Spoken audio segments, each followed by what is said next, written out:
Family cultivation, I can store my ability to understand. After reincarnating to a small fry cultivation family, on Double River Island, Chen Daoxuan thought that his life and future would be dim. Until the day when he turned 16, he discovered that he could actually store and accumulate his ability to understand knowledge. Chapter 1, Island Cultivators. The Sea of Stars. The surging waves hit the shore of an island, shocking the seabirds fishing on the reef to flutter their wings. This was an island shaped like a pair of gourds leaning against each other. There were 2 freshwater lakes on the island, one big and one small, which was why it was also known as Shuanghu Island. In addition to the 2 freshwater lakes, Shuanghu Island also contained vast plains and jungles, and a lofty and lengthy mountain range, the Red Copper Mountain Range. The 3rd level of the Qi refinement realm. I've finally broken through. In a cave abode within the Red Copper Mountain Range, a young cultivator dressed in a long green robe, sporting a Daoist hair bun on his head, opened his eyes and said excitedly. He had a jade-like face, and the depths of his eyes sparkled like stars. In front of the young cultivator, a 3-inch-long spiritual eye was emitting spiritual essence. Seeing this, Chen Daoxuan restrained his excitement. He hurriedly used a stone plate that was engraved with the ray patterns to carefully seal the spiritual eye that was emitting spiritual essence. Seeing that the spiritual eye was no longer emitting spiritual essence, Chen Daoxuan heaved a sigh of relief.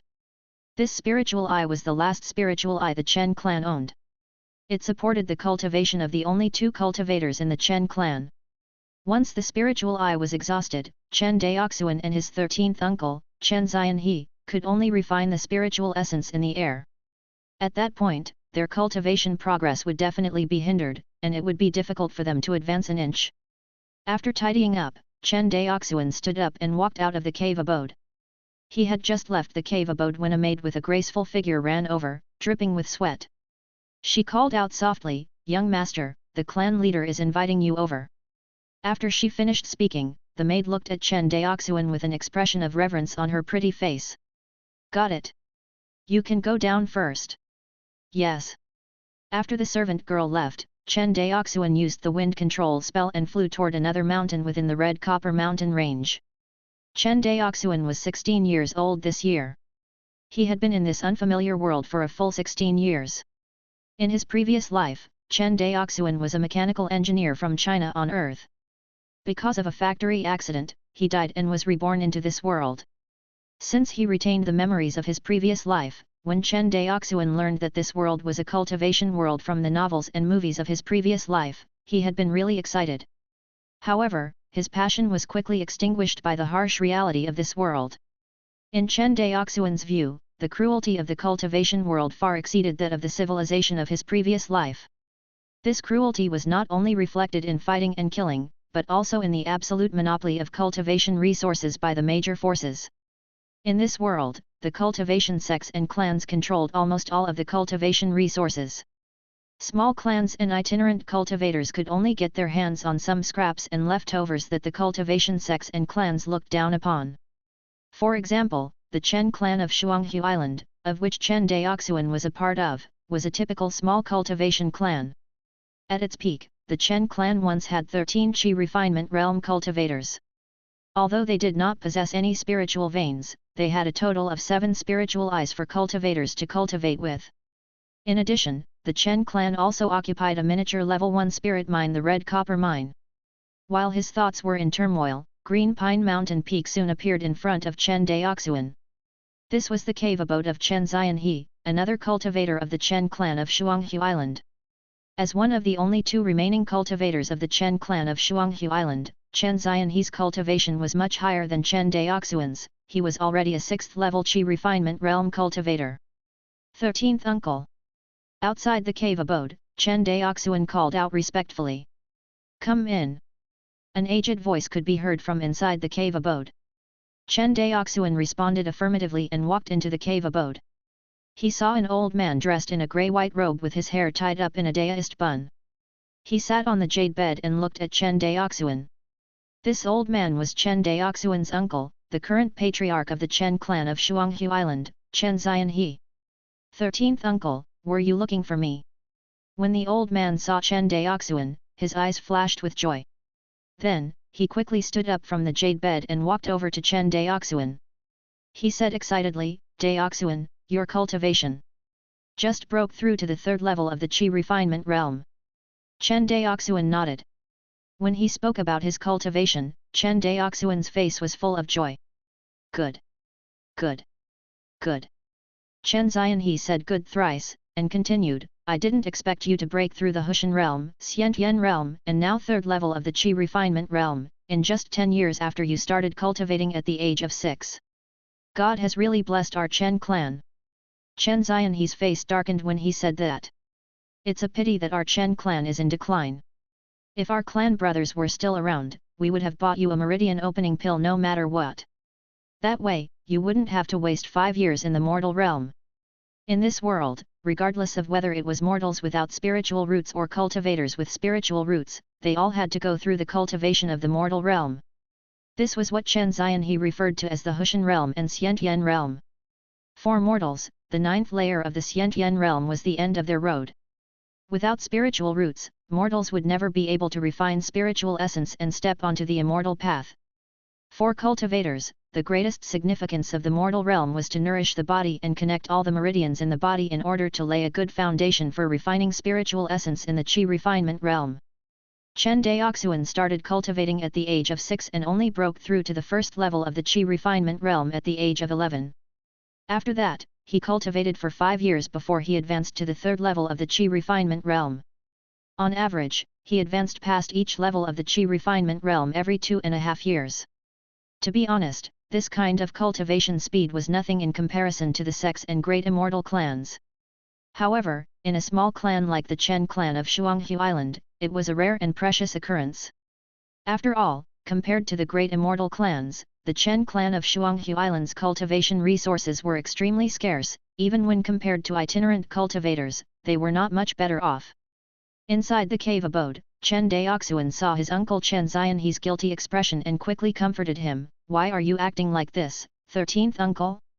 10 years ago, during the demonic beast riot in Changping County, if it wasn't for your help, Daoxuan would have died a long time ago. Daoxuan wouldn't be here today. Hearing Chen Daoxuan's words, Chen Xianhe seemed to recall the time he started teaching Chen Daoxuan after he saved him. He could not help but smile. Chen Daoxuan saw that his uncle's expression had eased, so he quickly changed the topic and said with a smile, 13th uncle, you asked me to come here because of the red copper mine, right? Yes. Seeing that Chen Daoxuan was talking about serious matters, Chen Xianhe's expression also turned serious. Although the red copper mine is a small mineral vein, this spirit mine is the reason why our Chen clan was able to establish a foothold on Shuanghu Island. Unfortunately, after 300 years of mining, the production of red copper has been declining year after year. From its peak, where it produced more than 100 caddies of red copper ore per year, to its current state, where it only produces less than 5 caddies of red copper ore per year. I reckon that this spirit mine is about to be exhausted. Hearing this, Chen Daoxuan could not help but feel heavy-hearted. The Chen clan of Shuanghu Island did not have a spiritual vein. The only cultivation resource they possessed was this spirit mine. Unfortunately, no matter how carefully they mined it, the red copper mine was only a small spirit mine. The fact that it could be mined for 300 years was already the result of the Chen clan of Shuanghu Island's careful management time and time again. Seeing that Chen Daoxuan did not speak, Chen Xianhe continued, since the red copper mine is about to be exhausted, it's better to mine it with all our might rather than mine it carefully and conservatively. 13th uncle, this. Chen Daoxuan was shocked when he heard this. After all, the red copper mine was the lifeline of the Chen clan of Shuanghu Island. Reckless mining meant that the Chen clan would have to give up this lifeline. To an immortal cultivation clan, this was undoubtedly an act of squandering. However, the intelligent Chen Daoxuan knew in his heart that the biggest reason 13th uncle did this was to provide him with the resources to learn how to refine artifacts. Looking at 13th uncle, Chen Xianhe's determined gaze, the corners of Chen Daoxuan's mouth twitched. The words of refusal that were on the tip of his tongue turned into, I will abide by 13th uncle's instructions. The two of them discussed the details regarding the mining of the red copper ore for a while more before Chen Daoxuan bowed and took his leave. When they reached the entrance of the cave, Chen Xianhe's voice echoed from behind Chen Daoxuan, Daoxuan, now that you have advanced to the third level of the Qi refinement realm, I'm afraid that the spiritual eye of the clan is not enough to support both our cultivations. In the future, it will be used by you alone." This sentence was like a bolt out of the blue that exploded in Chen Daoxuan's heart, causing him to stop in his tracks. Chen Daoxuan turned around and looked at the white-haired old man sitting on the jade bed with bloodshot eyes. He knelt down respectfully and kowtowed to the old man. "Go, go."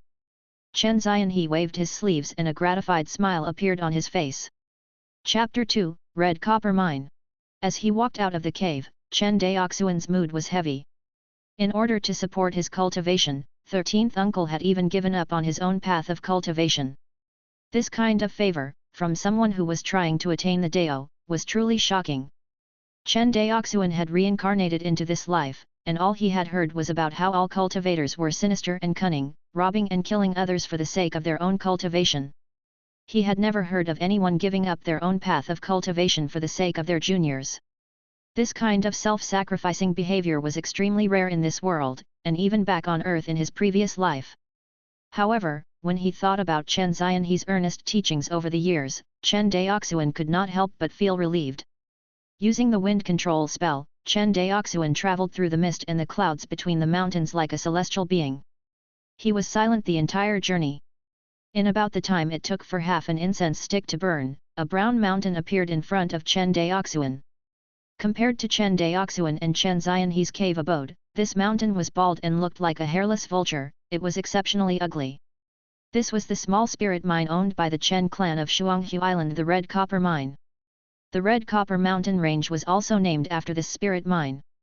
As he approached the mine, Chen Daoxuan could see some mortals wearing linen shirts entering and exiting the mine. These were all Chen clansmen from Changping County. In front of the Red Copper Mine, Chen Lianjiu, who was in charge of the mine, saw Chen Daoxuan flying toward them. Before Chen Daoxuan landed, Chen Lianjiu quickly stepped forward and bowed. "Greetings, Master Immortal." In this world, immortal cultivators were the absolute ruling class. Therefore, even though Chen Daoxuan was only 16 years old, Chen Lianjiu did not dare to take him lightly just because of his age. "You and I are both members of the Chen clan, so there's no need to be so polite." Chen Daoxuan landed in front of Chen Lianjiu and raised his hand lightly. With just a glance, Chen Daoxuan could see that Chen Lianjiu's cultivation had improved from the 6th layer of the Xiantian realm to the 7th layer of the Xiantian realm. Although Chen Daoxuan only conducted a routine inspection of the Red Copper Mine once a year, he still had some impression of Chen Lianjiu, who was the person in charge of the mine.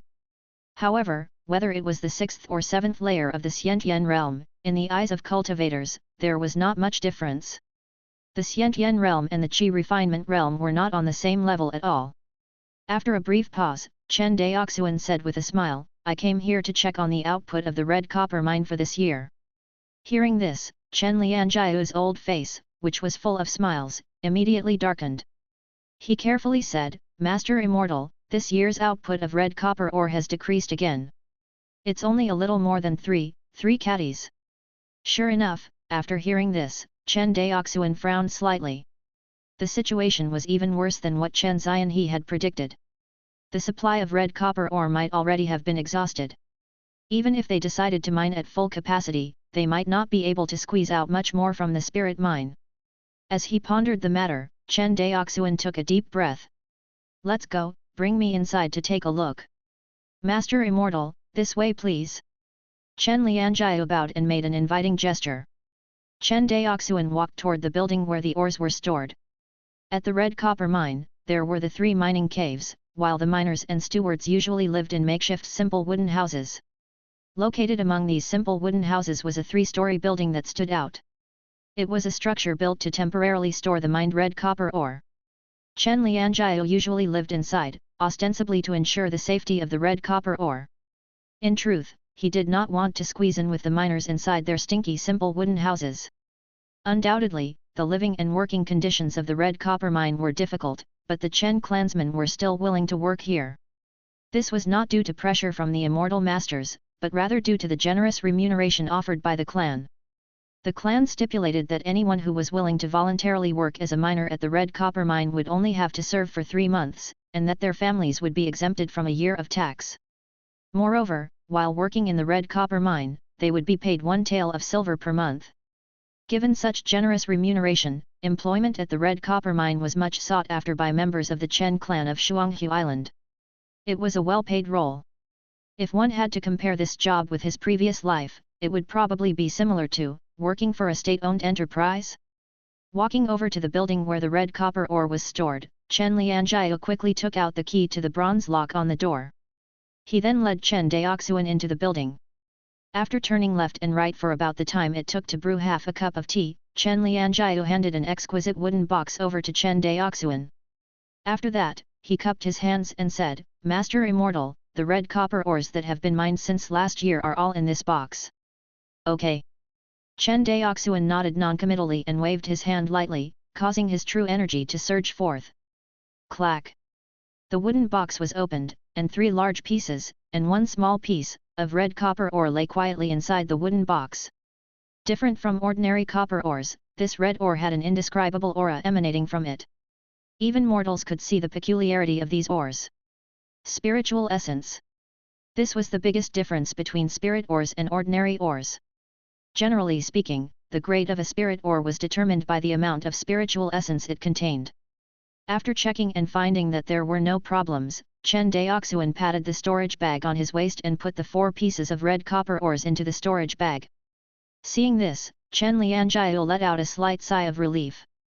Seeing his expression, Chen Daoxuan smiled slightly, and then told him in detail about 13th uncle's instructions. What? The patriarch wants to mine the red copper mine at full capacity. Chen Lianjiao was very surprised to hear the orders of the patriarch. However, given Chen Daoxuan's identity, he would definitely not fake the order of the patriarch. In other words, the patriarch really intended to give up on the red copper mine. It made sense. The profits of the red copper mine had been getting worse year by year. It was obvious that the mine had been exhausted. Instead of mining it conservatively, it would be better to increase the intensity of the mining operations. The entire mine would be dug out and all the mineral deposits within would be completely excavated. Thinking of this, Chen Lianjiao raised his head. "Sir Immortal Master, I'm afraid that our limited manpower is insufficient to increase the mine's output to full capacity. Moreover, the expenses of the mining operation would also increase greatly." Chen Daoxuan did not care about the cost Chen Lianjiao mentioned at all. It was only a small amount of silver. Silver was still valuable in the eyes of mortals, but, to cultivators, it was not much different from scrap iron. "Don't worry. I will instruct the county magistrate of Changping County to cooperate with you on this matter and inform you in advance so that you can make the necessary preparations." Hearing this, Chen Lianjiao hurriedly lowered his head and nodded. Although he agreed, Chen Lianjiao's mood was still very poor. Fully excavating the red copper mine not only meant that the clan had given up on this spirit mine, but also meant that his role as the person in charge of the red copper mine would come to an end. One had to know that, with his identity as the person in charge of the red copper mine, Chen Lianjiao's position in the clan was almost on par with the county magistrate of Changping County. It could be said that, other than the high and mighty immortal masters of the clan, Chen Lianjiao held an esteemed status. As the person in charge of the red copper mine, Chen Lianjiao managed the mining operations and personnel administration. In addition, he could see the immortal master of the clan almost every year, and he would come into close contact with the immortal master. Who would want to give up such a beautiful job? However, the order of the clan leader to give up the red copper mine was absolute. How could a trifling Xiantian 7th layer clansman oppose it? Chapter 3, Wild Hope of Industrial Refining. Generally speaking, other than the person in charge of the red copper mine and the 2 remaining cultivators of the Chen clan, almost no one lived within the red copper mountain range. Most of the members of the Chen clan resided in a county called Changping County. Changping County was located on a plain not far from the foot of the red copper mountain range. The county bordered the red copper mountain range as well as the 2 freshwater lakes of Shuanghu Island, the Sun and Moon Lakes. On the right was the deep water port of Shuanghu Island. However, the myriad sea of stars was different from the sea back on Earth. Other than fishes, there were also demonic beasts roaming about in the sea. Therefore, very few mortals dared to fish in the sea. Over time, this deep water port had basically been abandoned. Other than the clan leader, Chen Xianhe, who occasionally led his clansmen out to purchase supplies, this deep water port was rarely used. Changping County had a population of about 3,000 people, and the people residing here were all from the Chen clan. It was not that the Chen clan had only produced so few people in the past 300 years. It was just that the cultivation resources on the island were scarce, and the number of cultivators in the clan had not increased. Even now, there were only Chen Daoxuan and Chen Daoxuan. In the myriad sea of stars, if there were not enough cultivators to protect them, a large amount of the population would only end up as food for the demon beasts. The disaster of the demon beast riot in Changping County 10 years ago was evidence of this fact. Even though the demon beasts that wreaked havoc in Changping County back then were only some of the lowest grade demon beasts, to mortals, even the lowest grade demon beasts were existences that could not be contended against. As Chen Daoxuan had been alone, it was a foregone conclusion that he would be unable to protect Changping County. This was also the fundamental reason why the population of the Chen clan could not develop. Without the protection of enough cultivators, they could not grow the population. Without a sufficiently large population, they could not grow the number of cultivators in the clan. The two factors formed a cycle of cause and effect. Changping County Office. The county magistrate, Chen Daoxuan, the registrar, and a group of officials, accompanied Chen Daoxuan outside the county office. Looking at the group of clansmen and officials of Changping County in front of him, Chen Daoxuan instructed, regarding the mining of the red copper mine, your county office must fully cooperate with the person in charge of the red copper mine. Do not neglect your duty. We will comply with the immortal master's decree. The scorching sun hung high in the sky. The county magistrate, Chen Daoxuan, was dressed in a stylish official uniform. He ignored the sweat on his forehead and hurriedly nodded his head in agreement. Seeing the county magistrate of Changping County's attitude, Chen Daoxuan was slightly relieved. Following that, he did not waste time with any more words and immediately used the wind control spell, riding the wind into the sky. Watching Chen Daoxuan ride the wind into the sky, the eyes of the officials of Changping County revealed an unspeakable sense of envy. After dealing with the matter of the red copper mine, Chen Daoxuan's tense nerves gradually relaxed. Currently, the only cultivators in the clan were 13th uncle and himself. In addition, Chen Daoxuan was already very old.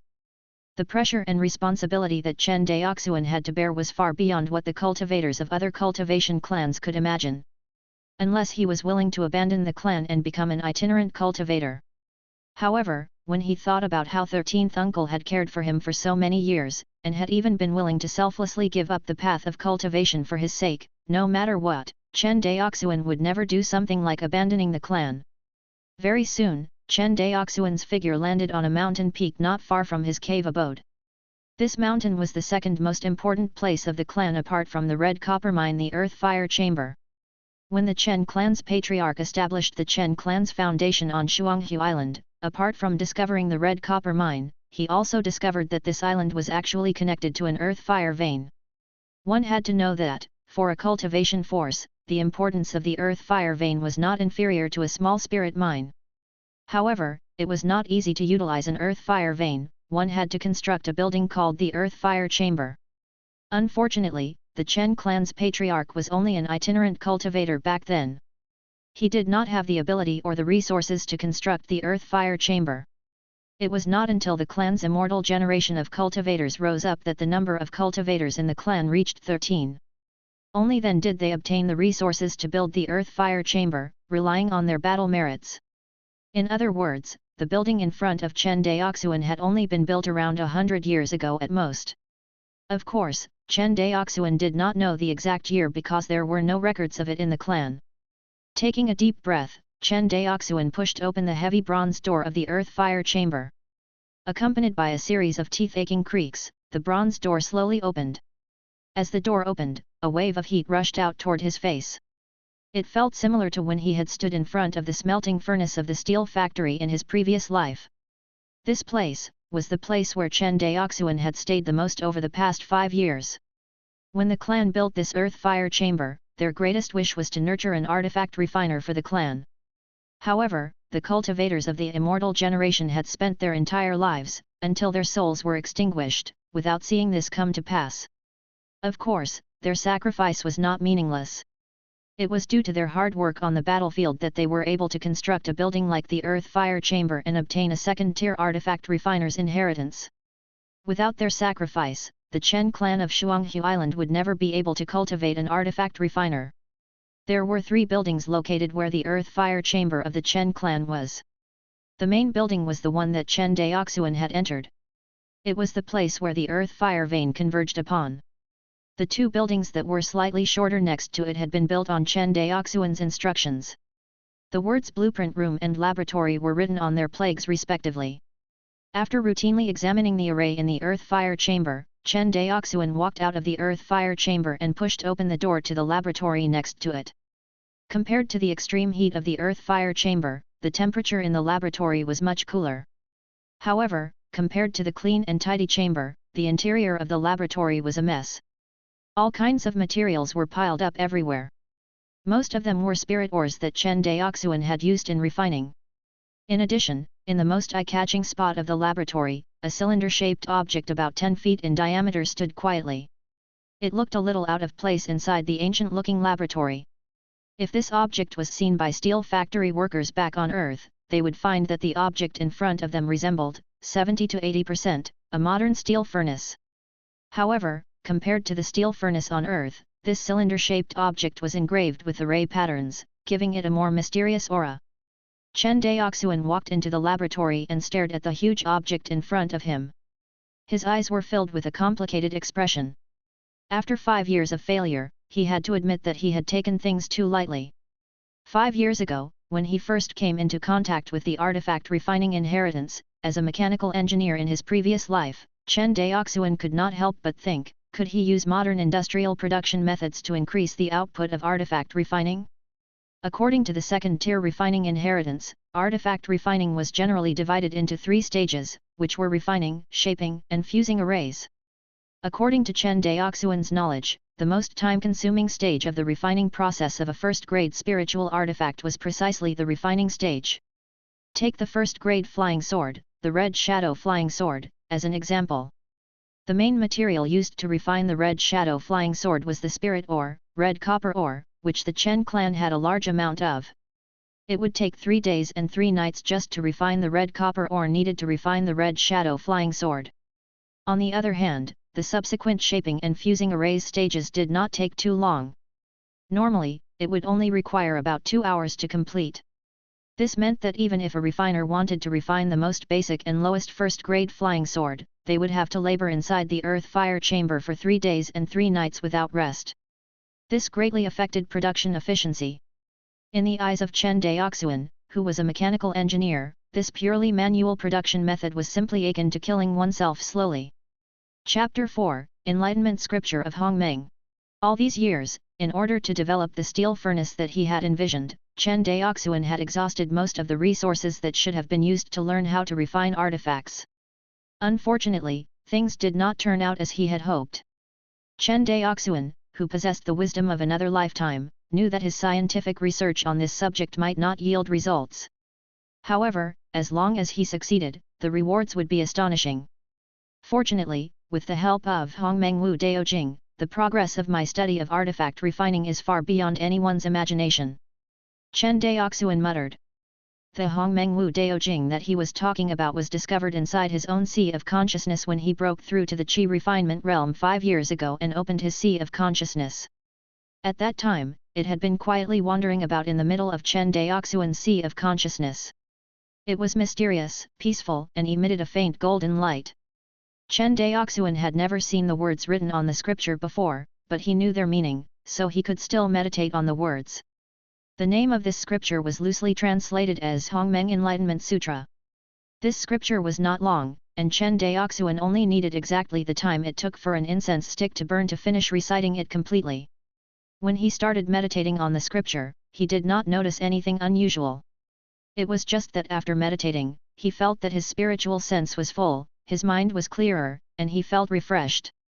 However, after learning about refining for a period of time, and when he tried to refine red copper ore for the first time, Chen Daoxuan discovered the terrifying effects of this scripture. Normally speaking, even a first-tier refiner would feel mentally exhausted after refining the spirit ore for 3 days and 3 nights without rest, and their spiritual sense would be drained. Moreover, Chen Daoxuan had only been a rookie at the first level of the Qi refinement realm back then, and his situation had been even worse off.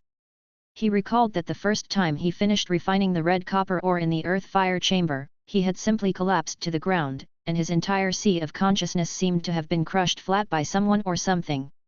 Then, for some strange reason, he meditated on the Hongmeng Enlightenment Sutra. When he did, something unexpected happened. Not only did his sea of consciousness, which was originally in a mess, return to its normal state, but even his spiritual sense was slightly strengthened. After this incident, Chen Daoxuan became certain of the fact that the Hongmeng Enlightenment Sutra could restore a cultivator's spiritual sense, which was invaluable. Although spiritual medicines to restore spiritual sense were not rare in the immortal cultivation world, each one was expensive. It was not something that a small clan like the Chen clan of Shuanghu Island could afford or possess. This was also the reason why he did not dare to openly display his rapid progress in artifact refinement, which was thanks to the help of the Hongmeng Enlightenment Sutra scripture. Of course, other than concealing the existence of the Hongmeng Enlightenment Sutra scripture, he also needed to use his clan's support to obtain artifact refinement resources in order to develop the furnace in front of him. At the thought of this, Chen Daoxuan's gaze turned firm again. No matter what, it's not like I haven't gained anything in the past 5 years. Perhaps tomorrow will mark my moment of success. Chen Daoxuan secretly encouraged himself.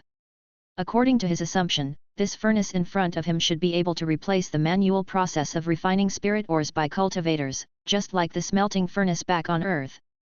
However, there was a very big difference between refining spirit ores and refining ordinary ores. Which was spiritual essence. For ordinary iron ores, the refinement process only required high-temperature smelting. However, spirit ores were different. While refining them at high temperature, one also had to fuse the spiritual essence of the spirit ore during the refinement process. This touched on Chen Daoxuan's blind spot. He was still capable of refining the ore at high temperature, but fusing the spiritual essence, according to the records in the artifact refining inheritance, could only rely on the cultivator's spiritual sense. Other than that, the clan's second-tier artifact refining inheritance did not mention any other alternative methods. Perhaps there was no other method in this world. However, Chen Daoxuan discovered that immortal cultivators in this world, no matter what happened, would choose to rely on their own strength to solve their problems instead of relying on external tools and objects. Their perspective was fundamentally different from that of the civilization back on Earth. Whether it was refining pills, refining artifacts, making talismans, or even combat, immortal cultivators were more inclined to rely on their own strength. Even if possessing a powerful spiritual artifact could provide them with a major advantage in combat, immortal cultivators were still more eager to improve their own cultivation. This was also the reason why alchemists were often more popular than artifact masters. Returning to the topic at hand. Over the past 5 years, apart from studying the traditional knowledge of artifact refining, Chen Daoxuan had placed all his attention on this furnace in front of him. It was not entirely correct to say that he had failed.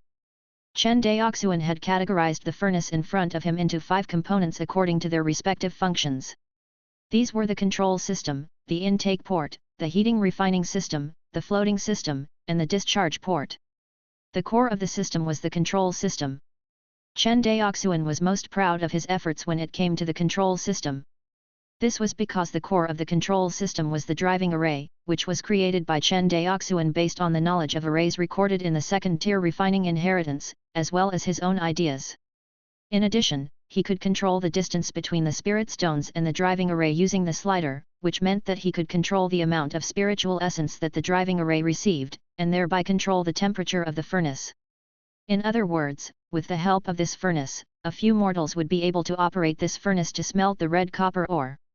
The only problem that could not be resolved at the moment was how to fuse the spiritual essence of the spirit ores. This problem had troubled Chen Daoxuan for almost a year.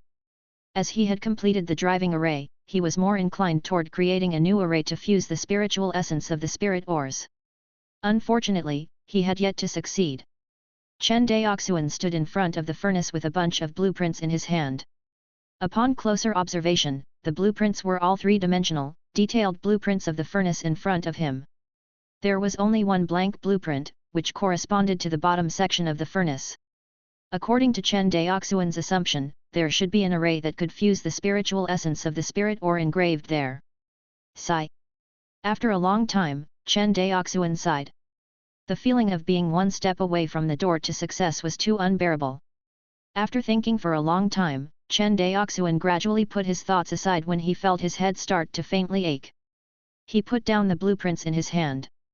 Chen Daoxuan then simply sat down and meditated. He closed his eyes and started to recite the Hongmeng Enlightenment Sutra. Reciting the Hongmeng Enlightenment Sutra and cultivating the origin convergence technique every day was an unbreakable habit of his. In fact, compared to cultivating the origin convergence technique, Chen Daoxuan recited the Hongmeng Enlightenment Sutra more often. This was because every time he tried to refine an artifact, he would be exhausted and his spiritual sense would be weakened. When that happened, as long as he recited the Hongmeng Wu Dao Jing once, he would recover and become lively again. Naturally, he could not grow tired of such a good thing. As he recited the scripture, Chen Daoxuan fell into a state of chaos. At this moment, whether it was the flow of air or passage of time around him, he failed to notice either one. It was as if he had completely lost consciousness. Soon, the time for one incense stick to burn passed. Opening his eyes, Chen Daoxuan's expression gradually turned serious. This was already the 9th time it happened. In the past, he had meditated on the Hongmeng Enlightenment Sutra, but had never experienced such a phenomenon. It was just that, in recent times, his body had clearly undergone some new changes. I don't know whether these changes are good or bad. Chen Daoxuan looked at the 9 stardust that were revolving around the golden scripture in his sea of consciousness, like stars surrounding the moon. He muttered, "What are these stardust?" Chapter 5, Our Clan is Poor. With a heavy heart, Chen Daoxuan walked out of the laboratory. This time, he did not even carry out his daily practice of refining artifacts. He hurriedly rode the wind and left. This was the first time in 5 years that he had allowed himself to be lazy. By the time Chen Daoxuan arrived at 13th Uncle's cave abode again, the sky was already dark. He raised his head and looked at the bright and starry night sky. This was the 16th year since he arrived in this world. Thanks to the mature soul inhabiting his body, Chen Daoxuan always felt out of place and alone in this world. Daoxuan! An old voice pulled him out of his dazed state. When he came back to his senses, Chen Daoxuan found his 13th uncle, Chen Xianhe, standing in front of him, looking at him with concern. 13th uncle! Chen Daoxuan hurriedly bowed and greeted him. Chen Xianhe walked forward and gently patted him on the shoulder. He said meaningfully, "Child, it's been hard on you." Chen Daoxuan was silent. After a long while, he took out the 3 large and 1 small pieces of red copper ore from his storage bag. 13th uncle, these are the ores I collected from the red copper mine today. As you expected, the output of the red copper mine has decreased again. Although he had already expected it, when he heard the news, Chen Xianhe still felt a little uncomfortable. For the past 300 years, the Chen clan's red copper mine had supported the cultivation of the clan's cultivators. Now, they were going to lose it completely. Not to mention the loss of benefits, as the only immortal elder of the Chen clan of Shuanghu Island, it was difficult for him to accept it emotionally. Chen Xianhe could still remember how carefree he was when he was talking and laughing with his 12 clan brothers. However, as time passed, everything was like a fleeting cloud. His clan brothers died on the battlefield, and he, the youngest clan brother, had to shoulder the heavy responsibility of managing the clan. Chen Daoxuan did not hold much affection for the red copper mine. In his eyes, the red copper mine was just a spirit mine, nothing more, nothing less. Chen Xianhe looked at the red copper ore that Chen Daoxuan handed over and shook his head. You can keep these red copper ores for your artifact refining studies. Yes, 13th uncle. Chen Daoxuan bowed and acknowledged his words. Oh right, how is your progress in studying artifact refining? When it came to Chen Daoxuan learning weapon refining, Chen Xianhe could not help but reveal a trace of nervousness on his face. When he heard Chen Xianhe asking about his skill in refining artifacts, Chen Daoxuan said seriously, there are a total of 13 methods to refine artifacts in the clan's artifact refining inheritance. Among these methods, 12 are for first-grade artifacts and 1 is for second-grade artifacts. Currently, I have only mastered 6 methods of refining low-grade first-grade artifacts. As for the other 4 methods for middle-grade first-grade artifacts and 2 methods for high-grade first-grade artifacts, I have yet to master them. Hearing Chen Daoxuan's answer, Chen Xianhe's eyes were filled with relief. In just 5 years, you have mastered all the low-grade first-grade artifacts in the clan's inheritance. That's already pretty good. Chen Daoxuan knew that, although the clan possessed an artifact refining inheritance, none of them had been formally taught. Chen Daoxuan had to teach himself artifact refining based on the inheritance. Chen Daoxuan was well aware of how difficult it was. This was because all the cultivators of the immortal generation had also taught themselves the second-tier artifact refining inheritance of the clan, though none of them were able to succeed. The path of artifact refining was difficult to begin with. In addition to consuming a large amount of resources, one also needed someone to teach them properly so that they travel on this path more smoothly. This was also the reason why there were almost no alchemists or artifact refiners among itinerant cultivators. Just one artifact refining inheritance was sufficient to stump everyone, let alone the various resources required to learn how to refine artifacts. Seeing Chen Daoxuan's satisfied expression, Chen Daoxuan felt embarrassed because he had lied just now. In fact, not only had he mastered the refinement methods of the 6 low-grade first-grade artifacts, he had actually mastered all the refinement methods of the 13 artifacts in his clan's artifact refining inheritance other than the one for the second-grade artifact. To be precise, Chen Daoxuan could now be considered to be a high-grade first-tier blacksmith. He did not truly want to hide his accomplishments, but his progress had been far too shocking. His cultivation was only at the 3rd level of the Qi refinement realm, but his refining level had reached a level that many senior first-tier blacksmiths at the 9th level of the Qi refinement realm could not reach. Moreover, he had been completely self-taught. He was no longer considered a genius, but a monster. Of course, due to his limited cultivation base, although Chen Daoxuan had mastered the refining methods of the high-grade first-grade artifacts, the success rate of successfully refining one was still rather low. The reason for this was that a high-grade first-grade artifact required more first-grade spirit ores to be refined, and the refining of these would take even longer. With Chen Daoxuan's true qi and spiritual sense level, it would be very difficult for him to hold out until the end. As for the subsequent shaping and fusing arrays stages, those were not too difficult for him. He had studied artifact refinement for 5 years, and only occasionally managed to successfully refine a high-grade first-grade spiritual artifact. With his cultivation, refining a low-grade first-grade spiritual artifact posed no problems at all, but refining a middle-grade first-grade spiritual artifact was a bit of a stretch. Refining a high-grade first-grade spiritual artifact was entirely dependent on luck. It was not that his refining level was not good enough, but rather that his cultivation base was insufficient, and his true qi and spiritual sense were lacking. This was also the reason why Chen Daoxuan was so eager to develop the furnace. With the help of this furnace, he could save on the true qi and spiritual sense consumption during the material refining stage, allowing him to more easily deal with the shaping and fusing stages of the refinement of the artifact. At that time, not to mention a first-grade high-grade artifact, it was even possible for Chen Daoxuan to try his hand at refining a second-grade artifact. An embarrassed expression flashed across Chen Daoxuan's face. He quickly adjusted his state of mind and said sincerely, "I don't dare to claim full credit for this. Over these past few years, if it weren't for the support of the clan, my refining level wouldn't have improved so rapidly." Chen Daoxuan was not spouting nonsense. Over the past 5 years, the Chen clan of Shuanghu Island had invested all kinds of spirit ore materials into his artifact refining studies. If these expenses were converted into spirit stones, it would total up to at least 5,000 spirit stones. Even ordinary cultivation clans could not afford to spend so extravagantly, much less itinerant cultivators. The Chen clan of Shuanghu Island could afford this not only thanks to its 300 years of accumulation, but also because of the wealth accumulated by its immortal cultivators on the battlefield. Even so, Chen Daoxuan's study of artifact refining still resulted in heavy pressure on the clan, so much so that the patriarch Chen Daoxuan had no choice but to consider giving up the red copper mine to support Chen Daoxuan's cultivation.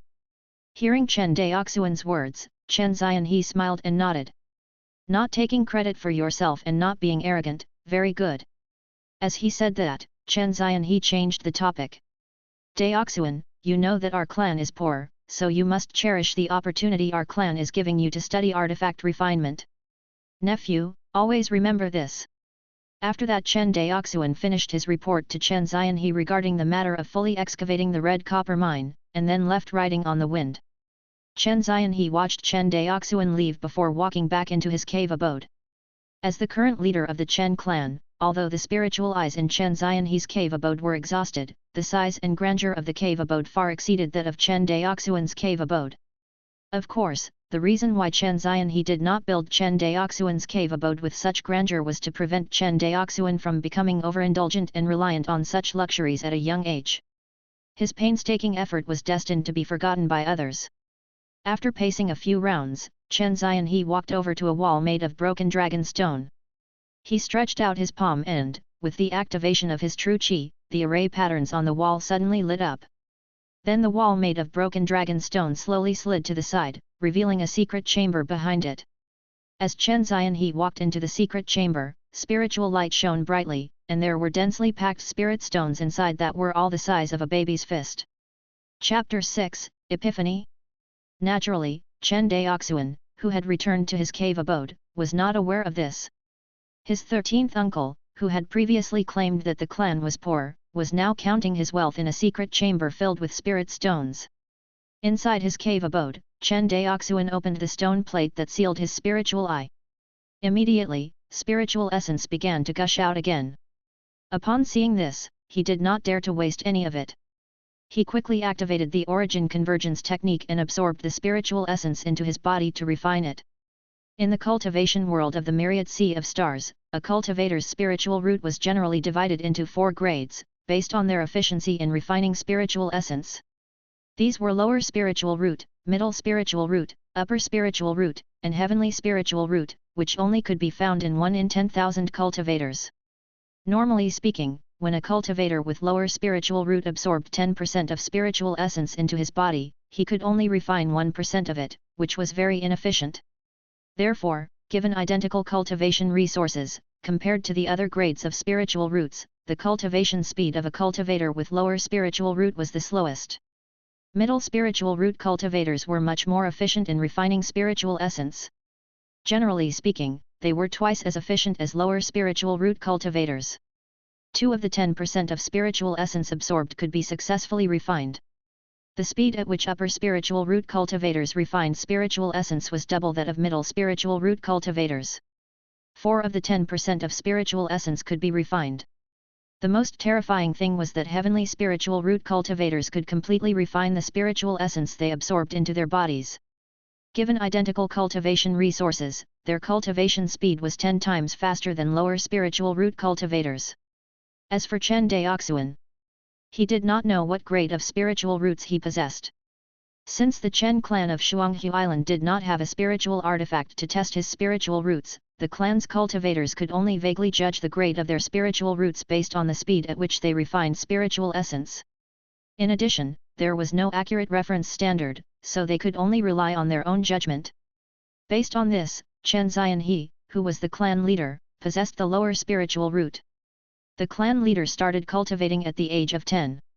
It had been 80 years since then, and he had barely reached the 6th level of the Qi refinement realm. It was true that Chen Daoxuan's slow cultivation was partly due to the lack of cultivation resources in the clan, but the main reason was that his cultivation aptitude was indeed too poor. Chen Daoxuan's cultivation speed was much faster. In just 5 years, he had broken through to the 3rd level of the Qi refinement realm. At this rate, he would be able to catch up to Chen Daoxuan's cultivation of the 6th level of the Qi refinement realm in at most a dozen years. Compared to Chen Daoxuan, who had only reached the 6th level of the Qi refinement realm after 80 years of cultivation, his cultivation speed was more than 4 times faster. In other words, if Chen Daoxuan possessed the lower spiritual root, then Chen Daoxuan possessed the upper spiritual root. Other than the 1 in 10,000 heavenly spiritual root cultivators, Chen Daoxuan's spiritual root was already considered to be at the top level. However, he had been born in a small clan like the Chen clan of Shuanghu Island. Had it been a large cultivation clan, his talent would have warranted the best treatment and resources from the clan, and this was without mentioning his terrifying talent in artifact refinement. The next morning, Chen Daoxuan, who had been cultivating for the whole night, refined the last bit of spiritual essence. As he felt the true qi in his danshan gradually solidify, he could not help but display a satisfied expression. He had just broken through to the 3rd level of the qi refinement realm and, after only 1 night of cultivation, he had already solidified the illusory true qi. He was already very satisfied with this kind of progress. At this speed, in at most 3 years, he would be able to break through to the 4th level of the Qi refinement realm and become a mid-stage Qi refinement realm cultivator. After all, breaking through to the 4th level of the Qi refinement realm would increase a cultivator's strength much more than breaking through to the 3rd level of the Qi refinement realm.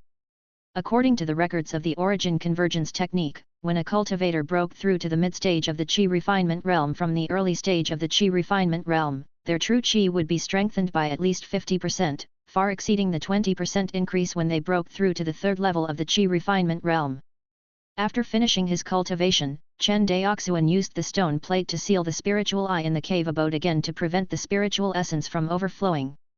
Following that, he could not help but fall into deep thought. According to his usual outing, every morning after he finished his cultivation, he would meditate on the Hongmeng Enlightenment Sutra. However, he sank his mind into his sea of consciousness, and observed as the 9 stardust revolved around the golden scripture. He was contemplating. To be honest, he was a little unsure whether he should continue to meditate on the Hongmeng Enlightenment Sutra. The 9 stardust in his sea of consciousness appeared after he meditated on the Hongmeng Enlightenment Sutra for 9 consecutive days. Today was the 10th day, so he continued to meditate on the scripture. He did not know what kind of changes would happen next, but the Hongmeng Enlightenment Sutra was Chen Daoxuan's biggest trump card. It was obviously impossible for him to give it up just like that. Forget it. It's a blessing, not a curse. If it's a curse, I can't avoid it anyway. Since I can't let go of this opportunity, then I should prepare myself mentally for the possible consequences. With this thought in mind, Chen Daoxuan's gaze became resolute once again. He then closed his eyes and meditated on the Hongmeng Enlightenment Sutra.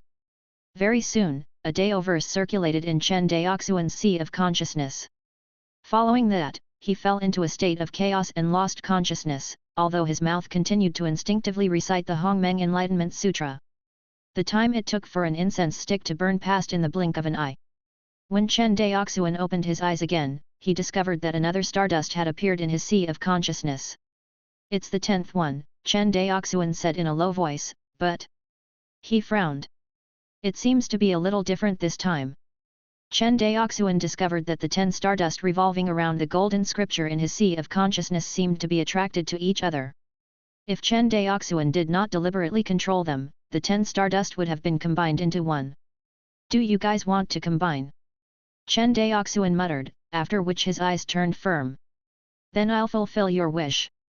With this thought in mind, Chen Daoxuan stopped controlling the 10 stardust and allowed them to collide. Boom! When the 10 stardust collided, Chen Daoxuan's consciousness went blank initially. Then, he felt his consciousness rising continuously. Finally, the scene of the universe's Big Bang seemed to appear in his consciousness. This is... In the depths of his sea of consciousness, the knowledge and information that he had studied and obtained previously surged toward him like a tide. Within the waves of knowledge were things that he had studied in his previous life, but only had already had a vague impression of, and there were also some things that he had studied in this life that he had a deep impression of. For example, the main cultivation technique that he practiced every day, the origin convergence technique. Chen Daoxuan's consciousness gently focused on the origin convergence technique. Immediately, he suddenly comprehended many things about the origin convergence technique, and a large amount of information surged into his mind. This is how the origin convergence technique should be cultivated. No wonder I always felt that something was wrong when I cultivated it in the past. So cultivating like this will allow me to absorb spiritual essence to a greater extent. In just an instant, he discovered a problem in his cultivation method that he had never realized before. It turns out that I can cultivate like this. What's going on? Why do I feel like I've become so intelligent all of a sudden? This feeling is just like the legendary epiphany. That's right, epiphany. He recalled a cultivation phenomenon recorded in his clan's ancient books Epiphany. However, the opportunity to experience an epiphany only existed in legends. Most cultivators would never experience an epiphany throughout their entire cultivation life. However, what was going on now? The 10 stardust collided together and he suddenly had an epiphany? Chen Daoxuan, who had thought this thought, could not help but be stunned by this kind of heaven-shaking opportunity. Chapter 7, Introduction of Spirit Smelting Furnace. That's right. The spirit or smelting furnace. Chen Daoxuan immediately thought of the problem that troubled him the most, the spirit smelting array on the spirit ore smelting furnace. Given that he had previously created a brand new array, the driving array, Chen Daoxuan felt that his talent in the field of arrays was very high. Therefore, he wanted to continue creating new arrays to solve the problem of the fusion of spiritual essence in the process of refining the spirit ore. However, after thinking hard for a year, he still had not come up with many clues. In the space inside his sea of consciousness, Chen Daoxuan looked at the densely packed light clusters floating in front of him. Each of these light clusters represented a portion of the knowledge that he had learned and studied. A portion of these were profound, while other portions were somewhat simple. In the sea of consciousness, he could see that the size and brightness levels of the light clusters were different. For example, the light blob that he had just focused on represented the cultivation method of the origin convergence technique. It recorded all of his comprehension regarding the technique and the process of his cultivation of the origin convergence technique over the past 5 years. Therefore, this light blob also happened to be the brightest and largest of all the light blobs. Apart from that, the second largest light blob was the one containing his knowledge on artifact refinement. Chen Daoxuan quickly focused on it. Sure enough, the refining methods and his comprehension of 12 types of first-grade artifacts were all recorded inside this light blob. Apart from these, there was also an incomplete artifact. It was the spirit ore furnace that Chen Daoxuan had been painstakingly researching for the past 5 years. So that's how it is. So that's how it is. Chen Daoxuan's consciousness fluctuated violently. Waves of joy and satisfaction surged into his heart. My thoughts were heading in the wrong direction previously. The fusion of spiritual essence with spiritual sense is a violent method of suppression, forcibly fusing the spiritual essence of the numerous spirit ores into a single unit. Achieving this kind of suppression through the array is somewhat unrealistic. After all, arrays don't possess intelligence. They can only exert their power fully when controlled by humans. In that case, mortals without spiritual sense won't be able to grasp the strength required to suppress the spiritual essence. If the suppression applied is too great, the spiritual essence will collapse. If the suppression applied is too weak, the spiritual essence won't be able to fuse. Therefore, the crux of the spirit fusion array lies in guidance, not suppression. That's right. That's right. This is the key to the spirit fusion array. According to this train of thought, the spirit fusion array should be set up like this. With the assistance of the 10 stardust that had become one, Chen Daoxuan's comprehension ability increased tenfold. Normally, he would not have been able to discover such an important clue about the array even if he had been given a year. At this moment, in less than the time it took for an incense stick to burn, he had actually created a complete spirit fusion array. After the time it took for an incense stick to burn passed, Chen Daoxuan felt his vision go dark, and his consciousness withdrew from the depths of his sea of consciousness. It's over. As he opened his eyes, Chen Daoxuan realized that the epiphany had already ended. It's unfortunate. If only the epiphany lasted a little longer. Chen Daoxuan muttered to himself, still wanting more. After that, he remembered the spirit fusion array and could not bring himself to care about anything else. The spirit ore furnace could be said to be the thing he had spent the most time and effort on after coming to this world. Chen Daoxuan worked hard to study the knowledge of artifact refinement in order to combine the knowledge of 2 lifetimes and create a spiritual artifact that could even be used by mortals. It was only in this manner that the large population of mortals could fully display their true worth, unlike the clansmen of Changping County, who could only be used to breed and reproduce in the hopes of birthing offspring with immortal cultivation potential. Now, this spiritual artifact was finally about to be released into the world. With this in mind, Chen Daoxuan could no longer hold back his restless heart.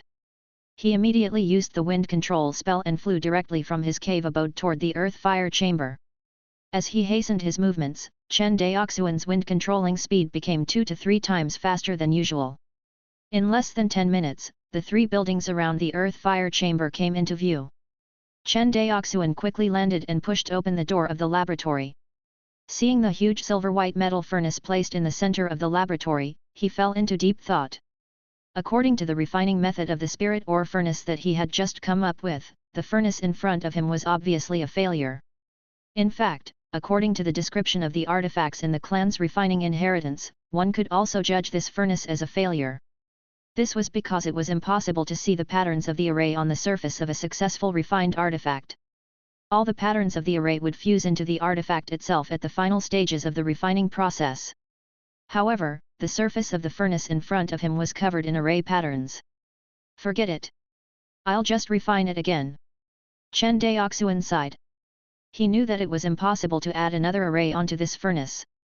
The refinement of spiritual artifacts had to be completed in one go. It was impossible to refine halfway, and then continue the refining process later. The reason for this was spiritual essence. During the fusing arrays stage, the refiner needed to use the arrays to perfectly fuse spiritual essence into the refined and shaped embryo of the spiritual artifact, thus bringing out the full power of the spiritual artifact. For any spiritual artifact, the dissipation of spiritual essence meant that the spiritual artifact was damaged. Even if the main structure of the spiritual artifact looked intact, and it could still be used as a divine weapon in the hands of a mortal, to a cultivator, a spiritual artifact that did not have any spiritual essence was just a slightly sharper mortal artifact. Various thoughts surged into his mind, but the movement of his hands did not slow down at all. The laboratory he built was filled with all kinds of spirit ores and ordinary iron ores used for refining artifacts. That's right, iron ores. This furnace was huge, so it was naturally impossible for it to be refined entirely from spirit ores. In fact, the main material of the furnace in front of him was that very ordinary iron ore. However, Chen Daoxuan added a type of spirit ore called silver moonstone into the mix. Due to the usage of ordinary iron ores, the cost of this furnace was not extravagant. At most, it was equivalent to a high-grade first-grade spiritual artifact. Actually, it was quite normal if one thought about it carefully. Otherwise, how many spirit ores would be needed to construct such a huge furnace? Even if the entire red copper mine of the Chen clan was excavated to construct it, it was still uncertain if there would be enough spirit ores. It would also defeat the original purpose of refining this furnace. Fortunately, I still have some silver moonstones in stock. Chen Daoxuan rummaged through the cabinets in the corner of the laboratory and finally found the spirit ore he was looking for. As for ordinary iron ores, there was no need to worry about that. There was a large iron ore vein on Shuanghu Island, so he had access to as many iron ores as he wanted. By the time Chen Daoxuan prepared all of the refining materials, it was already noon. He touched the storage bag hanging on his waist. Chen Daoxuan then pushed open the door to the earth fire chamber. As the bronze door of the earth fire chamber opened, a wave of heat hit him. Woo! Chen Daoxuan exhaled a mouthful of turbid air and walked steadily toward the heat-gathering array at the center of the earth fire chamber. Although there was no flame, Chen Daoxuan could feel a tremendous heat gathering in the air above the heat-gathering array, seemingly waiting to melt the materials that were on top of it. Chen Daoxuan took out the iron ores and the silver moonstones from his storage bag and piled them into two heaps, one big and one small. It was not difficult to refine the materials for the furnace. The primary reason behind this was because the iron ore was too easy to refine. It would melt into molten iron almost as soon as it was placed above the heat-gathering array. Compared to the hard-to-refine spirit ores, ordinary ores were like tame sheep. Chen Daoxuan did not encounter any difficulties during the refining and shaping stages. In front of him, a huge object that weighed dozens of tons was lifted up by his true qi and floated in the air. Now, it's time for the most difficult fusing arrays stage. Taking a deep breath, Chen Daoxuan calmed down the boiling true qi in his danshan. Then, with a burst of energy, he carved the array patterns into the furnace in front of him. The first layer was the driving pattern. The second layer was the heat-gathering pattern. The third layer was the floating pattern, and the fourth layer was the most important pattern, the spirit fusion pattern. Success! After the last array pattern was engraved, the furnace in front of him emitted a golden light. Then, the golden light slowly faded away, and all the array patterns fused into the structure of the furnace bit by bit. Seeing this, Chen Daoxuan jumped up happily and became extremely excited. The excitement on his face was no less than when he had obtained the Hongmeng Enlightenment Sutra. Chapter 8, Successful Experiment. Looking at the silver-white behemoth of a structure in front of him, Chen Daoxuan felt an indescribable sense of satisfaction. It doesn't seem appropriate to call it a spirit ore furnace anymore. From now on, I'll call you Spirit Smelting Furnace. Chen Daoxuan looked at the furnace in front of him and gave it a new name. The spiritual artifact that he had poured his blood, sweat, and tears into for 5 years had finally come to fruition. The first thing Chen Daoxuan had to do was to try out the spirit smelting furnace. He wanted to see if the spirit smelting furnace functioned in the way he had imagined. It did not require the use of true qi and spiritual sense. He only needed to manually manipulate the two control levers on the furnace's control system to operate the spiritual artifact. With this in mind, Chen Daoxuan became even more impatient. He hurriedly took out 2 pieces of red copper ore from his storage bag and threw them into the mouth of the spirit smelting furnace. This time, Chen Daoxuan did not use any of his true qi. He operated the furnace manually. He gently manipulated the second control lever of the furnace. As Chen Daoxuan controlled the lever, the array was slowly activated by the spirit stones. The floating array on the furnace was activated. After the 2 pieces of red copper ore entered the furnace from the intake port, they were controlled by the floating array and hovered in the middle of the furnace. The first step is complete. Seeing that the furnace was operating as he imagined, Chen Daoxuan was greatly encouraged. Next, it's time to heat up the furnace to smelt the spirit ore. He continued to manipulate the first control lever. By controlling the distance between the spirit stones and the driving array, he controlled the spiritual essence input level, and thus controlled the operation of the heat-gathering array. Chen Daoxuan slowly pushed the control lever. Under the effect of the heat-gathering array, the temperature inside the furnace rose rapidly. Soon, the furnace reached the same temperature that the heat-gathering array would normally reach when Chen Daoxuan was manually refining an artifact. That's it. As he looked at the spirit smelting furnace running quietly, Chen Daoxuan felt unprecedentedly relaxed. He felt like he was watching the production line of automated machinery from his previous life. Of course, Chen Daoxuan knew that the real test had yet to come. The most difficult problem to resolve for the spirit smelting furnace was the fusion of spiritual essence. Although he came up with the spirit smelting array on the spirit smelting furnace during his epiphany, he could not guarantee that it worked. As time passed, even the red copper ore could not withstand the continuous high temperature inside the spirit smelting furnace. 4 hours later, the 2 pieces of red copper ore finally melted. Seeing this, Chen Daoxuan could not help but raise his hopes in anticipation. He knew that the most critical moment had arrived.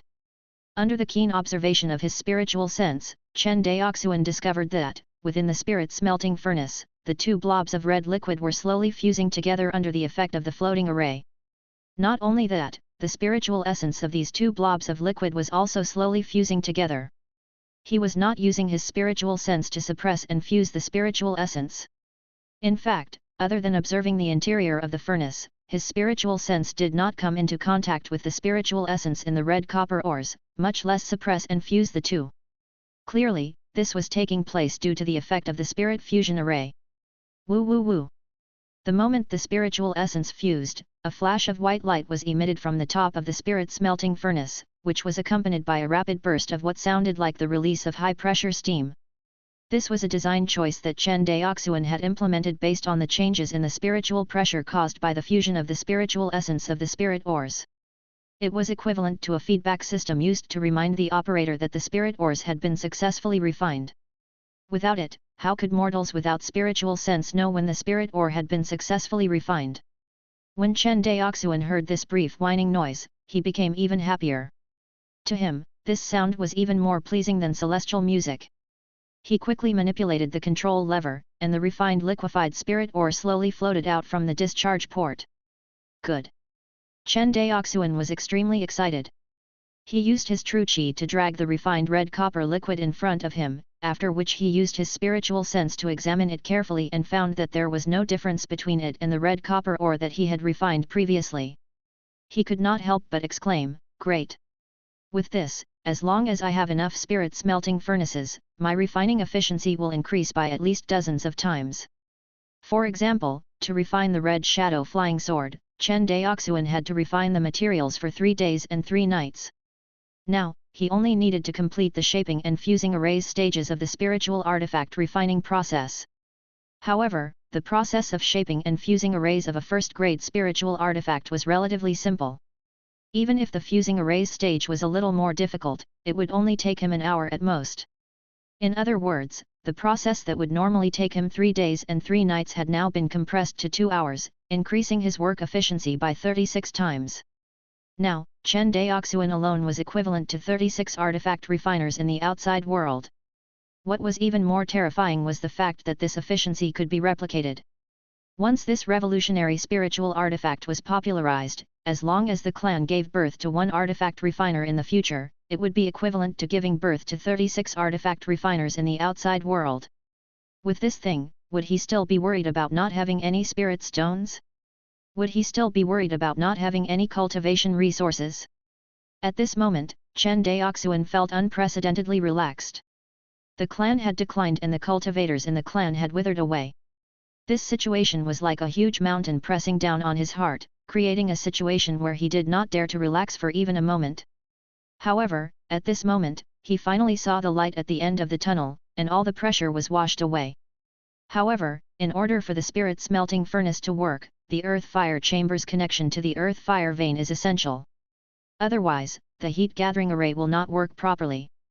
After saying that, he looked around at the small earth-fire chamber and shook his head. This earth-fire chamber definitely isn't the best. Moreover, the terrain here is not suitable to construct a refining workshop. After thinking carefully, he still felt that Changping County's location was not too bad. Changping County was located on a plain, and it had immense room for development. Even if he wanted to expand the size and scale of the refining workshop in the future, he would only need to say a few words. However, the prerequisite for all of this was the fact that he needed money. However, Chen Daoxuan clearly knew that the clan already did not possess much money. Over the years, in order to support his refining studies, the clan had invested at least 5,000 spirit stones. One had to know that 5,000 spirit stones was a huge fortune for even a foundation establishment cultivator. At least among the itinerant cultivators and foundation establishment cultivators, very few people could afford that many spirit stones. However, if he did not rely on the clan, who could Chen Daoxuan rely on? Although he had been in this world for 16 years, he had never left Shuanghu Island even once. For so many years, apart from cultivating, he had spent all his time studying how to refine artifacts. He rarely had to worry about clan matters. For the Chen clan of Shuanghu Island, Chen Daoxuan becoming an artifact refiner was already the greatest reward he could give to the clan. He pondered this matter for a long time. In the end, Chen Daoxuan decided to rely on the power of the clan. Even if he really could not obtain assistance, he could at least get 13th uncle to give him some advice.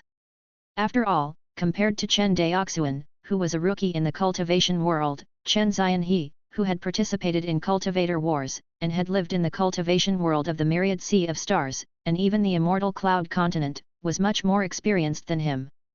Let's do it! Chen Daoxuan quickly put down the spirit smelting furnace and flew toward the cave abode of the clan leader, Chen Xianhe. Chen Xianhe's cave abode. At this moment, Chen Xianhe, who had finished inspecting the clan's secret stash, was holding a cup of tea and humming a tune as he lay comfortably on the reclining chair to bask in the sun. Achoo! Suddenly, Chen Xianhe sneezed fiercely and sat up from the reclining chair with a blank look on his face. Chapter 9, Do not let your ancestors down, do not let your descendants down. Red Copper Mountain Range, inside the earth-fire chamber. Chen Xianhe stared at the huge object in front of him, which was dozens of feet tall and 10 feet wide. He could not help but be stunned. What was even more peculiar was that, judging from the faint spiritual light emitted by this huge object, it was actually a spiritual artifact. Seeing this scene, Chen Xianhe turned around to look at Chen Daoxuan, who was beside him, and asked, "Did you just say that this thing called the spirit smelting furnace can help you refine spirit ores?" "Yes." Chen Daoxuan nodded affirmatively. To be precise, the spirit smelting furnace can not only help refiners refine spirit ore, but it also doesn't require cultivators to operate it. A few mortals will be sufficient to operate this thing. Hearing this, Chen Xianhe lost his composure immediately. It was already incredible enough that it could help refiners refine spirit ore, but this thing did not even need cultivators to operate it. It was no longer just incredible, but shocking beyond belief. If what Chen Daoxuan said was true, then the significance of this spiritual artifact was too great. Although Chen Xianhe did not manage to become a refiner, he had studied the clan's artifact refining inheritance during his early years, so he still had some basic knowledge regarding artifact refining. He knew that refining materials was often the most time-consuming and laborious process when refining some low-level spiritual artifacts. If a few mortals in a furnace could solve the problem of refining spirit ore, then the refining speed of the refiner would be significantly accelerated. Such a simple principle was naturally easily grasped given that he was the patriarch of the Chen clan of Shuanghu Island. Chen Daoxuan saw the suspicious look on 13th uncle's face. He did not waste any time and immediately operated it in front of him. 6 hours later. Due to the sealed nature of the spirit smelting furnace, the speed at which it refines spirit ores is faster than when refiners directly use the heat gathering array. Normally, it takes 3 days to refine red copper ores, but now, it only takes 6 hours to complete the refining process. Chen Daoxuan manipulated the second control lever and moved the red liquid lump out of the spirit smelting furnace as he spoke. Although Chen Xianhe was not a refiner, he could still feel the rich spiritual essence emanating from the red liquid in front of him.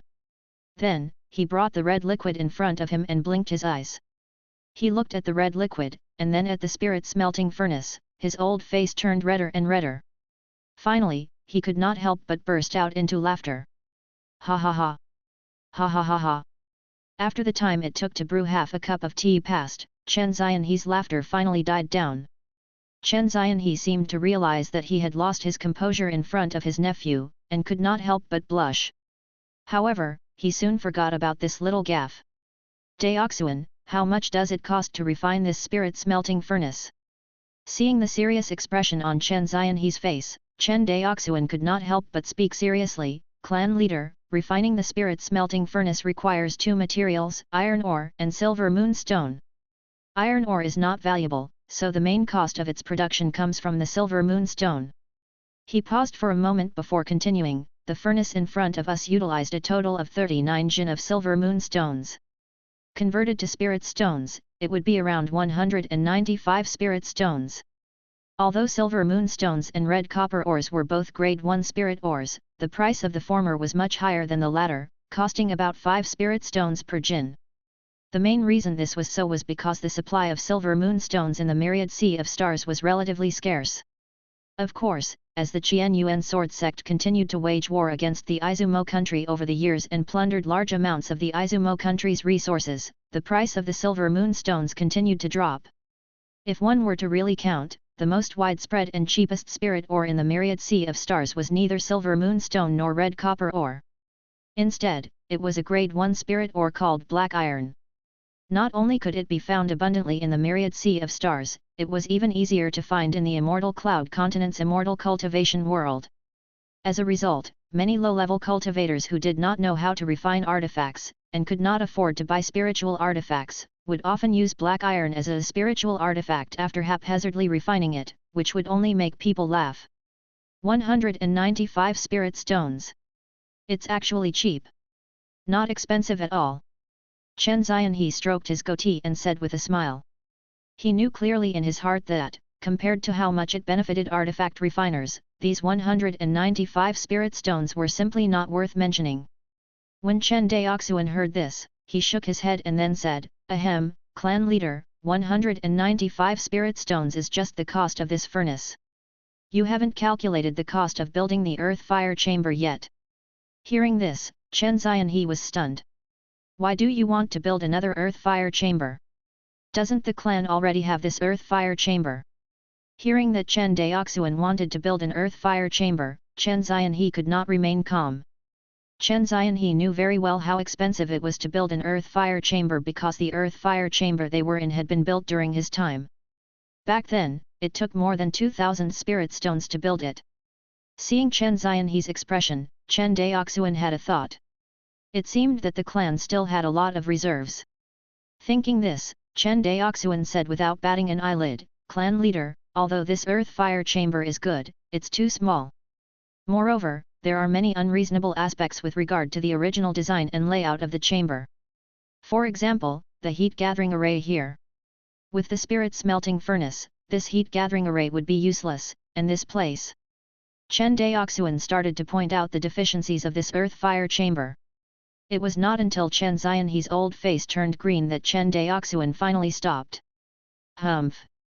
Chen Xianhe snorted, "Is the earth fire chamber I built so bad?" Seeing the unhappy expression on 13th uncle's face, Chen Daoxuan immediately shook his head like a rattle and said, "It's not like that. It's just that, with the spirit smelting furnace, this earth fire chamber is indeed not very practical. Moreover, 13th uncle, think carefully. If you want to maximize the efficiency and output of refining spiritual artifacts for artifact refiners, you have to provide each artifact refiner with at least 4 to 5 spirit smelting furnaces. As it currently stands, we can barely squeeze into our earth fire chamber, but what if our clan produces more artifact refiners in the future? Is this tiny space enough? Hearing this, Chen Daoxuan said unhappily, there are only 2 cultivators in the clan at the moment, and yet somehow you're talking about producing a large number of artifact refiners. Even the Zhou clan doesn't dare to dream like you do. Hehe. Seeing Chen Daoxuan giggling foolishly, Chen Daoxuan fell into deep thought. After a long time, he looked at Chen Daoxuan solemnly and said, "Follow me." Chen Daoxuan and Chen Daoxuan flew toward Chen Daoxuan's cave abode. In less than the time it took for an incense stick to burn, the 2 of them landed in front of the cave abode. On the way, Chen Daoxuan did not say a word. Chen Daoxuan vaguely knew what Chen Daoxuan was about to do, and he could not help but look forward to it. They walked into the cave abode. The 2 of them took many turns before stopping in front of a stone wall made of broken dragon stone. Chen Daoxuan looked at the broken dragon stone that was as smooth as jade on the surface. He said thoughtfully, "My Chen clan has been established on Shuanghu Island for 273 years since our ancestor Chen Daoxuan founded the clan. Do you know why our Chen clan was able to survive until now?" Chen Daoxuan turned around and looked at Chen Daoxuan. Chen Daoxuan thought for a moment, and then shook his head. "The reason why our Chen clan has survived for 300 years is because of our ancestors' spirit of sacrificing themselves for the sake of our descendants. The inheritance we have today is all due to our ancestors' sacrifices." Chen Daoxuan raised his head slightly and said, "We have ascended to the immortal path and blessed our descendants. In these 300 years, our Chen clan has done it." At this moment, Chen Daoxuan thought of his big brother who had risked his life on the battlefield. He thought of his 7th brother who had risked his life to protect his youngest brother. He thought of his ancestors who had sacrificed their lives for their clan. Chen Daoxuan was affected by Chen Daoxuan's sad mood. He could not help but fall silent. Although he knew that the Chen clan had declined, Chen Daoxuan had been doing his best to shield him from the wind and rain all these years. His body posture was hunched and his temples were white. This kind of kindness would not be ignored by any individual. 13th uncle, Daoxuan will carry on the legacy of our ancestors in this life. We will not let down our ancestors and future generations. Chen Daoxuan said firmly. Hearing this, Chen Daoxuan stared at him with bloodshot eyes. In the end, he nodded heavily and said, "My Chen clan is very lucky to have a descendant like you." Chapter 10, Spiritual Vein. Boom boom boom. As the array patterns on the broken dragon stone were activated, the stone wall slowly slid open. As the secret stash of the clan was revealed, a burst of spiritual light shone. Standing outside the secret chamber, Chen Daoxuan was almost blinded by the spiritual light of the spirit stones. This. He looked at the clan leader, Chen Daoxuan, with a face full of shock. In the end, he saw a smug smile on the other party's face. His expression seemed to be saying, "Kid, are you shocked?" Chen Daoxuan pursed his lips and tried his best to put on a calm expression. However, the twitching of his mouth from time to time still revealed the excitement in his heart. The clan was really too rich. Spirit stones, there should be at least 10,000 of them, right? Gazing at the neatly arranged spirit stones on the shelves, he could not help but fall into deep thought. In the secret chamber, other than spirit stones, there were also some precious spirit ores. Other than red copper ore and some common grade 1 spirit ores, Chen Daoxuan could even sense the spiritual fluctuations of grade 2 spirit ores. Gulp. Chen Daoxuan's Adam's apple bobbed up and down, and he could not help but swallow his saliva. This is the entire savings of our Chen clan over the past 300 years. Isn't it shocking? Chen Daoxuan's voice echoed in Chen Daoxuan's ears. When I took over the position of clan leader and saw these things for the first time, my reaction was similar to yours. 13th uncle, what's going on? Didn't you say that the clan was very poor? Furthermore, since the clan has so many spirit stones, why did you give up on cultivation? If you exchange these things for cultivation resources, I'm sure you would be able to improve further. Chen Daoxuan seemed to have thought of something and said anxiously. Clearly, he had been worried about Chen Daoxuan giving up on his path of cultivation. He thought that Chen Daoxuan had given up on cultivation for his own sake. You're right. Chen Daoxuan nodded. Exchanging these things for cultivation resources can indeed improve my cultivation. If I am lucky, it is not impossible for me to reach the 9th level of the Qi refinement realm. But then what? Will I be able to reach the foundation establishment realm? No. Chen Daoxuan sighed.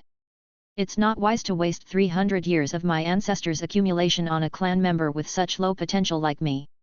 Chen Daoxuan was speechless after he heard this. He did not let down his ancestors and his descendants.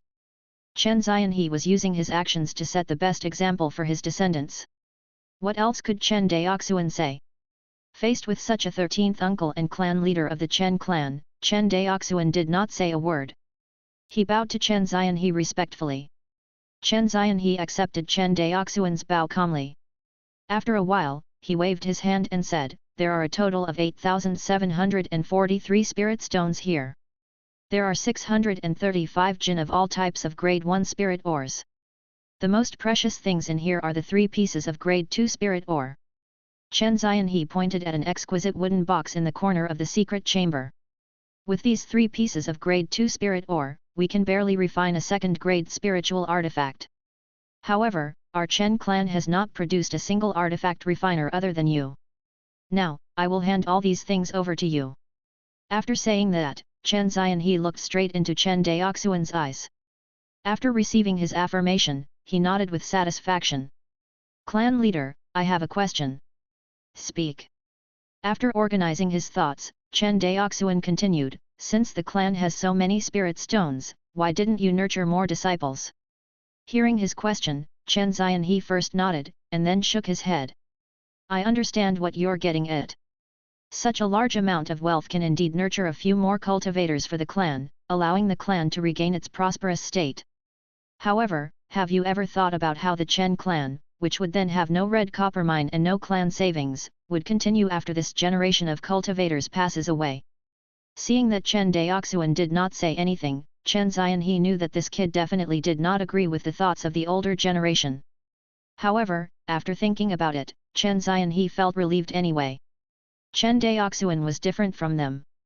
Chen Daoxuan had good aptitude and was talented in artifact refining. He definitely wanted to do everything he could to develop and strengthen the clan, rather than rely on the accumulation of generations to nurture a spiritual vein for the clan. "Daoxuan, I know you want to develop and strengthen the clan. It's not just you. Every generation of the Chen clan has had the same thoughts. However, you must remember that in order to strengthen the cultivation clan, other than the inheritance of cultivation techniques, the spiritual vein is the true foundation of a clan." "Spiritual vein?" Chen Daoxuan frowned. "That's right. Do you know why our Chen clan could produce the 13 cultivators of the immortal generation?" Chen Daoxuan shook his head. "It was because of the 7 spiritual eyes of the clan."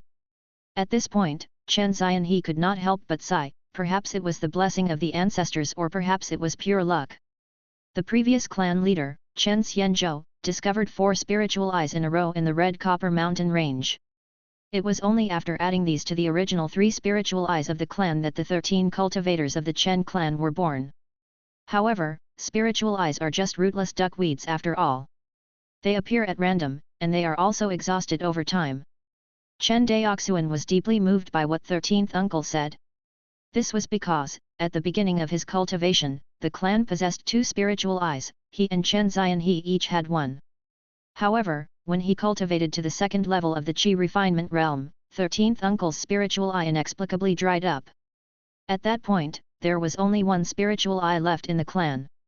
Seeing Chen Daoxuan's expression, Chen Daoxuan continued, "However, spiritual veins are different.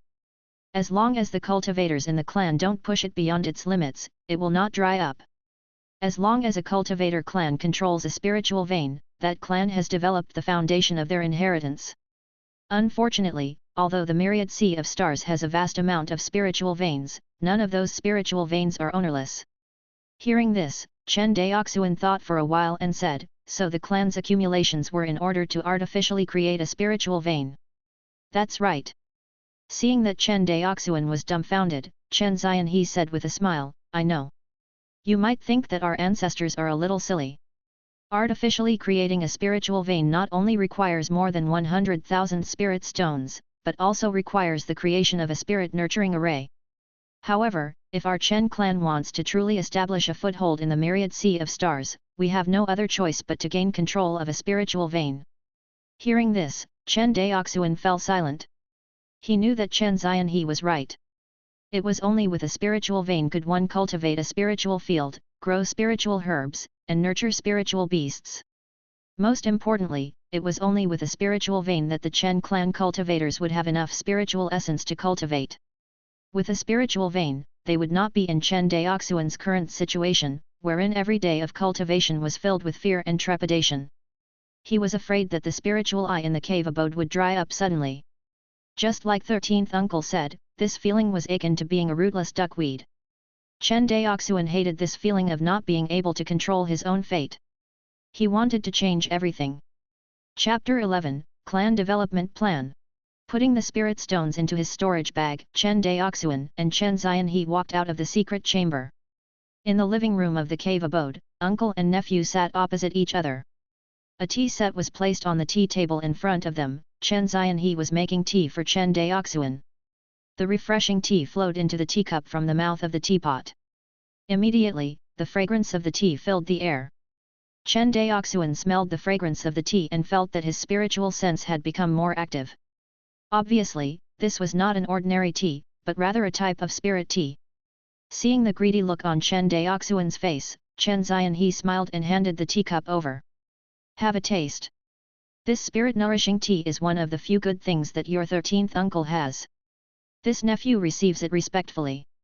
Receiving the teacup, Chen Daoxuan drank it as if he was chewing on a peony.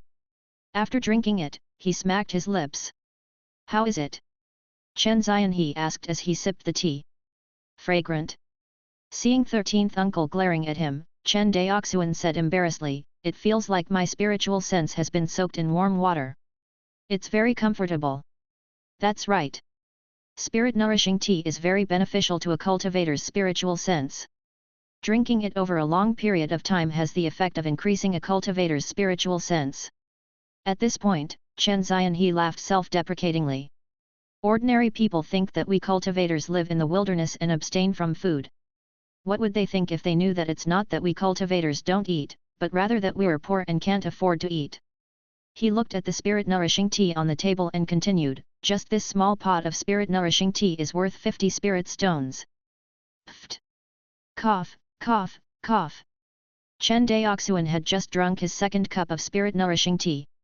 When he heard the terrifying price of the tea, he immediately choked and coughed. 50 spirit stones? That's so expensive. Chen Daoxuan widened his eyes in disbelief.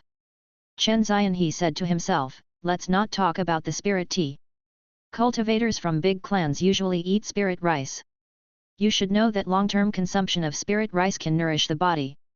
In Guangan prefecture, even 100 jin of the grade 1 spirit rice, jade crystal rice, can be sold for 5 spirit stones. How can ordinary cultivators afford to eat them all year round? Not to mention, there are all kinds of spiritual pills, spirit fruits, spirit wine, and other rare treasures that can assist in cultivation. All of these require spirit stones. Chen Daoxuan was silent. He knew that 13th uncle said all this to tell him that, once he had enough spirit stones, he should first nurture the spiritual vein. This was because, as long as he had the spiritual vein, the cultivation resources 13th uncle mentioned could all be slowly obtained by relying on the spiritual vein. 13th uncle, I understand what you mean. When the refining workshop is completed and we start earning spirit stones, I will definitely nurture the spiritual vein as soon as possible, Chen Daoxuan promised confidently. Seeing Chen Daoxuan's attitude, Chen Daoxuan did not say anything further.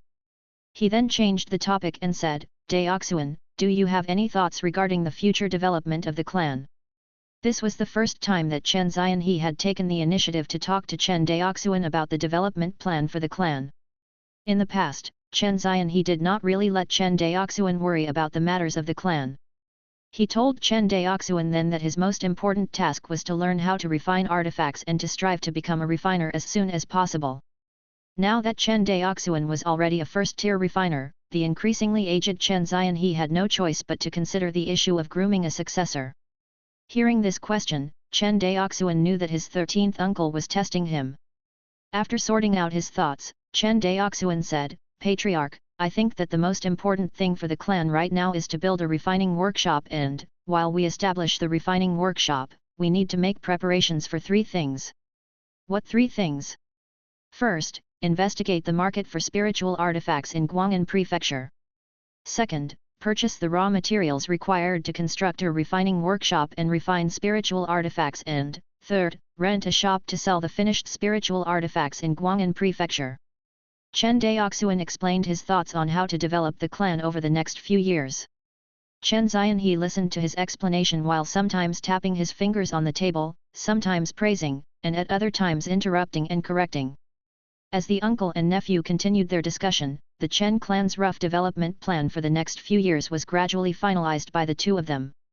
To sum it up, over the course of the next 5 years, the focus of the clan's development would revolve around the refining workshop, and Chen Daoxuan would be the core executor of this development plan. This was naturally because he was the only one in the Chen clan who knew how to refine artifacts, as well as the only one who knew how to refine the unique spirit smelting furnace. Unknowingly, the spirit-nourishing tea in the teapot was already empty. Chen Daoxuan shook the teapot and found that the tea had already been emptied. He could not help but smack his lips. Putting down the teapot awkwardly, he thought hatefully in his heart that, when the clan became rich in the future, he would definitely buy spirit-nourishing tea to soak in. "Alright, since this matter has been settled, I will use the clan leader's order to announce this development plan publicly at the clan meeting tomorrow," Chen Zianhe concluded. Seeing Chen Daoxuan's hesitant expression, Chen Zianhe withdrew the hand that was prepared to send him off and asked, "Why, is there anything else?"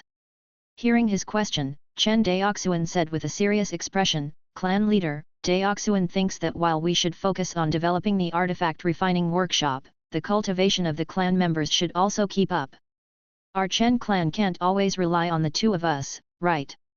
He knew clearly that Chen Zianhe was thinking of accumulating 100,000 spirit stones to nurture the spiritual vein. Chen Daoxuan, on the other hand, thought that the objectives of nurturing the clan's disciples, and nurturing the spiritual vein, were not in conflict. However, this was based on the premise that the refining workshop could earn large amounts of spirit stones. Otherwise, whether it was nurturing the clan's disciples or nurturing the spiritual vein, both would remain but a dream. Hearing Chen Daoxuan's suggestion, Chen Zianhe hesitated. He thought for a moment, shook his head, and said, "Let's put this matter aside for now. However, I can promise you that as long as the spirit stones earned by the refining workshop reaches a certain level, you can implement both the clan disciple cultivation plan and the spiritual vein nurturing plan simultaneously. However, we must always put the spiritual vein nurturing plan before the clan disciple cultivation plan." "Okay." Chen Daoxuan nodded. But what?" Chen Zianhe glared at him. He realized that Chen Daoxuan's previous deference was all an act. In reality, this kid had more ideas than anyone else. Chen Daoxuan said embarrassedly, "How many spirit stones does the refining workshop need to earn every year in order to meet the standard?" "13th uncle, you can give me a specific target, right? Since you insist on raising the disciples of the clan, I will give you a target. If the refining workshop's annual net profit can reach more than 3,000 spirit stones, I will agree to your request." Hearing his guarantee, Chen Daoxuan was overjoyed. He stood up excitedly and said, "It's a deal. Let's shake hands on this. Get lost. I'll beat you up." Seeing Chen Daoxuan's impudent manner, Chen Zianhe immediately huffed and glared at him, as if wanting to beat him up. Seeing this, Chen Daoxuan did not say anything else. He ran away and left the cave abode in a flash. Seeing Chen Daoxuan's cheerful gait, Chen Zianhe could not help but display a hint of a smile on his face, which had been pretending to be angry. "You little brat! Haha!" Chapter 12, First Grade Sword Technique. Wind Chasing Sword Technique. In the southwest sea of the myriad sea of stars, the surging sea water splashed against a black cargo ship, making loud noises. Chen Daoxuan stood on the deck and looked at the endless sea. He turned to the clan leader, Chen Zianhe, and said, "13th uncle, is this the clan's Kanglong cargo ship?" "Haha, yes, It is. Chen Daoxuan caressed the mast of the Kanglong. This is your first time on a ship, right? Chen Daoxuan nodded. Although Chen Daoxuan was a man that had lived 2 lifetimes, it was the first time he would embark on a sea voyage on a ship. At that moment, he felt a little excited. At the beginning of the voyage, everything will seem novel and new to you, but after you see it day after day, you will end up getting sick of it.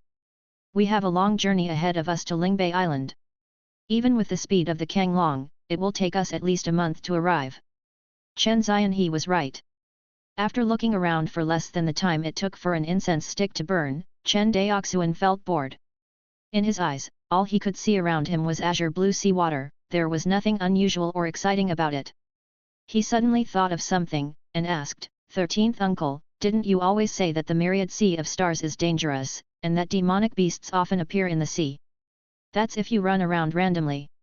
In fact, if you sail on the fixed routes, the myriad sea of stars is still very safe. After all, demonic beasts also have intelligence. They know which areas are safe and which areas are dangerous. Hearing this, Chen Daoxuan could not help but be stunned. He originally thought that 1 or 2 demonic beasts would appear on this voyage, giving him the opportunity to slay demons. In the end, it seemed that he was overthinking things. Time passed day by day. The days they spent sailing on the sea were extremely boring. After experiencing some initial novelty, Chen Daoxuan decided to hole himself up in the cabin and cultivate all day long. However, there was no spiritual eye on the ship, so he could only absorb and refine the spiritual essence in the air, resulting in his cultivation speed becoming very slow.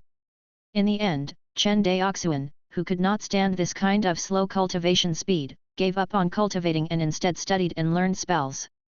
For a Qi refinement realm cultivator, their main means of defending themselves against enemies were spells, spiritual artifacts, and spiritual talismans. Needless to say, spiritual artifacts and spiritual talismans had to be purchased with spirit stones, so they were considered external items. Apart from that, cultivators also had a way of displaying their own strength, and that was through spells. The grading system of spells was the same as spiritual artifacts. They could also be divided into first, second, and third grades. However, unlike spiritual artifacts, there were no grade divisions for spells within those grades. For example, the fire control spell that Chen Daoxuan had mastered was of the first grade. The fire control spell practiced by a cultivator of the 1st and 9th levels of the Qi refinement realm was essentially the same. There was no difference between a low-grade 1st grade fire control spell and a high-grade 1st grade fire control spell. However, for spells of the same grade, the results of different people's practice and study were also different. In the cultivation world, cultivators generally divided the results of their cultivation of spells into 4 stages, which were beginner, small success, large success, and perfect. For Qi refinement realm cultivators, it was very easy to get started with spells. Even those who were slow to understand could start off with a 1st grade spell after spending a few months of study. However, the subsequent cultivation of a spell was not as simple. Chen Daoxuan had been cultivating for 5 years and had only mastered 2 spells so far. One was the wind control spell he used for traveling, and the other was the fire control spell he used to refine artifacts. As for spells related to combat, attack and defense, Chen Daoxuan had not learned any of them. It was not that Chen Daoxuan's talent in spells was poor, but rather that his energy and focus was limited. During these 5 years, Chen Daoxuan had to focus on cultivating the origin convergence technique, while also focusing on refining artifacts. Most importantly, he had to develop the spirit smelting furnace from scratch.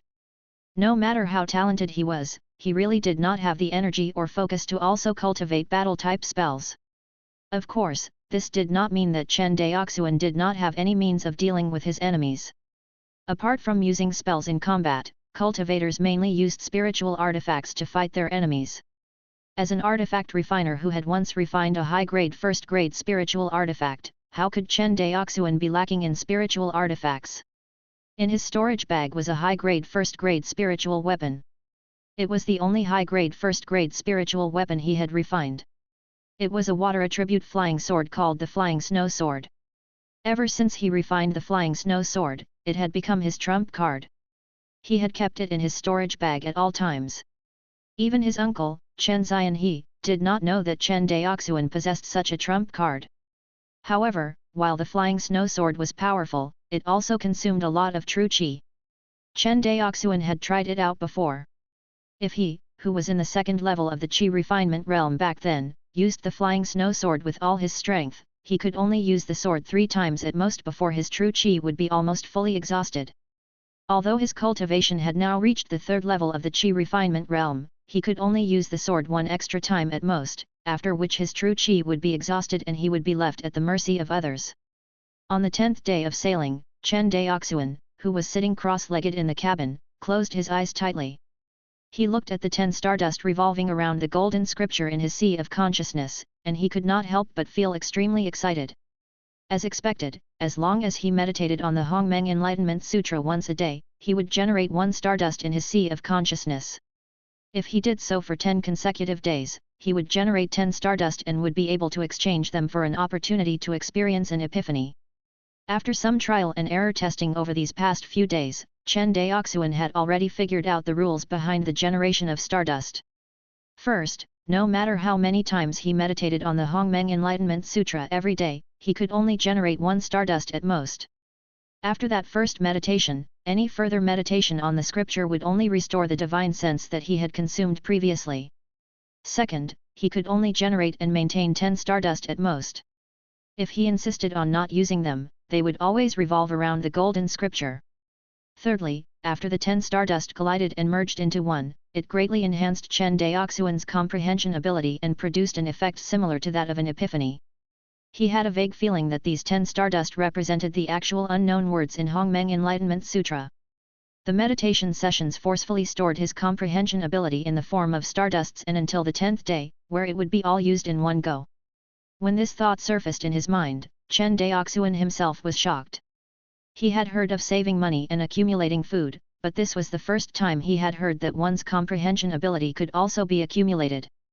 However, no matter what, the fact of the matter was that Chen Daoxuan could only keep the Hongmeng Enlightenment Sutra as his biggest secret. During his days on the ship, although Chen Daoxuan could not cultivate the origin convergence technique, he did not stay idle. Instead, he thought about cultivating a new spell. If other Qi refinement realm cultivators heard this, they would probably laugh their heads off.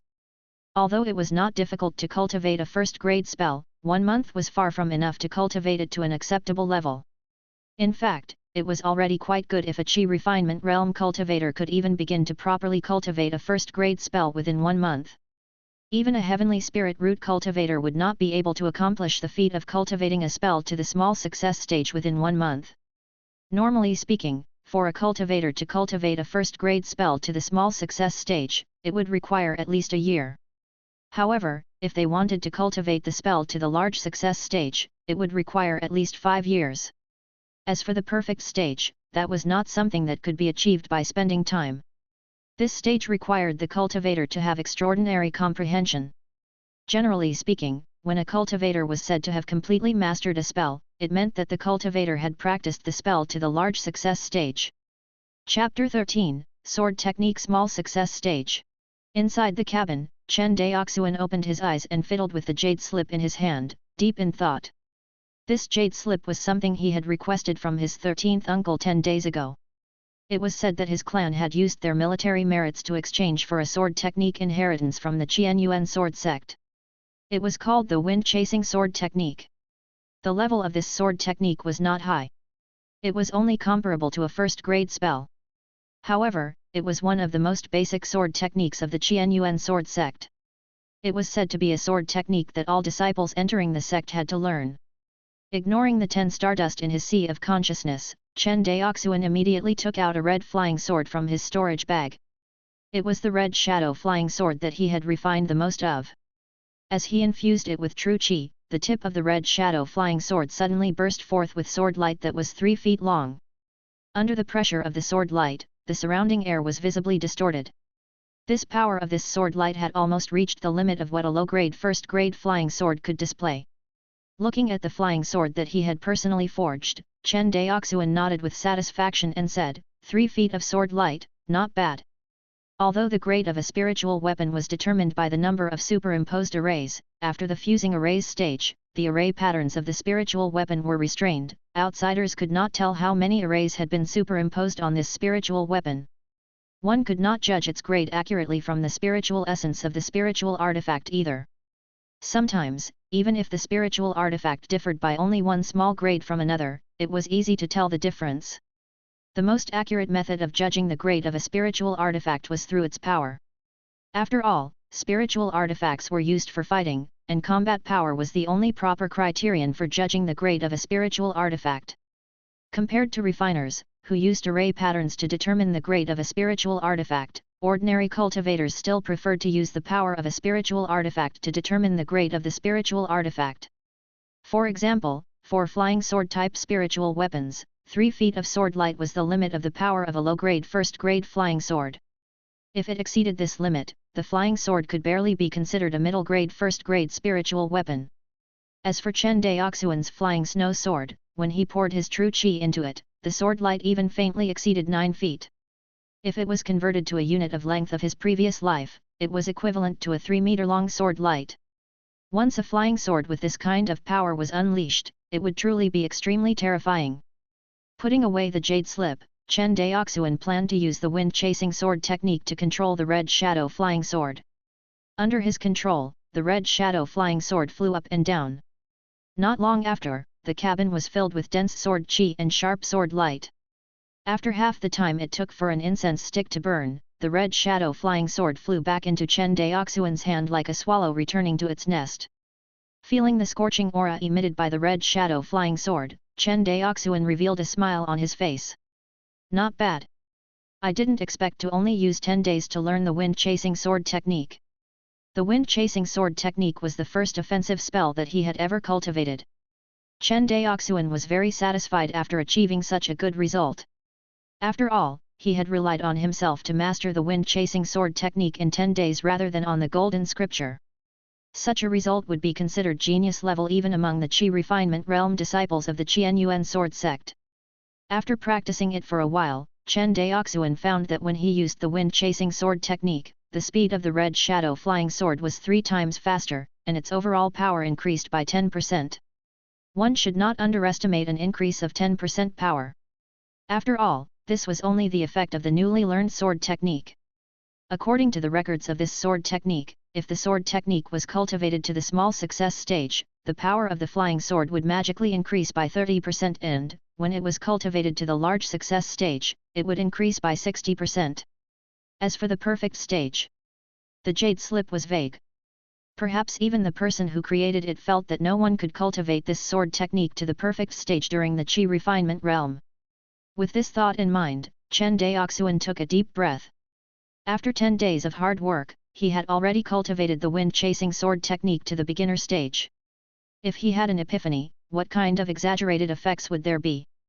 Chen Daoxuan started to look forward to it. In fact, he tried it out right away. Chen Daoxuan immediately released his control over the 10 stardust in his sea of consciousness, allowing them to collide. As the 10 stardust fused into one, Chen Daoxuan felt that familiar feeling of his consciousness rising again. Soon, the scene of the universe's Big Bang was reflected in his eyes again. Countless light blobs burst forth from the depths of his sea of consciousness along with the Big Bang, scattering in front of Chen Daoxuan. Controlled by his thoughts, a dim blob of light floated in front of him. When he focused on the blob of light, what was recorded inside was the wind-chasing sword technique that he had been studying over the past 10 days. As expected. In reality, a smile involuntarily appeared on Chen Daoxuan's face while his eyes were closed. As he focused on the blob of light, countless insights about the wind-chasing sword technique surged into Chen Daoxuan's mind, giving him a feeling of enlightenment. So this is what I should do during the process of controlling the flying sword, wind-chasing sword, so that's what it means. So that's what it means.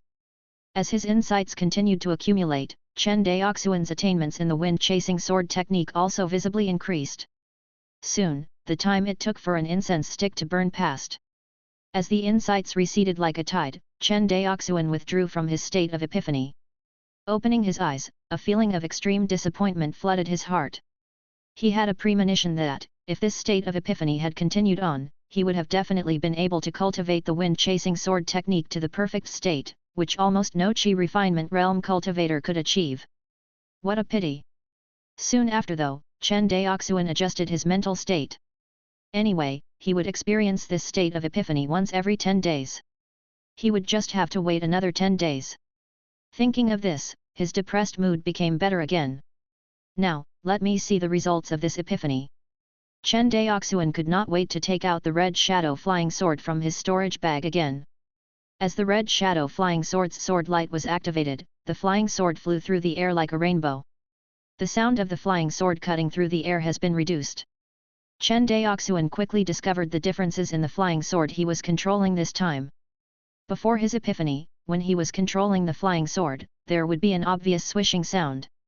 Chen Daoxuan knew clearly that it was the sound of the air being torn apart. However, this time, the swishing sound of the flying sword was gone. The red shadow flying sword flew around the cabin like an agile fish. However, its flying speed was countless times faster than the fish in the sea. This realm was clearly the small success stage of the wind-chasing sword technique recorded in the Jade Slip. Moreover, it had not merely reached the small success stage, it had advanced quite a distance past the small success stage. Chen Daoxuan estimated that his current attainments in the wind-chasing sword technique were probably not far from the large success stage. It was too terrifying. Was this the effect of the tenfold accumulation of his comprehension ability? When he created the spirit fusion array, he did not have a deep understanding of this state of epiphany. After all, it was the first time the spirit fusion array had appeared, and he was not aware of how difficult it was to create this array. However, now he knew. Even for someone like him, who thought that his talent in swordsmanship was not too bad, if he wanted to reach his current level in the wind-chasing sword technique, he would need 2 to 3 years to do so. Yet now, in the time it took for an incense stick to burn, he had saved 2 to 3 years of hard work in cultivating the sword technique. As expected of the Hongmeng Enlightenment Sutra. For the first time, Chen Daoxuan was fully convinced by the name of this scripture. Rumble. Just as he was sighing in appreciation, a suffocating sense of oppression arose in Chen Daoxuan's heart. What's going on? Chen Daoxuan immediately rushed out of the cabin with his flying sword. When he looked up, a dark cloud was gradually covering the Kanglong. Chapter 14, Spirit Void Battleship. When he left the cabin, the deck of the Kanglong was already in chaos. The panicked shouts of the clansmen continued to ring in Chen Daoxuan's ears. Clan leader, there's a huge ship flying toward us in the sky. Clan leader. At the bow of the ship, Chen Zianhe did not utter a word. He raised his head and looked at the huge ship flying toward them from above, his expression was grave. After a short while, he looked at Chen Daoxuan who had run out of the cabin. He said, "Take care of your clansmen. Tell everyone not to panic. This is the Spirit Void battleship that the Zhou clan of Guangan prefecture uses to patrol the waterways." Spirit Void battleship. Chen Daoxuan repeated it silently and nodded. After giving instructions to Chen Daoxuan, Chen Zianhe used his wind control technique and flew toward the giant ship above his head. Compared to the enormous ship in the sky, Chen Zianhe's figure seemed so small. However, Chen Daoxuan did not have time to stare at the ship. He quickly calmed down the panicked clansmen and instructed them to lower the sails and slowly bring the Kanglong to a halt. In the sky above the Kanglong, Chen Zianhe's figure continued to soar until he was on the same level as the Spirit Void battleship. He took a deep breath, cupped his hands, and said in a deep voice, "I am the Chen clan leader of Shuanghu Island.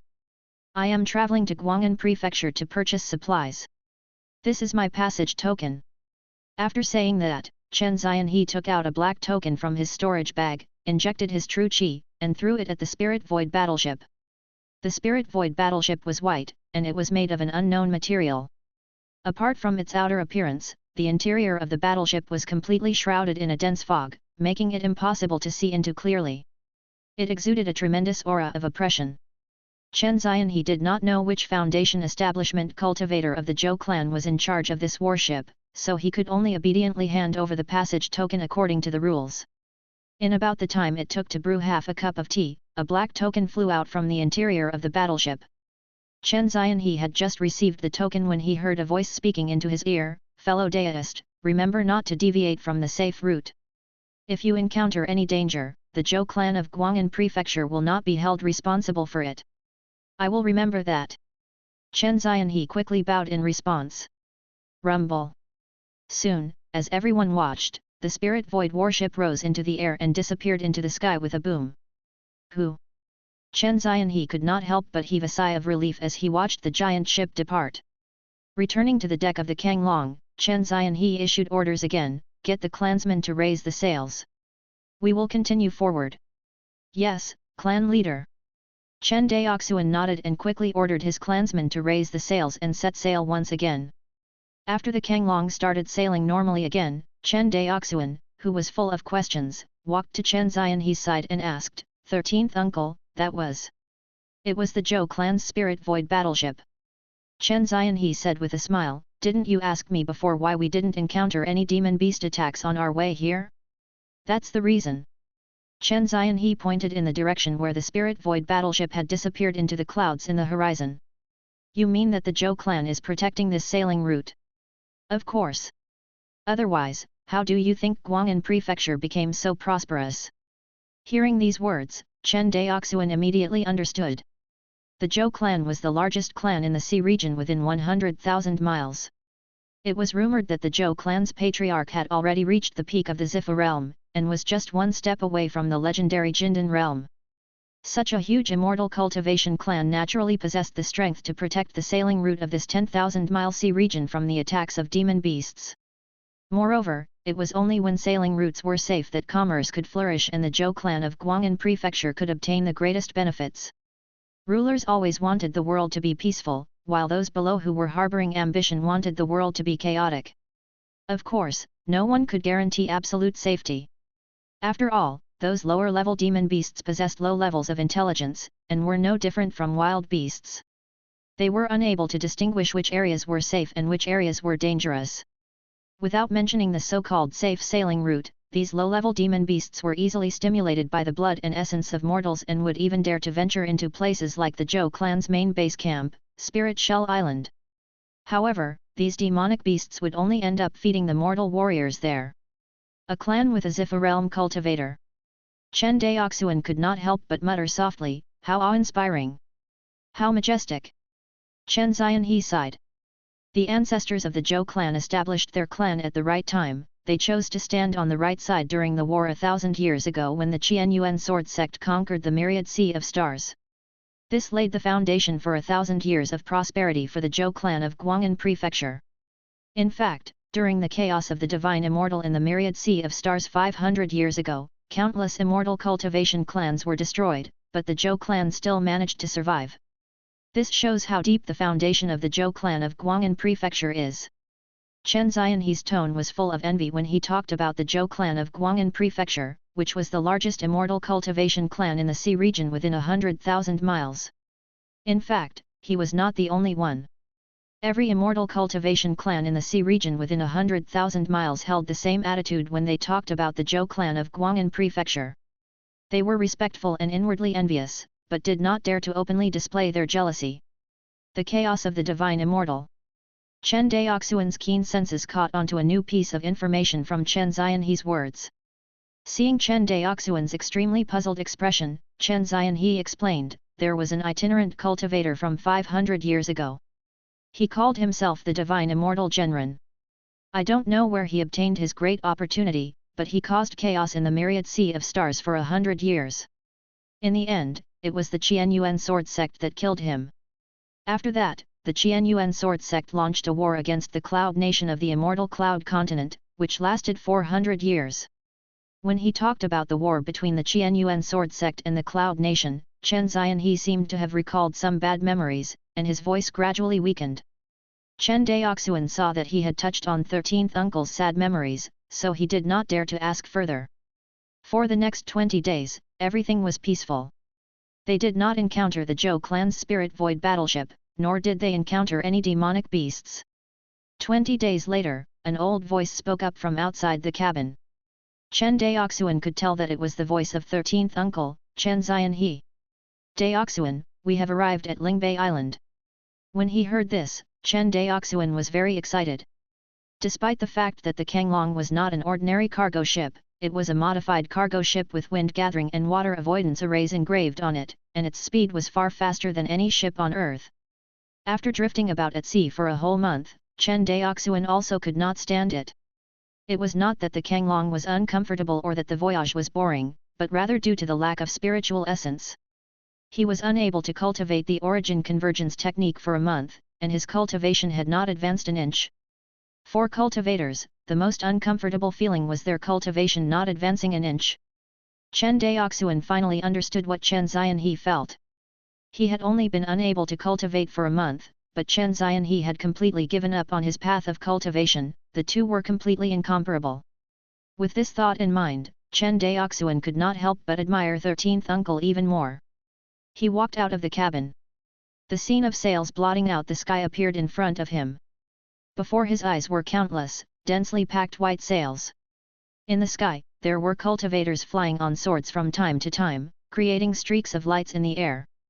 Chen Daoxuan clearly knew that those lights were all cultivators above the foundation establishment stage.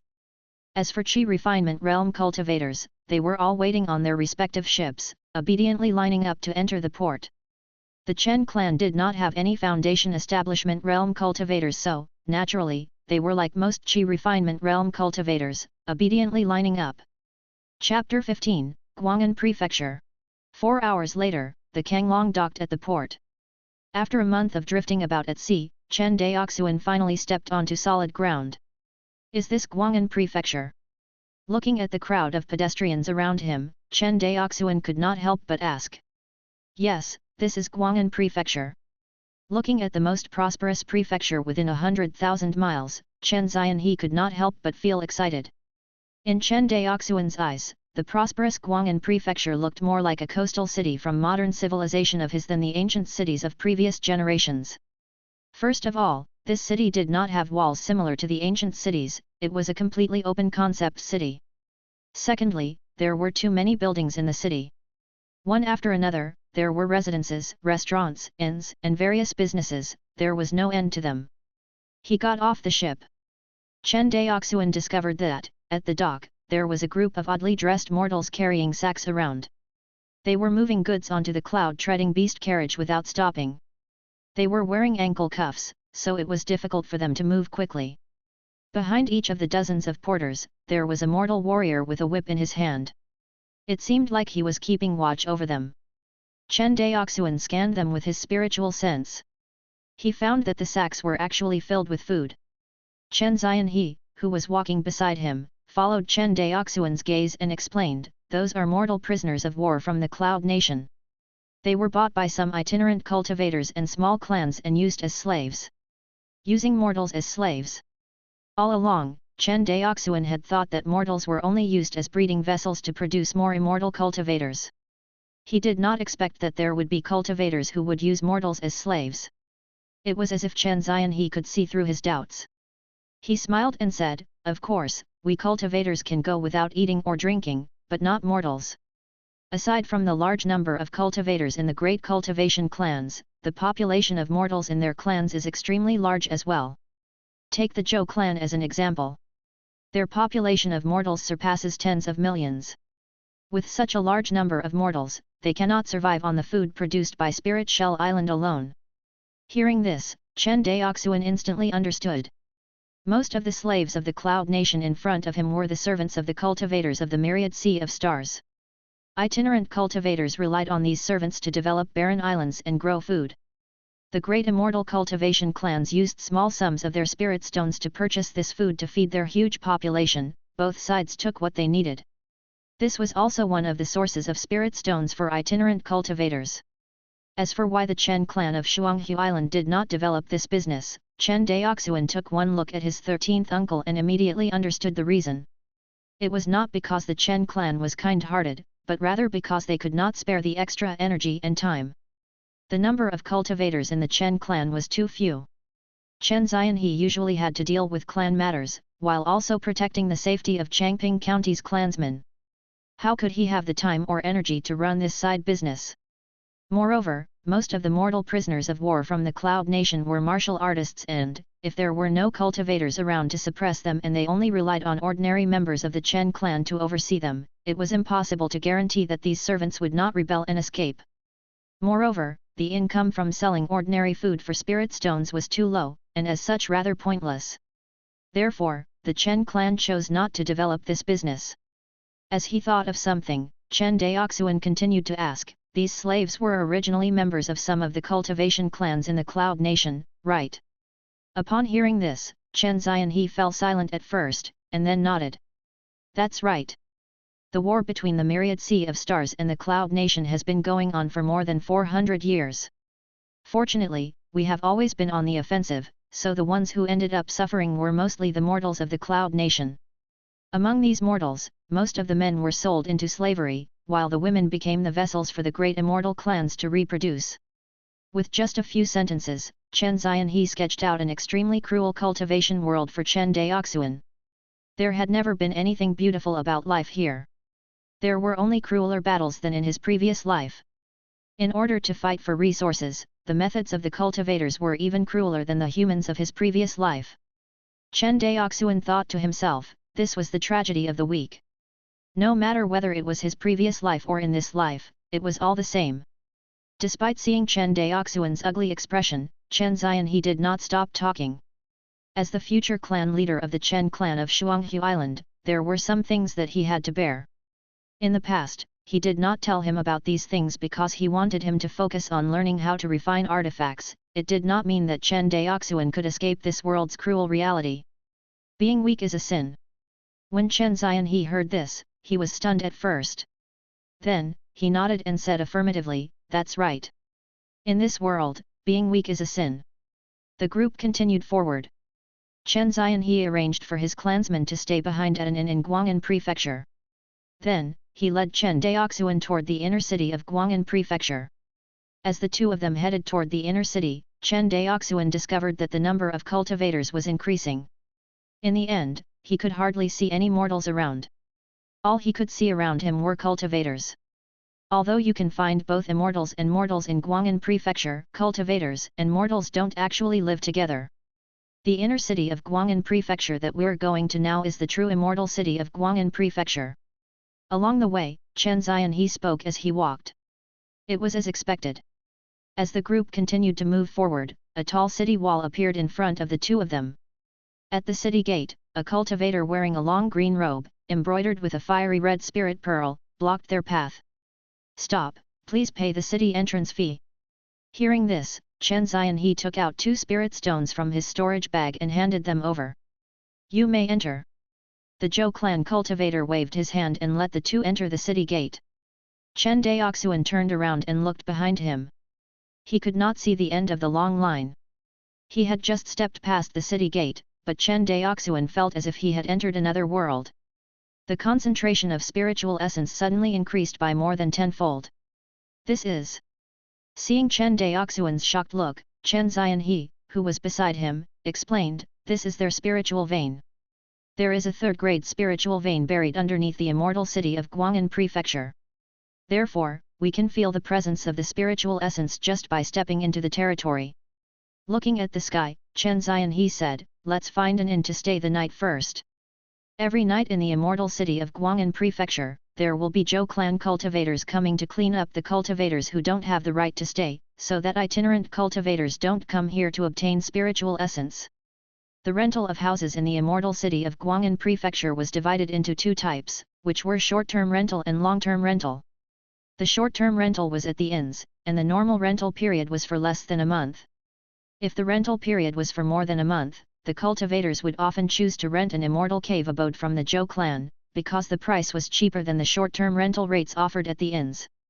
Due to the abundant spiritual essence in the immortal city of Guangan prefecture, the prices of the inns here were also very exorbitant. Chen Xianhe and Chen Daoxuan only rented 2 rooms. After choosing to rent for 10 days, they paid a total of 20 spirit stones. On average, each person needed to pay 1 spirit stone a day, and this was only the inn with the lowest concentration of spiritual essence. It was rumored that the immortal city of Guangan prefecture also provided cave abodes of A, B, C, and D grades.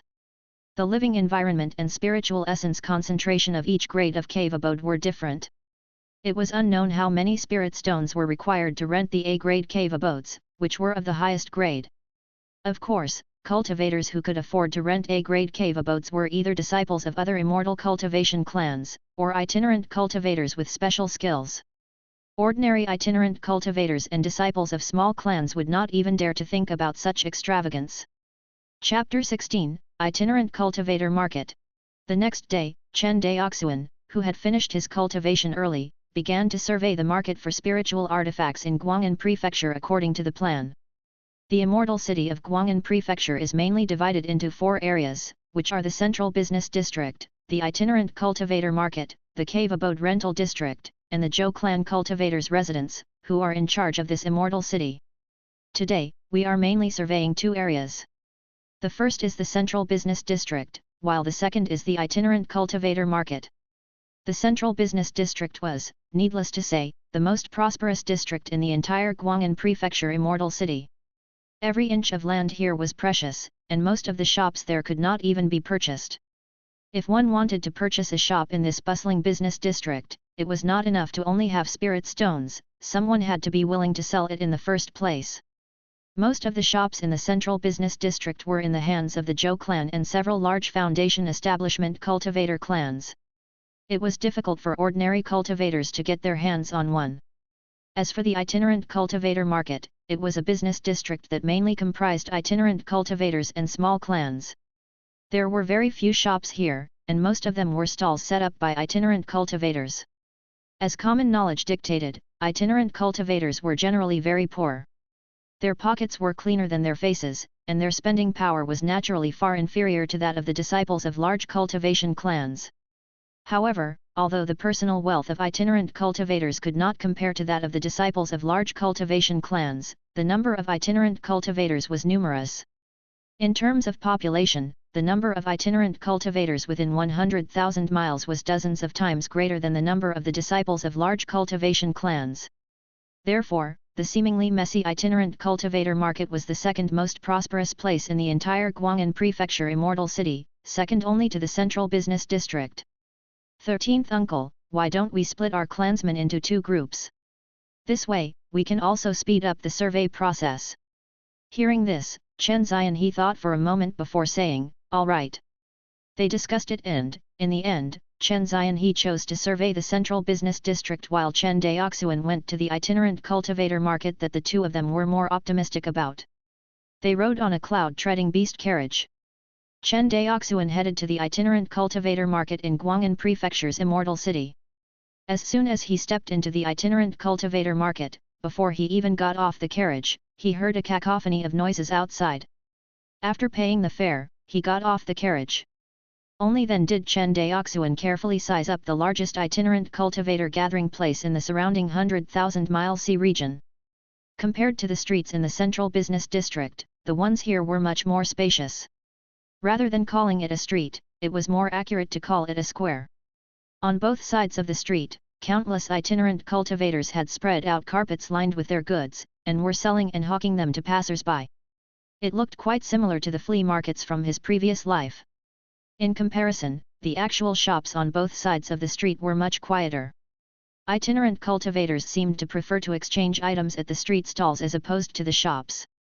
Chen Daoxuan thought for a moment, and opted not to go to the more lively itinerant cultivator street stalls. Instead, he walked toward the deserted shops. Treasure Sweeping Pavilion. Walking over to a shop, Chen Daoxuan sized up the signboard and walked in leisurely. It seemed that there had not been any customers here for a long time. When the shopkeeper of the Treasure Sweeping Pavilion saw that a customer had come to his shop, he was stunned at first. Then, with a big smile on his face, he trotted forward. Fellow deist, may I know what you want to buy? We have all kinds of spiritual artifacts, pills, talismans, and spirit rice here. We also have all kinds of spiritual materials to choose from.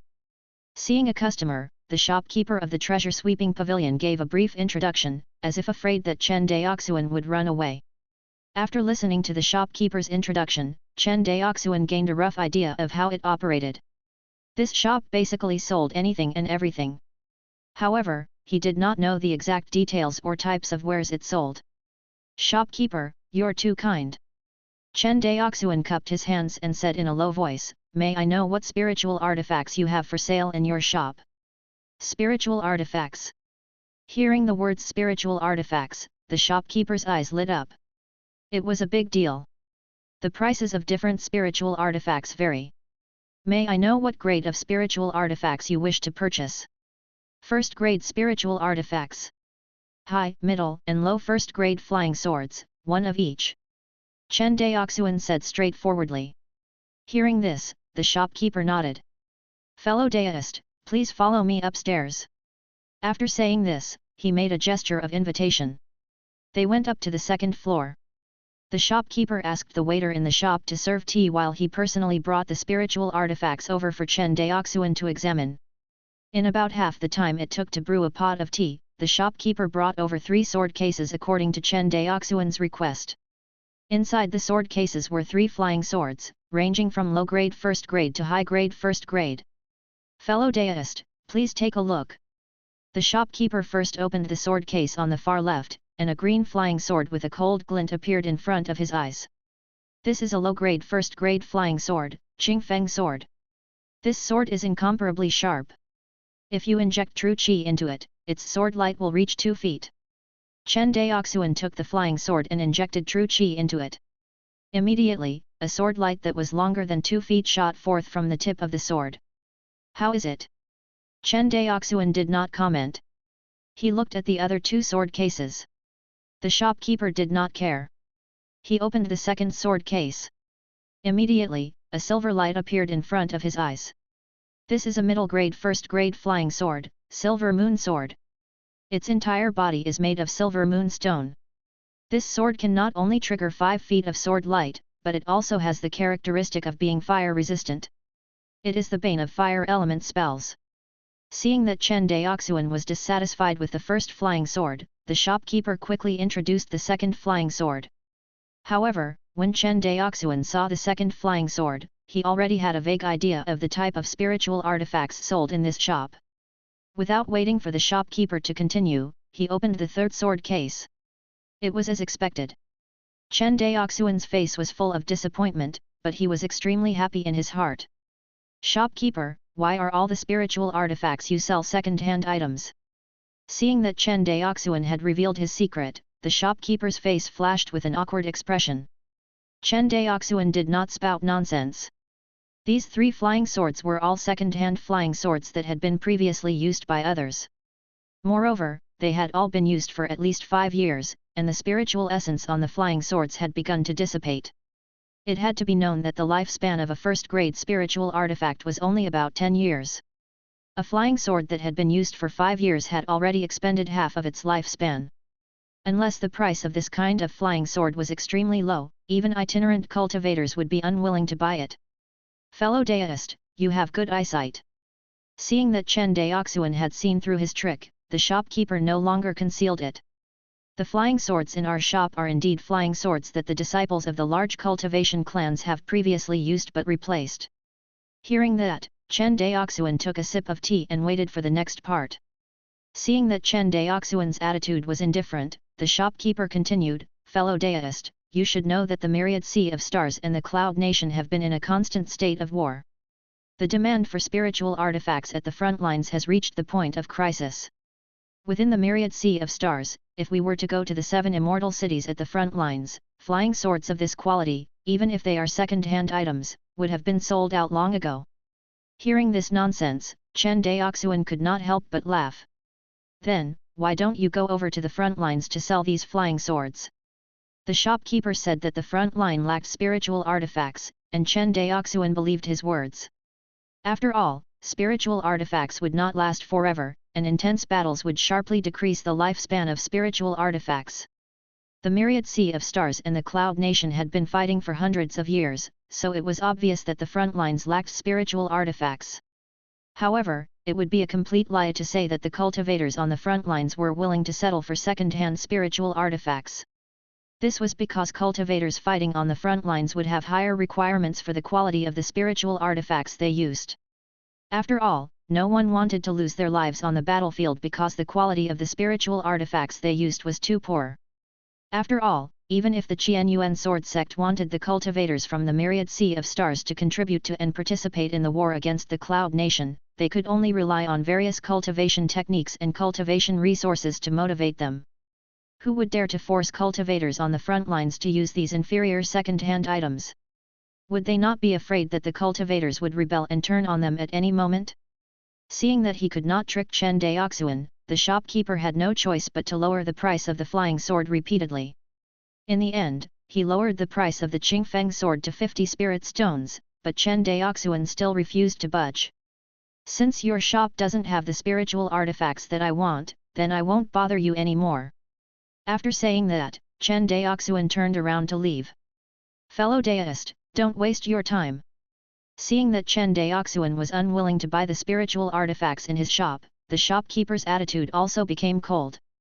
Whether it's in our itinerant cultivator market or the central business district, the probability of you successfully purchasing a brand new spiritual artifact is too low, really too low.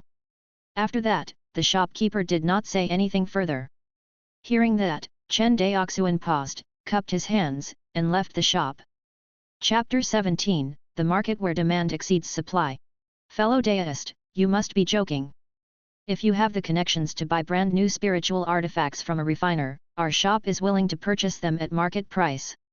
Inside another spiritual artifact shop in the itinerant cultivator market, the shopkeeper sneered. When Chen Daoxuan heard this, not only was he not angry, he even smiled and said, "Goodbye." Humph.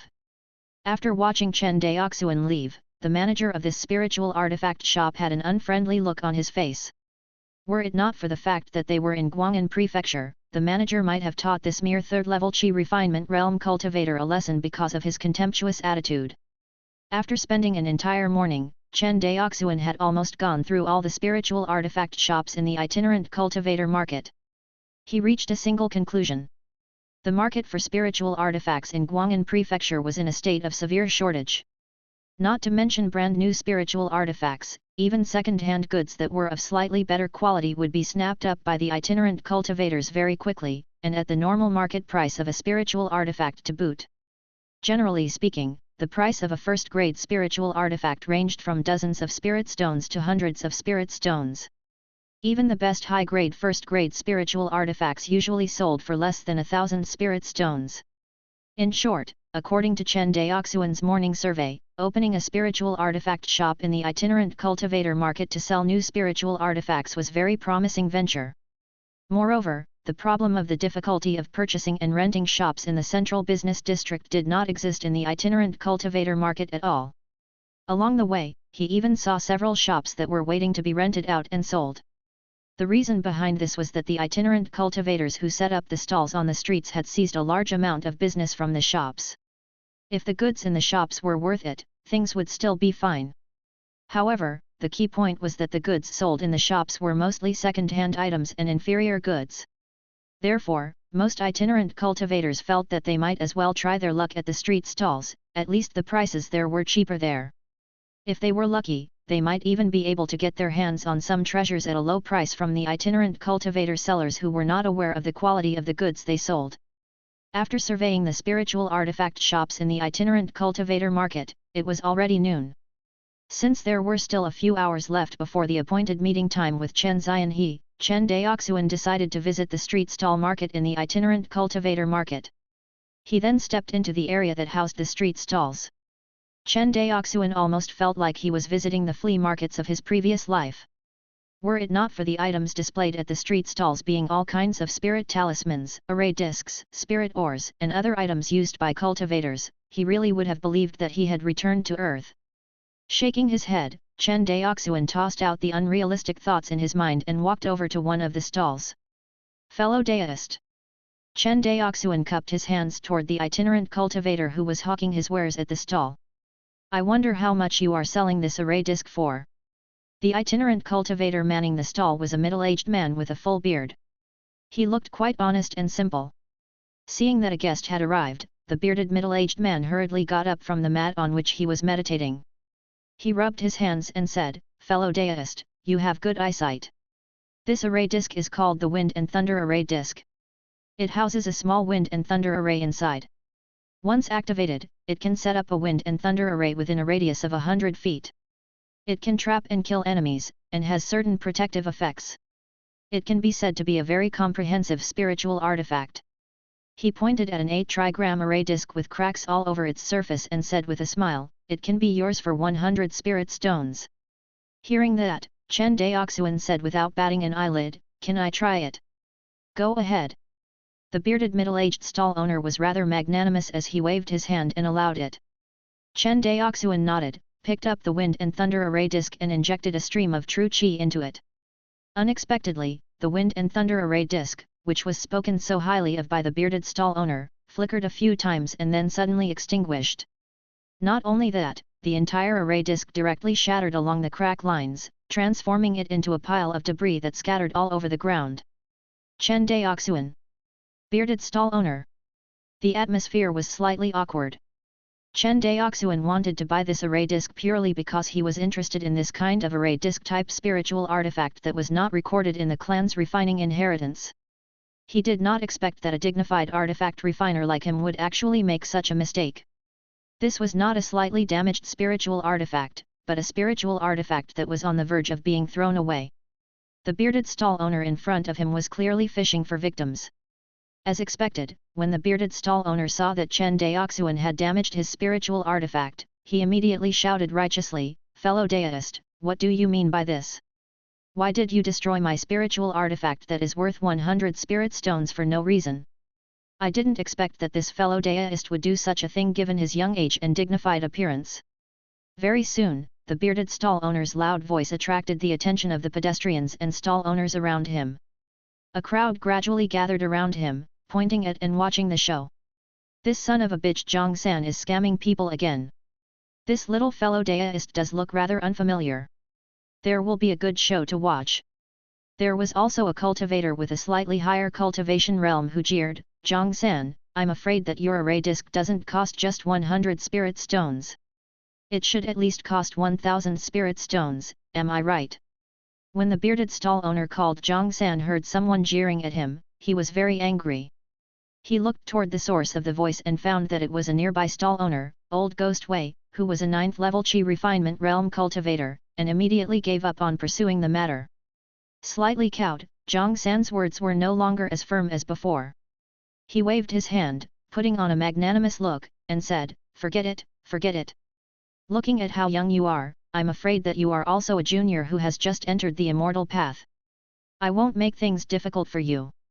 Putting on a pretense, Zhang San continued, "Moreover, I agreed to let you try out the wind and thunder array disc, so I am also partly responsible for this matter. How about this, you compensate me 50 spirit stones and I'll let this matter go. How about it?"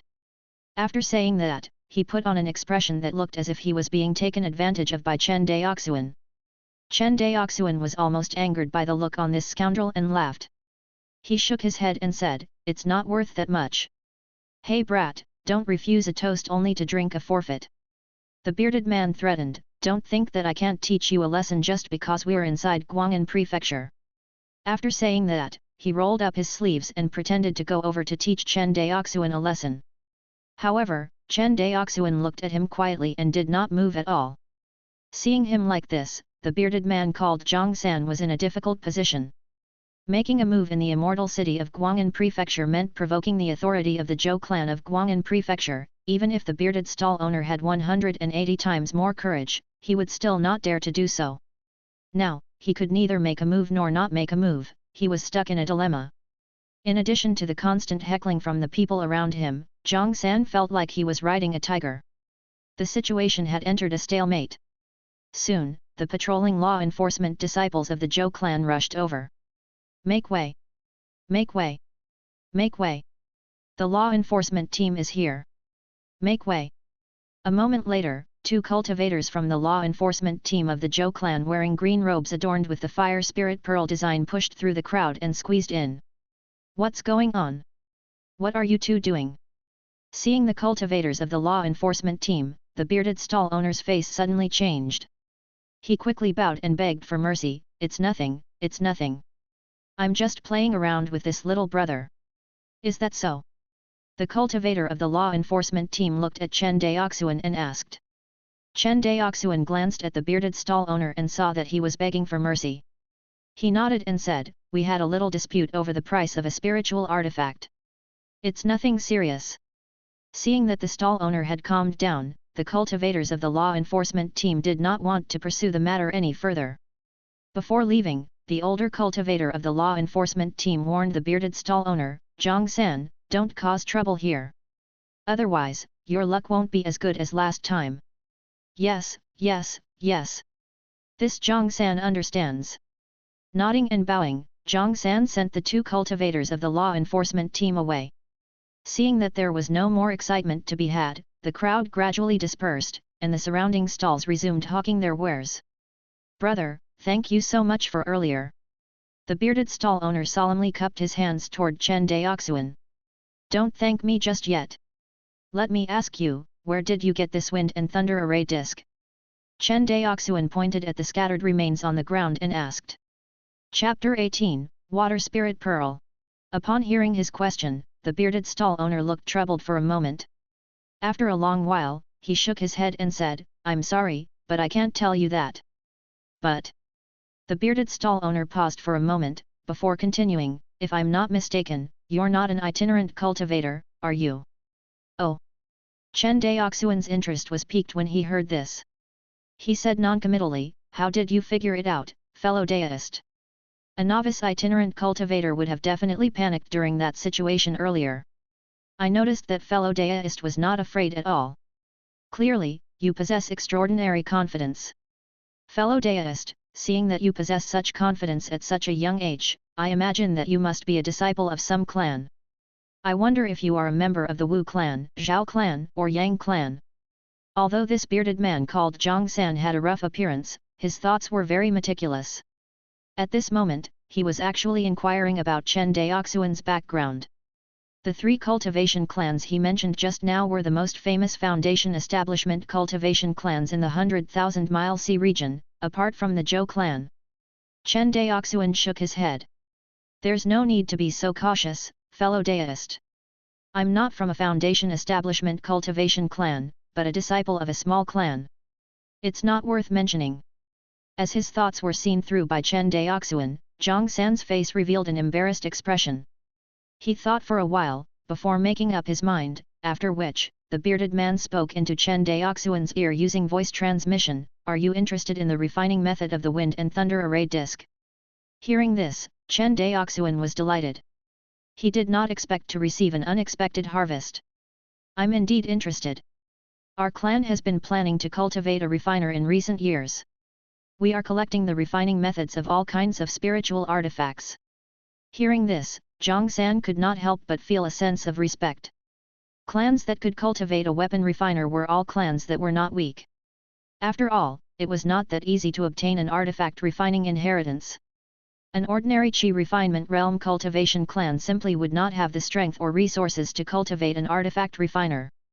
With this thought in mind, Zhang San's tone became even more humble. "Fellow deist, please don't blame me. I was being reckless just now." After saying that, Zhang San bowed deeply to Chen Daoxuan. Chen Daoxuan naturally would not argue with the other party over the matter just now. Otherwise, when the Zhou clan's law enforcement cultivators were here, he would not have let the other party off. Zhang San also knew what to do at this moment to return the favor. He took out a jade slip from his storage bag and said via voice transmission, "Fellow deist, please take a look. This is the refining method of the wind and thunder array disc." Hearing this, Chen Daoxuan took the jade slip from his hand and examined it with his spiritual sense. The next moment, a large amount of information regarding the refining process of the array disc poured into Chen Daoxuan's sea of consciousness. However, because he had been tricked once, Chen Daoxuan was extra cautious this time around. After carefully inspecting it, he discovered that the things recorded in this jade slip were likely true.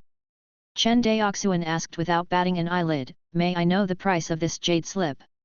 Hearing this, Zhang San raised 5 fingers and said, "I can see that fellow deist is sincere in buying it. The price is 500 spirit stones." After saying this, the itinerant cultivator called Zhang San looked at Chen Daoxuan with a nervous expression. 500 spirit stones was a huge amount for a Qi refinement realm itinerant cultivator, so it was easy to see why Zhang San was nervous. Outside Guangan prefecture, many cultivators would risk their lives for this amount of spirit stones. Seeing Zhang San acting suspiciously, Chen Daoxuan nodded his head and said, Sure. It was not a bad deal for him to spend 500 spirit stones to buy the refining method of an array disc spiritual artifact. Itinerant cultivators would likely not purchase the refining methods for spiritual artifacts, but, for Chen Daoxuan, who wanted to develop his clan, it was worth it in order to strengthen the inheritance of his clan. The two of them discussed matters for a while, after which they deliberately chose to head to the inn to rent out a guest room to complete the transaction.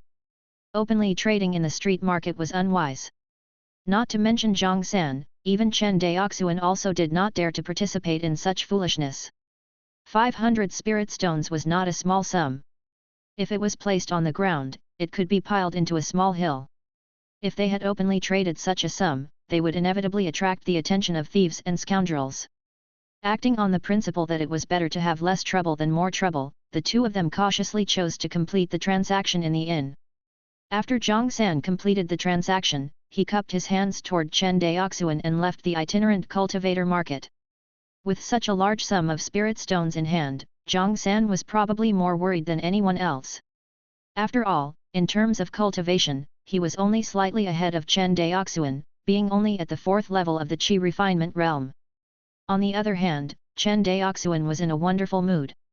Even though he had only spent less than half a day in the itinerant cultivator market, he had already managed to obtain a hard-to-come-by refining method of a spiritual artifact. Moreover, it was not a common offensive or defensive spiritual artifact, but an auxiliary spiritual artifact like an array disc. Spurred on by his good mood, Chen Daoxuan kept up his efforts and continued to stroll around the street stalls. By the time he returned to the spot where Zhang San had set up his stall, it had already been occupied by another itinerant cultivator. He shook his head, and continued to walk forward. It was not until he arrived in front of a haggard-looking black-robed old man that Chen Daoxuan stopped. He had an impression of this cultivator in front of him. When he and Zhang San were butting heads earlier, it was this black-robed old man who kept trying to undermine Zhang San. In a sense, he could be considered to have helped Chen Daoxuan out of his predicament. Compared to Zhang San's fake enthusiasm, the black-robed old man's demeanor was cold. Even though Chen Daoxuan was standing in front of him, he pretended not to see him and continued to sit quietly on the mat with his eyes closed. As cultivators were always in closed-door cultivation, they were naturally eccentric and esoteric characters, so Chen Daoxuan did not find it strange. "Senior, how much is this water spirit pearl of yours?" Chen Daoxuan asked with an expression of surprise on his face when he saw a spirit pearl emitting pure water spiritual essence at the stall. The water spirit pearl was a unique cultivation resource produced by the Zhou clan on Spirit Shell Island. This kind of spirit pearl had the effect of filtering and purifying spiritual essence. In other words, when a cultivator absorbed the spiritual essence that was filtered and purified by the water spirit pearl, the efficiency of refining that spiritual essence would greatly increase, thereby increasing the cultivator's cultivation speed. Of course, this kind of treasure also had its limits. Generally speaking, a first-grade water spirit pearl could only be used for a month at most before it would lose its spiritual essence purifying effect and become an ordinary pearl. Under normal circumstances, it was very difficult for such a treasure to fall into the hands of itinerant cultivators. Normally, it would even have to be ordered in advance by the various large clans. He did not know how the old man in front of him had obtained one. When the black-robed old man heard Chen Daoxuan's question, he opened his wrinkled eyes and said coldly, 100 spirit stones. No bargaining. Chen Daoxuan, who had been originally filled with joy, was instantly stunned when he heard those words. According to the market price, the Zhou clan's first-grade water spirit pearls only cost 50 spirit stones each, yet the black-robed old man in front of him had directly doubled that price. No wonder no one had bought it even after so many people had come and gone for so long. This was no longer about selling things at a premium, this was simply daylight robbery. Perhaps it was because it had been put on sale for too long, and perhaps because no one had bought it, but seeing Chen Daoxuan's regretful expression, the black-robed old man explained further, "Young friend, take a good look. This water spirit pearl is a high-grade first-grade spirit pearl. Although 100 spirit stones is a little expensive, the water spirit pearl is precious to begin with. It is normal for its price to be a little higher." Hearing this, Chen Daoxuan was skeptical. After all, he had never seen the water spirit pearl sold by the Zhou clan before. The only reason he could recognize this pearl was because 13th uncle had once told him about the characteristics of this type of spirit pearl. Ah, think whatever you want, young friend. Seeing that Chen Daoxuan was still hesitating, the old man, who was not exactly a good salesman, simply closed his eyes and did not speak further. All right, 100 spirit stones it is then. It was difficult to buy water spirit pearls to begin with, so if what the old man said was true, it would not be too much of a loss.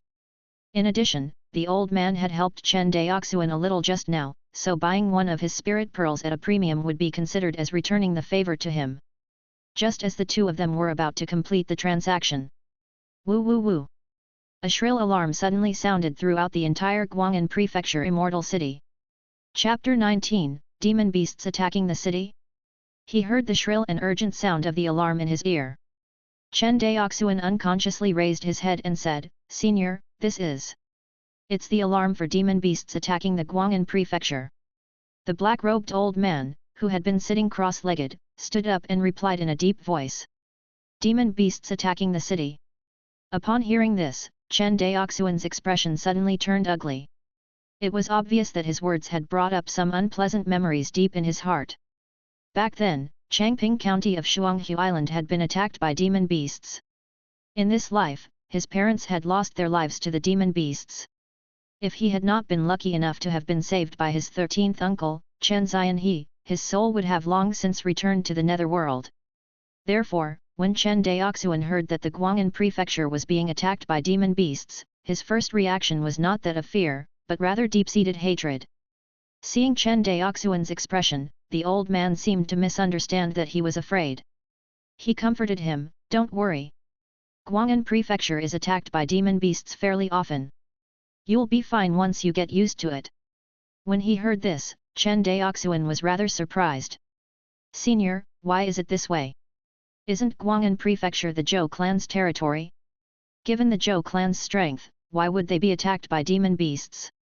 Hearing this, the old man pointed at the water spirit pearl in Chen Daoxuan's hand. "Young friend, have you ever heard of merfolk?" Hearing this, Chen Daoxuan recalled the description of the merfolk that he had read in his clan's ancient books. There are merfolk in the South Sea. They live in the deep sea, and their voices confuse people's minds. They are good at nurturing spiritual shells and controlling sea beasts. However, he had always treated the records in the ancient books as legends. He had not expected that there really were merfolk in this world. Chen Daoxuan replied, "I've seen it in the ancient books. However, what does this have to do with the demon beasts attacking Guangan prefecture? Could it be related to this water spirit pearl?"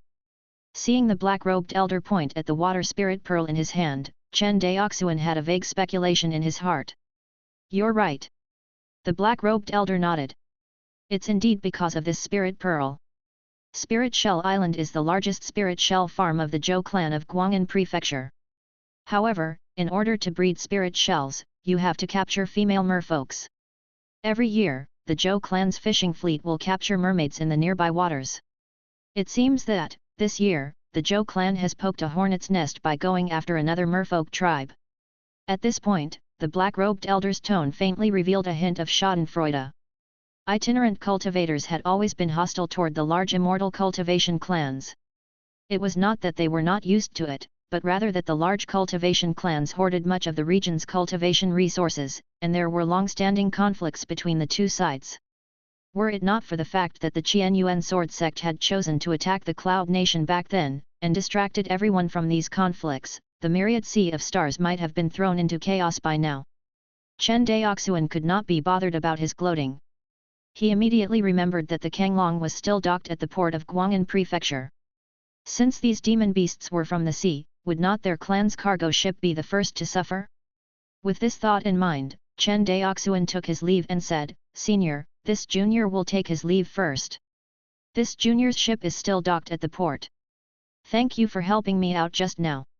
Hearing Chen Daoxuan mention cargo ship, the black-robed elder immediately slapped his thigh and said, "Oh no, this old man's ship is also docked there."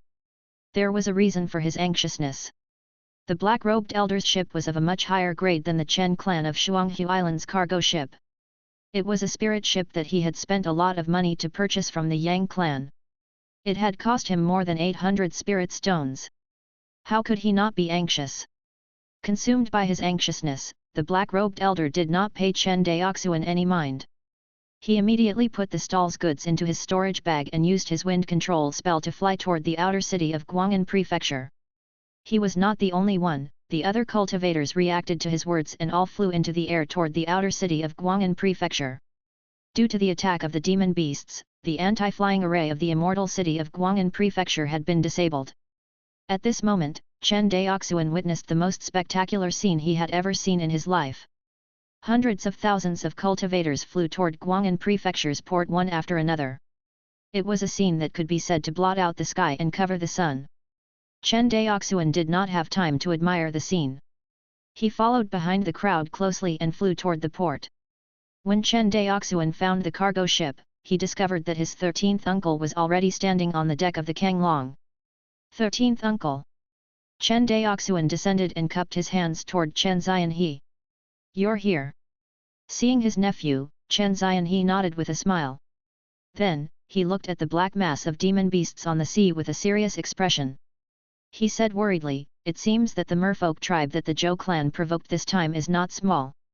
Chen Daoxuan looked over at the sea, but he was not too worried. After gaining an understanding of the situation in Guangan prefecture over the past few days, he knew how terrifying the Zhou clan was. Although there were a lot of demon beasts in front of him, if one observed carefully, they would find that they were all low-level demon beasts that did not even warrant a grade. Not to mention the Zhou clan of Guangan prefecture, even the itinerant cultivators here could easily kill them if they worked together. After all, although there were many demon beasts, there were far more itinerant cultivators. Moreover, the average strength of each itinerant cultivator far exceeded this group of demon beasts. Chen Xianhe looked at Chen Daoxuan worriedly, before saying, seeing as it's such a huge group of demon beasts, the Zhou clan cultivators will definitely not be able to completely block them. When the time comes, if there are any demon beasts that slip through the net, remember not to charge too far ahead. You only need to protect the clan's cargo ship. He was not afraid that the demon beasts would hurt Chen Daoxuan. After all, most of these demon beasts were low-level demon beasts. Chen Daoxuan's strength was more than enough to deal with them.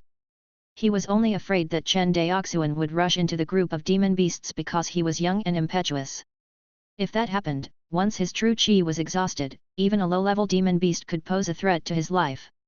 As the dark mass of cultivators continued to arrive, the two sides actually confronted each other on the narrow and long coastline of Guangan prefecture. Looking at the endless group of cultivators in front of them, Chen Xianhe and his nephew immediately felt at ease. As their cargo ship was berthed closer to the port, there was a large group of cargo ships closer to the sea. At this moment, these cargo ships had formed a natural barrier that protected their ship. Although the cultivators standing in front of them were cursing in their hearts, in order to protect their own cargo ships, they could only grit their teeth and swallow their bitterness. Of course, the ones at the forefront were the Zhou clan cultivators. After all, Guangan prefecture was their territory, and protecting its peace and livelihood was their duty. Not to mention that this disaster was also caused by their Zhou clan in the first place. In a relaxed mood, Chen Xianhe could not help but speak teasingly, it seems like the members of the Yang clan are going to laugh their heads off this time. The Yang clan that he mentioned was the largest foundation establishment cultivation clan in the surrounding 100,000-mile sea region. In terms of status, they were only ranked below the Zhou clan of Guangan prefecture. Seeing Chen Daoxuan's doubtful expression, Chen Xianhe explained, the Yang clan is the largest merchant of cargo ships in the nearby sea region. Our clan's Kanglong was also purchased from the Yang clan's shipping company. I'm afraid that many of our fellow Daoists' cargo ships will be destroyed in this demon beast attack. How can the Yang clan not laugh in this scenario? Just as he finished his sentence, a piercing screech tore through the sky. Ayo! Hearing this screech, Chen Daoxuan felt his heart thump, and then he felt nauseous. Chen Daoxuan hurriedly circulated true qi through his danshan to suppress the nauseous feeling. After that, he looked at Chen Xianhe and realized that 13th uncle was as pale as he was. This is a high-level merman. Chen Xianhe's expression sank. What kind of trouble did the Zhou clan get into this time? Chapter 20, The Fish That Slipped Through the Net. Upon hearing this piercing screech that pierced through the clouds, the demon beasts on the distant coastline seemed to enter a frenzied state as they pounced toward Guangan prefecture. The large number of demon beasts seemed to even form a tidal wave. Seeing the terrifying world-shaking might of the demon beast tide, the expressions of all the cultivators present changed. At the forefront. At this moment, the faces of all the Zhou clan cultivators on the front lines sank. The Zhou clan never imagined that their usual practice of capturing mermaids would cause such great trouble this time. Regardless, since the merfolk had come knocking on their door, the Zhou clan could not possibly retreat. Otherwise, the prestige that the Zhou clan had built up within the 100,000 miles sea region over the past 1,000 years would vanish in an instant. With this thought in mind, the leader of the group, who was as if a realm cultivator, shouted loudly, "Disciples of the Zhou clan, listen pp. Get into formation to defend against the enemy." Once the order was given, in less than the time it took to brew a cup of tea, an enormous formation was formed in front of the coastline.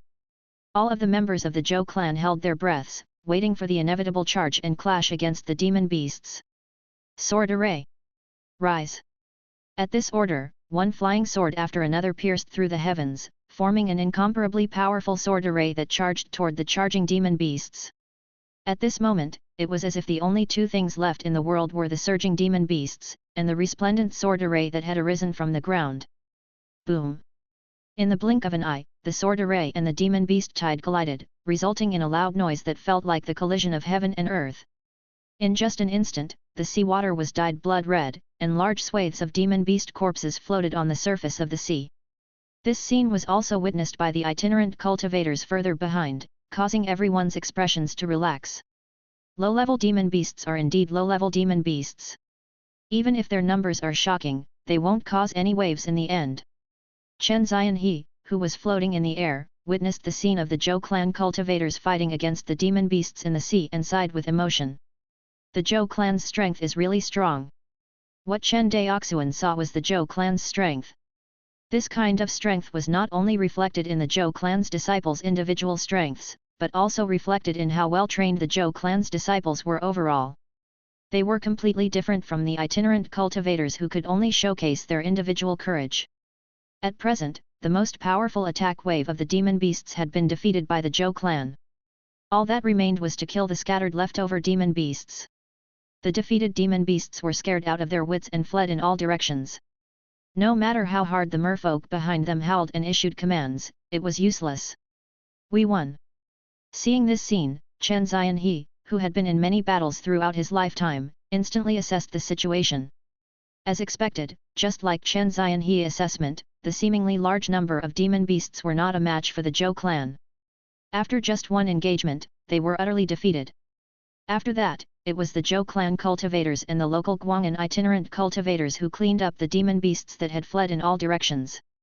Compared to defeating the large group of demon beasts, this kind of cleanup work seemed to be far more laborious, because these demon beasts were too good at running around randomly. The Zhou clan cultivators had to ensure that not a single one of them escaped. Otherwise, if any of the demon beasts entered the rivers of Guangan prefecture, they would probably pose a great threat to the Zhou clan's mortal population. After all, compared to cultivators, mortals did not have the ability to protect themselves when faced with demon beasts. Even if it was a mortal warrior at the 9th level of the Xiantian realm, it was very likely that they would be killed when facing these demon beasts, much less those mortals who did not know martial arts. Fortunately, ships were everywhere around Guangan prefecture's port. At this moment, these ships formed a natural protective barrier for Guangan prefecture. It was almost impossible for the scattered demon beasts to pass these boats and enter the rivers of Guangan prefecture. On the Kanglong, Chen Daoxuan and Chen Daoxuan stood side by side. Chen Daoxuan had thought that he would have the opportunity to kill a demon beast with his own hands, but it now seemed like they were just there to watch the show. Although they could not count the number of demon beasts, one thing was certain: there were definitely not as many demon beasts compared to the number of cultivators present. In addition, most of the demon beasts had been killed by the Zhou clan cultivators. It was now their turn to act, so one could imagine just how few were left. Seeing the eager expression on Chen Daoxuan's face, Chen Daoxuan could not help but laugh. Most of these are low-level demon beasts. Even if we kill them, their carcasses are useless to us cultivators. Why waste the effort? Chen Daoxuan chuckled. I know, but my hands are feeling a little itchy. Hearing this, Chen Daoxuan was speechless. Cultivators were in closed-door cultivation all year round. They had incredible strength, but often did not have the opportunity to use it. If that situation persisted for a long time, they would eventually develop problems. This was also the reason why cultivators often fought fiercely whenever there was a disagreement. To describe it in the words of his previous life, the desire to kill arose from the possession of a sharp blade. Moreover, cultivators no longer simply possessed sharp blades. Instead, they possessed the power to destroy the world. How could they not be agitated? Chen Daoxuan was about to say something when the Kanglong suddenly shook. Oh no, it's a tiger-eyed fish. Chen Daoxuan scanned the surroundings with his spiritual sense and found a 3-meter-long, blood-red, 4-eyed strange fish ramming and tearing at the hull of the Kanglong. What a beast! Seeing this beast trying to destroy the Kanglong, which was the only cargo ship the clan possessed, Chen Daoxuan could not remain idle. He immediately took out a flying sword and slashed at the tiger-eyed fish in the sea. Hwa! The sword light of the flying sword flashed. It only struck once into the sea below before it broke through the surface of the water. The next second, the Kanglong stopped shaking. Not long after, a stream of blood surged up from under the sea. The next thing that surfaced was the corpse of the demon beast that Chen Daoxuan had called the tiger-eyed fish. Chen Daoxuan took a closer look. The tiger-eyed fish had already been split in half. After thinking for a while, Chen Daoxuan used his true qi to lift the tiger-eyed fish's corpse from the sea, and suspended it in front of him to examine carefully. This was the first time he had examined a demon beast so carefully. 10 years ago, during the demon beast riot in Changping County, he had been consumed by fear and had not gotten a good look at the demon beasts. Is this a demon beast? It's really weak. Chen Daoxuan muttered. When he heard this, the expression on Chen Daoxuan's face became serious. He shook his head and said, a demon beast is not weak. Rather than saying that this tiger-eyed fish is a demon beast, it is more appropriate to say that it has been infected by demonic energy, which has turned it into a demon beast. A true first-level demon beast is not so easy to deal with. At this point, Chen Daoxuan seemed to have thought of something and warned Chen Daoxuan, if you encounter a demon beast with the same cultivation level by yourself in the future, remember not to fight it recklessly. It is very difficult for an ordinary cultivator to fight a demon beast of a similar level alone. Okay. Chen Daoxuan nodded, indicating that he would remember Chen Daoxuan's advice. He was clear that, in terms of experience, 13th uncle, this old fox of the immortal cultivation world, was far ahead of him. Seeing the regretful look on Chen Daoxuan's face, Chen Daoxuan said moodily, don't look so glum.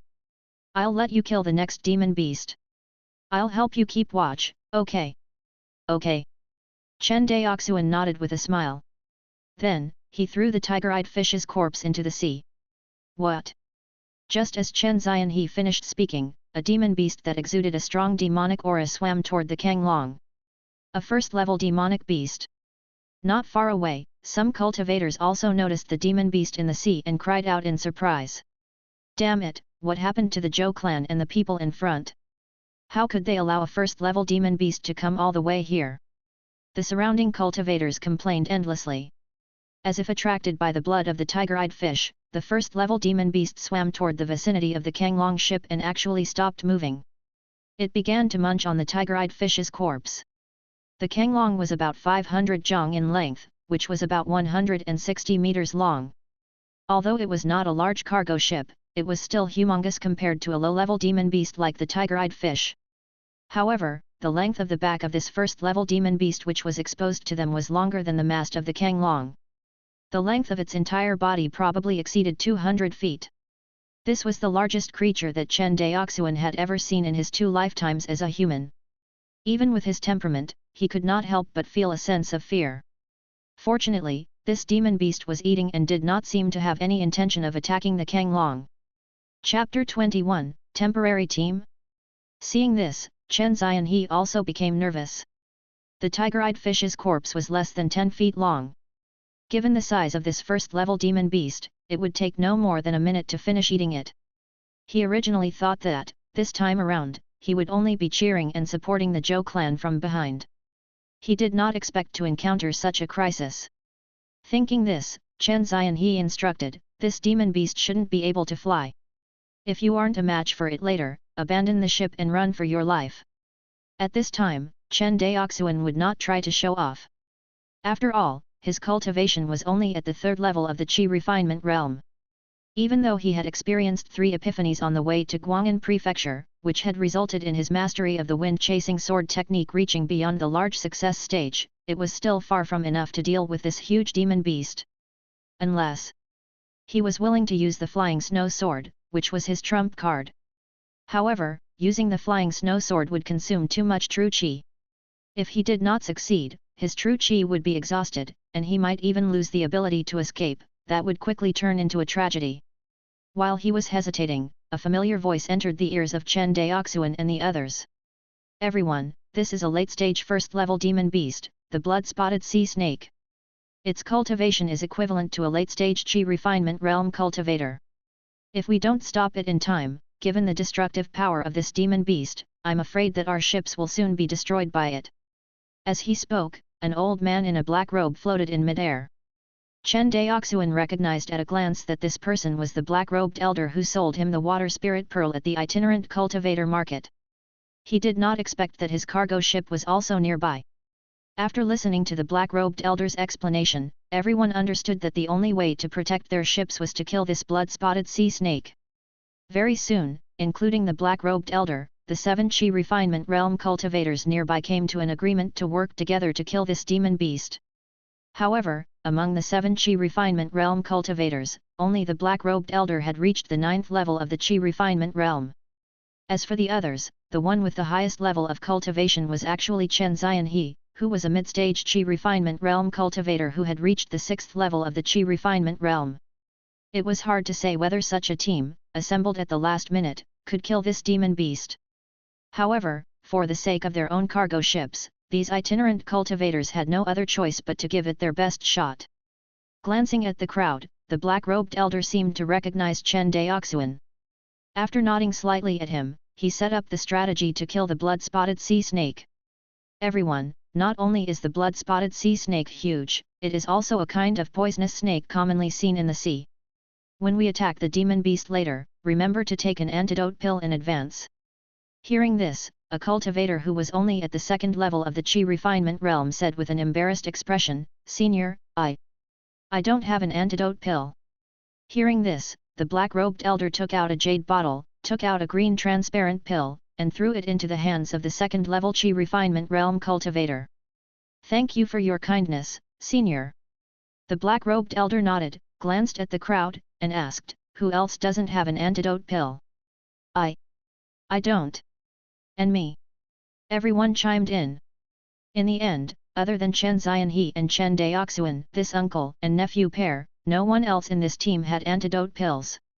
Of course, it might not be the case that everyone did not have antidote pills, perhaps some people just wanted to take advantage of the black-robed elder. The black-robed elder was well aware of such a possibility. However, in order to protect his valuable cargo ship, he had to pay such a price. Otherwise, it would be very difficult for him to kill the blood-spotted sea snake by himself.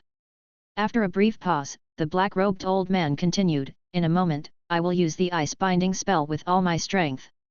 I will be able to at least trap this beast for 3 breaths of time. During this time, you can take the opportunity to kill the demon beast together. Are there any problems?" Seeing that someone was willing to take the lead, everyone naturally did not disagree and nodded in agreement.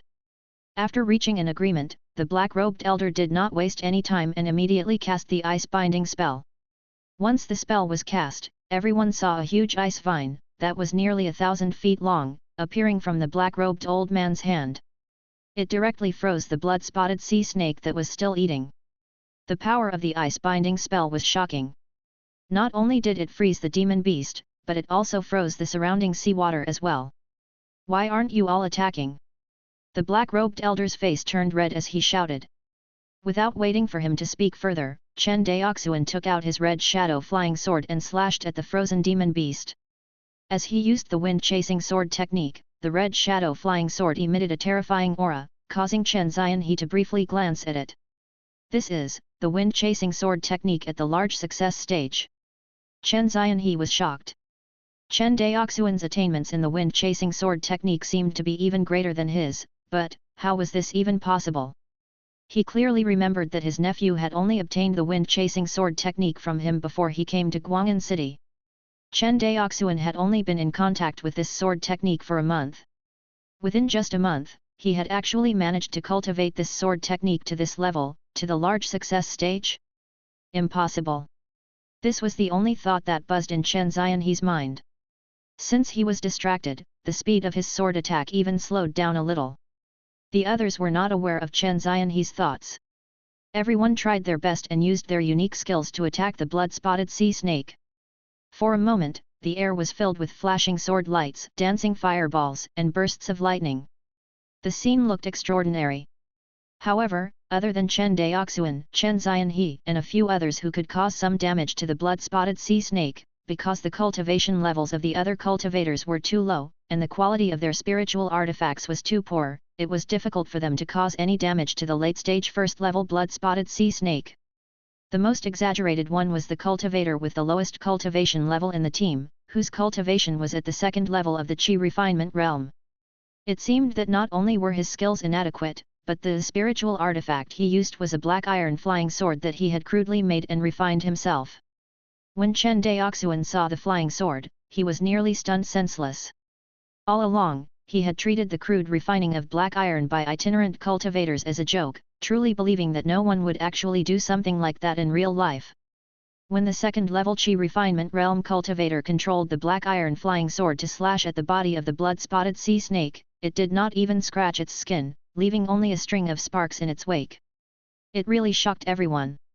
Seeing this scene, the black-robed elder was anxious and angry. He kept cursing everyone in his heart for being useless, but he didn't have any good ideas to resolve the issue either. He needed to constantly channel true Qi into the ice-binding spell to freeze this ferocious sea snake. Otherwise, once the blood-spotted sea snake broke out of the ice, even if everyone could fly and escape with their lives, their ships would definitely be completely destroyed by this crazy blood-spotted sea snake. This was an outcome that the black-robed elder could not tolerate. Ka ka ka.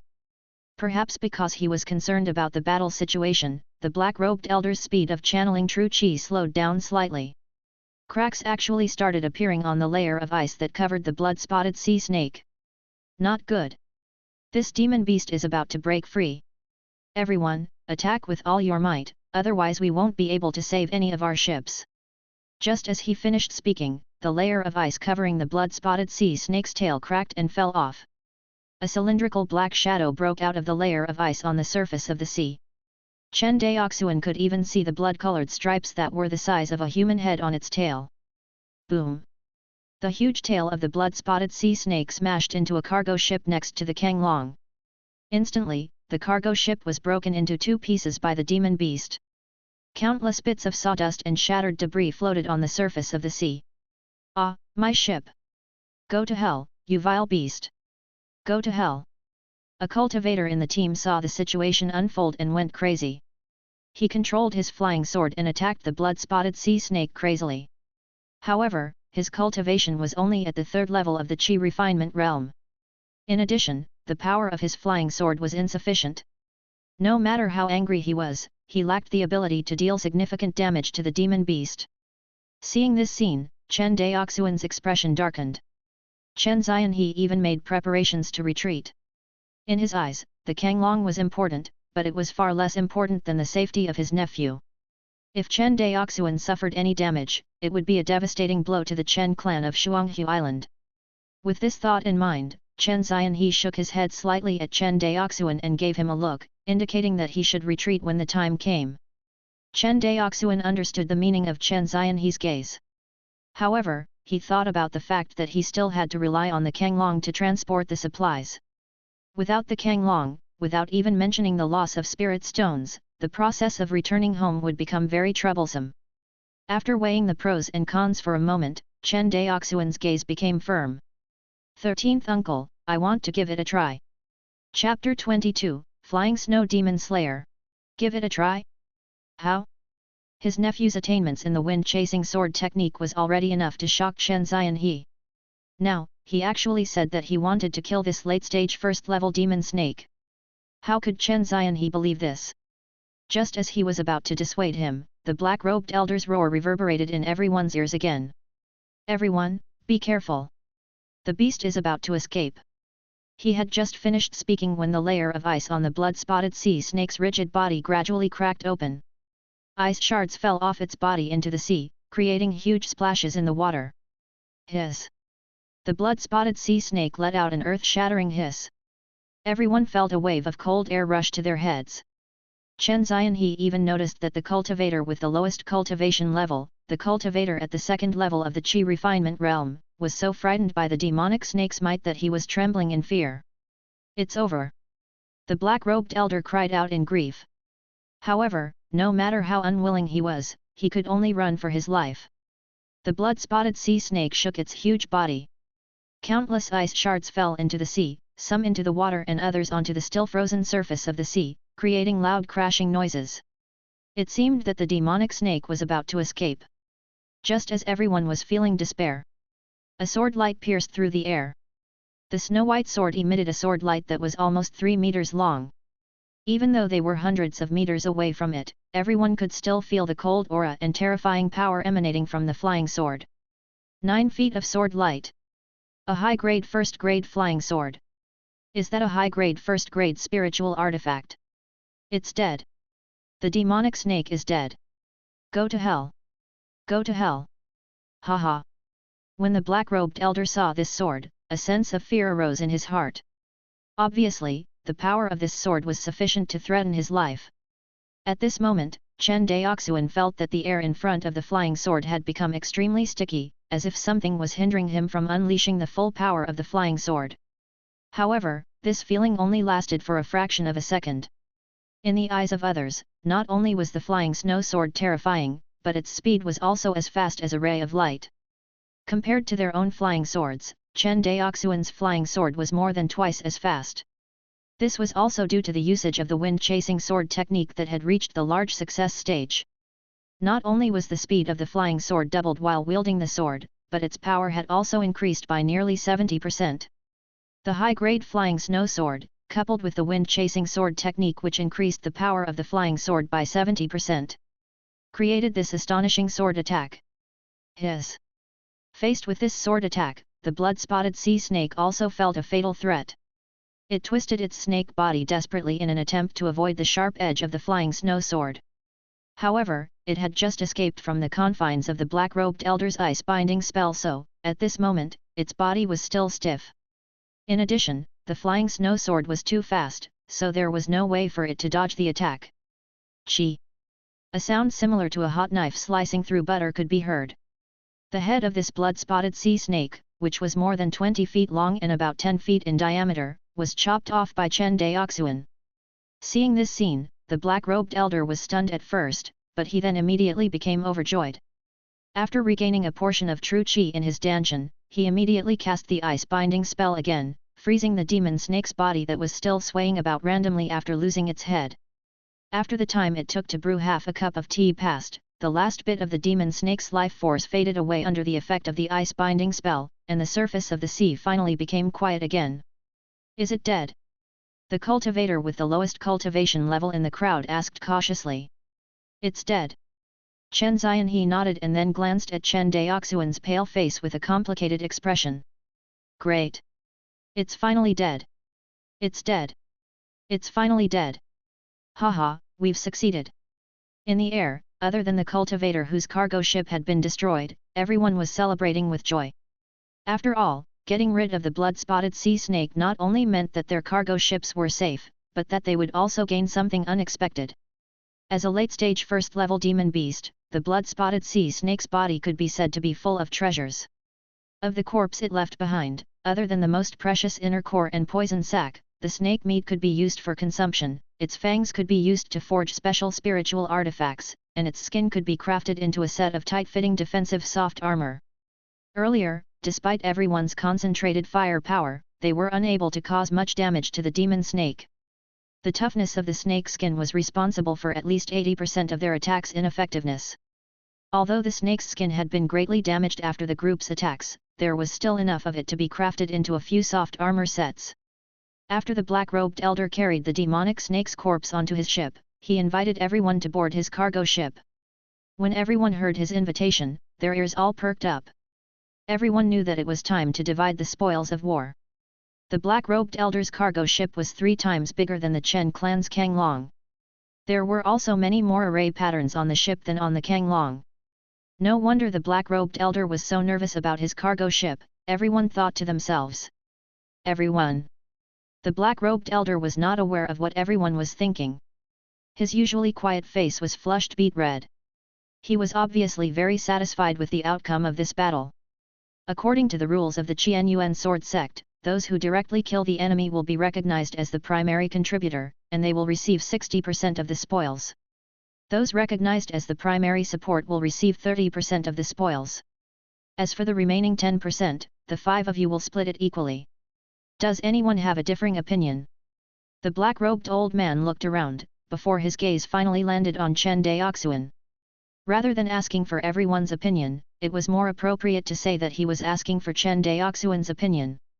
After all, this was a cultivation world where the strong reigned. The strength that Chen Daoxuan had displayed just now was enough to make the black-robed elder look at him as an equal. Everyone looked at each other and shook their heads. It's all up to Senior. We'll split it this way. Seeing that no one disagreed, the black-robed elder took out 100 spirit stones from his storage bag and gave Chen Zianhe and the others 20 spirit stones each. The price of this snake demon's corpse is barely 1,000 spirit stones. If the 5 of you take 10% of the spoils, it will amount to 20 spirit stones each. Fellow deists, please count it, the black-robed elder cupped his hands and said. Among the group, other than the cultivator whose cargo ship was destroyed, the rest of the cultivators, especially the second-level Qi refinement realm cultivator, were all beaming with joy. It was obvious that 20 spirit stones was a considerable harvest for a second-level Qi refinement realm cultivator like him. After everyone put the spirit stones into their storage bags, they all bid farewell to the black-robed elder. After sending everyone off with cupped fists, the black-robed elder looked at Chen Daoxuan and said, "Fellow deist, we meet again. It seems that Junior and Senior are connected by fate." Chen Daoxuan smiled and pretended not to hear that the black-robed elder had automatically upgraded his form of address from little friend to fellow deist. The black-robed elder also smiled and said, "I won't hide it from you. This old man has a presumptuous request. Please speak, Senior. I want to use spirit stones to purchase the demon snake's inner core and poison sac. What do you think?" After thinking for a while, Chen Daoxuan nodded and said, "Sure, but I don't want spirit stones. Do you still have any more of the water spirit pearls that you sold to me earlier today?" The black-robed elder seemed to have guessed that Chen Daoxuan would ask this question. After all, although Chen Daoxuan was strong, his cultivation was only at the 3rd level of the Qi refinement realm. To him, the water spirit pearl, which could increase his cultivation speed, was naturally more attractive than other random objects. However, to the black-robed elder, the water spirit pearl was of little value. He was already at the 9th level of the Qi refinement realm. Unless he could break through to the foundation establishment realm, these treasures that could increase his cultivation level were of no use to him. The black-robed elder took out 5 marbled-sized water spirit pearls and said, "Here are 5 water spirit pearls. The price is 500 spirit stones. Regarding the remaining 100 spirit stones, how about I give the demon snake meat to fellow deist?" "Okay." Chen Daoxuan nodded in agreement. They discussed how to divide the spoils of war. Next up they had to deal with the corpse of the demon snake. The 3 of them were all cultivators, so they used spiritual artifacts to divide the corpse of the demon snake very quickly. Within the time it took for an incense stick to burn, the demon snake's skin and flesh had all been peeled off. The snake meat and 5 water spirit pearls went to Chen Daoxuan, and the snake skin, snake teeth, poison sac, and inner core went to the black-robed elder. Chapter 23, Guangan Sword Immortal Zhou Mubai. On the deck of the cargo ship, after fighting against the enemy together and distributing the spoils of war, the 3 of them had become closer to each other. Chen Daoxuan smiled and cupped his hands. "I am Chen Daoxuan, a disciple of the Chen clan from Changping County of Shuanghu Island. This is my uncle, Chen Zianhe. May I know how to address you, Senior? I am Wei Sahai. Greetings, fellow deists." The black-robed elder, Wei Sahai, bowed respectfully to the 2 of them. Chen Zianhe and Chen Daoxuan quickly returned the greeting. "You are too kind, fellow deist Wei." Chen Daoxuan put on a flattering expression. He knew very well that, were it not for Chen Daoxuan, the other party would not have taken him, who was a 6th level Qi refinement realm cultivator, seriously. After exchanging a few pleasantries, the relationship between the two parties became even more harmonious. Seeing this, Chen Daoxuan could not help but ask him about the rental and sales situation of the itinerant cultivator market. Compared to the uncle and nephew of the Chen family, Wei Sihai, who spent a lot of time at the itinerant cultivator market, obviously knew more details about the specific situation of the itinerant cultivator market. This was to be expected. After listening to Chen Daoxuan's inquiry, Wei Sihai frowned, shook his head, and said, I advise fellow daists not to have any ideas about the itinerant cultivator market's shops. Why? Chen Daoxuan frowned. Wei Sihai looked at Chen Daoxuan, and then at Chen Daoxuan, before explaining, to be honest with you two, the cultivation island I'm on has some spirit or resources, but, despite that, I haven't opened a shop in the independent cultivator market. Do you know the reason why? Chen Daoxuan and Chen Daoxuan looked at each other and cupped their fists. Please enlighten us, senior. It's no big deal, the black-robed elder, Wei Sihai, waved his hand and said, the itinerant cultivator market in Guangan prefecture is different from the central business district. Most of the customers here are either wandering cultivators or the disciples of small clans, so their purchasing power is weak. If you open a shop here, you will have to mark up the cost of your goods significantly. If that's the case, why wouldn't the itinerant cultivators choose to buy those same goods from the stalls instead? As an old hand who had spent a lot of time at the itinerant cultivator market, Wei Sihai's words could be said to be extremely sincere. Were it not for Chen Daoxuan's extraordinary potential and his intention to befriend him, he would not have dissuaded him like this. After hearing these words, coupled with Chen Daoxuan's personal market research on the itinerant cultivator market, he knew that Wei Sihai was not spouting nonsense. However, Wei Sihai did not know that he was a refiner, nor did he know that he possessed the spirit smelting furnace, which was an era-defining spiritual artifact. After a moment of contemplation, Chen Daoxuan decided to tell him a portion of the truth. To tell you the truth, I happen to be an artifact refiner, so I'm looking to open a spiritual artifact shop at the itinerant cultivator market. Fellow deist is an artifact refiner. The black-robed elder was stunned at first, but then he looked somewhat skeptical of Chen Daoxuan's claim. Seeing the skeptical expression on Wei Sihai's face, Chen Daoxuan did not try to explain it with words. Instead, he used a fire control spell in front of Wei Sihai. The fire control spell was one of the only 2 spells that Chen Daoxuan had mastered before he arrived at Guangan prefecture. He had long cultivated it to the large success stage. At the center of Chen Daoxuan's palm, a bunch of flames transformed into various shapes, from common cats and dogs to all kinds of birds and beasts. Seeing Chen Daoxuan's skilled fire control spell, Wei Sihai was immediately 90% certain that his claims were true. This was because, other than artifact refiners and alchemists, no one else could master the fire control spell so skillfully. After all, cultivating the fire control spell was useless in increasing one's strength. On the contrary, it would consume a lot of energy. Apart from artifact refiners and alchemists, no other cultivator would be stupid enough to cultivate this spell. Fellow deist is actually an artifact refiner. I apologize for my disrespect. If Wei Sihai had only intended to befriend Chen Daoxuan earlier, his current attitude toward Chen Daoxuan now was somewhat ingratiating. After all, artifact refiners and alchemists were too rare in the itinerant cultivator community. Such special talents were usually only cultivated by the large clans and sects. Moreover, the major forces usually protected them very tightly. Ordinary itinerant cultivators simply could not come into contact with such people. However, Wei Sihai's personality had always been more reserved. He clearly wanted to say something to curry favor with them, but, in the end, all he could say was a dry "I apologize." Chen Daoxuan did not care about such things. He had revealed his secret of being a refiner in order to ask Wei Sihai, an old hand when it came to issues regarding the itinerant cultivator market, to introduce him to a reliable shop. As expected, after discovering Chen Daoxuan's refiner identity, Wei Sihai briefed them about the shops that he knew about in detail. In the end, he patted his chest and said confidently, "Don't worry, fellow deists. When we return to the market, I'll introduce a shop owner to you. Leave this matter to me." In that case, Thank you very much, Senior. You're too kind, fellow deists. While they were talking, the battlefield on the horizon seemed to have undergone new changes. On the battlefield, after the Zhou clan's disciples defeated the demon beast Tide, the unresigned merfolk rushed over personally and attacked the Zhou clan.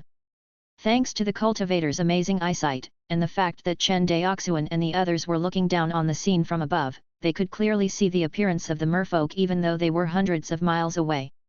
Just like the records in the ancient books, the merfolk looked very similar to humans. Moreover, the mermen were exceptionally strong.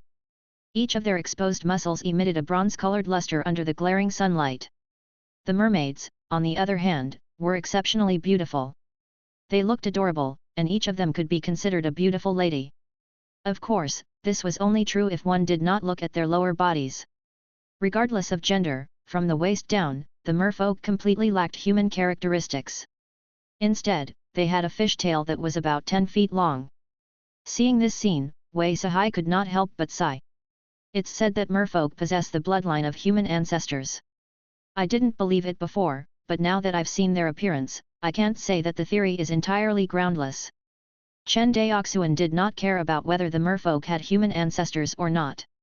His current focus was on opening a shop at the itinerant cultivator market and letting Chen Xianhe take charge of the shop.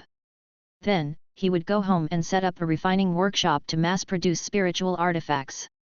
He would use the resulting industrialized production capacity to plunder the wealth of the myriad sea of stars. As for the war between the merfolk and the Zhou clan, who cared?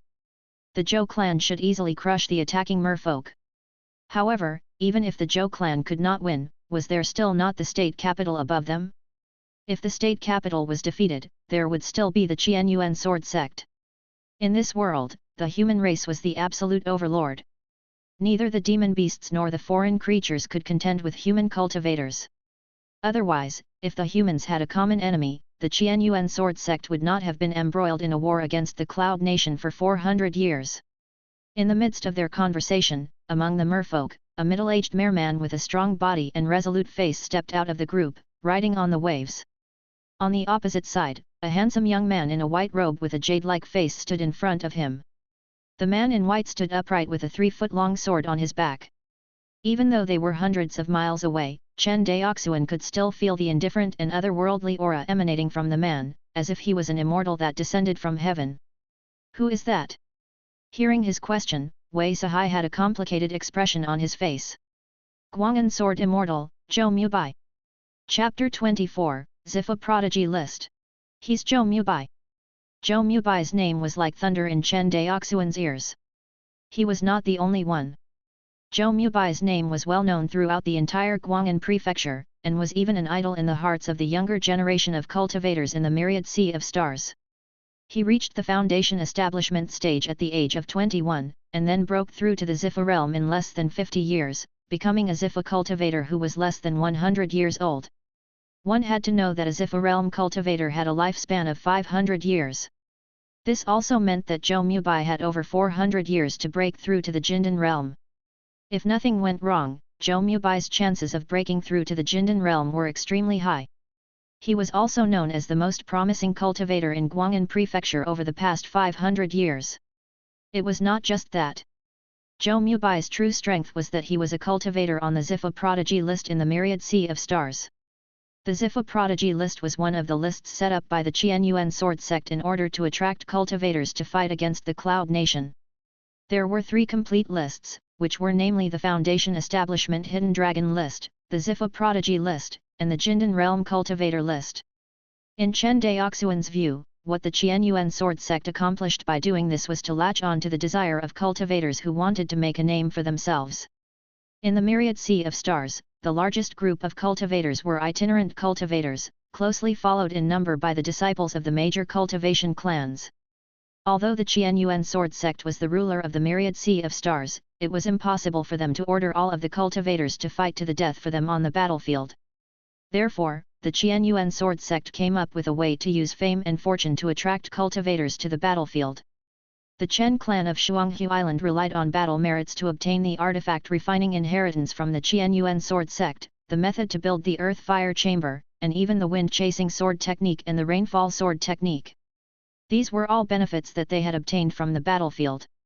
As for the Zifa prodigy list, which was famous throughout the world, it was a name list.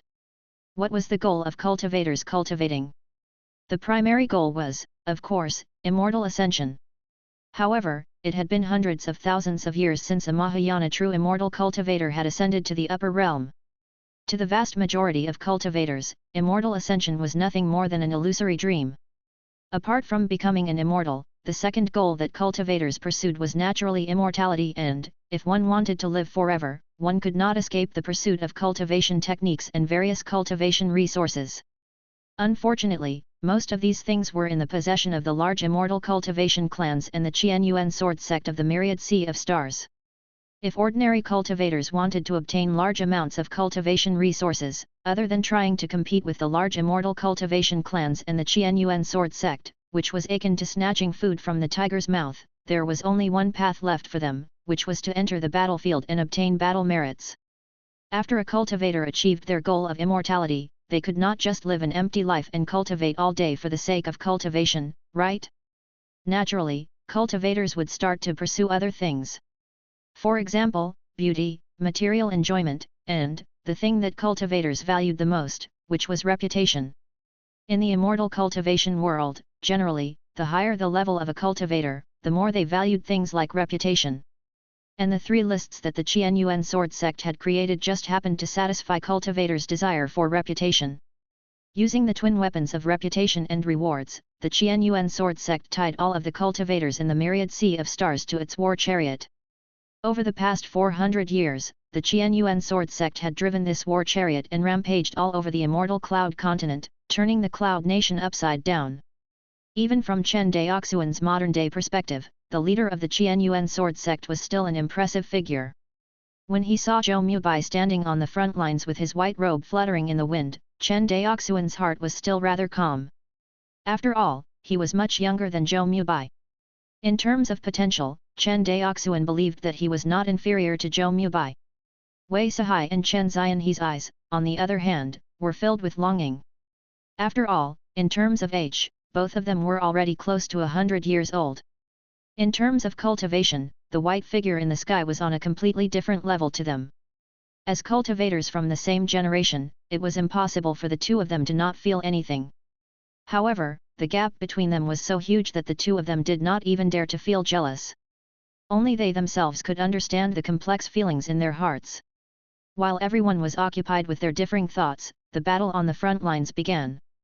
However, the distance between the two sides was too far, and Chen Daoxuan and the others could not extend their spiritual senses over such a distance. Moreover, they could not keep up with the speed of the battle by simply relying on their eyesight. They could only see the sword lights flashing in the horizon, and hear the continuous rumbling noises of the battle. Unexpectedly, they did not even have the qualifications to observe a battle of this level. Chen Daoxuan sighed as he sensed the waves of impact from the aftershocks of the battle. Luckily, they were far enough away. Chen Daoxuan even saw that a row of ships at the front had been completely destroyed by the aftershocks of the battle between Zhou Mubai and the high-level merman. The cultivators who were watching the battle also looked as if they had seen a ghost, as they fled in panic.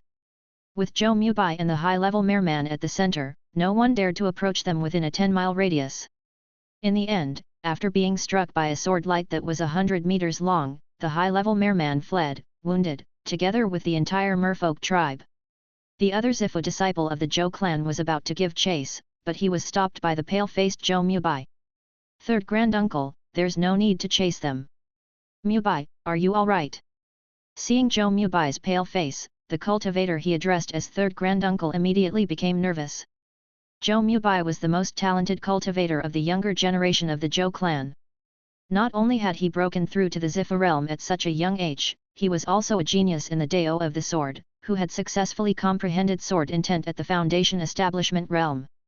This was also the biggest reason why Zhou Mubai was ranked on the Zifu prodigy list. He was a sword cultivator, and a sword cultivator even rarer than a cultivator with heavenly spiritual roots. Currently, Zhou Mubai appeared to be injured. How could the old man not be shocked and furious? Thinking of this, the old man who was called third granduncle by Zhou Mubai could not help but rebuke him. "Mubai, why are you still hung up about the one-on-one rule against this kind of foreign creature?" Just now, if the two of us worked together to take him down, you wouldn't have been injured. After rebuking him, the old man revealed a pained expression. Are your injuries serious? Third granduncle, don't worry. It's just a minor injury. Zhou Mubai shook his head. Our Zhou clan captures mermaids every year. The merfolk have always resented our Zhou clan. If we broke the rules and killed that high-level merman this time, I think that there would be no room for compromise between the merfolk and our Zhou clan. So what if there is no room for compromise? Is our Zhou clan afraid of a mere merman? Third granduncle was very disdainful. Seeing third granduncle's attitude, Zhou Mubai wanted to say something, but stopped himself. In the end, he shook his head and did not say anything else. It was not just third granduncle. All the cultivators of the Zhou clan felt that the Zhou clan was an invincible existence within this 100,000-mile sea region. They did not hold any force or person in high regard within their territory. Zhou Mubai knew in his heart that this kind of mentality was ultimately not good for the Zhou clan. In recent years, the foundation establishment clans, led by the Yang clan, had become more and more distant from the Zhou clan. As far as he knew, the Yang clan had been secretly working with the other foundation establishment clans to build another immortal city to compete against the prosperous Guangan prefecture immortal city. However, because of quarrels regarding the distribution of benefits, and fear of the Zhou clan's power, the alliance did not go smoothly. Chapter 25, Power of the Clan. 3 days later. In a restaurant at the itinerant cultivator market. Fellow Daoist Wei, thank you for your help in purchasing the shop. The Chen clan is extremely grateful. Thank you for your help, senior. Chen Zianhe and Chen Daoxuan raised their wine glasses and toasted Wei Sahai with a smile. It's nothing. We are all friends. It's just a small matter, a small matter. Wei Sahai quickly raised his wine glass and said with a smile. Over the past 3 days, the small matter of the merfolk attacking Guangan prefecture had long since died down. At the itinerant cultivator market, the topic of discussion gradually shifted from the battle to a discussion about sword immortal Zhou Mubai of Guangan prefecture. As drinks were exchanged, the atmosphere at the table gradually became lively. Chen Zianhe, who was slightly drunk, could not help but sigh. Every inch of land in the immortal city of Guangan prefecture is really expensive. I didn't expect the prices of shops at the itinerant cultivator market to be so high. Yet, Wei Sahai heard this and agreed. He had been around the market for the longest time and knew it the best.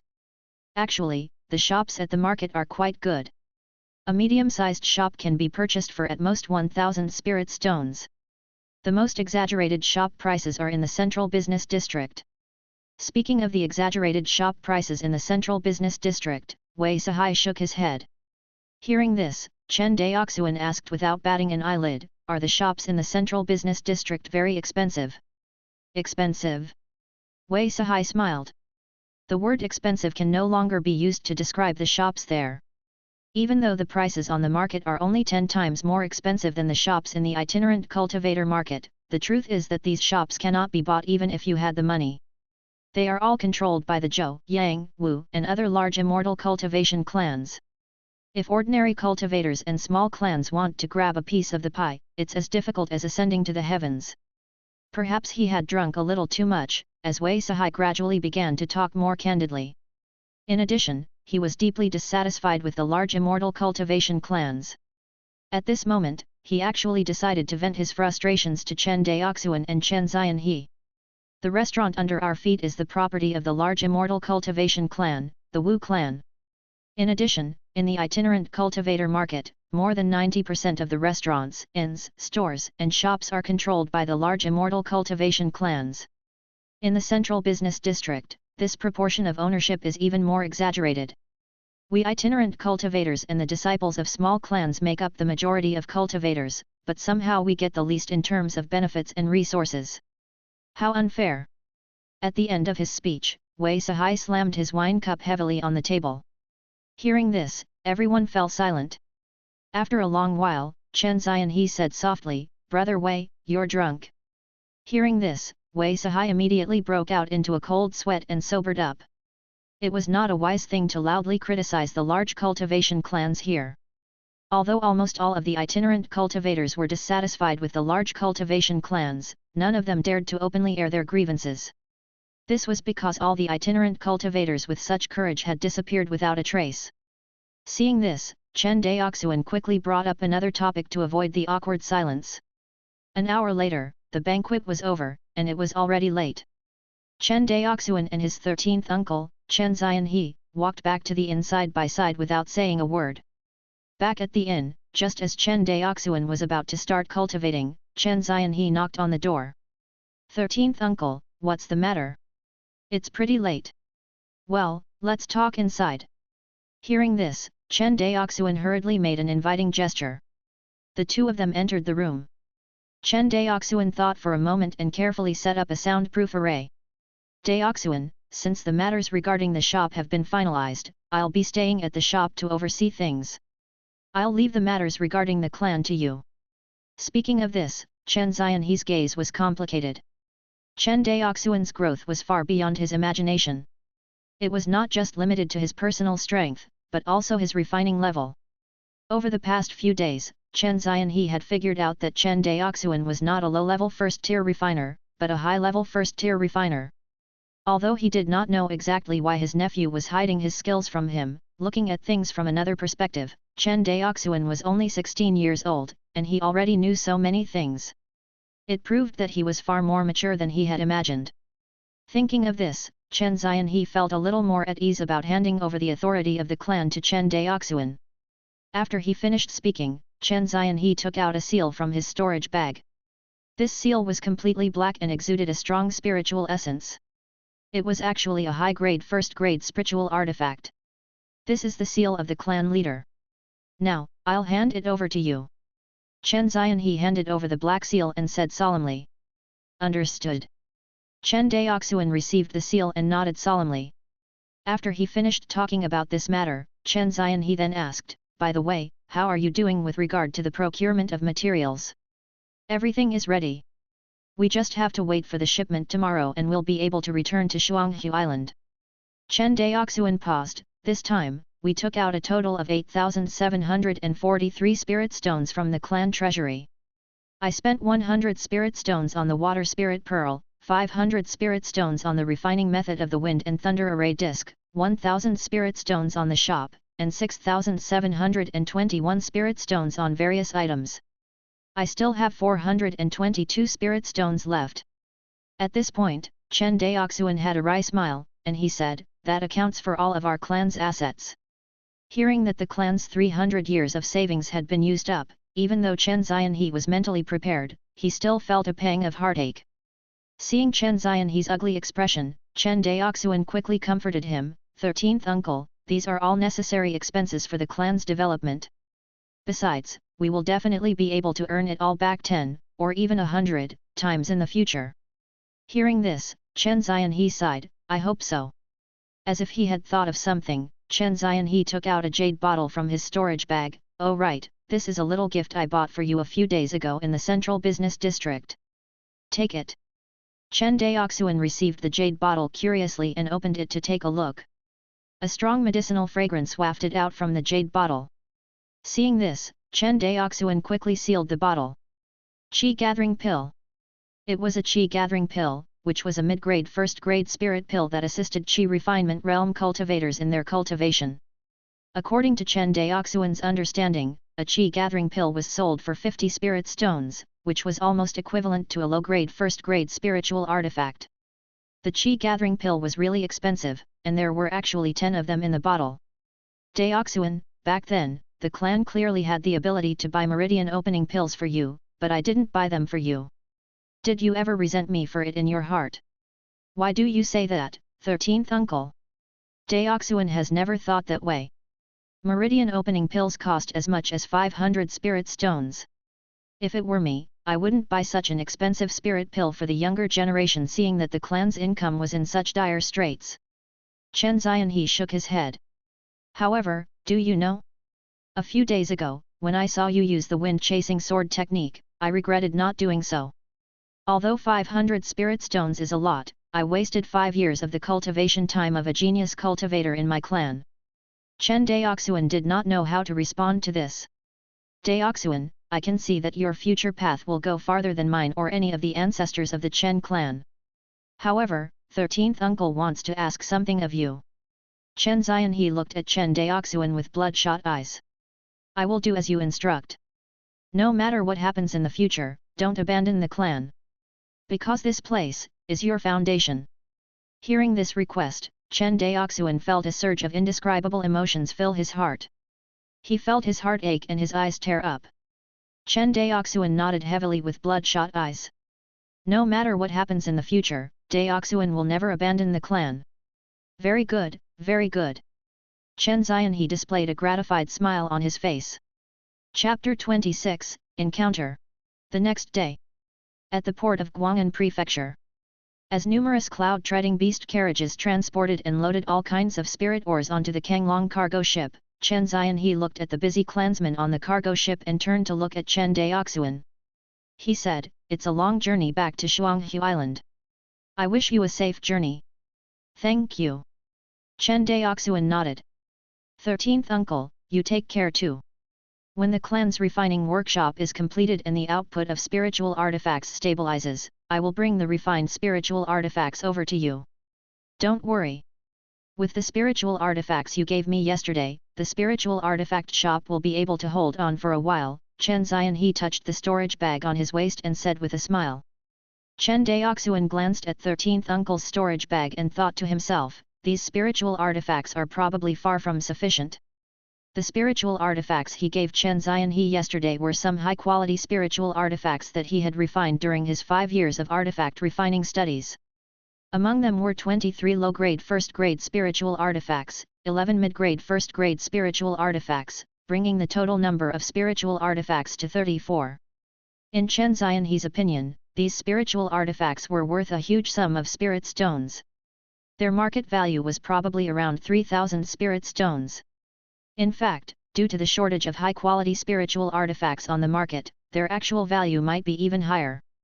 Chen Zianhe felt that, with so many spiritual artifacts, it would be enough to support the opening and operation of the spiritual artifact shop for a period of time. However, it was clear that Chen Zianhe had still underestimated the demand for high-quality spiritual artifacts among the itinerant cultivators in the immortal city of Guangan Prefecture. In Chen Daoxuan's opinion, if these spiritual artifacts were to be listed for sale at the itinerant cultivator market, they would be instantly snapped up within the blink of an eye. Of course, Chen Daoxuan could not voice his speculations out loud. Otherwise, it would be a slap on his face if the sales of spiritual artifacts did not explode. Oh, right. As if he had thought of something, Chen Zianhe changed the topic. Daoxuan, why did you name the clan's spiritual artifact shop Hong Yian Flying Sword instead of the Chen clan's spiritual artifact shop? Do you mean to say that our clan's next primary spiritual artifact product will be flying swords? That's right. Chen Daoxuan nodded and explained, in the myriad sea of stars, under the influence of the Qianyuan sword sect, more than 90% of cultivators use flying sword-type spiritual artifacts, and the market for flying sword-type spiritual artifacts is the broadest. The reason why I named it Hong Yian Flying Sword is because I want the Chen clan to occupy a place in the flying sword spiritual artifact market. As for more profound things like brand name and value, Chen Daoxuan could not explain it to Chen Zianhe for the time being, so he simply glossed over it. The development of businesses in the immortal city of Guangan Prefecture was still at a relatively low level. No matter what the shops here sold, most of the names they used were vague. For example, the Wu Spiritual Artifact Shop, the So-and-so Elixir Shop, the So-and-so Treasure and Equipment Pavilion, and so on. Almost none of the spiritual artifact shops were skilled at sales. In other words, they simply did not have the concept of marketing and branding here. Furthermore, this spiritual artifact shop opened by the Chen clan targeted a very select group of consumers, itinerant cultivators and the disciples of small clans. This group of consumers had two major characteristics. Firstly, their numbers were numerous. Secondly, the requirements for the grade of their spiritual artifacts were not high. Incidentally, these 2 points played to the Chen clan's biggest advantage. The large number of consumers proved that the demand for the production of such products was very high. Currently, the demand far outstripped the supply. Their requirements for the grade of their spiritual artifacts were not high, which meant that Chen Daoxuan, who was a high-level first-tier refiner, could meet their production requirements. In addition, the Chen clan would specialize in selling flying sword-type spiritual artifacts. Chen Daoxuan believed that the Hongyan flying sword, their spiritual artifact brand, would definitely shoot to fame in one fell swoop. An hour later, at the stern of the Kanglong, Chen Daoxuan waved at Chen Xianhe, whose figure was gradually fading into the distance, before turning around to return to the cabin. The Kanglong was divided into 3 levels. The cargo hold, which took up the most space, occupied the first and second levels. The third level housed the living quarters, which was where the ship's crew resided. Chen Daoxuan also resided on the third level. However, unlike the 5 ordinary members of the Chen clan who were squeezed into one room, the cabin that Chen Daoxuan resided in was a luxurious single-room unit. 7 days later, in the southwest sea of the myriad sea of stars, the Kanglong was sailing against the wind and waves across the vast sea. In the cabin, Chen Daoxuan sat cross-legged on the mat with his eyes closed.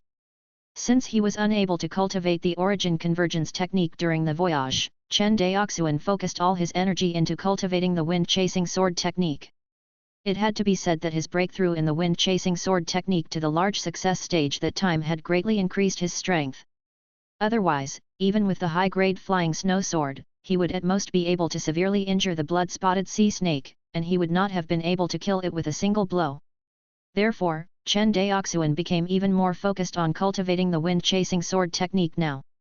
After the time it took for an incense stick to burn had passed, Chen Daoxuan, who had just experienced another epiphany, opened his eyes. I didn't expect the wind-chasing sword technique to be so difficult to cultivate after reaching the large success stage. After 2 epiphanies, the power of the flying sword has only increased from 60% to 80%. Chen Daoxuan sighed. In fact, after the second epiphany during his earlier voyage, Chen Daoxuan's attainments in the wind-chasing sword technique had reached the large success stage, and the power of his flying sword had been increased by 60%. After 2 further consecutive epiphanies, the increase in the power of the flying sword was only an additional 20%. It had to be said that Chen Daoxuan felt a little discouraged. After all, this was the result of his cultivation after his comprehension had been increased by 10 times. If he did not rely on the ability of the Hongmeng Enlightenment Sutra to accumulate his comprehension, and only relied on his normal cultivation abilities, he might not have even been able to cultivate the wind-chasing sword technique from the large success stage to its present state even if he had been given another 10 years. No wonder there is no record of the perfect stage of this sword technique. Perhaps even the founder of this sword technique did not think that a junior would be able to cultivate this sword technique to the perfect stage. Chen Daoxuan shook his head. Indeed, for a Qi refinement realm cultivator, cultivating a first-grade sword technique to the perfect stage was a little too difficult. Generally speaking, if a foundation establishment realm cultivator spent a lot of effort, it was possible to cultivate a first-grade sword technique to the perfect stage.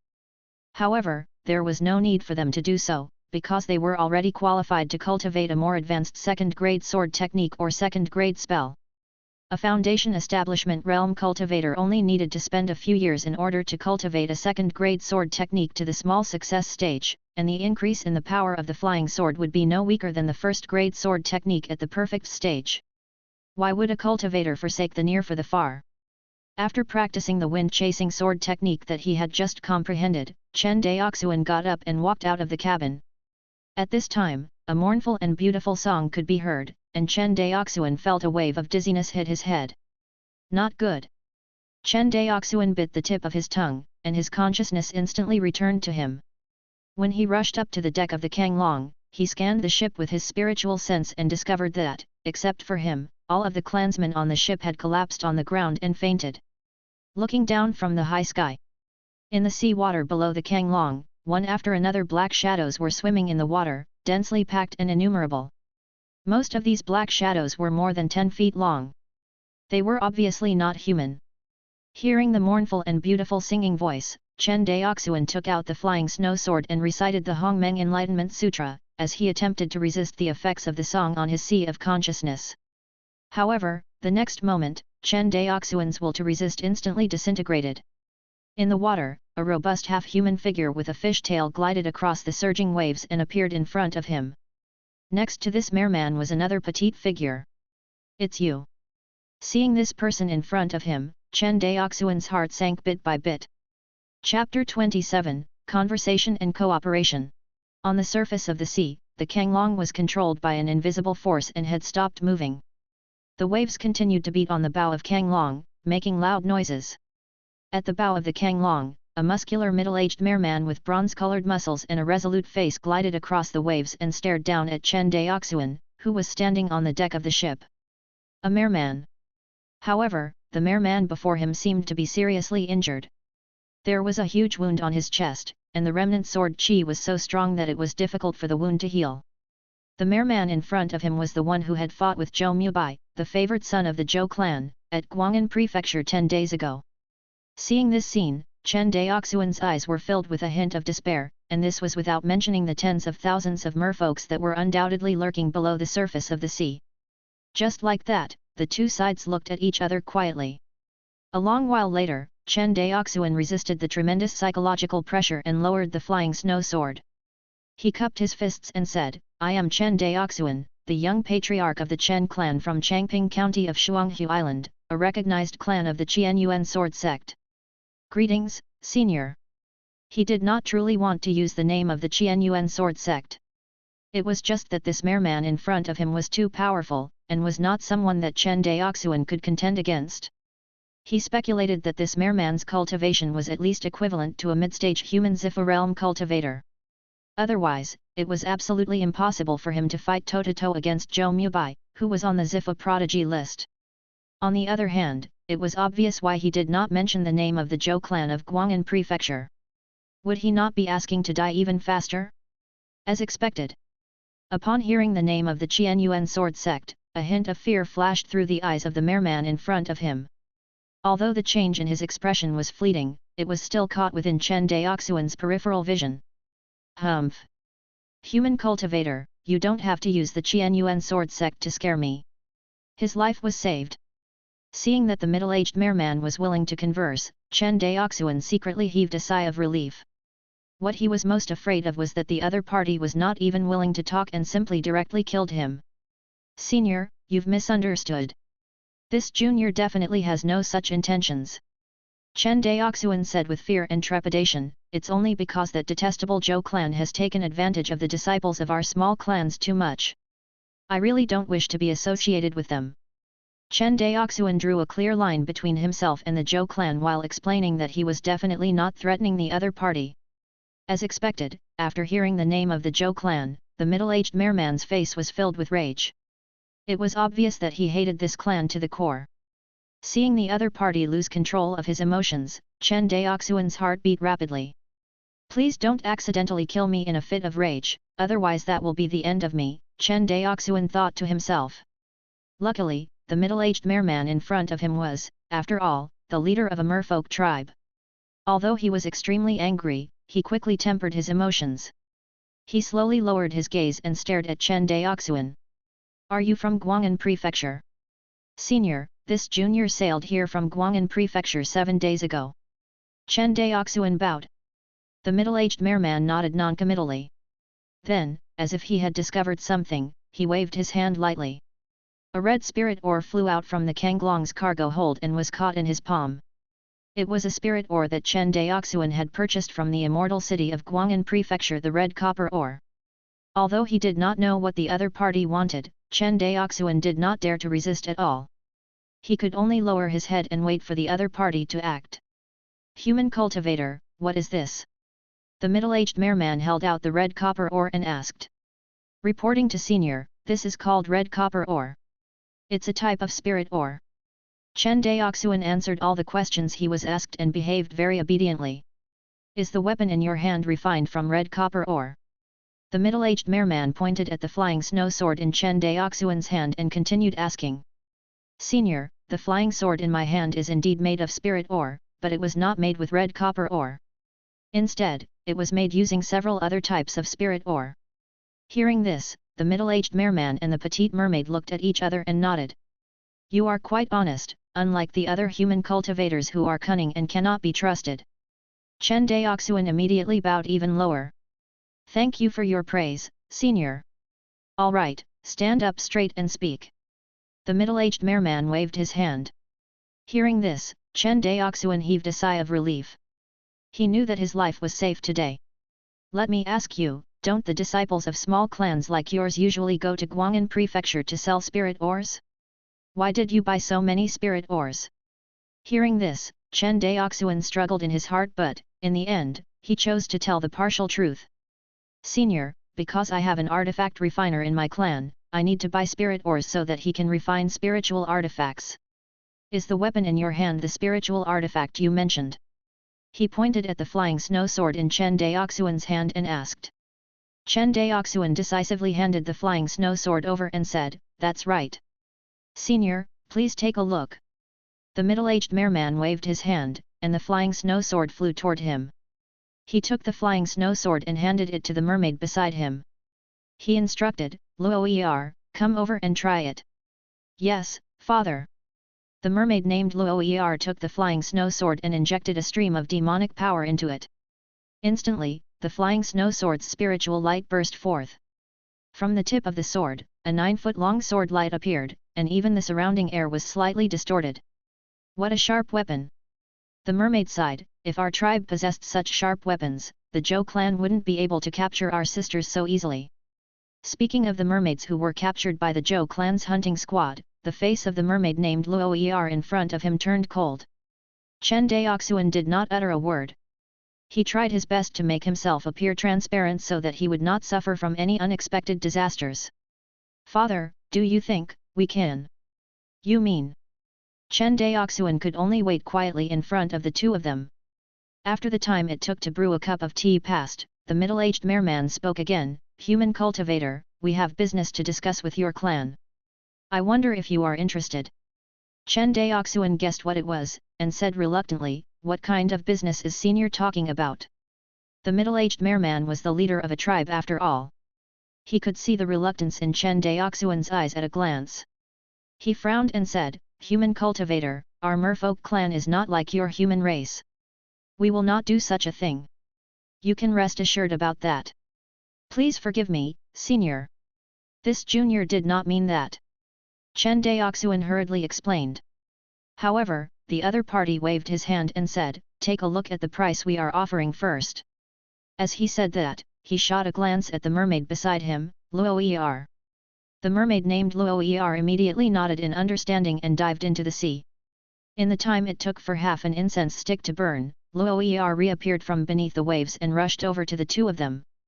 This time, when Chen Daoxuan saw the items that were held in her hands, his eyes lit up and he almost drooled. Spirit shells, spirit ores, and what the Chen clan lacked the most at the moment: spirit stones. "As long as you agree to this business, the merfolk can provide as many of these things as you want," the middle-aged merman looked at Chen Daoxuan and said. When he saw these treasures, Chen Daoxuan immediately stopped being cautious and said excitedly, "Senior, what business do you want to talk about? Please say it clearly." He could not be blamed for changing his attitude faster than flipping a page. It was just that the other party had offered too much. Chapter 28, Luoli. After listening to the middle-aged merman's words, Chen Daoxuan fell silent. "Senior, do you mean that you want to buy spiritual artifacts from our clan?" "That's right." The middle-aged merman nodded. After pondering for a moment, Chen Daoxuan shook his head. "Senior, I'm afraid that this junior can't agree to your request." Hearing this, before the middle-aged merman could say anything, Luoli, who was beside him, became anxious. "Why? Is it because the price we offered is not enough? If that's the case, we can." Without waiting for the other party to finish, Chen Daoxuan shook his head with a wry smile. "This lady, it's not like that." He paused for a moment. "After all, your merfolk tribe and our human race belong to different races. If your merfolk tribe were to buy spiritual artifacts from our Chen clan and kill our human race's disciples. Let's not even talk about whether our Chen clan would be willing or not, but, even if we did, the Qianyuan sword sect would definitely not let our Chen clan off." Hearing his explanation, the middle-aged merman and the mermaid named Luoli fell silent. They were of different races, and there was no room for negotiation. "Aren't you afraid that I will kill you?" Seeing this, the middle-aged merman faintly threatened him. "Senior, of course you can kill me. However, our Chen clan is the same as the Zhou clan. We are a clan recognized by the Qianyuan sword sect. If you do kill me, the Qian Yuan sword sect will definitely seek justice for our Chen clan in the future. Senior, don't forget that I am a refiner. As long as you understand the importance that the Qian Yuan sword sect attaches to refiners and alchemists, you will know that what I said is true. At this point, Chen Daoxuan glared at the middle-aged merman and put on an expression that looked like he was ready to face death. Seeing that Chen Daoxuan had suddenly become stubborn, the middle-aged merman immediately felt a little awkward. From the bottom of their hearts, the merfolk absolutely did not want to become enemies with the human race. After all, the human race was the absolute overlord of this world.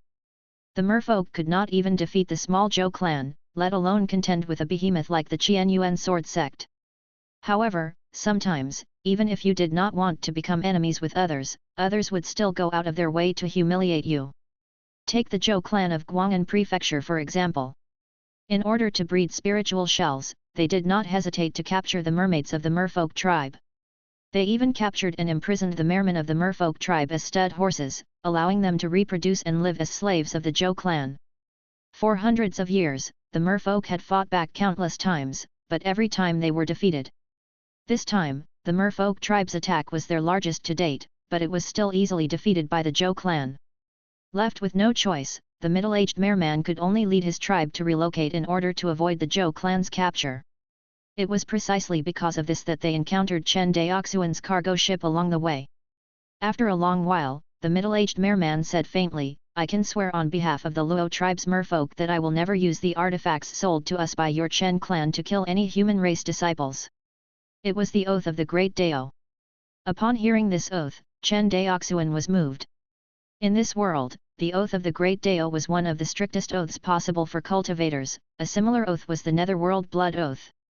However, the Netherworld Blood Oath was extremely vicious. Even if one did not break the oath, there was a possibility of a backlash. Therefore, very few people would swear such a vicious oath. Seeing the middle-aged merman make the oath of the great Dao, Chen Daoxuan figured that it was about time. If he were to force the other party any further, it might backfire on him. After thinking for a moment, Chen Daoxuan asked, "May I ask, since the merfolk will not use the spiritual artifacts to deal with us humans, why do you still insist on buying spiritual artifacts from our Chen clan?" Hearing this, Luoli, who was standing to the side, said unhappily, "Do you think that every race lives as easily as you humans? Do you not have any external enemies? The merfolk live in the deep sea. How many demon beasts and foreign creatures do you think there are? If we don't have the strength to protect our tribe, the only thing waiting for us, the merfolk tribu, is destruction." After saying that, the beautiful mermaid's eyes dimmed. This time, she had been forced to migrate by the Zhou clan. She would certainly end up fighting against other creatures in the undersea world. She did not know how many brothers and sisters would die in such battles. Thinking of this, Luo Li's expression became even more depressed. Chen Daoxuan probably did not fully understand the hardships of the merfolk, but the demon beast riot in Changping County had made him aware that this world was not without dangers, especially in the deep sea. He pretended to think for a moment, after which he nodded awkwardly. "All right, since you merfolk are not buying spiritual artifacts to deal with us humans, then this business can naturally proceed. However, the exact price still needs to be discussed properly."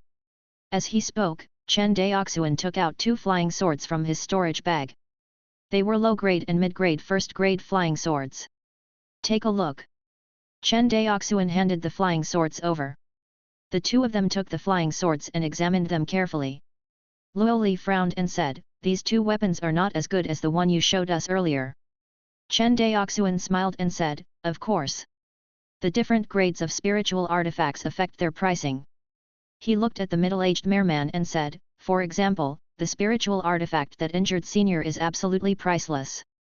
Hearing this, the middle-aged merman thought of the flying sword that Zhou Mubai used and nodded in agreement. If it is that weapon, it is indeed a priceless treasure. Hearing this, Luo Li's beautiful eyes lit up and she asked expectantly, "Does your Chen clan have that kind of treasure for sale?" "Ahem, ahem." Chen Daoxuan coughed awkwardly. "Miss, you must be joking. Besides, even if our Chen clan possessed a spiritual artifact of this level, I'm afraid that you guys wouldn't be able to afford it." "You're right." Luo Li's voice gradually became softer. Seeing that the other party had changed the topic, Chen Daoxuan quickly changed the topic and said, these three spiritual artifacts are respectively low-grade first grade, mid-grade first grade, and high-grade first grade spiritual artifacts. Their selling prices are 500, 1000, and 2000 spirit stones respectively. Currently, our Chen clan can only mass-produce low-grade first-grade spiritual artifacts, which is the kind that sells for 500 spirit stones. When Chen Daoxuan said that a low-grade first-grade flying sword would cost 500 spirit stones, he almost could not hold his breath.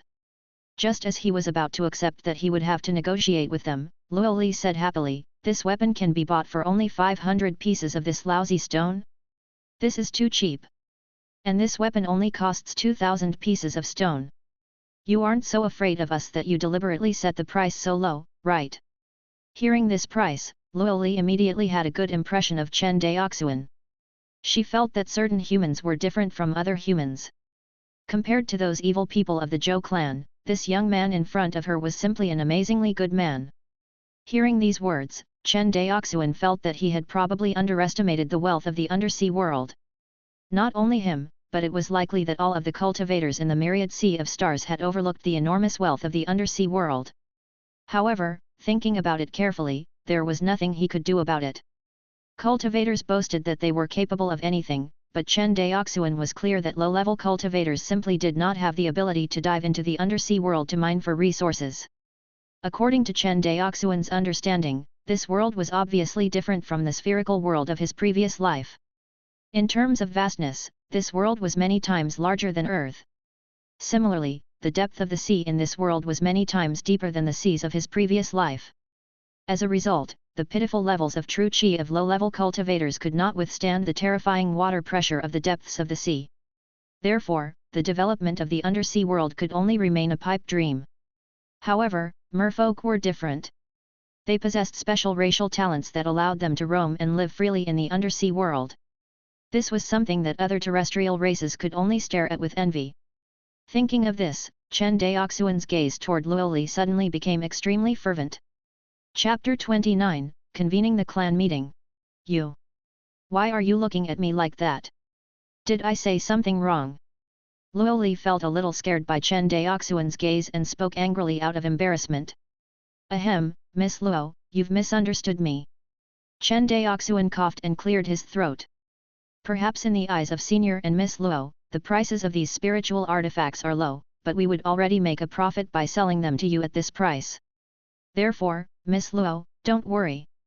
I'm not so afraid of you to the point where I would lower the prices of the spiritual artifacts. Chen Daoxuan acted in a businesslike manner, which resulted in Luo Li not knowing how to answer him. All right. Since both of us are satisfied with the prices of the spiritual artifacts, then we can conduct our trades according to these prices. The middle-aged merman made the decision. Chen Daoxuan was afraid that the other party would go back on his words, so he quickly nodded and said, sure. After the initial agreement was reached, the atmosphere between the two sides immediately eased. The middle-aged merman pointed at the mermaid beside him and said with a smile, this is my daughter, Luo Li. From now on, she will represent our Luo tribe and will be in charge of the spiritual artifact trade between our two parties. With that said, the middle-aged merman glanced at Luo Li. Luo Li nodded in understanding. She pulled hard at her waist, and a bloody scale was pulled off by her. Human cultivator, this is my natal scale. Take it. You can contact me anywhere within a radius of 10,000 kilometers. Luo Li said with a pale face. After taking the bloody scale, Chen Daoxuan silently put it into his storage bag. After we have settled our tribe's relocation, we will come and complete the transaction with you. The middle-aged merman looked at Chen Daoxuan quietly. Human cultivator, when the time comes. I hope you weren't lying to us. I wouldn't dare. Chen Daoxuan bowed and said. That's good. After saying that, the middle-aged merman and the mermaid named Luo Li jumped into the water with a splash and disappeared. Looking down from above, Chen Daoxuan watched as the group of merfolk under the sea gradually disappeared into the distance before finally disappearing completely. An hour later, the clansmen on the Kanglong woke up one by one. After Chen Daoxuan calmed down the panicking clansmen, the group continued their journey on the Kanglong once more, sailing in the direction of Shuanghu Island. More than 20 days later, the Kanglong safely returned to the deep water port of Shuanghu Island. On the way back, there had been no more incidents. Shuanghu Island, Changping County, inside the Chen clan ancestral hall. The Chen clan ancestral hall was not only the ancestral hall where members of the Chen clan of Shuanghu Island paid their respects to the ancestors, but also the highest center of power of the clan. Over the past 300 years, the various clan meetings held here had decided the fate of the Chen clan. Chen Daoxuan sat in Chen Xianhe's original seat and looked at the 2 rows of standing members of the Chen clan. He could not help but sigh with emotion. The Chen clan was really lacking. He was the only cultivator present at the clan meeting of a dignified immortal cultivation clan, simply saying it was ridiculous. He shook his head and cast the distracting thoughts to the back of his mind. Chen Daoxuan, who was sitting in the clan leader's seat, said, "Since the clan leader needs to oversee the clan shop in Guangan prefecture Immortal City, I will be temporarily taking over the position of clan leader from this moment on." After saying that, Chen Daoxuan took out the black seal that symbolized the identity of the clan leader in front of everyone.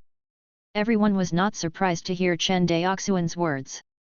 In their hearts, as the only younger generation cultivator of the Chen clan, Chen Daoxuan was the best candidate for the future position of clan leader.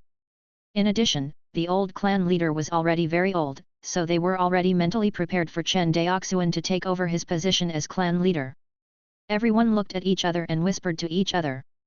Then, they cupped their hands and saluted at the same time, "Greetings to the young clan leader." "Everyone, there's no need to salute." Chen Daoxuan waved his hand.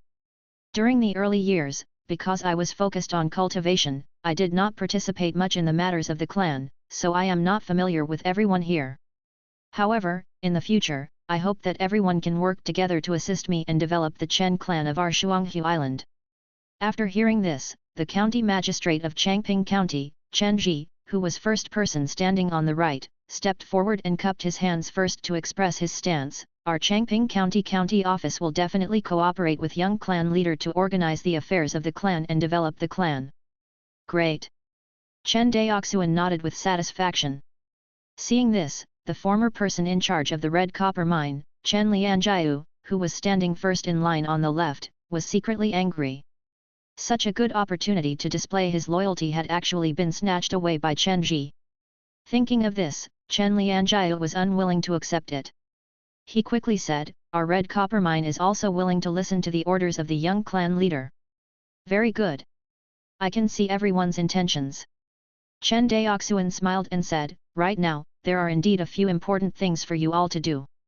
Seeing that everyone was listening attentively, Chen Daoxuan looked at the Changping County magistrate and said, "Chen Ji, your subordinate is listening." Chen Ji bowed and replied, "Our Shuanghu Island's Chen clan has a total of 774 registered households, correct?" Reporting to the young clan leader, Shuanghu Island's Chen clan has a total of 774 households, with a total of 3,873 people. Among them, Changping County has 597 households with a population of 2,987 people. The village has 177 households with a population of 886 people. The population of the clan is so small. Chen Daoxuan frowned and asked, "How did the clan solve the issue of food?" Young patriarch, regarding the food issue. In the past, the old patriarch purchased food from Guangan prefecture to cover what was lacking.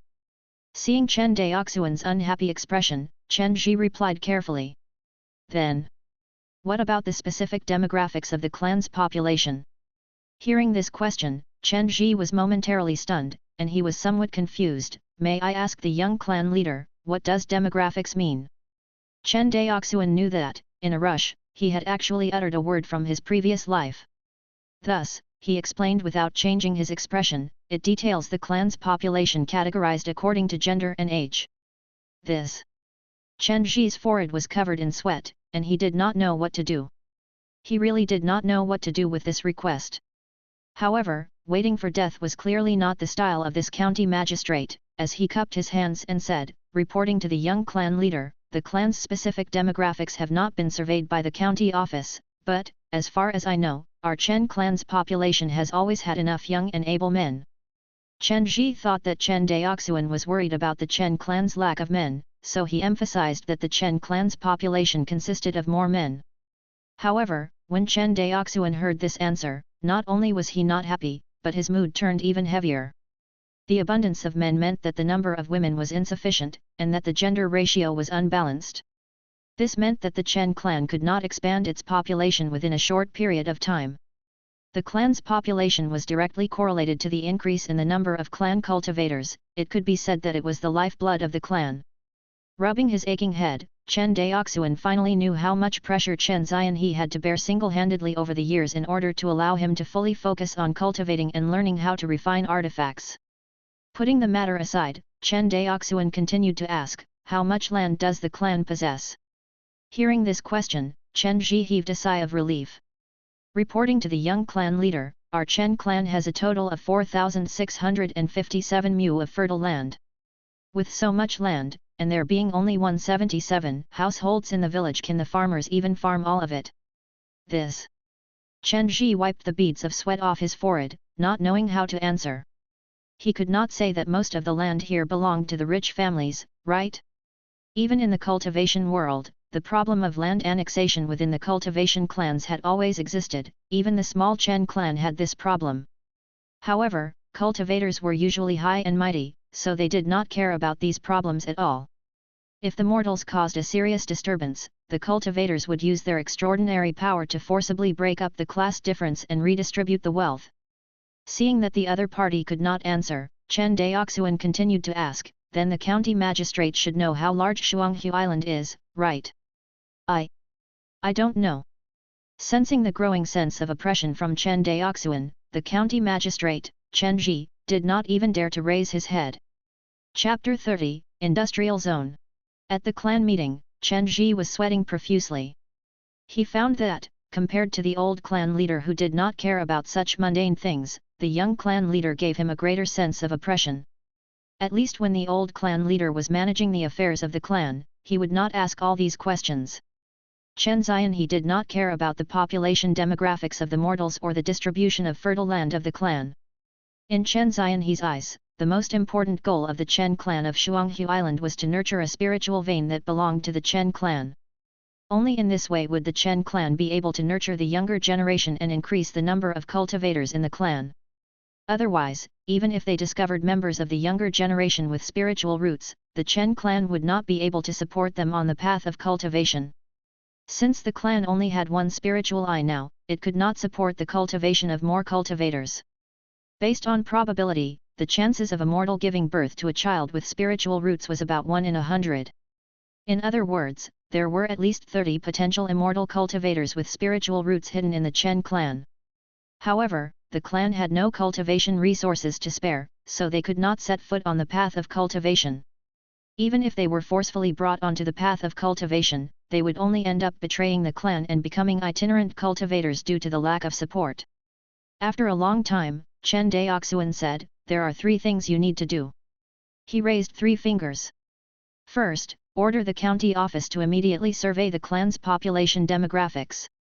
I want to know the number of children under the age of 10, the number of young adults between the ages of 10 and 40, the number of middle-aged and older people between the ages of 40 and 60 and, finally, the number of elderly people over the age of 60.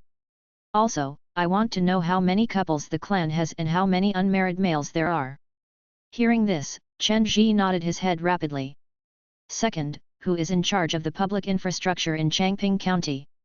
Reporting to the young clan leader, this subordinate is the person in charge of the construction of civil works in Changping County. Behind Chen Ji, an old man in his 60s walked out shakily and said nervously.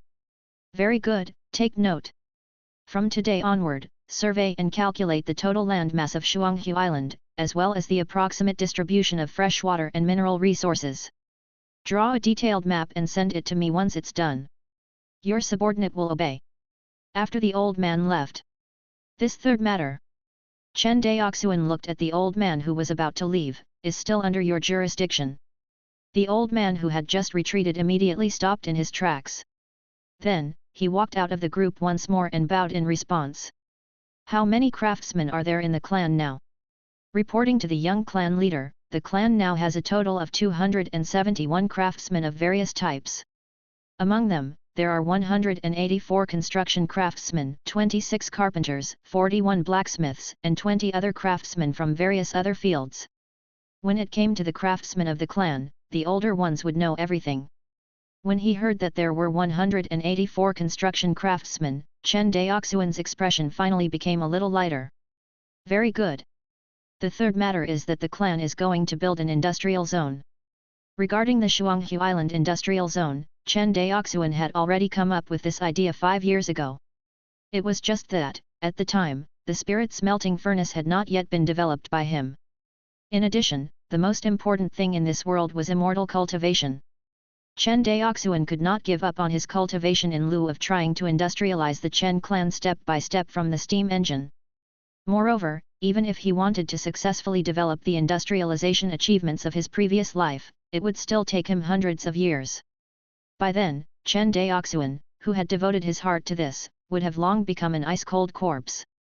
How would he then have the energy and time to cultivate? He had not forgotten what was the most fundamental thing he had to pursue. Apart from inheriting the will of the ancestors of the Chen clan, there was another important reason why Chen Daoxuan had to develop and strengthen his clan, which was to provide necessary resources for his cultivation. As everyone knew, the longer a cultivator cultivated, the more resources he would have to expend. Wealth, alliances, law, and land. In short, it was all summed up by one word: resources. Industrial zone. The old man was stunned. It was another term that he had never heard of. Chen Daoxuan could not explain to him what an industrial zone was, so he only told him the requirements of the land that would be used for the industrial zone. As a transmigrator, Chen Daoxuan was clear that the establishment of an industrial zone was not a simple thing. It required all the necessary conditions to be fulfilled. First of all, an industrial zone needed to have a leading industry to drive the other upstream and downstream industries in the industrial zone in forming a complete industrial chain. Chen Daoxuan could fulfill this condition. The factory that was about to be built was such a leading industry. In addition to leading industries, the establishment of an industrial zone also required policy support and political will. This condition was not a problem for Chen Daoxuan either, who was a man of his word.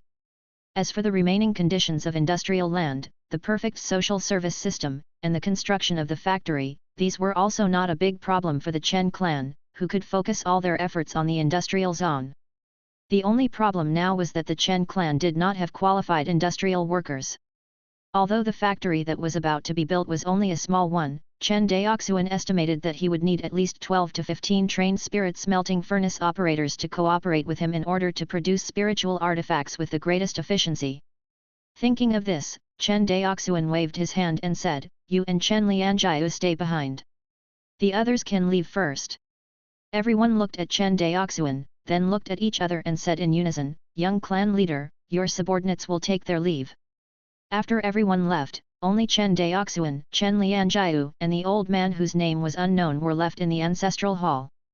Chen Daoxuan flipped through the register of the county government officials and found the name of this old man, Chen Buwang. As the person in charge of the red copper mine, Chen Lianjiu was the clansman who was the most familiar with Chen Daoxuan in the entire clan. It was not only because Chen Daoxuan was responsible for checking the output of the red copper mine every year, but also because Chen Daoxuan often lacked red copper ore to refine weapons, so he went to the mine to obtain more. After a while, the two of them had become more familiar with each other. Of course, this familiarity was only on Chen Lianjiu's side. In Chen Daoxuan's heart, Chen Lianjiu was not much different from the other members of the Chen clan. However, with the full capacity excavation of the red copper mine during this period of time, the reserves of red copper ore in the mine had completely dried up and Chen Lianjiu also lost his former status as a result. Although he had been standing alongside Chen Ji, the county magistrate, during the clan meeting, Chen Lianjiu knew very well that after losing his status as the person in charge of the red copper mine, he could no longer be compared to Chen Ji. Chen Daoxuan was not in the mood to care about Chen Lianjiu's thoughts. Instead, he looked at Chen Buwang. "Chen Buwang, do you understand what I just said about the location of the industrial zone?" "Yes, I understood." Chen Buwang, who had white hair on his temples, quickly nodded and said, "Other than the location of the industrial zone, there is also the matter regarding the construction of the factory building." As he spoke, Chen Daoxuan took out a stack of blueprint drawings from his storage bag. This was the structural design of the factory that he had meticulously drawn up over the past 5 years. As an old craftsman, although it was Chen Daoxuan's first time seeing the blueprint drawing, he quickly understood the requirements and design of the factory that was displayed on the drawing. He nodded and said, "If these are the designs for the factory, our craftsmen should have no problems carrying it out." Chen Daoxuan was in a good mood when he heard this guarantee. "How soon can you build the factory?" 6 months will be sufficient." Chen Daoxuan frowned and asked, "Why does it take so long?" "Young clan leader, according to the material requirements listed on this blueprint, we need to use high-quality bluestones to build the factory. There are not many stonemasons in the clan, so the speed of grinding down the bluestones might be a little slow." Chen Daoxuan's voice became softer and softer as he spoke. Chapter 31, Flying Sword Cutting. Half a year is too long. Chen Daoxuan shook his head. He looked at Chen Daoxuan, who was silent. He thought for a while and said, "Forget it. I will go over to your stone processing workshop to take a look later." "Yes, young clan leader." Chen Daoxuan heaved a sigh of relief when he heard that. After briefing Chen Daoxuan, who was responsible for the construction of the clan's public infrastructure, Chen Daoxuan turned his head and looked at Chen Lianjiu, who was the person formerly in charge of the red copper mine. Seeing Chen Daoxuan looking at him, Chen Lianjiu had a fawning smile on his face. "Manager Chen, how is the mine doing now?" Hearing Chen Daoxuan talk about the mine, Chen Lianjiu's expression fell sharply. He said with a slightly complaining tone, "Young clan leader, all the work in the mine has ceased, and all the workers have been sent home to rest." "Oh, right, the red copper ores extracted from the mine are all being kept in the storage building. During this period of time, I have been personally responsible for guarding it. I guarantee that there will be no problems." After hearing this, Chen Daoxuan nodded noncommittally.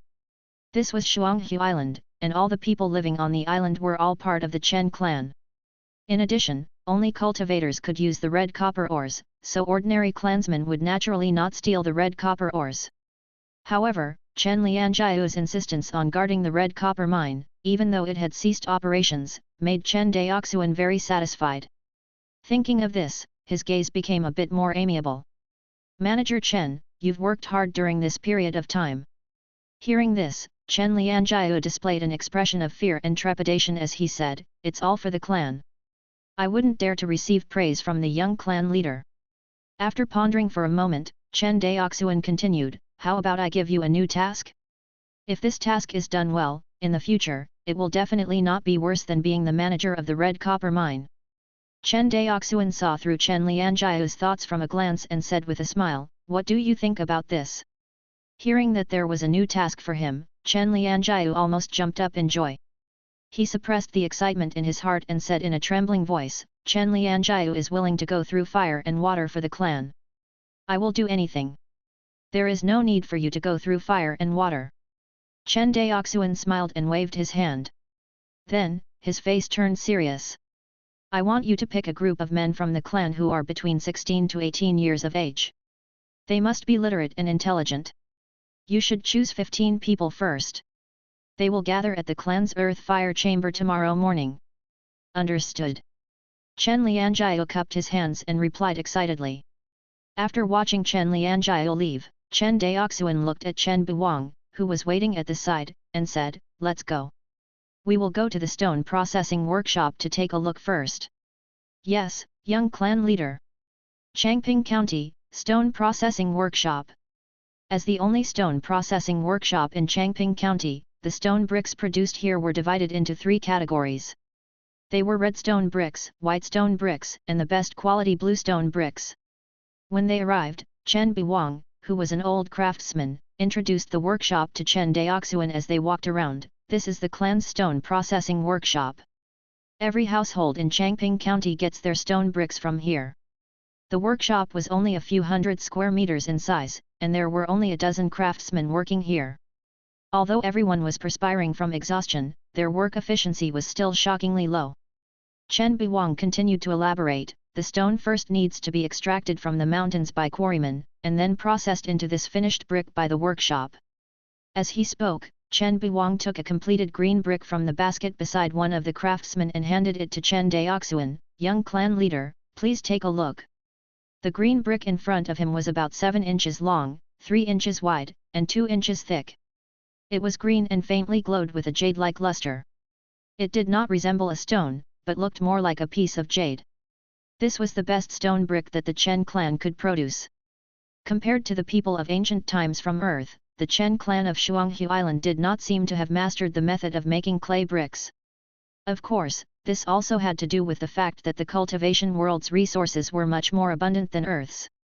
Mortals did not need to mix and bake bricks at all, just the various stone and wood materials in this world were inexhaustible and sufficient to fulfill their needs. Moreover, they were beautiful and practical. As such, mixing and baking bricks would be a pointless exercise in this world. Looking at the work efficiency of the craftsman in front of him, Chen Daoxuan finally knew why Chen Daoxuan had said that it would take half a year to build the factory. It was not that the craftsman that would build the factory worked slowly, but rather that the supply of raw materials was insufficient. After thinking for a while, Chen Daoxuan turned his head and asked, can the supply of the raw stone from the quarry be increased? Hearing this, Chen Daoxuan did not respond immediately. After a long while, he nodded vigorously and said, yes. The work in the quarry is all simple manual labor. It is very easy to find people. He had finally heard a piece of good news. Chen Daoxuan instructed, I'll give you half a day.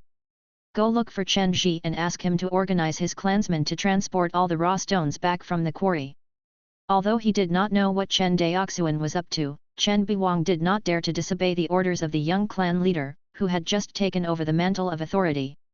Soon, Chen Ji, who was in the middle of organizing a census of the clan's population, received Chen Daoxuan's instructions. Chen Ji did not dare to be negligent in complying with Chen Daoxuan's instructions. He immediately organized people to head over to the quarry to transport the raw stones. Fortunately, most of the mortals in Shuanghu Island were martial artists. Within less than the span of a single afternoon, more than 3,000 cubic meters of raw stone was transported back to the courtyard of the stone processing workshop by the Chen clansmen. By late afternoon, the courtyard of the stone processing workshop was filled with onlookers. These were all the temporary workers that Chen Ji had gathered up to transport the stone. No one knew what the young patriarch was going to do. In the courtyard, Chen Daoxuan looked at the mountain of blue stones in front of him and sighed in his heart. He was going to be a coolie again. He used the true qi from his danshan, and raised the blue stones so that they floated in the air under the control of his true qi. Then, the red shadow flying sword flew out of his storage bag and began to shine with spiritual light. Swoosh! Swoosh! Swoosh! Sword lights shot out in all directions in the courtyard of the stone processing workshop. In the blink of an eye, the huge block of bluestone, which was 10 cubic meters in size, was cut into small bricks by the flying sword. Outside the courtyard, the members of the Chen clan looked as if they had seen a ghost when they saw this scene. Although they knew that cultivators were very powerful, the scene before their eyes was beyond their imagination. Under the sharp motions of Chen Daoxuan's flying sword, soon there were fewer and fewer uncut bluestones in the courtyard, and more bricks gradually piled up. In just a quarter of a day, Chen Daoxuan had cut all 3,000 stones into bricks of good quality. Gulp! Chen Daoxuan stood in the courtyard and unconsciously swallowed his saliva. He finally understood why the Chen clan leader could only be a cultivator and not a mortal. With that much stone, even if all the stonemasons of the Chen clan had worked overtime, it would have taken them at least a few months to process all the stones into bricks. Now, in just 6 hours, all the stone had been single-handedly processed by the young clan leader. This kind of supernatural power was not something that ordinary people could compare to. Thinking of this, Chen Daoxuan became even more respectful of Chen Daoxuan. Chapter 32, Soaring Cultivation Speed. Phew! After a busy afternoon, Chen Daoxuan looked at the pile of bricks in front of him and felt satisfied. He turned around and looked at Chen Daoxuan, are there enough bricks here to build the factory? Yes. Yes, there are definitely enough. Chen Daoxuan nodded slowly. Then, I'm asking you to build the factory within a month. Can you complete this task? Yes. Chen Daoxuan looked at Chen Daoxuan.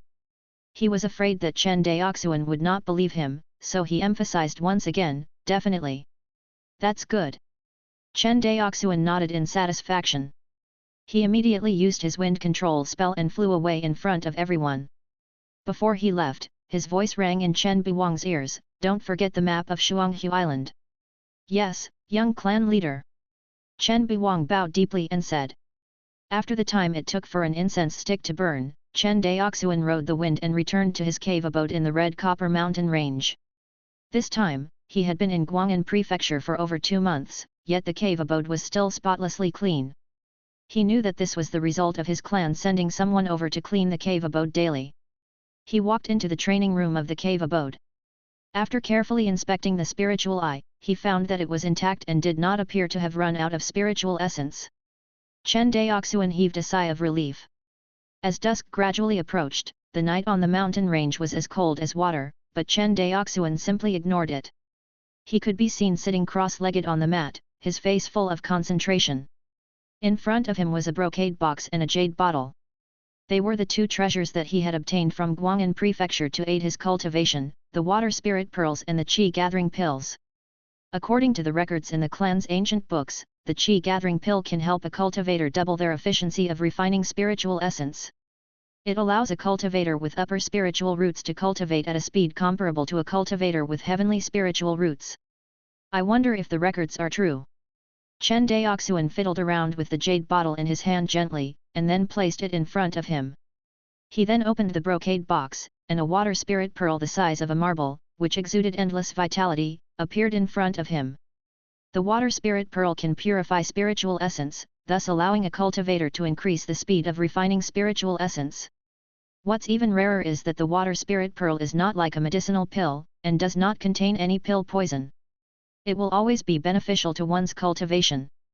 Chen Daoxuan looked at the water spirit pearl, and then at the jade bottle containing the qi-gathering pill. He took a deep breath and said, "I wonder how fast my cultivation speed will be if I use these 2 treasures to aid my cultivation at the same time." He pondered this for a moment, after which he opened the jade bottle, poured out a qi-gathering pill, threw it into his mouth, and swallowed it. At the same time, he opened the brocade box, and guided the water spirit pearl in the brocade box to absorb the spiritual essence emitted from the spiritual eye. Then, an even purer spiritual essence was emitted by the water spirit pearl.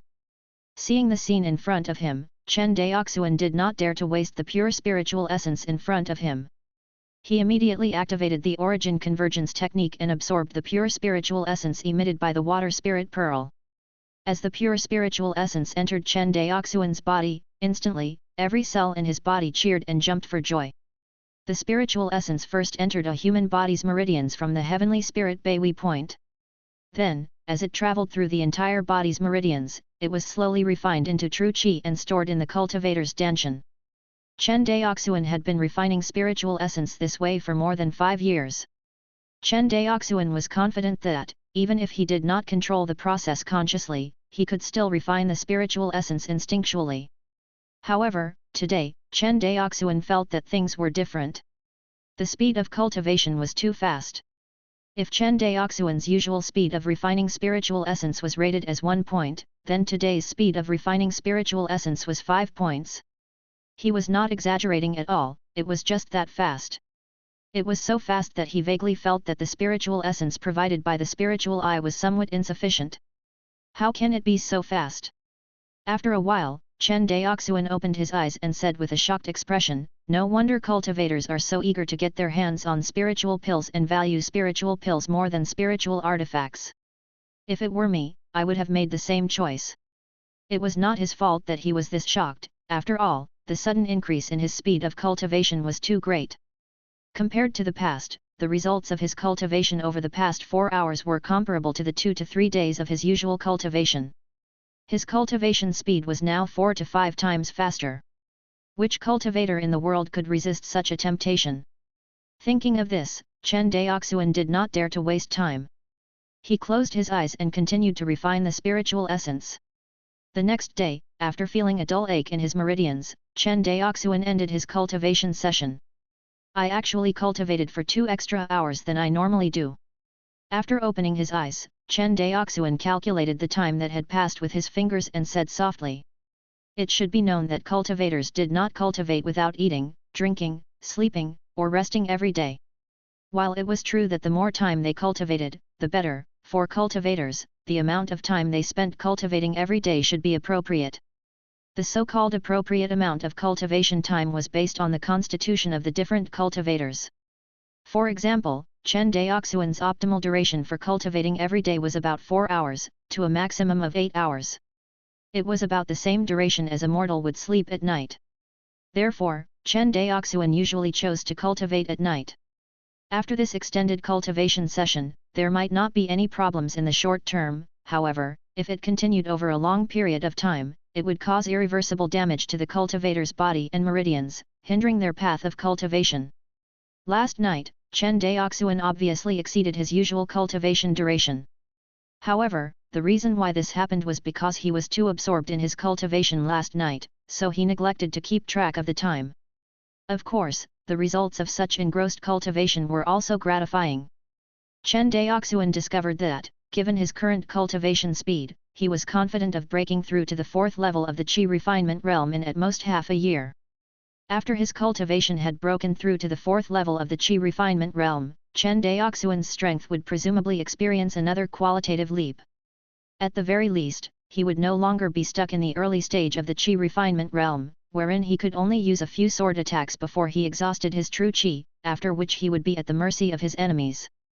He estimated that, after breaking through to the 4th level of the Qi refinement realm, thanks to the increase in his true Qi and the explosive growth of his spiritual sense, he would be able to attack his enemies at least 10 times before running out of true Qi. It was a joyous occasion that caused him to be in high spirits. Chen Daoxuan's cultivation proceeded smoothly, and his path of cultivation was also naturally smooth. As such, the smile on his face grew wider and wider. After the time it took for half an incense stick to burn, when Chen Daoxuan used the wind control spell to fly to the earth-fire chamber of his clan, he discovered that there was already a group of 16 to 17-year-old youths waiting in front of the jade square of the earth-fire chamber. Seeing this group of youths that were the same age as him, Chen Daoxuan smiled at Chen Lianjiu and said, "I'm sorry to have made you wait for so long." Hearing his apology, Chen Lianjiu immediately put on a flattering expression and said, "Why would young clan leaders say such a thing? It should be proper for us to arrive earlier than the agreed time." Chen Daoxuan had no intention to argue with him on this topic. He changed the topic and said, "These people are the apprentices you found?" "Yes, young clan leader." Chen Lianjiu bowed. "These young men can read and are very intelligent. They should be able to fit the young clan leader's requirements." Although Chen Lianjiu did not know why Chen Daoxuan had gathered these young men, he knew that it was time for him, Chen Lianjiu, to change his fortune. Chapter 33, Worker Training. Creek. Pushing open the heavy bronze door of the earth-fire chamber, Chen Daoxuan turned around and said, "All of you, come in." Hearing that, everyone filed inside. When they approached the earth-fire chamber, they felt a wave of heat wash over them. After a while, everyone was drenched in sweat. Chen Daoxuan looked at this group of clansmen who were about the same age as him. Most of them were at the 4th or 5th level of the Hushan realm. Faced with the scorching heat of the earth-fire chamber, it was inevitable that they would find the heat unbearable. "Is this the clan's earth-fire chamber?" Chen Lianjiu looked at the earth-fire chamber, which was hundreds of square meters in size, and murmured. As a location of vital importance to the Chen clan of Shuanghu Island, the earth-fire chamber had never been open to ordinary people. Other than Chen Daoxuan and Chen Xianhe, no one in the entire clan was qualified to enter this place. Now that Chen Daoxuan had brought them to this legendary place, how could they not be excited? Chen Lianjiu was handling it a little better. After all, he was once the manager of the Red Copper Mine and could be considered to have seen a bit of the world. However, the group of 16 or 17-year-olds that he had brought with him did not possess as much composure. Even though everyone restrained themselves over and over again, they still involuntarily let out intermittent whispers among one another.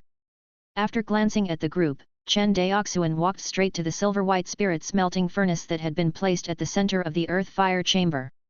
Cough, cough. He coughed lightly to silence the group's discussion. Seeing that they had quieted down, Chen Daoxuan continued, "This is one of the most important locations in the clan, the earth-fire chamber." The attentive Chen Lianjiu noticed Chen Daoxuan's choice of words. It was one of the most important locations.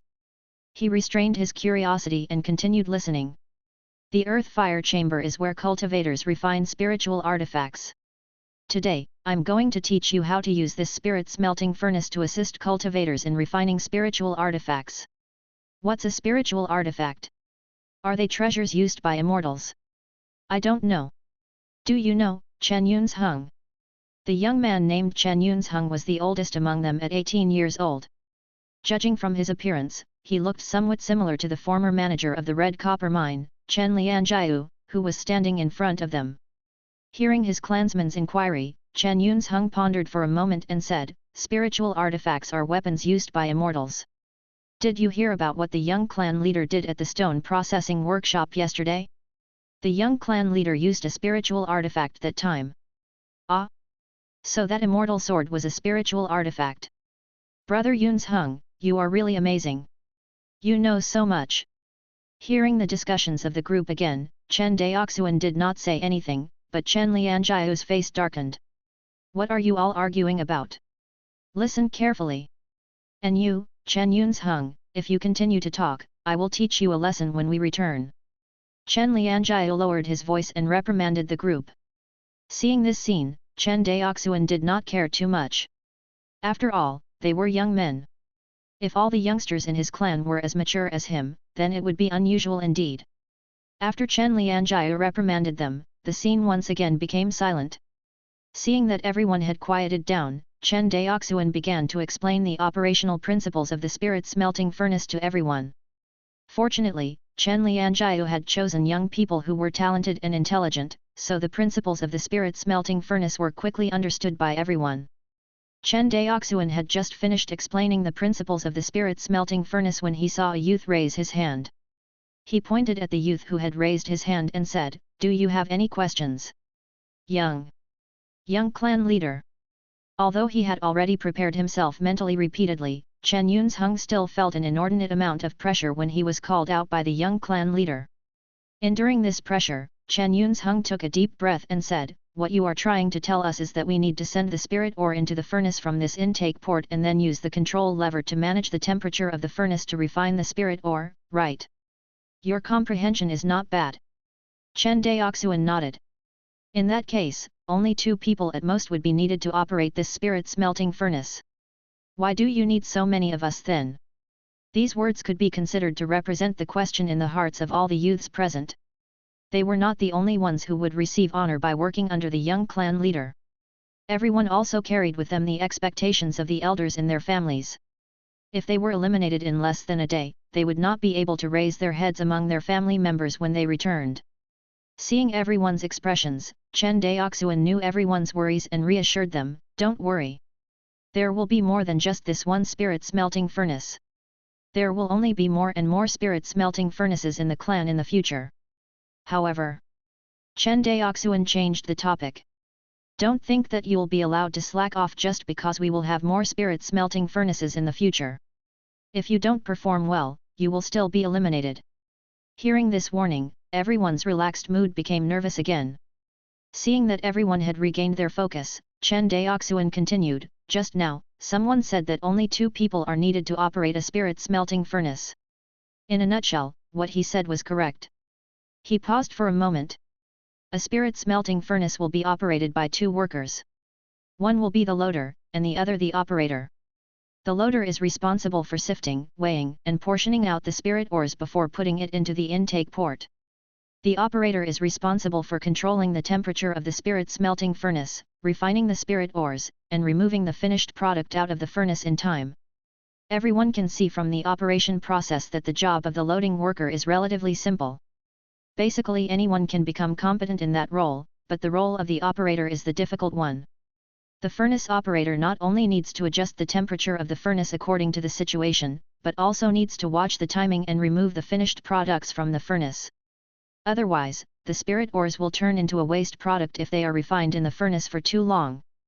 After listening to Chen Daoxuan's explanation, everyone immediately understood the importance of the furnace operators. As expected, no one wanted to be a loading worker. Everyone clamored for the position of furnace operators, especially after hearing that the monthly salary of furnace operators was 3 taels of silver, which was twice that of the loading workers. Seeing that everyone was eager to give it a go, Chen Daoxuan smiled and said, Don't be too happy yet. Just watch me operate the furnace first. These 3 tails of silver are not that easy to get. After saying that, Chen Daoxuan took out the 2 types of spirit ores used to refine the red shadow flying sword, which were black iron and red copper. After skillfully depositing the 2 types of spirit ores into the furnace, Chen Daoxuan began to operate the spirit smelting furnace. The 15 youths gathered together and asked Chen Daoxuan questions from time to time. Chen Daoxuan did not hide anything from them and answered each question one by one. Time flew by quickly and, in the blink of an eye, 4 hours had passed. As a cultivator, Chen Daoxuan would not feel hunger, but these youths were different. They were all mortals and needed to eat. Even though their hearts were burning with passion, their stomachs were all rumbling with hunger. When they saw that the learning session was over, Chen Lianjiu, who was acting as a temporary logistics staff, brought over the lunch boxes for everyone and said softly, "Young clan leader, shall we let everyone eat before you continue?" After hearing this, Chen Daoxuan finally came to a realization. Everyone had already been learning for a whole day. Then he said apologetically, "It was my mistake. Everyone, eat up first. After you finish eating, I will continue to teach you how to manage the furnace temperature using the control lever." When the youths heard this, their eyes lit up and they hurriedly nodded. Chapter 34, Factory completed. Following that, throughout that entire week, Chen Daoxuan spent almost all of his time in the earth fire chamber, imparting his skills in operating the spirit smelting furnace to these 15 youths. Hard work always paid off. Under Chen Daoxuan's diligent tutelage, and the youth's dedicated efforts, the results of this week of learning were extremely gratifying. There were already some youths who were able to refine spirit ores independently. Inside the earth fire chamber, waves of heat assaulted the group. A group of youths were drenched in sweat, and their upper bodies were naked. They surrounded the spirit smelting furnace as they watched another youth operate the spirit smelting furnace. However, it was different from a week ago.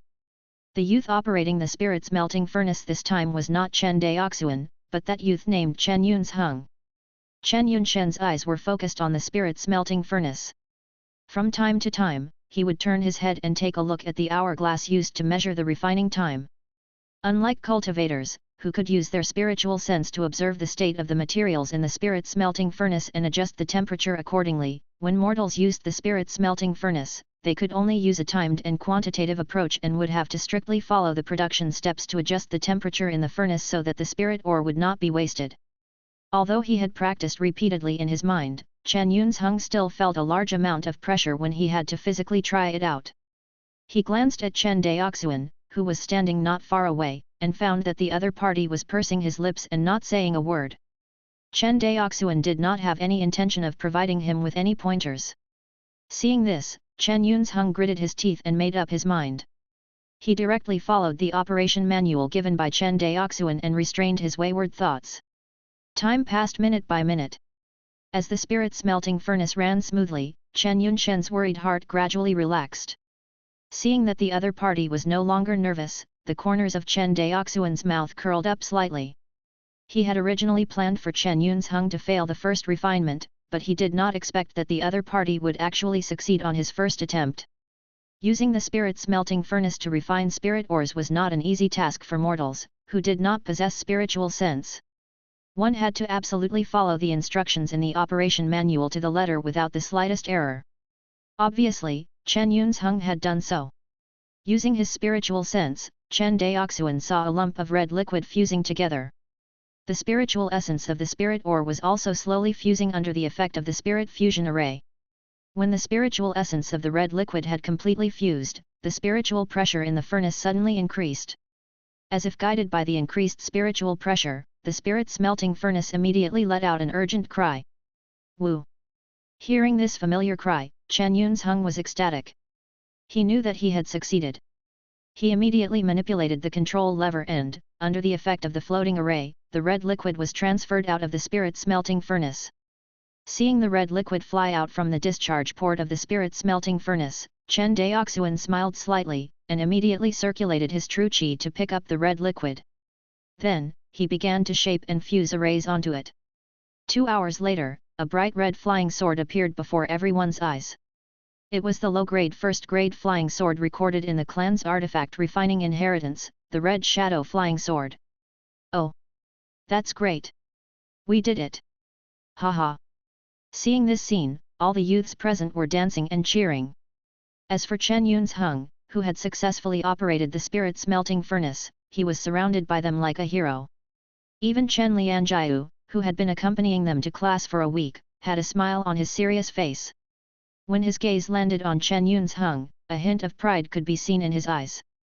Chen Daoxuan seemed to have noticed Chen Lianjiu's gaze and nodded at him with a smile. Seeing the affirmation in the young clan leader's eyes, Chen Lianjiu was even more excited.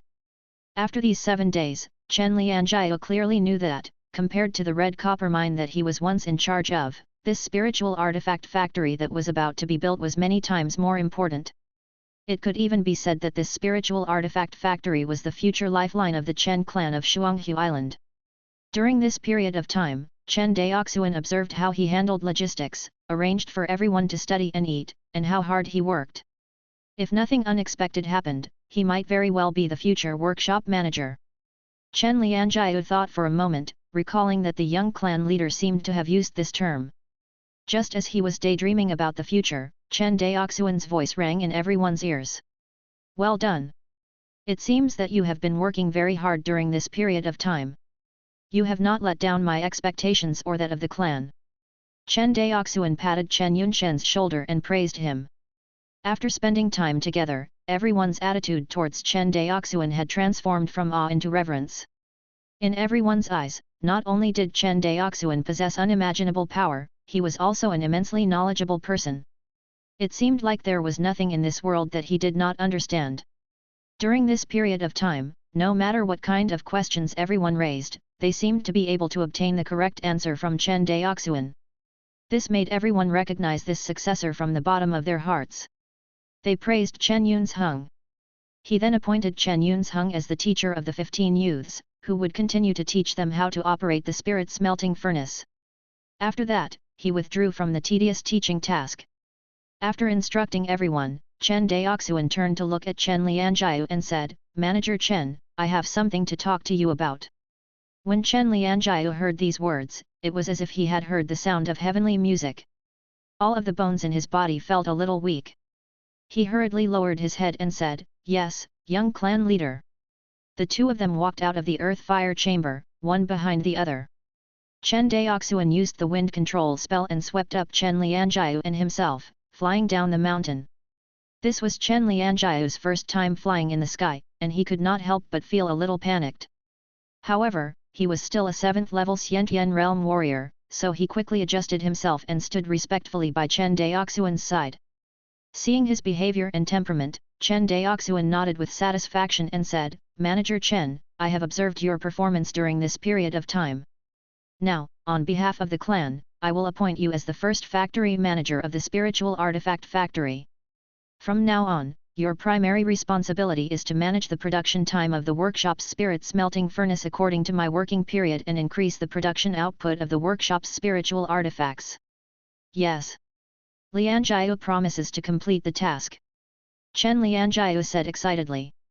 During this period of time, he had been learning from Chen Daoxuan, which made him understand what Chen Daoxuan meant by managing the production time of the spirit smelting furnace. It usually took 6 hours for the semi-finished product, which was the red liquid, to be produced by the spirit smelting furnace. In other words, before Chen Daoxuan entered the workshop to begin work, Chen Lianjiu had to ensure that the spirit smelting furnace started working 6 hours in advance, and also that it produced the red liquid every 2 hours thereafter. This was the only way to ensure that Chen Daoxuan could continuously refine the red shadow flying sword. According to his work efficiency in refining a flying sword every 2 hours, Chen Daoxuan would then be able to refine 4 to 5 flying swords a day without delaying the management of clan affairs or affecting his own cultivation. Of course, this was only a theoretical hypothesis. He would have to wait until the spiritual artifact factory was completed and started actual production before he would know how the plan held up to reality.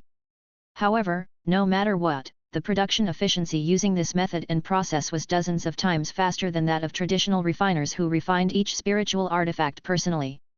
Over the course of the following days, more and more of the youths grasped the method to control the spirit smelting furnace, graduating from an ordinary apprentice to a qualified furnace operator.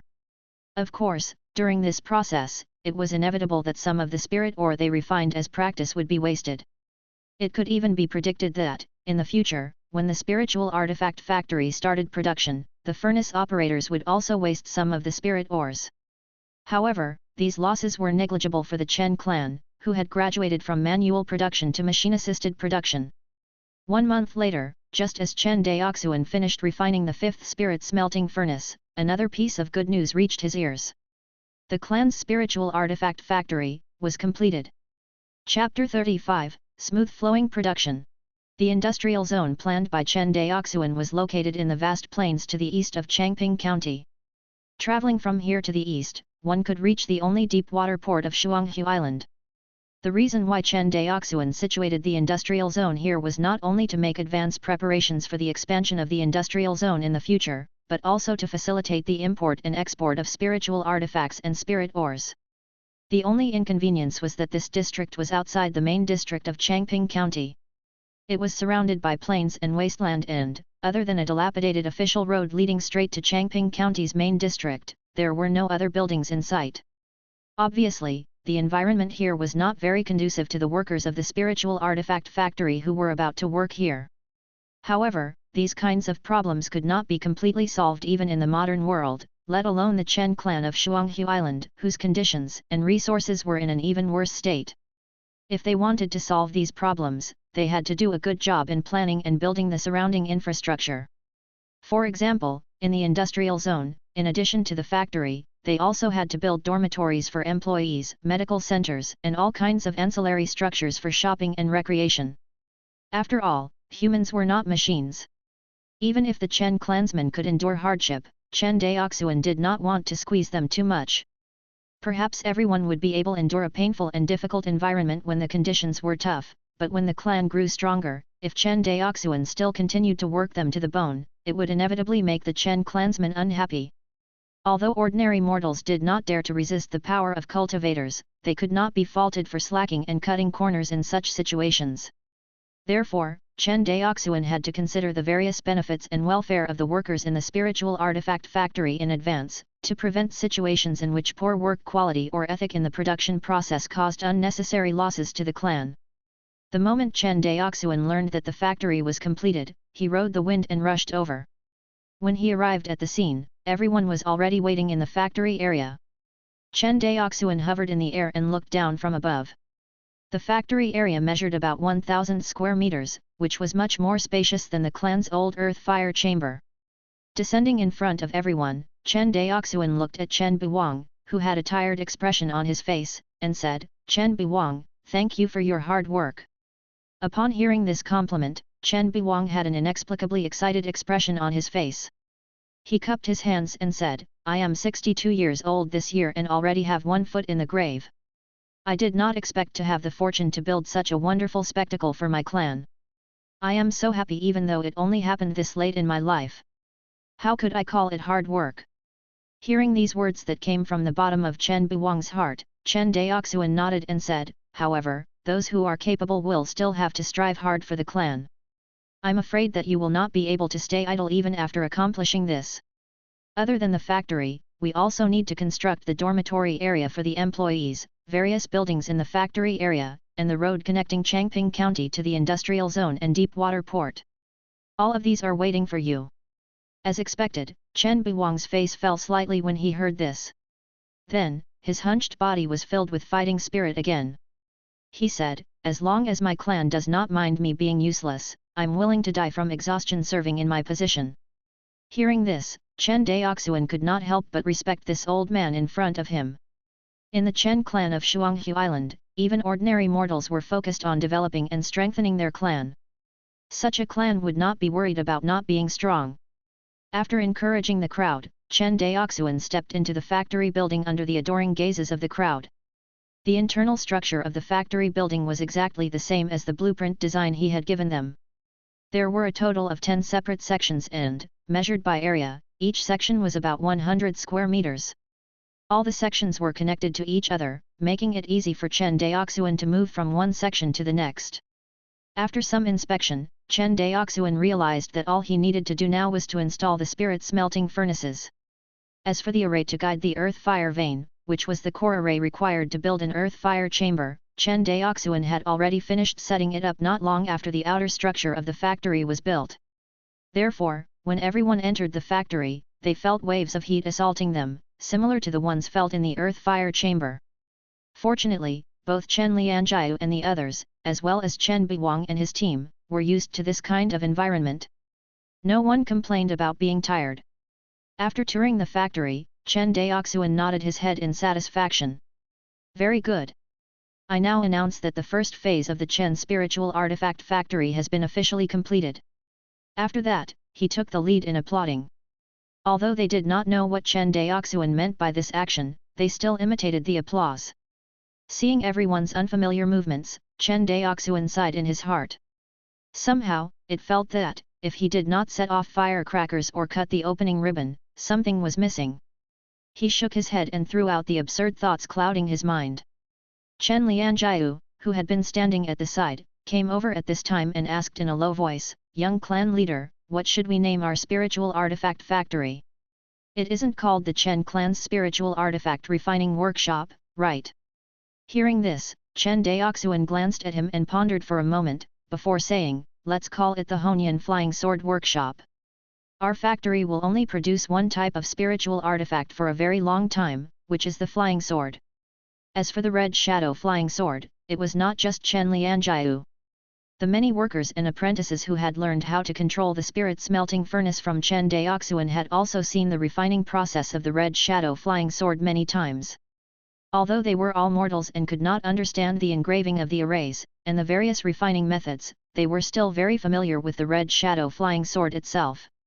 Therefore, everyone felt that the name Chen Daoxuan gave the spiritual artifact factory was quite suitable given the type of product that was about to be produced. The factory was finally completed. Next up was the installation of the spirit smelting furnace. This could only be done by Chen Daoxuan. After all, the spirit smelting furnace was about 10 feet long and weighed dozens of tons. Even a Xiantian realm warrior would find it difficult to move the furnace. Not to mention that the furnaces had to be moved from the earth fire chamber in the Red Copper Mountain range. After all, the straight line distance between the two locations was at least dozens of kilometers. It took him a day. Chen Daoxuan used his true qi to lift each spirit smelting furnace. He made 5 trips back and forth between the earth fire chamber and the spiritual artifact factory. Finally, all the spirit smelting furnaces were installed in their respective refining workshops. Next, it was time to prepare the raw materials and spirit ores and begin the long-awaited production process. Chen Daoxuan spent a total of 6,721 spirit stones while he was in Guangan prefecture, which included the materials required to set up the earth fire chamber array. Among them, the materials for setting up the array to guide the earth fire vein cost 3,000 spirit stones. The remaining 3,721 spirit stones were spent on the purchase of spirit ores. As Chen Daoxuan was primarily planning to refine the red shadow flying sword, which was recorded in the clan's refining inheritance, he bought a total of 1,200 jin of red copper ore, which was equivalent to 0.6 tons. Compared to the tens of thousands of tons of metal ores in his previous life, 0.6 tons of red copper ore sounded like a tiny amount. However, to the Chen clan of Shuanghu Island, this was the largest amount of spirit ores they could buy after emptying out all their savings. Apart from the red copper ores, the remaining 121 spirit stones were used to buy black iron ores at a cheap price. As a supplementary material in the refining of red shadow flying swords, Chen Daoxuan also bought a total of 121 caddies of the spirit ore. According to Chen Daoxuan's experience in refining the red shadow flying sword, refining a red shadow flying sword required 10 jin of red copper ore and 1 jin of black iron ore. The cost of the raw materials for each flying sword was about 3 spirit stones. It should be noted that the selling price of a low-grade first-grade flying sword in Guangan prefecture was around 50 spirit stones. At first glance, the potential profits did not seem to be very promising. However, it should not be forgotten that the spiritual artifacts sold at the itinerant cultivator market in Guangan prefecture were second-hand goods that had been used and replaced by the disciples of the large clans. They were all defective goods that had damaged spiritual essence and short lifespans. If there was a brand new high-quality flying sword listed for sale, it would definitely be sold for more than 50 spirit stones. Chen Daoxuan estimated that the price of brand new flying swords would be at least 50% higher. Moreover, it was very likely that, due to its rarity, its price on the market might even exceed that. Given this calculation, the profits they could earn would be more than double the cost of the raw materials. The next day, when Chen Daoxuan rushed to the Hongyan flying sword workshop again, in less than the time it took for half an incense stick to burn, a lump of red liquid had already flowed out from the discharge port of the first spirit smelting furnace.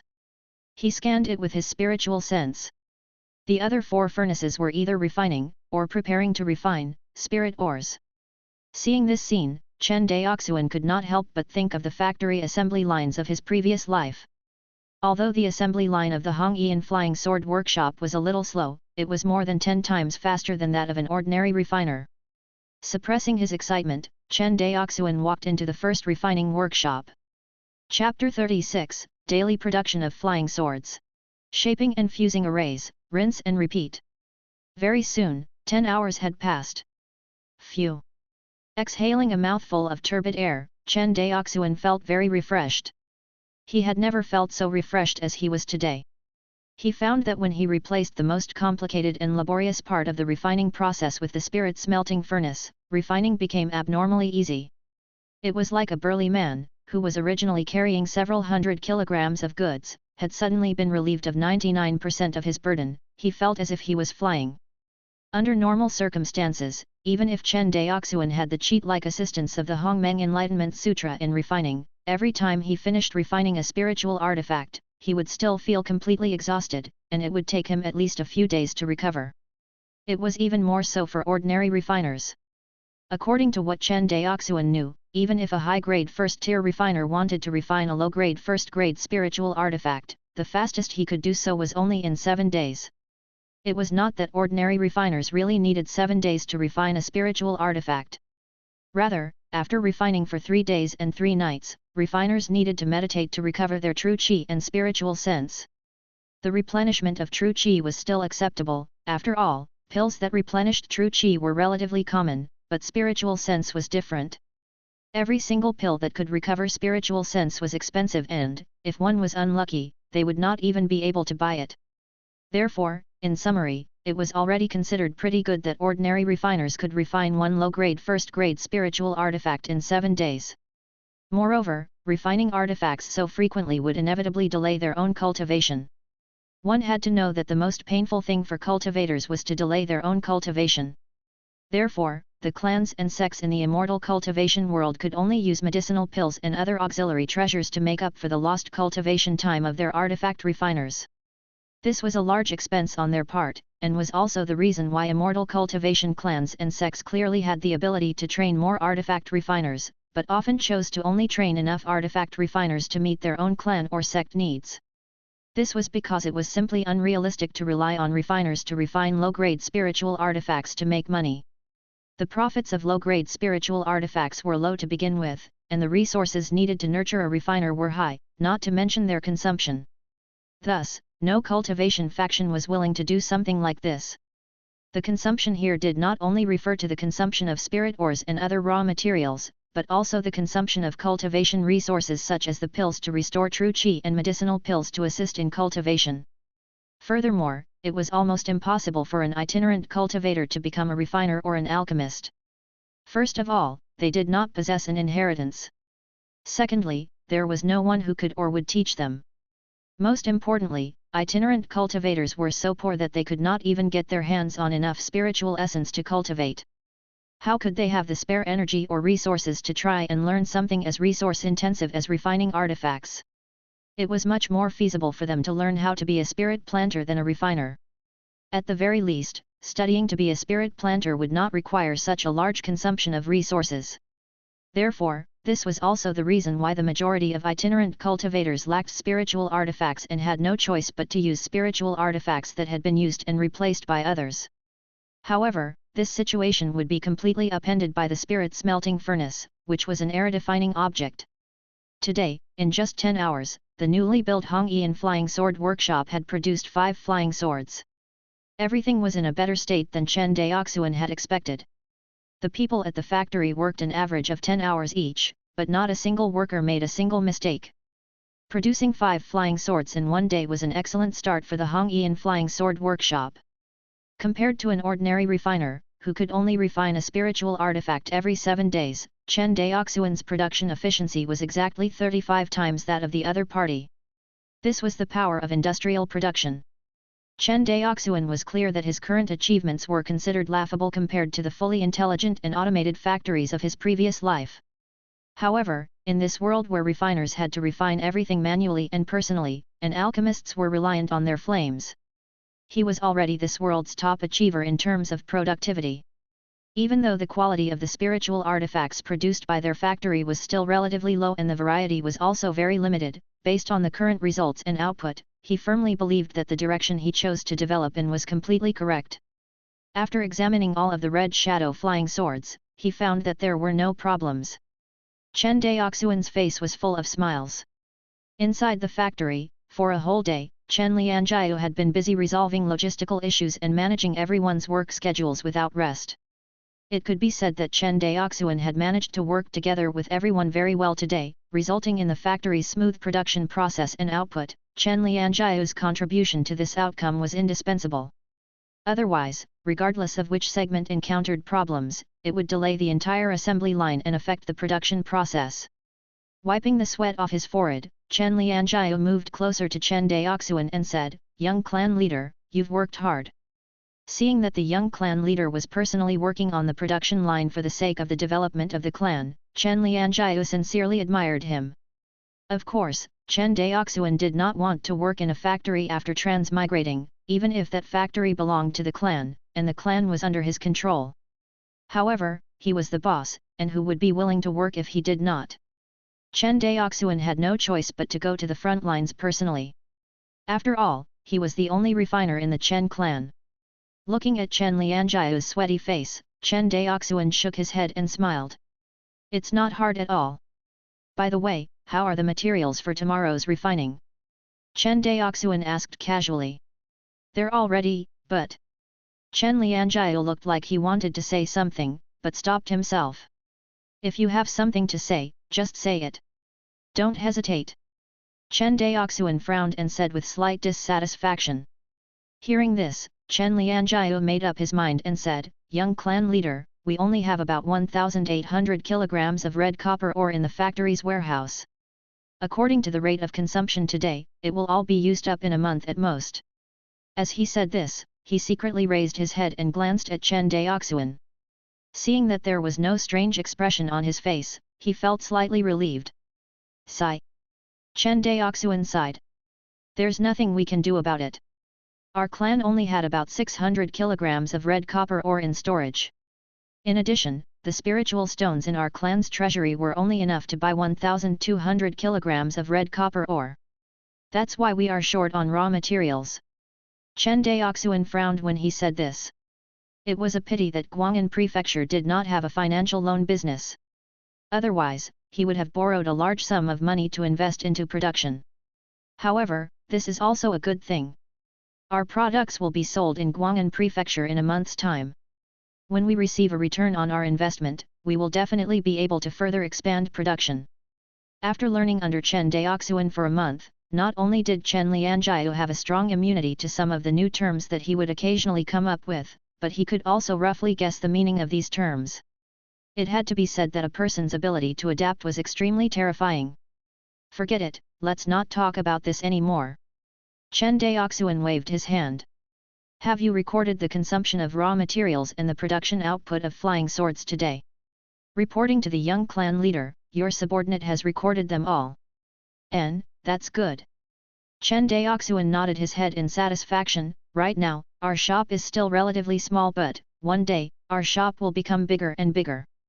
You have to learn to record all the data of our consumption of raw materials, the number of qualified products, the number of waste products, and so on in detail, so that you can refer to them in the future. Remember, this matter concerns the interests of the clan. You must not be careless." "Yes, your subordinate will definitely keep a record of all of the accounts of the factory. There won't be any omissions," Chen Lianjiao guaranteed. Hearing this, Chen Daoxuan was slightly relieved. Chen Lianjiu had been the manager of the red copper mine for so many years, but he had not made a single mistake.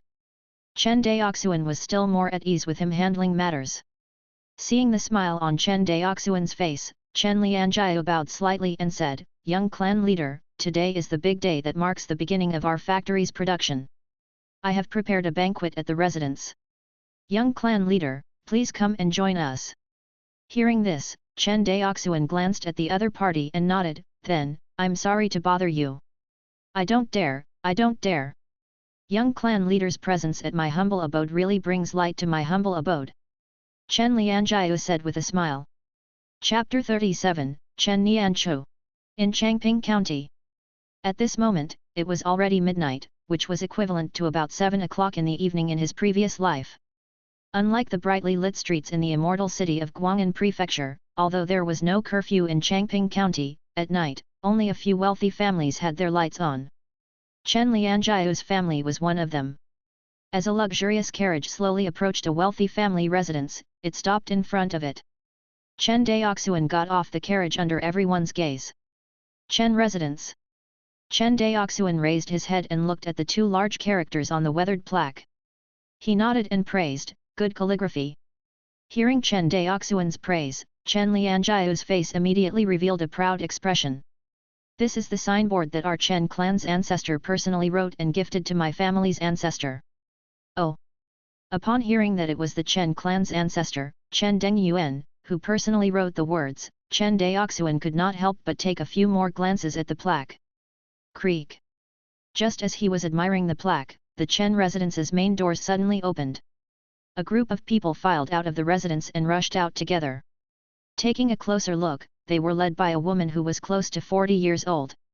Beside her were the Chen family's servants, there were both maids and male servants among them. Chen Daoxuan did not say anything when he saw this. No one knew what he was thinking. However, in everyone's eyes, the young clan leader was an immortal. It was natural for an immortal to be indifferent and aloof. If, one day, immortals were to easily get along with mortals, it would cause all the mortals to feel terrified. The middle-aged woman in the lead bowed slightly and nodded, "I am Madam Chen. Greetings, young clan leader." As for the maids and male servants behind her, they all knelt on the ground and buried their heads deep into the ground, not daring to raise their heads. Seeing this scene, Chen Daoxuan's face was a little unhappy. Chen Lianjiu was very shrewd and immediately knew that Chen Daoxuan must have misunderstood the situation.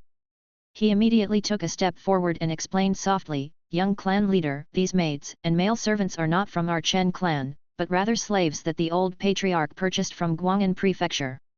Hearing this, Chen Daoxuan could not help but think of those slaves wearing ankle cuffs and carrying grain on their backs at Guangan prefecture's port. "Are you saying that they are all slaves from the Cloud Nation?" "That's right." Chen Lianjiu nodded. As if he had thought of something, Chen Daoxuan asked, "Are there many such slaves on our Shuanghu island?" "There are many." Chen Lianjiu thought for a moment. Our Chen residence purchased 46 maids and 37 male servants, adding up to nearly 100 of these slaves. As far as I know, our Chen clan still has 3 or 4 of such households. Hearing this, Chen Daoxuan nodded in understanding. No wonder our Chen clan has so many fertile fields. There are only 177 households of farmers, and all of the fields have been cultivated by them, right?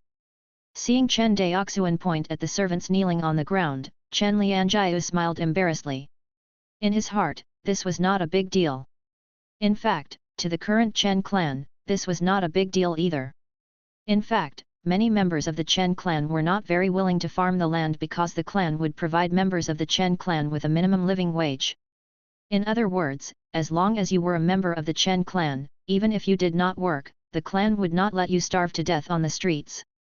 This undoubtedly gave rise to laziness among a small portion of the members of the Chen clan. These shortcomings were all things that Chen Daoxuan was eager to reform.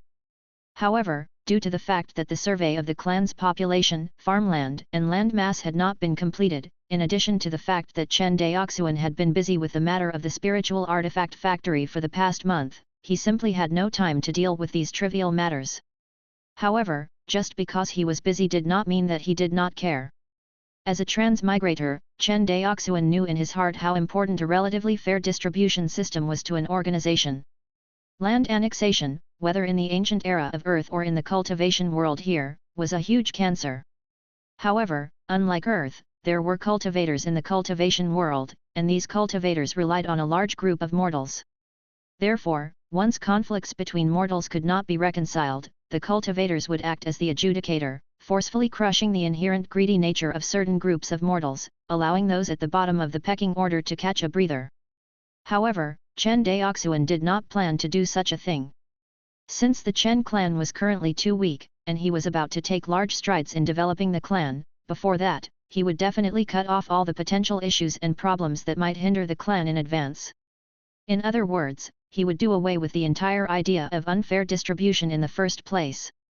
Come, let's go in. Young clan leader, please enter first. Hearing that, Chen Lianjiu immediately made a gesture of invitation. The group of people hurriedly made a path for Chen Daoxuan to walk through. When Chen Daoxuan walked past, a young man jogged forward and called out to the middle-aged woman with a face full of joy, "Mother." When the middle-aged woman saw her son, her face was full of joy and heartache. She quickly took out a thin handkerchief and wiped the sweat off Chen Yunshen's forehead. She said with concern, "Look at how tired you are.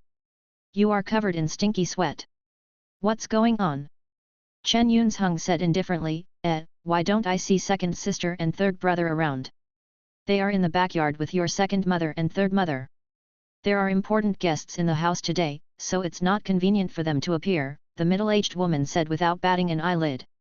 Chen Yunsheng had the temperament of a young man. He was not as scheming as his biological mother. He casually asked and did not take the resulting response to heart. Seeing that Chen Yunsheng still wanted to talk nonsense, the middle-aged woman pushed him forward and gave him a look. She said, "Hurry up and help your father entertain the young clan leader." Oh! Chen Yunsheng finally reacted. He scratched his head and said with a smile, "Mother, then I will help father entertain the young clan leader. I will pay my respects to you later. Hurry up and go." After saying that, Chen Yunsheng quickly walked forward and followed behind Chen Lianjiu and Chen Daoxuan like a follower. During the banquet, with Chen Lianjiu and his son, Chen Yunsheng, accompanying him, the guest hall was filled with laughter and joy. Unknowingly, Chen Daoxuan could not help but find Chen Lianjiu and his son more and more pleasing to the eye. After everyone drank for about an hour, Chen Daoxuan looked at the sky and said, "Why don't we call it a day? We still have to continue to be busy ourselves with the factory production tomorrow. A hangover is not good for work." Upon hearing this, Chen Lianjiu's face was filled with regret, but he still smiled and echoed Chen Daoxuan's words, "What the young clan leader said is clang. You bitch! You gave birth to a bitch, and you still dare to bully my daughter? I'll beat you to death, you bitch! I didn't bully her. She stole my little wooden figure first, and even scolded me. Bitch! You still dare to talk back? You bitch, do you still care about the bitch you gave birth to?" Other than Chen Yunshen's birth mother and Chen Daoxuan, who was a cultivator, the rest of the people present were martial artists. Although the argument that came from the backyard was inaudible to Chen Yunshen's birth mother's ears, to Chen Lianjiu, Chen Daoxuan and the others, it was no different to hearing the argument right in front of them. Chen Daoxuan silently took a sip of his wine and did not say anything. Seeing this, Chen Lianjiu's expression was abnormally awkward, and his heart was burning with anger. This evil woman, she is ignorant of the bigger picture. Just see how I'll deal with you later. Chen Lianjiu cursed fiercely in his heart. He originally thought that it was just a brief argument in the backyard, but he did not expect the insults to become louder and louder, so much so that even Chen Yunshen's biological mother, who had not been aware of it all along, heard it. "Young clan leader, our family is unfortunate. Please excuse us." Chen Lianjiu's face was full of embarrassment as he said those words. Chen Daoxuan smiled slightly and did not reply. After a while, his heart was stirred and he said, "Let's go and take a look." As he spoke, he stood up from the dining table. He had just used his spiritual sense to scan the backyard out of curiosity and had discovered something rather interesting. Chapter 38, Clan Teachings. The Chen family's backyard. By the time Chen Daoxuan and his group arrived, the Chen family's backyard was already in a state of chaos. In front of them, an 8 or 9-year-old boy was being held in the arms of a young woman in her 20s. The young woman's face was pale, and her lightly powdered face was filled with fear. However, her hands were tightly wrapped around the little boy's body, afraid that the vicious woman would harm the child. Meanwhile, the little boy in the young woman's arms was staring at the vicious woman with fire spewing out of his eyes. He wanted to struggle, but his mother firmly held him down. The person who had been cursing was the vicious woman. Her appearance was not bad, but her face revealed a bitter and unkind look. One of her hands was placed on her waist while the other was pointed at the young woman who had collapsed on the ground. All kinds of unpleasant words kept coming out of her mouth. Something about being a slave from the Cloud Nation? Something about being born a bitch? Something about the child she gave birth to also being a bitch. Anyhow, all kinds of nasty and heart-wrenching words kept coming out of her mouth. She was so excited that she did not even notice that someone had come into the backyard. Why aren't you talking anymore? Are you mute? Like a victorious general, the evil woman looked around at the surrounding servants. However, the servants seemed to have seen some inexplicably fearful scene. They all knelt on the ground and called out in unison, "Master, Madam." Upon hearing these words, the vicious woman felt a chill run down her spine. She turned around awkwardly and realized that it was the eldest madam, whom she usually feared the most, and the master, whose face was filled with anger. Master." The vicious woman acted as if she was putting on a show. She immediately changed her acrimonious expression into one that made people feel that she was tender and lovable. She said coquettishly, "Master, you have to stand up for me. These two bitches bullied my tongue again when I wasn't paying attention." "You're talking nonsense." "I didn't. She was clearly the one who snatched my little wooden figure." The little boy in the young woman's arms was unconvinced. He was about to defend himself further, but his mother covered his mouth tightly. The little boy's eyes were about to spew fire. Unfortunately, his strength was too weak. He could not struggle out of his mother's grasp at all. He could only stare at the evil woman with a rage-filled gaze and silently complain. "Pa!"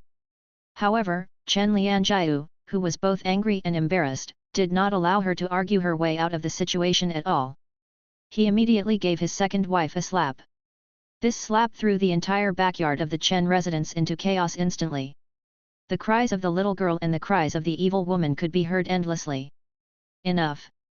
Chen Lianjiu shouted loudly and glared angrily at the people who were quarreling. Under his intimidating gaze and words, everyone, including the little girl, did not dare to cry anymore. The evil woman was even worse, she was so scared that her face turned pale.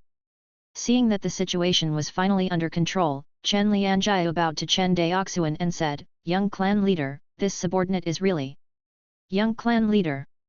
Hearing Chen Lianjiu's words, everyone's expression changed. Chen Daoxuan raised his hand and stopped Chen Lianjiu from apologizing. He took a few steps forward and squatted down in front of the young woman.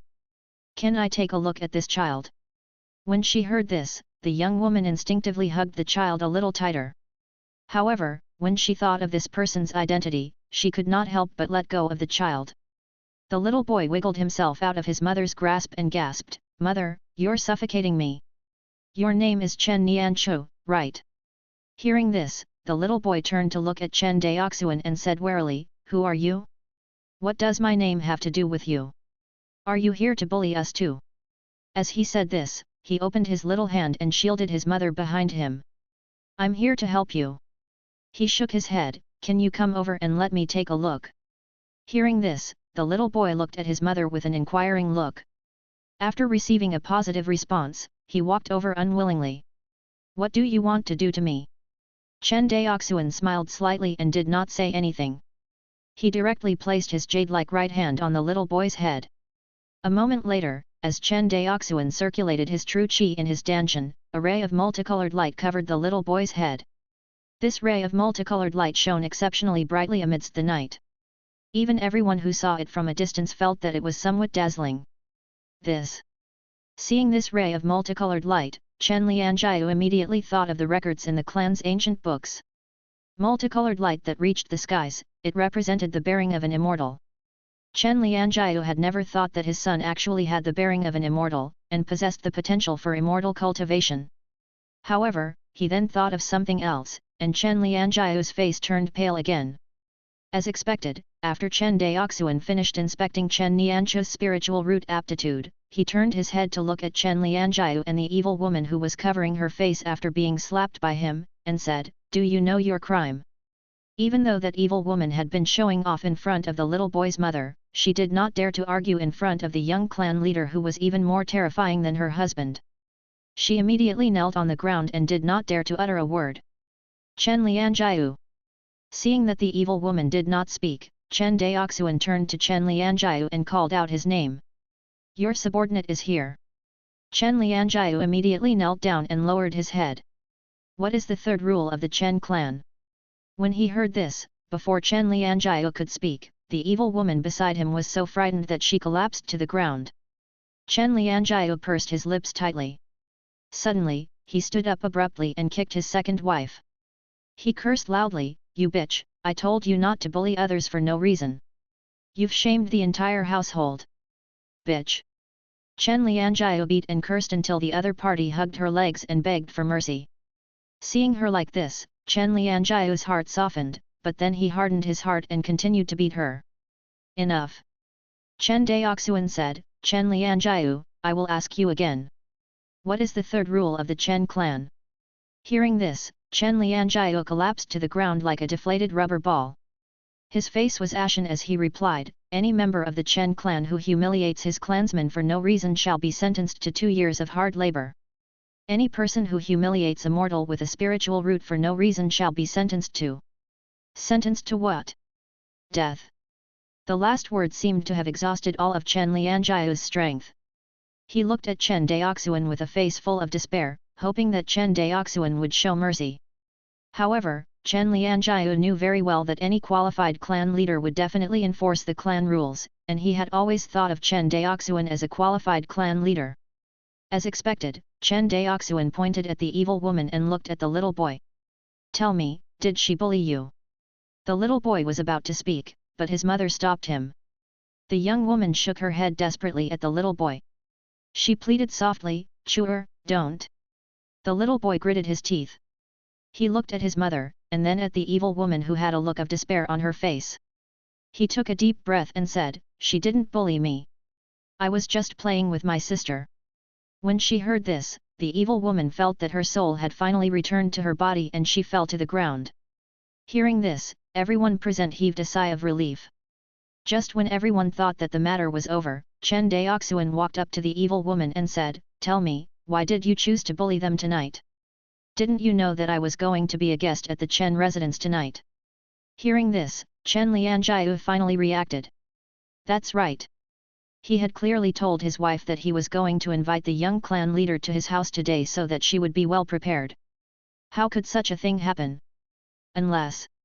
He looked at his wife whom he had known for many years, and an unbelievable thought appeared in his mind. Could it be that all of this was planned by his wife behind his back? Why though? Suddenly, a terrifying thought emerged in his heart, but he could not believe that it was real. It was you. The second madam was not stupid. She instantly realized who was behind this. She pointed at the first madam and said, "It's you, isn't it? It must be you. You're afraid that Nian Chu would steal Yun Sheng's status as the primary descendant, so you wanted to get rid of him. No, get rid of the two of us. You're so ruthless." Hearing this accusation, Madam Chen would naturally not admit it. She said with a pale face, "Don't slander me. What does it have to do with me if you bully them? Did I ask you to bully them?" Seeing this scene unfold, Chen Daoxuan's face turned cold.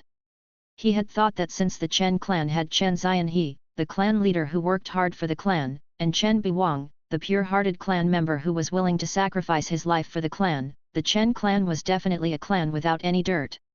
However, now, it seemed that there was darkness hidden everywhere. The key point was... Regarding Madame Chen's actions, even Chen Daoxuan could not accuse her without proof. She had completely taken advantage of Chen Lianjiu's second wife's jealousy and her harsh character. In the words of his previous life, this was a case of using a borrowed knife to kill someone. He looked at Chen Lianjiu, and then looked at Chen Yunzheng and the other wives of the Chen family. He said in an ethereal voice, "Do you still remember the teachings of our Chen clan? Do you remember? Seeing that everyone was silent, Chen Daoxuan became really angry and shouted loudly. I. Chen Lianjiu knelt on the ground and lowered his head. Seeing this, Chen Yunzheng also knelt with his father. In the end, everyone in the Chen residence, including the first wife, second wife, and even Chen Lianjiu's youngest daughter, all knelt there. In the end, Chen Lianjiu felt as if a ball of fire was burning in his heart. His face flushed red as the ancient ancestral teachings slowly came out of his mouth. The blood of the Chen clan is the blood of the Chen clan. The blood of the Chen clan is the blood of the Chen clan. Chen Lianjiu, tell me, where does the blood of the Chen clan come from? Chen Daoxuan stared at him and stared at the Chen family. All of them lowered their heads and did not dare to look at him. Chen Nianqiu looked at the scene unfolding in front of him, and there was a faint flame burning in his eyes. He clenched his small fists tightly and felt a warm current in his chest. It was the boiling blood of the Chen clan. Chen Daoxuan walked beside him and said in a voice that could only be heard by him, "Do you like this kind of Chen clan?" This sentence seemed to remind the little boy of many unpleasant memories.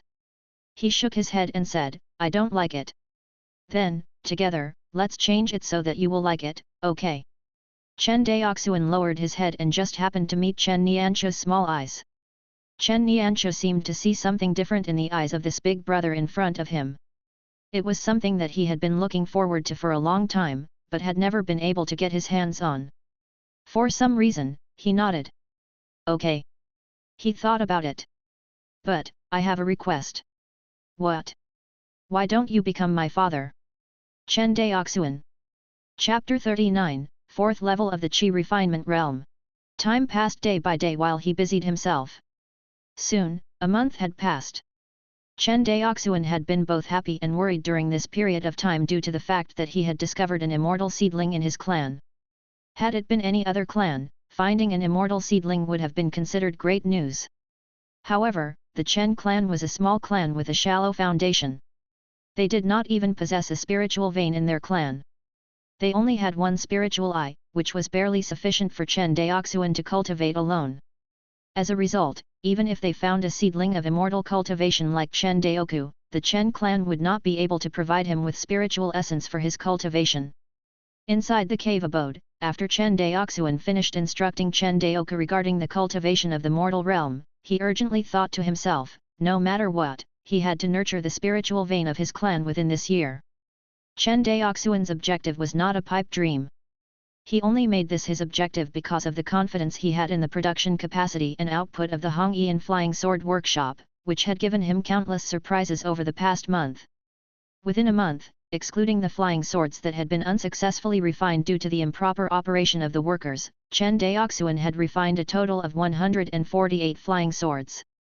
On average, he had refined about 5 flying swords a day. With so many flying swords, even if he sold them at the market price of Guangan prefecture, he would still earn 7,400 spirit stones. Not only would he recoup his investment, but he would also make a small profit. One had to know that this was only after a month of operation. If Chen Daoxuan were to calculate it over the course of a year, he would be able to earn at least 34,000 spirit stones. In 3 years' time, he would be able to accumulate enough spirit stones to nurture the spiritual vein. However, Chen Daoxuan planned to settle the issue of the clan's spiritual vein in a year's time. It was obvious that relying on the Guangan prefecture's sales were insufficient. Thinking of this, he silently took out a green scale from his storage bag. This scale was diamond-shaped, and there was a faint trace of dark red blood on it. It was the natal scale left by the mermaid princess Luoli to Chen Daoxuan. However, 2 months had already passed, and this scale did not seem to display any reaction at all.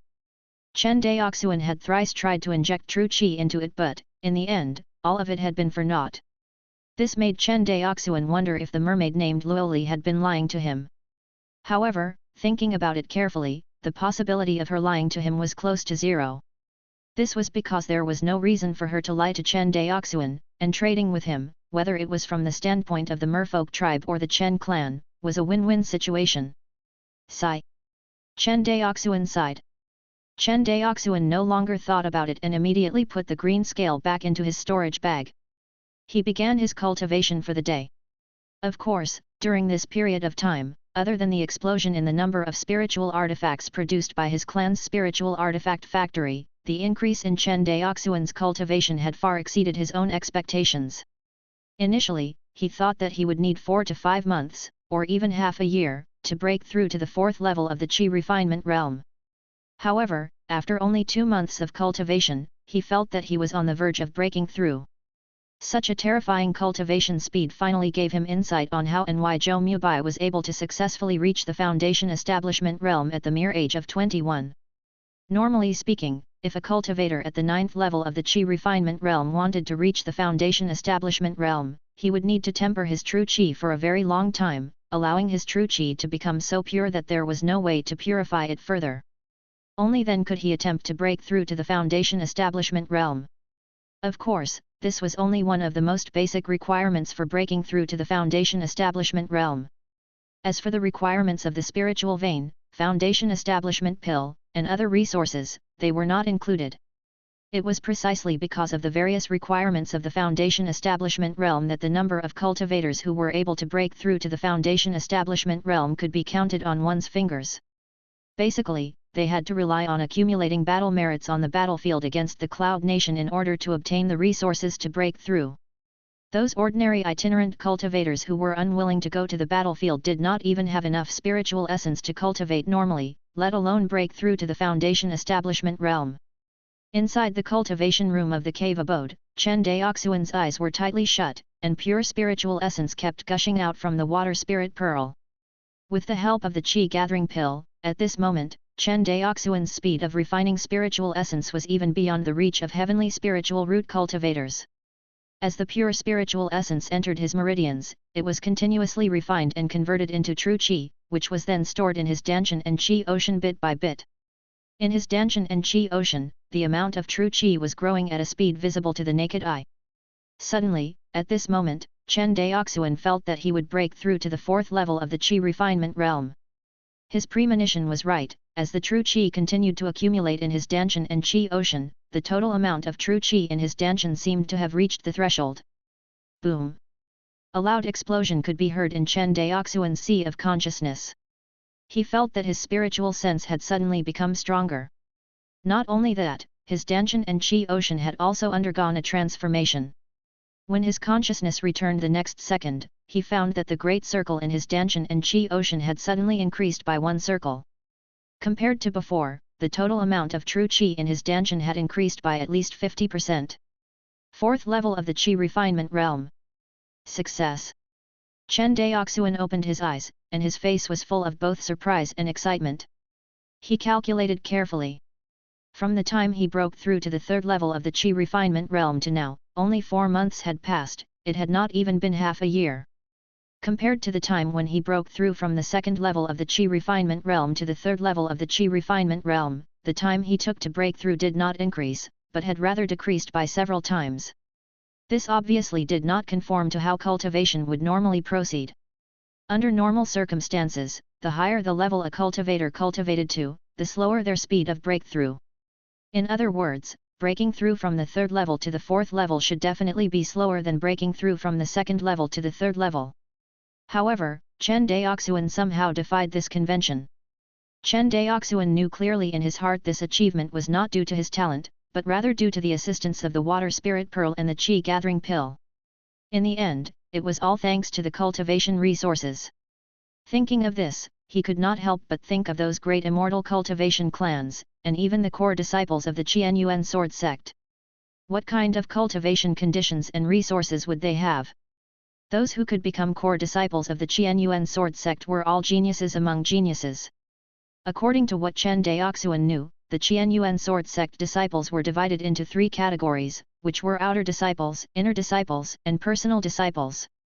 It was said that the requirements for even the weakest of their outer sect disciples was to possess an upper spiritual root, and that was without mentioning the different kinds of tests and tempering of character and perseverance that they would have to undergo. Therefore, any random disciple of the Qianyuan sword sect would be invincible among the itinerant cultivators of the same level. If they did not have this tiny bit of ability, the Qianyuan sword sect would not have dominated the myriad sea of stars for thousands of years. Of course, Although Chen Daoxuan knew that he could not compare to the disciples of the Qianyuan sword sect in terms of spiritual roots, resources, and other aspects, there was one aspect in which the disciples of the Qianyuan sword sect could not compare to him, which was comprehension ability. He had the ability to accumulate his comprehension through the Hongmeng Enlightenment Sutra every day, and he would experience an epiphany once every 10 days. In the long run, the effects of his advantage would be terrifying. Thinking of this, Chen Daoxuan could not help but sink his consciousness into his sea of consciousness. Inside his sea of consciousness, 10 stardust were revolving around a golden scripture.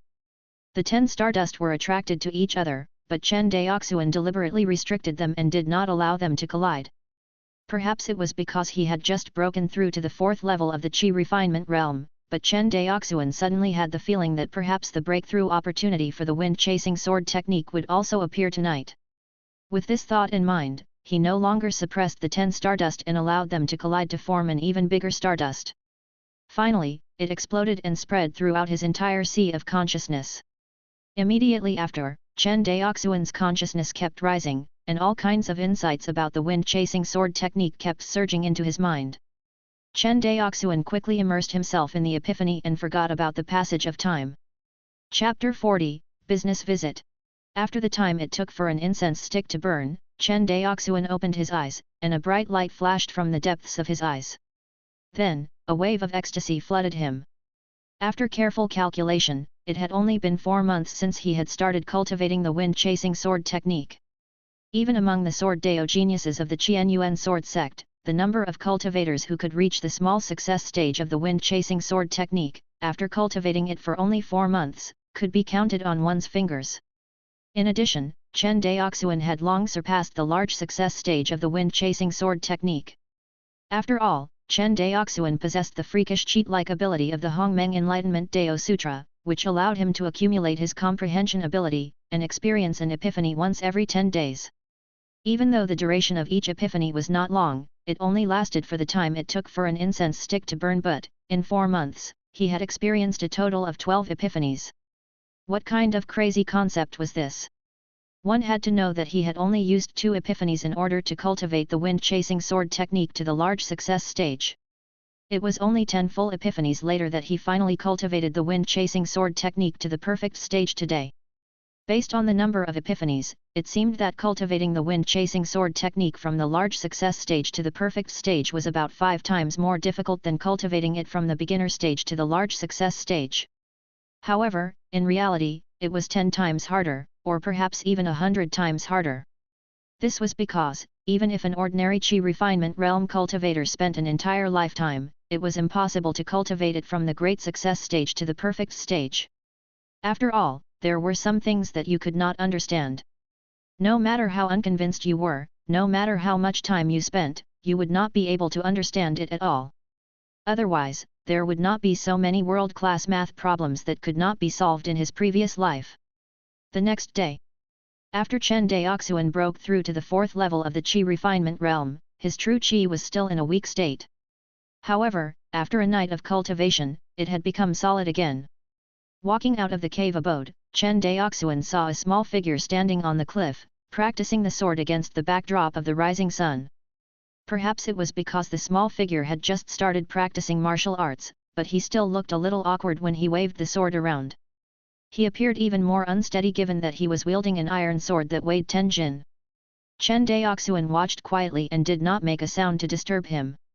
Chen Daoxuan had long understood Chen Daoku's stubborn character after spending a month with him. Of course, this kind of character had both its pros and cons. On the upside, people with this kind of character would often possess astonishing perseverance and would advance bravely despite countless difficulties. The downside of such a character was that it was also very likely that they would fall into a slump during their future cultivation and would not be able to extricate themselves from it. Soon, the time it took for half an incense stick to burn had passed. Chen Daoku was already so tired that his face was covered in sweat. His entire body felt heavy, as if he had been fished out of water. Who? He could be seen sitting on the edge of the cliff, panting heavily. Chen Daoxuan walked over at this time and pointed out to him, "Sit cross-legged and calmly sense your danshan." Young clan leader. Chen Daoku turned around and saw Chen Daoxuan. He struggled to get up and bow, but was stopped by Chen Daoxuan. Hurry up and do it. Yes, young clan leader. Hearing that, Chen Daoku regulated his breathing and sat down cross-legged. He started to regulate his breathing. Seeing that Chen Daoku was able to enter a meditative state skillfully, Chen Daoxuan nodded with satisfaction. Then, he used the wind control spell and flew toward the direction of the spiritual artifact factory. Another busy day was about to begin. In the southwest sea region of the myriad sea of stars, about 10,000 miles away from Shuanghu Island, there was an undersea world.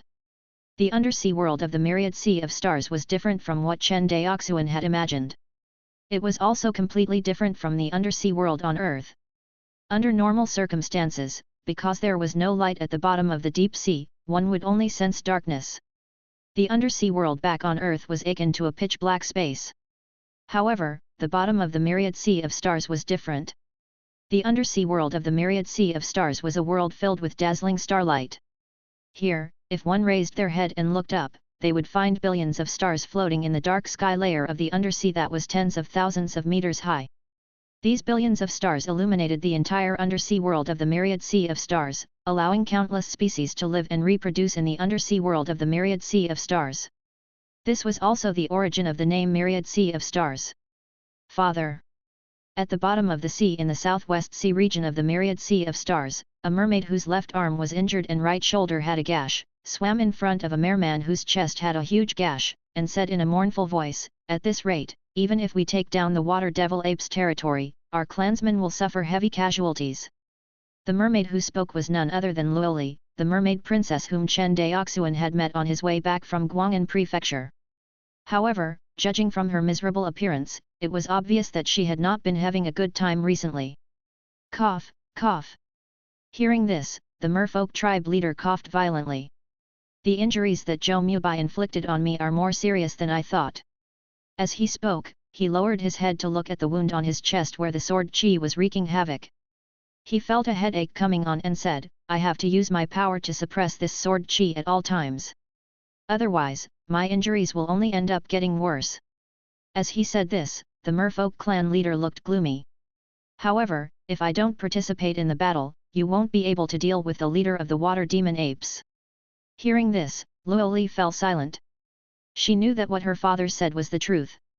Without her father, who was a high-level late-stage third-level merman, the merfolk, whose highest cultivation level was only equivalent to the foundation establishment realm of the human race, would not be able to deal with the water demon apes. This was because the leader of the water demon apes on Devil Ape Mountain was in existence at the mid-stage third level. The other party had never attacked the low-level merfolk, and was completely afraid of her father, the late-stage third-level merfolk tribe leader. However, the other party did not know that her father had sustained such serious injuries. Otherwise, it would not be the merfolk suppressing the water devil apes, but rather the opposite. Damn it!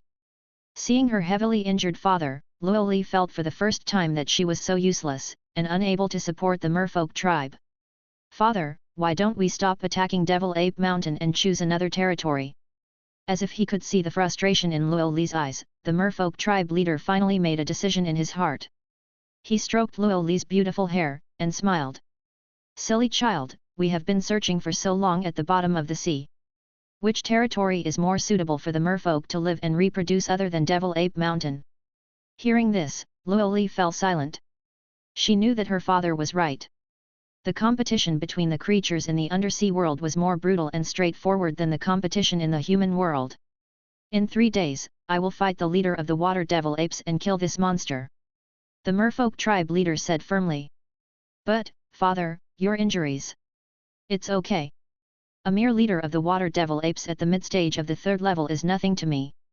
The merfolk tribe leader was extremely heroic, but when he looked at Luoli, a hint of reluctance flashed in his eyes. In the end, this reluctance was discarded and he put on a resolute expression. 3 days later, we will launch a full-scale attack on the water devil ape tribe of Devil Ape Mountain. N.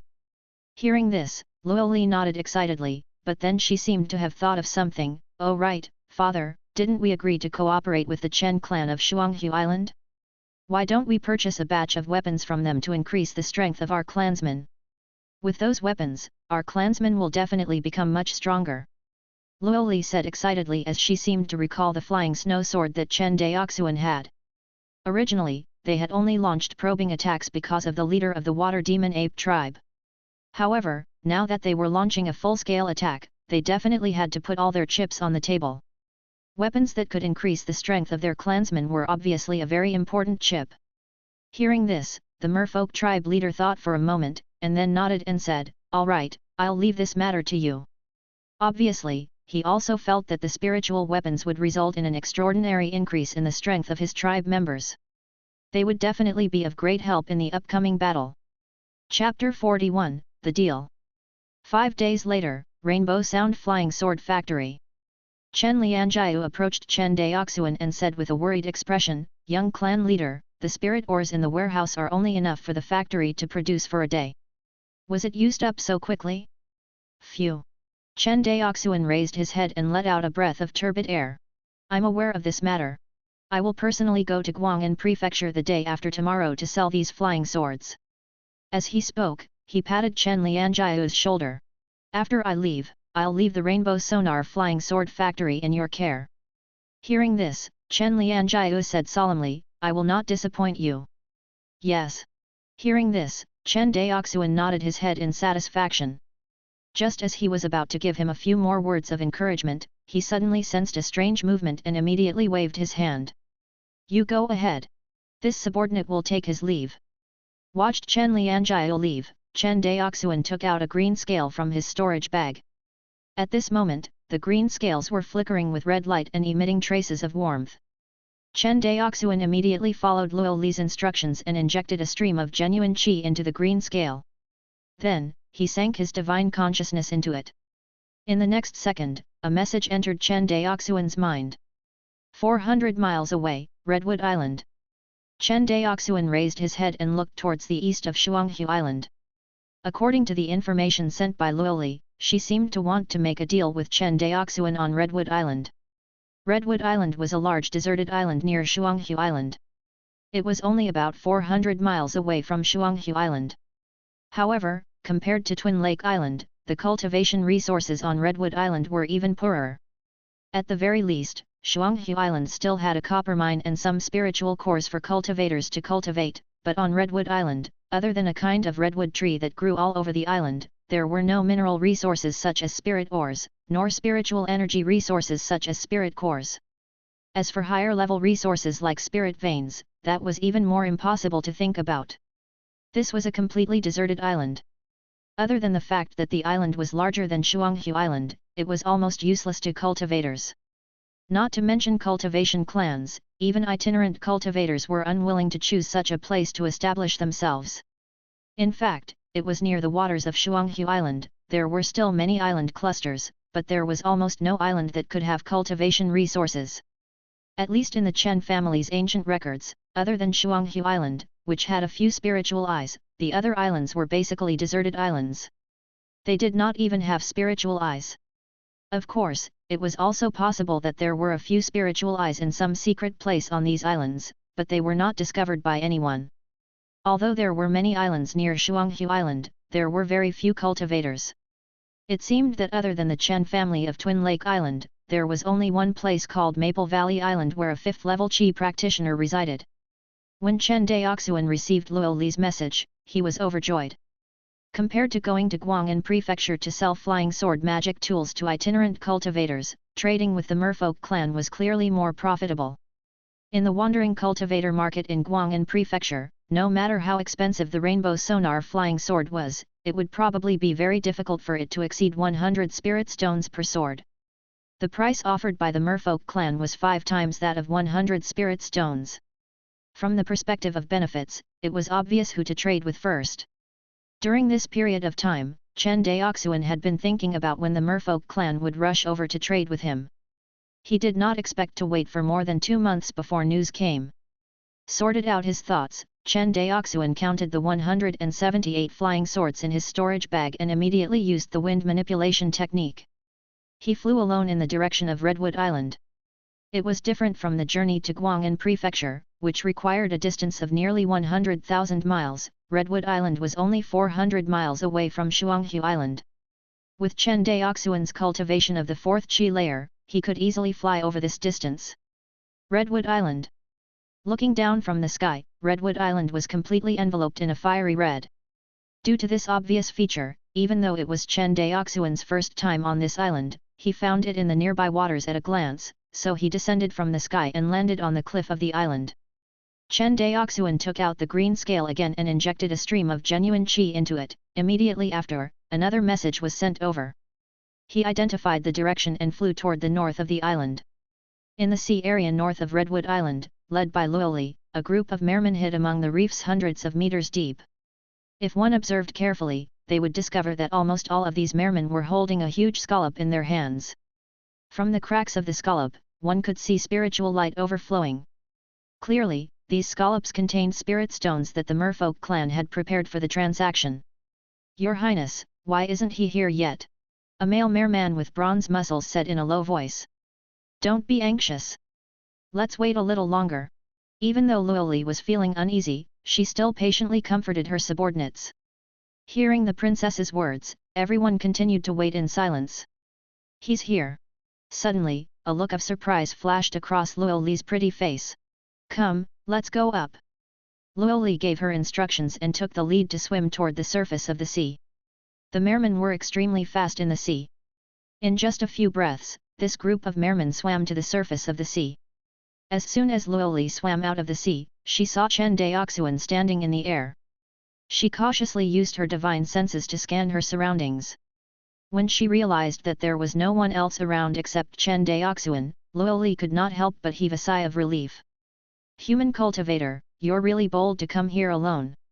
Aren't you afraid that we'll kill you and take your weapon? Luoli felt uncomfortable when she saw how calm Chen Daoxuan was, standing alone under the merfolk's gaze. If it were a merman being surrounded by a group of human cultivators, he would have been trembling in fear. Hearing this, Chen Daoxuan smiled. I know that the merfolk race values integrity the most.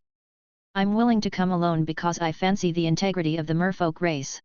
Besides, the transaction between our two races is a matter of mutual benefit. Why do you want to harm me? You can't possibly plan to trade with my race just this once, right? After all, magic tools have a lifespan. You live in the deep sea for a long time, so the lifespan of magic tools is probably even shorter. Would the merfolk give up long-term benefits for the sake of 100 flying swords? So, why should I be afraid? Luoli had wanted to overwhelm the other party with her imposing manner, but she did not expect that Chen Daoxuan's few words would easily disintegrate the imposing manner that she had built up with great difficulty. Looking at the smiling Chen Daoxuan, Luoli opened her mouth but could only say gloomily, as expected of a human cultivator.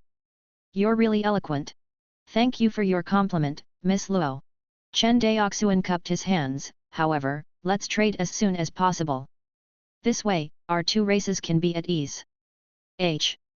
When she heard Chen Daoxuan mention the deal, Luoli immediately threw away her little gloominess and said excitedly, how many weapons did you bring? Chen Daoxuan didn't say anything and took out more than 100 flying swords from his storage bag. Instantly, spiritual light shone on the surface of the sea. When the mermen saw the sharp flying swords in front of them, their eyes turned red. Chapter 42, The First Bucket of Gold. Seeing her tribesmen acting as if they had never seen the world, Luoli felt even more embarrassed in front of Chen Daoxuan. Cough cough. She couldn't help but cough softly, but the honest merfolk didn't care about guessing the princess's intentions. At this moment, all they could think about was the weapons in front of them. Your Highness, if we can have these weapons, I don't know how many casualties our clansmen can avoid in the battle with the demon ape tribe. A male merman took a flying sword and injected a strand of demonic power into it as he muttered. Upon hearing this, Luoli's heart was burning. She looked at Chen Daoxuan and said, Human cultivators, are these all the weapons you've made? Yeah, this is too little. It's not enough to split. Yeah, too little. The other merman echoed. Ivelis Luo, please forgive us. The time you proposed is too short. It's only 2 months. We don't have enough time for the raw materials of the spirit ores or the refining of the magic tools, so that's all we have for the time being. Chen Daoxuan shook his head and said regretfully. Spirit ore. Luoli seemed to have thought of something. She took a piece of ore that radiated spirituality from one of her mermen and said, "Is this the kind of spirit you're talking about?" "Yes." Chen Daoxuan's heart skipped a beat when he saw the spirit ore in Luo Li's hand. It was a second-grade spirit ore, 10th water pure gold. The underwater world of the infinite star sea was too rich.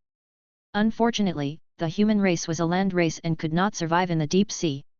Otherwise, why would the Qian Yuan sword sect attack the Yun nation? They would have broken through the underwater world of the infinite star sea long ago. Looking at spiritual ore in Luo Li's hand, Chen Daoxuan could not help but have the urge to explore the underwater world of the infinite star sea. However, when he thought about how he had to cultivate the second-tier water escape technique to the great success realm at the very least to head to the deep sea world, he gave up. It was not easy to cultivate the second-tier water escape technique to the great success realm. This meant that the cultivator had to at least reach the foundation establishment realm. Moreover, he had to be a senior foundation establishment cultivator, not the kind that had just broken through. Cultivators could only cultivate all kinds of escape techniques when they reached the foundation establishment stage. At that time, the flying speed of the cultivators would soar by a large margin. Familiar escape techniques such as the rainbow light and sword kinesis flight were ale skills that only foundation establishment cultivators could use. However, ordinary refinement stage cultivators could only ride the wind, and their speed was 10 times slower than the speed of the foundation building stage cultivators. Luo Li was not stupid. She knew that the spirit ore in Chen Daoxuan's hand was of extraordinary value when she saw the look in his eyes. "How much would you pay for this spirit ore if I trade it with your Chen family?" she asked. The market price of level 2 spirit ores in Guangan prefecture was generally 10 times higher than that of level 1 spirit ores. The 10th water adamantine in Luo Li's hands was one of the most expensive types of level 2 spirit ores. Its price was several times that of ordinary level 2 spirit ores. According to Chen Daoxuan's knowledge, in the Guangan prefecture's spirit ore market, the price of 10th water adamant was about 150 spirit stones per catty. Moreover, there was often no market for such spirit ores. One had to place an order with the seller in advance or auction them off at the auction house. Although the reserves of level 2 spiritual ores were still abundant in the infinite star sea and the celestial cloud continent, they were almost controlled by the sects and the great immortal clans. It was difficult for small families and itinerant cultivators to have channels to buy them. This situation was even worse in Guangan prefecture. As far as Chen Daoxuan knew, only the Zhou family, Yang family, Wu family and a few other large families controlled a grade 2 spirit ore vein. This kind of resource was not even available to the average new foundation building clan. In Guangan prefecture, it was not a big deal for a small family or a group of itinerant cultivators to have 1 or 2 foundation establishment cultivators. After all, many cultivators from small families and itinerant cultivators could rely on their battle achievements in the Yun nation to obtain enough resources to break through to the foundation establishment realm if they were lucky. However, it was not so easy to become a foundation building clan with generations of foundation building cultivators. The family's cultivation technique inheritance, a spiritual vein above level 2, all kinds of precious resources, a lucrative family business, a huge family population, and other conditions were all indispensable. Of course, these families' foundations had nothing to do with the Chen family of Shuanghu Island. If there was one thing that the Chen family could barely meet the standard, it would be the lucrative family business. Although the magic tool factory built by Chen Daoxuan outside Changping County didn't seem large enough at the moment, in terms of potential, it was worthy of the word lucrative. Chen Daoxuan didn't say anything. Luo Li could not help but lean closer and asked, "Human cultivators, how much are these spirit ores worth?" Perhaps it was because they were a little closer, but Chen Daoxuan could smell a faint fragrance coming from Luo Li's body. Hearing Luo Li's question, Chen Daoxuan came back to his senses and cupped his hands. "I'm sorry, Miss Luo Li. I didn't expect you to be able to take out such precious spirit ores." I lost my composure for a moment. "The spirit ore in your hand is a grade 2 spirit ore, 10th water pure gold. It costs about 100 spirit stones per catty. The one in your hand." Chen Daoxuan took the 10th water adamantine ore from Luo Li's hands and weighed it up. He said, "This piece of 10th water adamantine is quite heavy. It weighs about 10 pounds. Hearing this, Luo Li's eyes lit up. "You're saying that this spirit ore can buy 2 of these weapons?" She pointed at the scarlet shadow flying sword and said in surprise. That's right. Chen Daoxuan nodded. Hearing this answer, Luoli was filled with joy. The spirit ore in her hand was mined by the merfolk clan from a mineral vein on the Demon Ape Mountain. However, before the merfolk could mine much, they were chased out of the mine by the water demon ape. Although Luoli kept saying that the flying swords refined by Chen Daoxuan were cheap, in reality, the Merman clan did not have many spiritual stones in stock. The reason why they were in such a tight spot was that the merfolk had hurriedly evacuated from the sea area near the spiritual shell island and did not have many spirit stones with them. After all, spirit stones were not of much use to the merfolk clan. Even though the Merman race also needed spiritual energy to cultivate, the spiritual energy in the spirit stones was not even a drop in the bucket compared to the huge amount of spiritual energy the Merman race needed to cultivate. The merfolk clan naturally would not bring along much useless trash during migration. The only spirit stones left in the Merman race's hands were because the Merman race's patriarch had the foresight and knew that spirit stones seemed to be very important to the human race, so he ordered his clansmen to bring a portion. The Merman caressed the weapons in their hands and could not help but be grateful for the tribe leader's foresight. Chen Daoxuan looked at Luo Li's blushing face and her excited expression. He muttered, "Miss Luo, regarding the cooperation between our two races, I have a small suggestion." Luo Li was in a good mood at the moment. She raised her small hand that was as smooth as jade and said, "Tell me. I don't know much about the deep sea world, and the merfolk race doesn't seem to know much about our human world. Why don't I give you a map of the more precious ores and spirit herbs in our human world? If you find anything in the deep sea world, you can trade with my race. Of course, we can discuss the exact price when the time comes. In short, we won't let your merfolk clan suffer a loss." Luo Li seemed to have a good impression of Chen Daoxuan. She smiled and said, "Where's the illustrated manual?" Chen Daoxuan took out a jade slip from his storage bag and handed it over. Luo Li took the jade slip and stuffed it under the two spiritual shells in front of her chest. Chen Daoxuan turned his head away slightly. Luo Li did not mind. She clapped her hands and said, "All right." Chen Daoxuan said with a smile, "In that case, you can count your weapons. It's just 128 weapons. There's no need to count them." Luo Li pursed her lips. "You're afraid that the merfolk will deceive you, so you want to count the spiritual stones, right?" Luo Li waved her little hand as she spoke. The Merman lifted the huge scallops and opened them, allowing Chen Daoxuan to count the spirit stones inside. Chen Daoxuan scanned the area with his divine sense and said, "Miss Luo, you've misunderstood. How can I doubt the integrity of the merfolk clan?"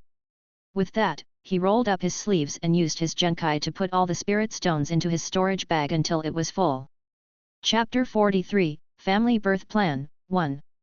Seeing Chen Daoxuan's expression of full trust in the merfolk clan, Luo Li's pretty face blushed slightly, and she had a better impression of Chen Daoxuan.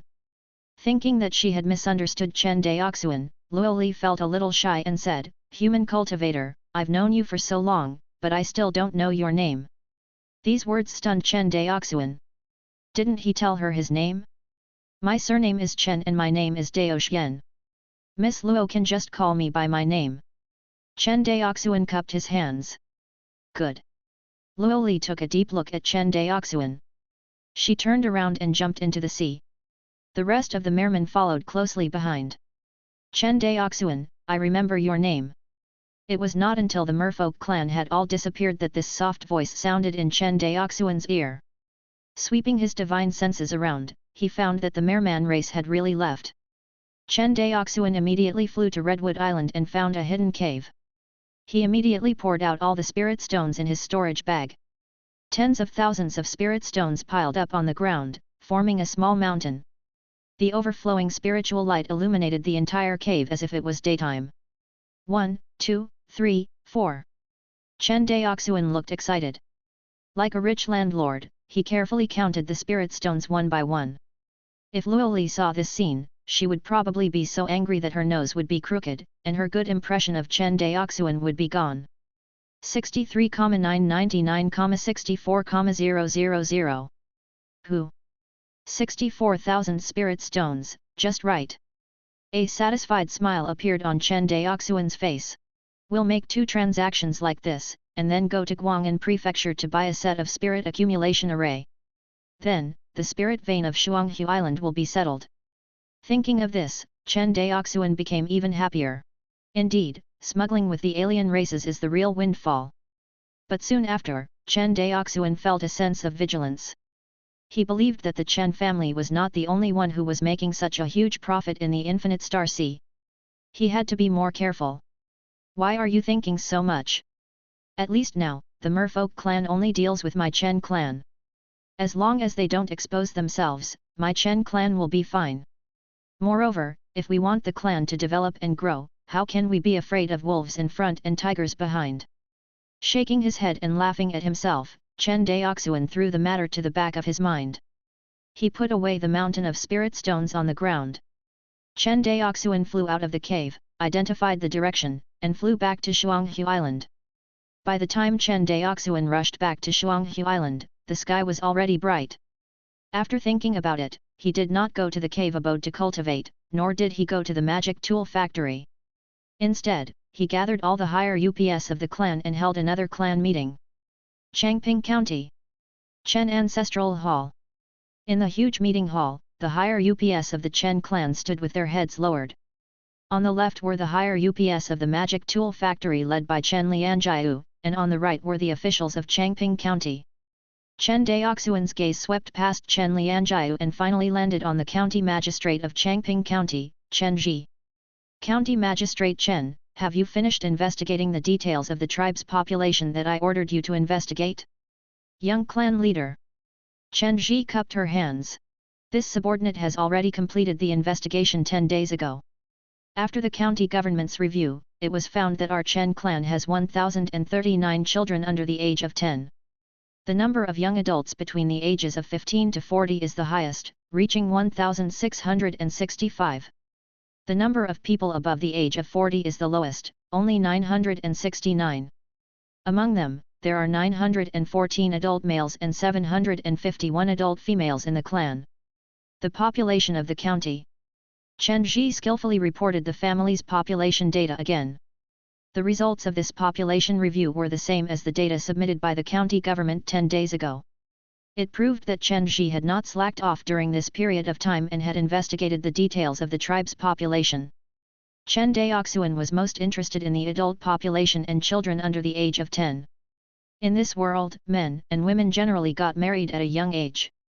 Women usually got married around the age of 13 or 14, while men got married a little later, but generally, they would not be older than 15. The Chen family had not been able to develop and expand in Shuanghu Island for so many years. On the one hand, they did not have enough cultivation resources and could not produce enough cultivators to protect their clansmen. On the other hand, the family's industries were barren and could not support the huge family population. A small family like the Chen family would never dare to imagine having a population of tens of millions like the Zhou family of Guangan prefecture. After all, the mortals of the clan had to consume all kinds of resources. Clothes, food, housing, and transportation all required resources. Although cultivators didn't care about these resources, they were important resources that affected the foundation of a cultivation family because they determined the size of a family's population. For example, the basic condition to maintain the population size food. Chen Daoxuan did not know how many spirit veins the Zhou family controlled, but everyone in Guangan prefecture knew that the Zhou family had hundreds of islands that were used to grow ordinary food. Not to mention the cargo ships that came and went from Guangan prefecture, constantly providing food for the Zhou family. It was precisely because of this food that the Zhou clan continued to grow, resulting in the population of the clan reaching tens of millions. Chen Daoxuan also wanted to imitate the Zhou family's development model, but he needed to make certain changes on this basis.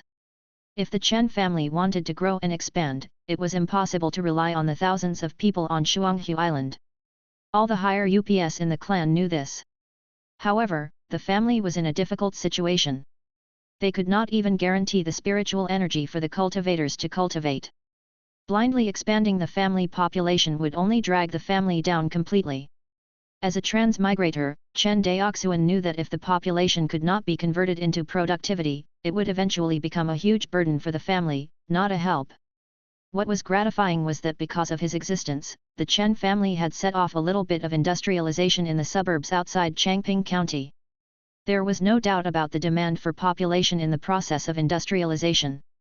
Take the flying sword factory in the industrial zone for example. However, the manpower required to operate this flying sword factory was far more than 15 people.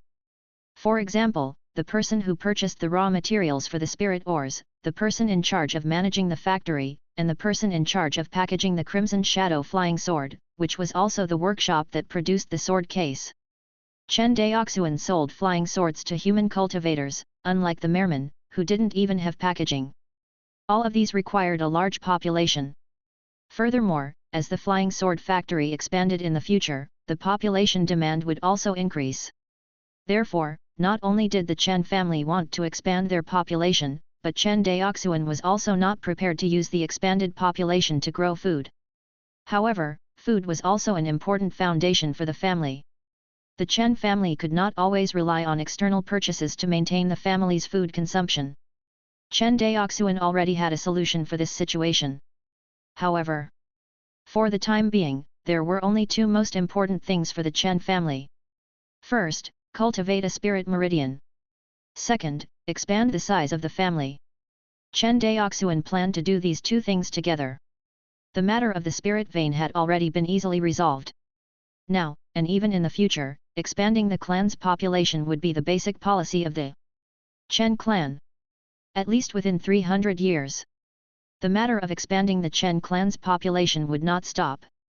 Thinking of this, Chen Daoxuan looked at Chen Ji and said, "Magistrate Chen, I will be heading to Guangan prefecture to purchase supplies for the family the day after tomorrow. In the 2 months that I'm gone, I want your county government to set up a family planning department. It's specifically responsible for encouraging and guiding the family members to have children. I'll set a goal for you. Within 3 years, I want the family population to increase tenfold." Hearing this, Chen Ji's expression changed on the spot. He said with a troubled expression, "But young clan leader, there aren't many women who can give birth in the clan. If we expand it by 10 times, this. I know that there aren't enough women in the family now, but there will be enough soon." Chen Daoxuan said lightly. Chapter 44, Chen Zian He's Business Talent, 1. This subordinate will obey. Chen Ji accepted the order and left. He had already guessed what method the young clan leader was going to use to expand the female population in the clan. That's right, it was what almost all the cultivation forces in the Infinite Star Sea were doing, buying female slaves from the Yun nation. The war between the Qian Yuan sword sect and the Yun nation lasted for 400 years. During these 400 years, whether it was the prisoners of war or the mortals, they were all sold to the Infinite Star Sea in large numbers and became slaves of the major cultivation forces in the Infinite Star Sea. The Yun nation's cultivator captives were slightly better. If the enemy forces could afford to pay spirit stones, the Qian Yuan sword sect allowed them to redeem the prisoners of war by paying spirit stones. The Yun nation treated the captives of the Qian Yuan sword sect the same way. The two sides had been at war for so many years that they had long formed a set of unspoken rules. Everyone was fighting under these unspoken rules. Otherwise, if the two sides really didn't follow the rules, it would be the high-level cultivators of the other side wantonly slaughtering the low-level cultivators of the other side. This kind of behavior could cause the most damage to the enemy forces and excavate the enemy's foundation. However, neither the Qian Yuan sword sect nor the sect behind the Yun nation chose this method. In Chen Daoxuan's opinion, high-level cultivators were like nuclear weapons to any cultivation force. The war between the Infinite Star Sea and the Yun nation was to consume each other's resources bit by bit. Relying on the 7 immortal cities established by the Qian Yuan sword sect in the Yun nation, now there were 6 immortal cities. Every year, they crazily devoured the lives of cultivators from both sides. After so many years of war, the two sides could no longer stop just because they said so. At the beginning, the Qian Yuan sword sect attacked the Yun nation out of interest and revenge. Now, the conflict between the two sides was not only about interest, but also the blood feud that had been formed for 400 years. For example, the Chen family of Shuanghu Island had sacrificed 12 cultivators of the immortal generation on the battlefield of the Yun nation. How could they not hate the cultivators of the Yun nation? He definitely hated her. The Yun Nation cultivators had the same attitude toward the Infinite Star Sea cultivators. However, judging from the results of the war between the two sides over the years, the Qianyuan sword sect had always had the upper hand and maintained its offensive against the Yun Nation. Except for the battle 50 years ago, where they lost an immortal city, the Qianyuan sword sect rarely lost in the war with the Yun Nation. After arranging the clan's affairs, Chen Daoxuan took the remaining 50 or so Scarlet Shadow flying swords and embarked on the voyage to Guangan prefecture. A month later, on the deck of the Blue Dragon. Phew! Chen Daoxuan stretched his back and looked at the spectacular scene of the white sails covering the sun at the port of Guangan prefecture. He let out a breath of turbid air. No matter how many times I see it, I still feel that this scene is extremely spectacular. Even from the perspective of Chen Daoxuan in his previous life. The cargo capacity of Guangan prefecture's port far exceeded any modern port in his previous life. According to what Chen Daoxuan knew. In Guangan prefecture alone, there were more than 10 million Zhou clansmen. This was not a modern city like the one in his previous life, where high-rise buildings were everywhere. Guangan prefecture did not have many reinforced concrete buildings that could increase the population density of the city. Guangan prefecture was able to accommodate so many people because of its boundless city circle, which was far larger than the cities on Earth in his previous life. This was the second time he came to Guangan prefecture. Chen Daoxuan was familiar with the place. Very quickly, they settled down the tribesmen they had brought with them in the prefecture inn where the mortals lived. After settling down the clansmen, Chen Daoxuan walked alone towards the wandering cultivators market in the inner city of Guangan prefecture. Line up and enter the inner city. After a series of procedures, it was almost evening. Chen Daoxuan didn't dare to delay. He called for a cloud-treading beast carriage and headed towards the rainbow sonar flying sword shop in the wandering cultivator market. After the time for an incense stick to burn, Chen Daoxuan got out of the car. After getting out of the car, he seemed to be in disbelief. At this moment, the rainbow sonar flying sword shop was completely surrounded by the wandering cultivators and cultivators from small clans. Shopkeeper, let's start quickly.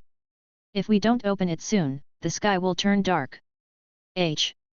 That's right, hurry up and draw. Shopkeeper Chen, let's start. I've been here for more than a month and I haven't drawn a single one. I don't believe that my luck will be so bad that I can't draw a single one. Fellow Daoist, this is nothing. You've been waiting here for 3 months. Chen Daoxuan stood outside the crowd and listened to everyone's chatter. Then, he looked at the rainbow sonar flying sword shop that was surrounded by the crowd and finally managed to find out more or less about the ins and outs of the matter. As it turned out, the rainbow sonar flying sword shop's several dozen low-grade and middle-grade first-tier flying swords had gone viral not long after the first day of sale. Chen Daoxuan was mentally prepared for the good sales of the flying swords in the rainbow sonar flying sword shop. After all, he had done a lot of market research before opening the shop. The quality of the magic tools in the other magic tool shops could not compete with the rainbow sonar flying sword shop at all. It would be strange if the Chen family's flying swords could not be sold. However, Chen Daoxuan would never have thought that the rainbow sonar flying sword shop would be able to stir up such a huge commotion in the wandering cultivator market. After all, he had only left Chen Xianhe with less than 40 flying swords. According to the popularity that Chen Daoxuan saw, it should have been sold out long ago. How could there be such a scene now? The rainbow sonar flying sword shop was so popular because Chen Xianhe had used hunger marketing. On the first day after the rainbow sonar flying sword shop opened, Chen Xianhe realized that the Chen family's flying swords would sell like hotcakes. However, he knew that the stock in the rainbow sonar flying sword shop simply couldn't satisfy the huge market of wandering cultivators. One had to know. There were hundreds of thousands of cultivators in Guangan prefecture's wandering cultivator market, not to mention the crowds that came and went every day. According to the Zhou clan's statistics, the number of cultivators coming and going in Guangan prefecture every day was more than 500,000. This showed how prosperous Guangan prefecture was. In such a huge market, the little stock of the rainbow sonar flying sword shop couldn't even cause a ripple. Chen Xianhe couldn't possibly sell out all the flying swords on the first day and shut down for the next few months, right? Hence, he decided to do it. The smart Chen Xianhe thought of a way to win the lottery. When the rainbow sonar flying sword shop had just opened, he had chosen a lucky customer every day to buy the rainbow sonar flying sword shop at the normal market price. Chen Daoxuan had left behind a total of 23 low-grade level 1 magic tools and 11 middle-grade level 1 magic tools. At this rate, the rainbow sonar flying sword shop would have to close down for a month at most. Chen Xianhe had no choice but to increase the interval between each draw. Up until now, Chen Xianhe basically drew a prize once a week. Finally, Chen Daoxuan came to restock. Chen Xianhe scanned the crowd. Just as he was about to draw the prize, he caught sight of Chen Daoxuan in the crowd and his face immediately filled with excitement. Chen Daoxuan realized that even though it had only been a few months since he last saw 13th uncle, his complexion was actually better than when he was in the family. After all, without the troubles of the clan and with the business of the rainbow sonar flying sword shop booming, Chen Xianhe's complexion couldn't be any worse. Shopkeeper Chen, hurry up and draw the lottery. Everyone is waiting. Yeah, hurry up and draw the lottery. I've been waiting for a week. Hurry up and drive. Under the urging of the crowd, Chen Xianhe took out a special note from a black stone box. Chen Xianhe glanced at the note and said, "Congratulations to customer A7 for winning a chance to buy a flying sword from our shop." Me, it's me. Haha. A short man with a fierce-looking face squeezed out of the crowd, waving a piece of paper identical to Chen Xianhe's. Chapter 45, Night Talk, 1. Night fell. Rainbow Sound Flying Sword Shop. At the tea table, Chen Xianhe brewed a cup of spiritual tea for Chen Daoxuan and looked him up and down. He smiled and said, "Is everything all right in the clan?" "All good." Chen Daoxuan nodded as he took the amber teacup from Chen Xianhe. "Oh, right." Chen Daoxuan smiled. 13th uncle, how did you come up with this method to sell flying swords?" Hearing this, Chen Xianhe glared at him and said, "It's all your fault." As he spoke, he couldn't help but laugh to himself. "Kid, the flying sword you forged is of high quality. There's no other shop in the entire wandering cultivator market that can compare to it. However, there are too few of them.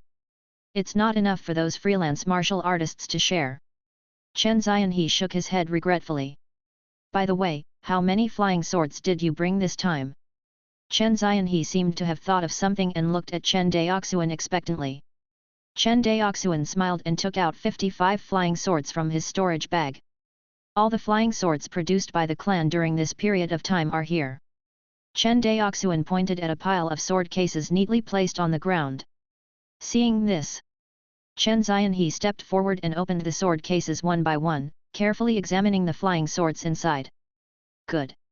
This flying sword had a 3-foot-long sword glow, and spiritual light flowed on the body of the sword. It was of high quality. This one is not bad either. Chen Daoxuan was also very happy to see 13th uncle excited like a child. He checked. Chen Xianhe raised his head. "But why are there only so few flying swords? I remember that we bought a spirit ore worth more than 3,000 spirit stones back then. In addition to the clan's ore reserves, it shouldn't be enough to refine this little bit of flying sword, right?" Hearing this, Chen Daoxuan stood up calmly. He walked to the front door of the shop and checked the closed door. Then, he set up a soundproof array before returning to his seat. With a serious expression, he said, "13th uncle, it's a long story." Hence, he decided to do it. Chen Daoxuan recounted his encounter with the merfolk clan on his way back to Shuanghu Island and the cooperation he had with them. Listening to Chen Daoxuan's narration, Chen Xianhe's jaw dropped. He didn't expect so many changes to happen in the family in just 3 months. Not only did he form a partnership with the merfolk, but he also found an immortal seedling in the tribe. When Chen Xianhe heard that Chen Daoxuan had found an immortal seedling in the clan, he couldn't help but sigh. With the probability of mortals giving birth to cultivators with spiritual roots, our Chen family has dozens of hidden immortal seedlings. It's a pity that I haven't tested the aptitude of the clan's children all these years. I'm completely afraid that if I were to test out an immortal seedling, I wouldn't be able to nurture it, which would only increase the pain." After being the acting clan leader for so long, Chen Daoxuan was well aware of the concerns Chen Xianhe had. It was true that the Chen family could select all the immortal seedlings in the family and guide them on the path of cultivation. But then, the Chen clan only had one spiritual eye, which was enough for Chen Daoxuan to cultivate. Chen Daoxuan had even given up his own path of cultivation for him. However, could the other cultivators of the Chen family give up their cultivation for Chen Daoxuan? It was obviously impossible. After all, Chen Daoxuan had the same status as them. Why should they make sacrifices? As a result, the cultivators of the Chen family, who were short of spiritual energy resources, would inevitably fight among themselves and even split up. As for heading to the Yun Nation battlefield to fight for a way out, it was obvious that this path would not work either. The Qian Yuan sword sect wouldn't even accept a cultivator at the first Qi layer.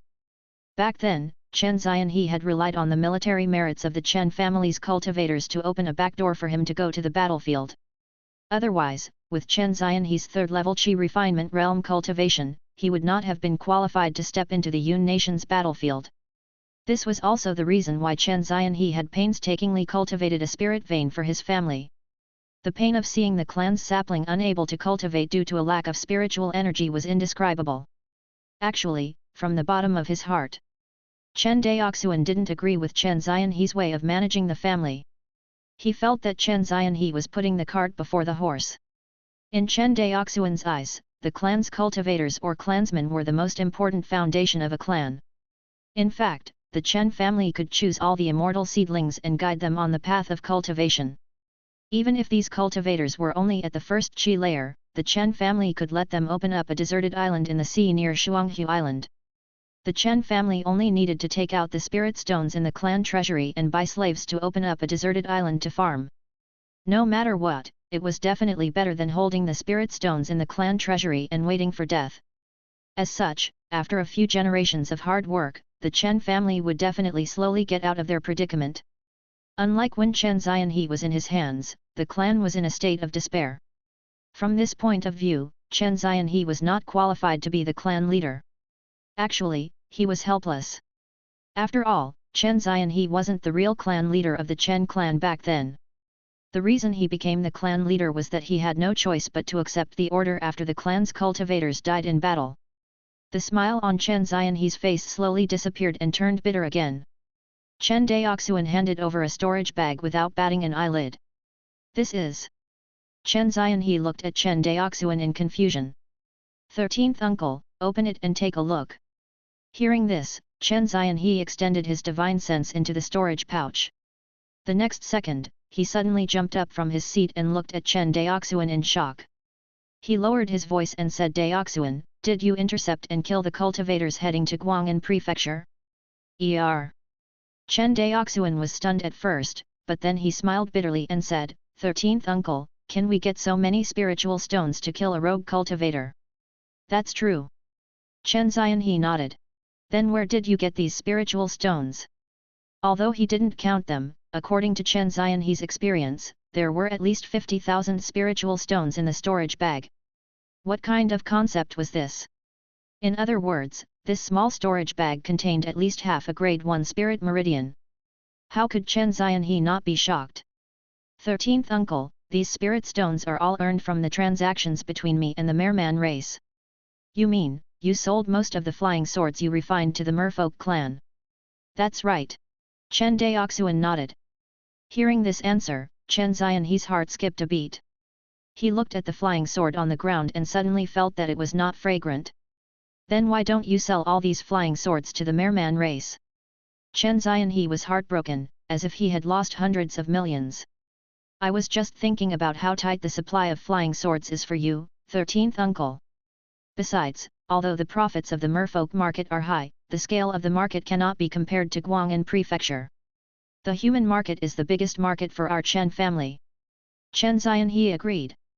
These days, he finally felt the enthusiasm of the secret practitioners of Guangan prefecture. Chen Daoxuan believed that if he raised the price of the flying swords in his shop to 80 or even 100 spiritual stones, a large number of itinerant cultivators would be willing to buy them. However, he had always remembered what his nephew had said. He wanted to make the rainbow sonar flying sword famous, so he chose to sell it at the market price and did not take the opportunity to raise the price. This action also helped the rainbow sonar flying sword establish a very good brand image in the hearts of the majority of wandering cultivators, causing the rainbow sonar flying sword's reputation to continue to expand. Until now. Almost all the wandering cultivators in the wandering cultivator market had heard of this flying sword shop. The flying swords sold there were not only of high quality, but also cheap. The only downside was that the supply was insufficient and it was very difficult to purchase. However, this was completely understandable in the eyes of the rogue cultivators. This was because the rogue cultivators knew that it was not easy for a blacksmith to refine flying swords. They had to refine them one by one, so no one took the opportunity to cause trouble. After all, it was a good thing for all the wandering cultivators to have such an affordable magic tool shop in the wandering cultivator market. Chapter 46, Spirit Gathering Array, 1. 13th Uncle. Chen Daoxuan pondered for a moment and said, other than buying enough spirit ores for the flying sword factory, I have another important thing to do. You mean? I mean, it's time to put the matter of cultivating the clan's spirit vein on the agenda. Chen Daoxuan nodded. Hearing this, Chen Zianhe was so excited that his face turned red. He was so excited that he couldn't speak for a long time. He picked up the teacup on the tea table and took a big sip to calm his excitement. After a long time, Chen Zianhe, who had calmed down, said in a trembling voice, our Chen family has finally waited for this day. Chen Zianhe couldn't help but cry. 13th Uncle. Chen Zianhe raised his hand and waved it off. Fine. I'm just a little happy, haha. Seeing Chen Zianhe's expression, Chen Daoxuan couldn't help but feel very sad. No one knew how Chen Zianhe had managed to hold up the Chen clan all by himself ever since the Chen clan's 12 celestials died in battle in the Yun nation 50 years ago. To be fair, Chen Zianhe's talent was average, or even very poor. His methods and ability to manage the clan were not outstanding. However, such an ordinary cultivator of the Chen family would rather guard the huge sum of more than 8,000 spirit stones and give his spiritual energy resources to the younger generation than abandon the family and his clansmen. Just based on this point, Chen Zianhe was worthy of his ancestors and descendants, and was worthy of the respect of the descendants of the Chen family. She wiped her tears. Chen Zianhe said in a hoarse voice, nurturing the clan's spirit vein is no small matter. Not only do we need more than 100,000 spirit stones, we also need the assistance of a Tier 1 profound spirit array. I'm not worried about the spirit stones now. It's just that this spirit accumulation array. Chen Zianhe thought for a moment and said, I heard that the Zhou auction house in the core business district of Guangan City holds a small auction at the beginning of every month. There are complete sets of first and second level spirit array formation methods and materials for the auction. It had to be said. After spending 3 months in Guangan City, Chen Zianhe had become more familiar with the city. Chen Daoxuan, for example, did not know where to buy the profound spirit array in Guangan prefecture. Hearing this news, Chen Daoxuan's face lit up. Then what are we waiting for? Let's go to the auction house tomorrow to take a look. Chen Zianhe laughed.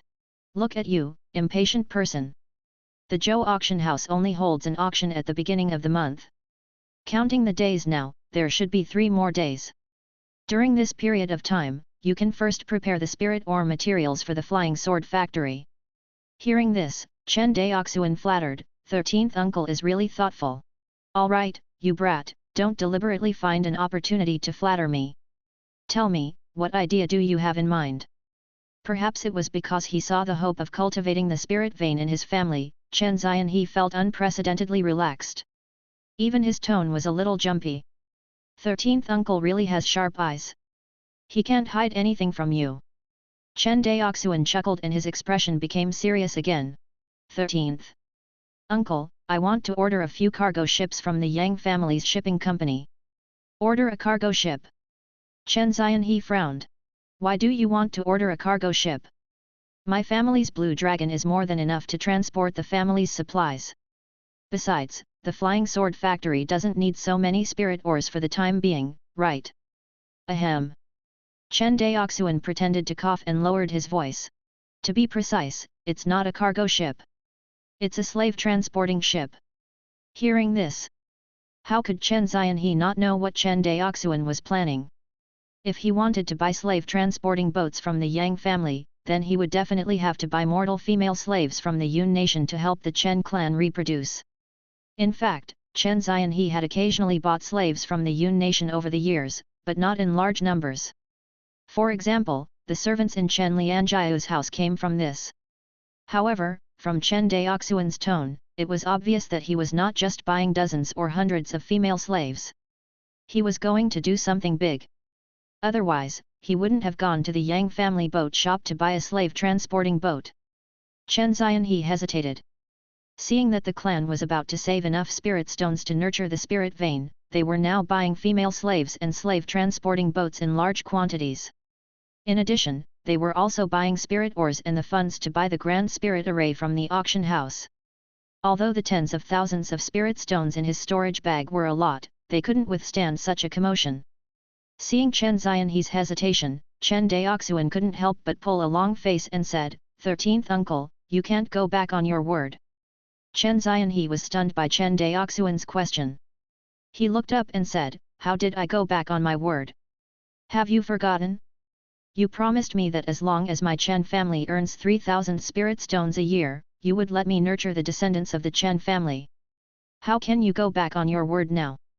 Hearing this, Chen Xianhe almost spat out a mouthful of blood.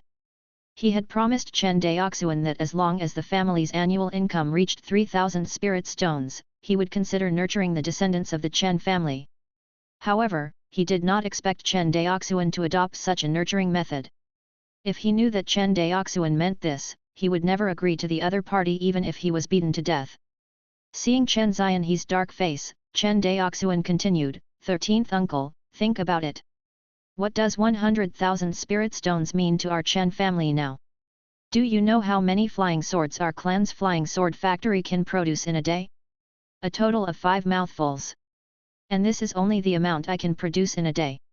If my Chen clan had 10 armament masters, what would happen then? Chen Xianhe sneered. Don't try to fool me. Are refiners that easy to train? Even if there are sufficient resources, it would be a blessing if 1 out of 10 cultivators can cultivate a weapon craftsman. That's right. It is precisely because the rate of nurturing blacksmiths is not high that we need to increase the number of cultivators in our clan. You have to rely on the ordinary clansmen of my Chen clan. Therefore, it is imperative to buy slave transporting boats and female slaves from the Yun nation. Chen Daoxuan didn't say this in a negotiating tone, but as the clan leader of the Chen clan. Chen Xianhe opened his mouth but didn't say anything in the end. Forget it. Chen Xianhe sighed. Since I've handed the family over to you, I'll let you make the decision. Thank you for your support, Patriarch. Chen Daoxuan stood up and bowed to Chen Xianhe. Chen Xianhe waved his hand. Although I don't agree with your way of doing things, I can see that the family is thriving under your hands. Daoxuan, you're stronger than me. Chen Xianhe looked straight into Chen Daoxuan's eyes and said with relief. Hearing this praise, Chen Daoxuan became a little embarrassed. Chapter 47, Auction, 1. 3 days later. In the Wu clan's precious tool pavilion in the core business district of Guangan prefecture. Our Wu clan precious tool pavilion will ship your goods on time. Please rest assured. At the entrance of the Wu clan precious tool pavilion, a Wu clan foundation establishment cultivator cupped his hands at Chen Daoxuan and Chen Xianhe with a smile on his face.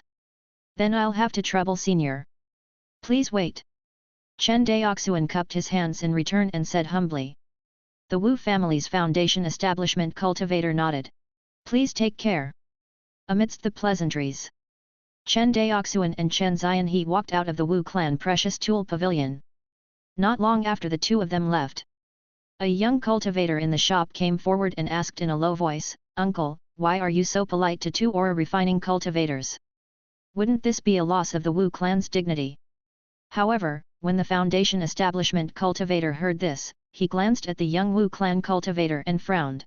Guangxian, remember, when doing business in Guangan prefecture, the inside is more important than the face. The 2 cultivators just now indeed didn't have a high cultivation level, one was at the 6th chi layer, and the other was only at the 4th chi layer. But do you know how much profit their business can bring to our Wu clan's precious tool pavilion? The young cultivator named Wu Guangxian shook his head in confusion. The Wu family's foundation building cultivator extended 4 fingers and said, a profit of over 4,000 spirit stones. So many. Hearing this, Wu Guangxian was stunned. He didn't expect that 2 aura refining cultivators could have such a rich family.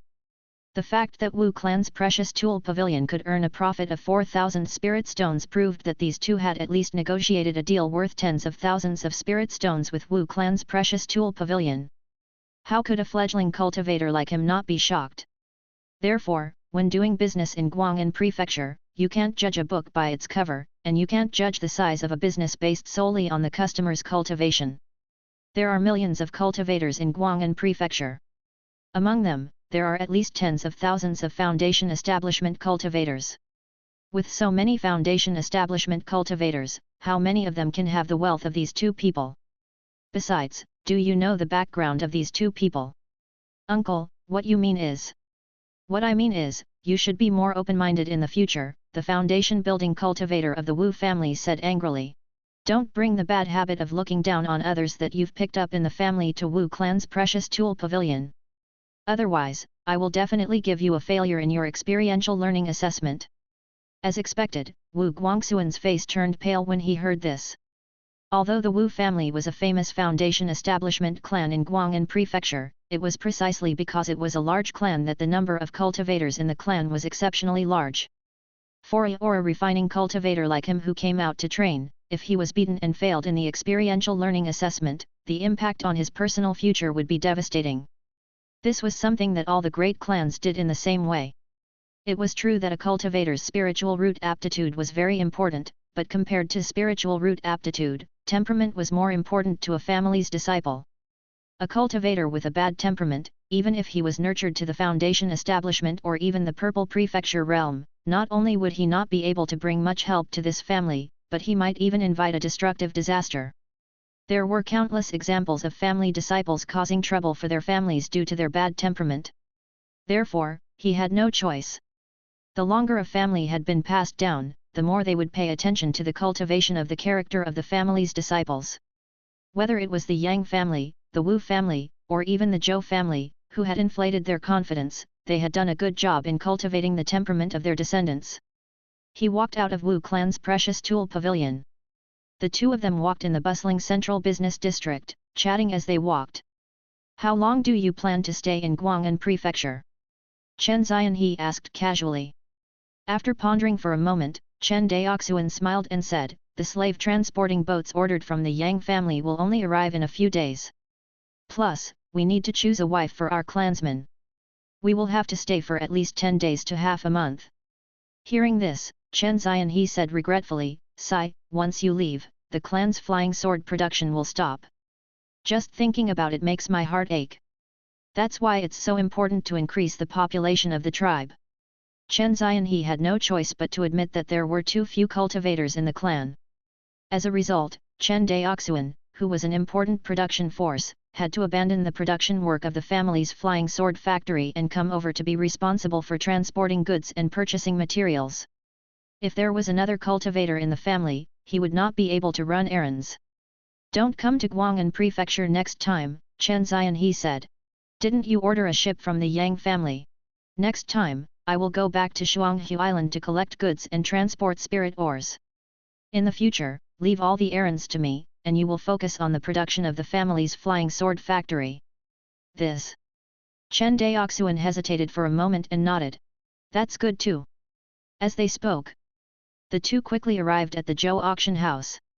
The Zhou auction house was located in the most prosperous area of the Guangan city's core business district. It was not enough to describe this place as an inch of land was worth an inch of gold. This was because all the land and shops in this area belonged solely to the Zhou family. The Zhou auction house was the most eye-catching one in this area. Chen Daoxuan looked up and saw a group of antique multi-story buildings standing in front of him. These pavilions occupied an extremely large area. Chen Daoxuan estimated that it was at least 10,000 square meters. At a glance, the entire street was occupied by this auction house. Even in the entire central business district, the Zhou auction house was considered a landmark. The Zhou auction house has a total of 12 small auction houses. The largest auction hall in the middle is usually not open to the public. It is only open to the public when there is a major auction. Chen Daoxuan explained, we're going to the 6th auction house today. Chen Daoxuan looked around and finally found a plaque with the number 6 written on the left side of it. This is the place. Chen Daoxuan said with a smile when they arrived at their destination. Fellow Daoists, please wait. Just as the two of them were about to enter, they were blocked by the Zhou clan cultivators guarding the door. What do you mean, fellow Daoist? Chen Daoxuan frowned. However, the Zhou clan cultivator was not surprised and said, "Is this the first time the two of you have come to our Zhou auction house? What does this have to do with you blocking our way?" Chen Daoxuan asked. Fellow Daoist, you've misunderstood. In order to prevent malicious bidding from causing the last treasure to be auctioned off, our auction house has set a set of rules to verify one's identity. Identity verification. The two of them looked at each other. Chen Daoxuan asked curiously, "May I know how to verify your identity?" Simple. We just need to check if the amount of spirit stones in your storage pouches has reached 5,000 spirit stones. Then, we can verify your identities. Hearing this, Chen Daoxuan nodded in understanding, while Chen Daoxuan was dumbfounded. They had already transmigrated to the cultivation world, yet they still wanted to verify the capital? Not enough funds to enter? Immediately, a rough-looking man walked past the two of them, but the Zhou clan cultivator did not stop him at all. Why didn't you stop him? Chen Daoxuan asked. Fellow Daoist must be joking. That person is a foundation establishment senior. How could he possibly do something malicious?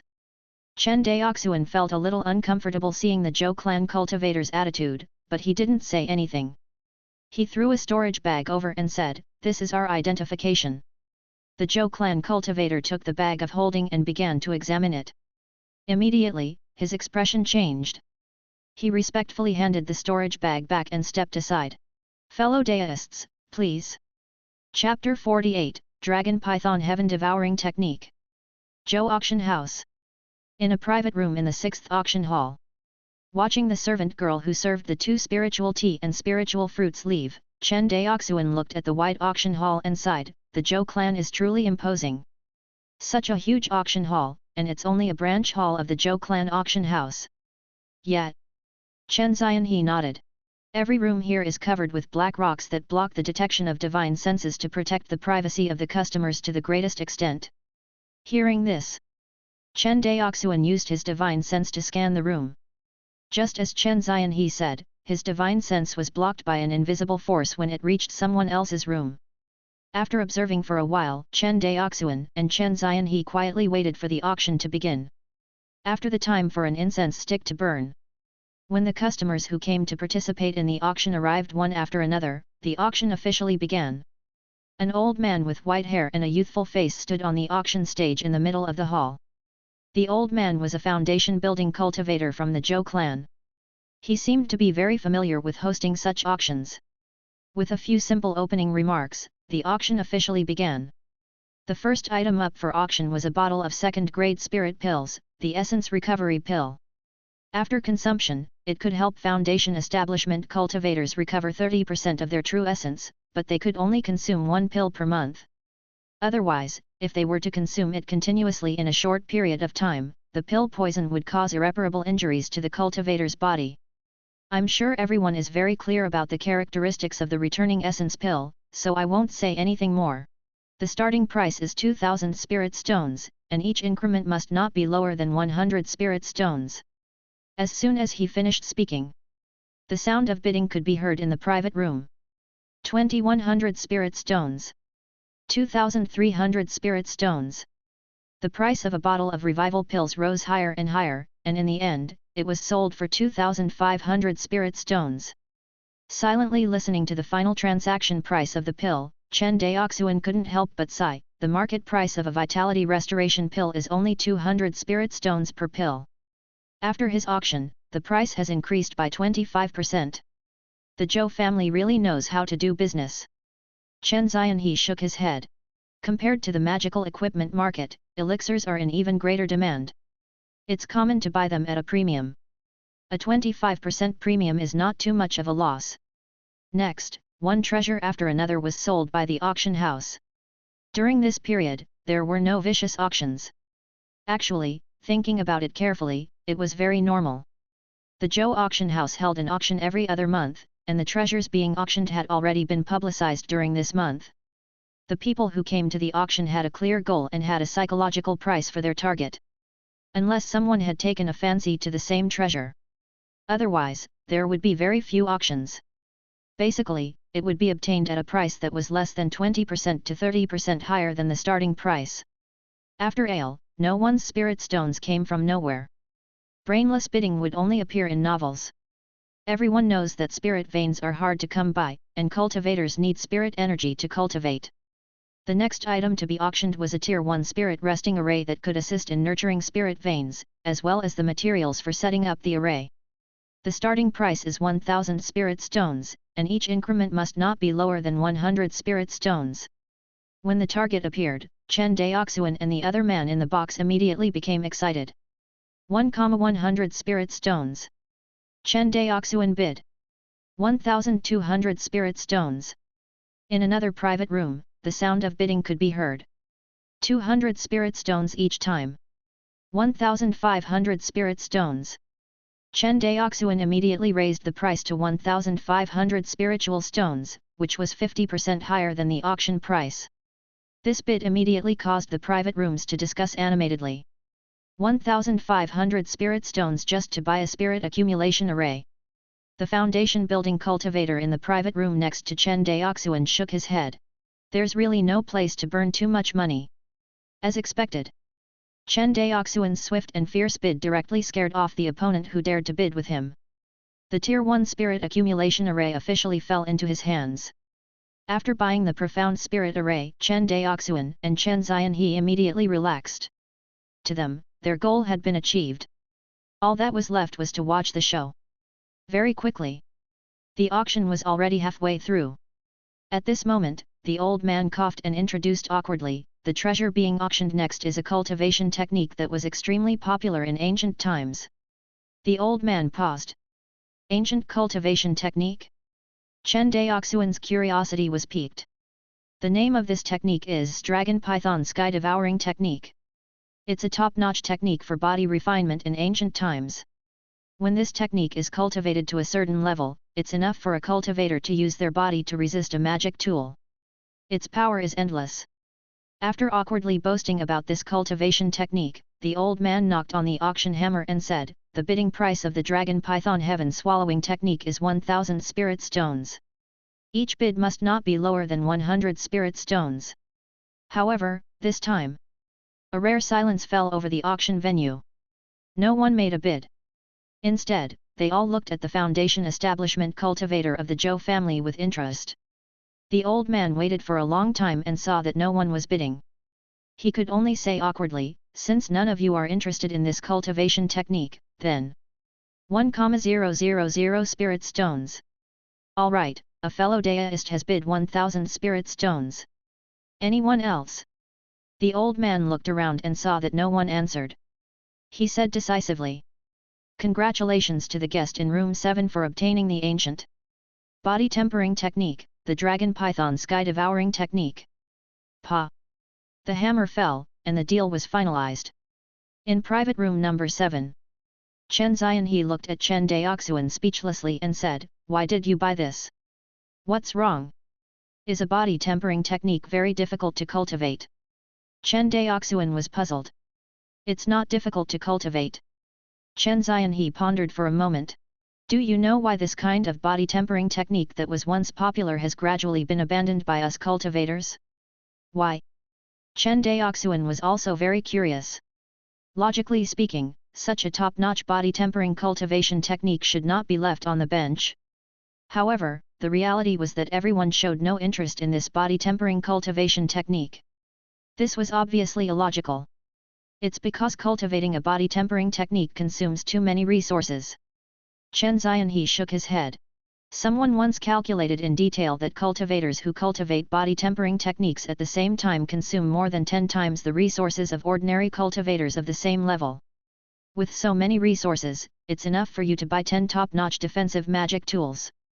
Why waste time and effort to cultivate some body tempering cultivation technique? I see. Chen Daoxuan didn't care much about it because he knew that the Chen family would lack everything in the future. The only thing they didn't lack was cultivation resources. No one knew better than him that once industrial production was achieved, resources would flood into their Chen family like a tide. At that time, what the Chen family lacked was not resources, but how to transform resources into strength. Chen Daoxuan felt that it was not a loss for him to buy a top-notch body tempering technique that could increase the strength of his clansmen in the future with 1,000 spirit stones. He purchased 2 items. Chen Daoxuan already felt that this trip had been completed. He did not plan to bid again and only waited for the auction to end. An hour later, the auction was coming to an end. As the finale treasure, the Zhou clan also took out a treasure unique to them, the Water Spirit Pearl. Moreover, it was not an ordinary Tier 1 Water Spirit Pearl, but a Tier 2 Water Spirit Pearl. The last item is a treasure that our Zhou clan produces, the second-grade Water Spirit Pearl. I don't think I need to elaborate on the effects of the second-grade Water Spirit Pearl here. I can only say one thing. It can be used together with medicinal pills to assist cultivators in their cultivation. As expected, the old man's words ignited the atmosphere. Even Chen Daoxuan's eyes turned red when he saw the Tier 2 Water Spirit bead. How strong the effect of this thing was, Chen Daoxuan could not be clearer. The Water Spirit Pearl played an important role in his quick advancement from the 3rd Qi layer to the 4th Qi layer. Moreover, the 10 Water Spirit Pearls that the Zhou clan had auctioned were Tier 2 Water Spirit Pearls. Their effects were even stronger than Tier 1 2 Water Spirit Pearls. A total of 10 Grade 2 Water Spirit beads.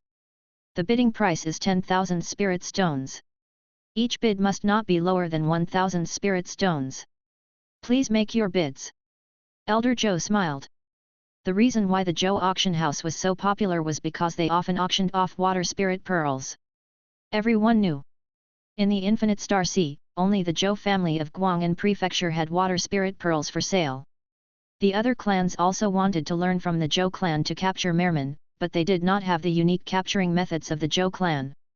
Chapter 49, Kangzhou Ye Family, 1. Just as everyone was rubbing their fists, a sinister voice rang out in the first private room of the auction hall. I'm a disciple of the Azure Continent's Ye family. Please give me face. My Ye family thanks you all. As soon as he finished speaking, the auction hall instantly became so quiet that even a pin drop could be heard. In private room number 7, Chen Daoxuan only felt a strange atmosphere brewing in the auction hall, completely different from the harmonious and fiery atmosphere just now. On the auction stage, when the old man from the Zhou family heard this, his expression immediately darkened. However, he seemed to be afraid and did not dare to say anything. Seeing that no one was speaking, the voice in private room number 1 sounded again, in that case, this Ye thanks everyone for your kindness. The Ye family cultivator cupped his hands arrogantly and said proudly, 10,000 spirit stones. The old man from the Zhou family on the auction stage had an ugly expression, but due to the rules, he still said in a deep voice, the guest in the first private room has bid 10,000 spirit stones. Is there anyone who can bid higher? He asked several times, but no one answered.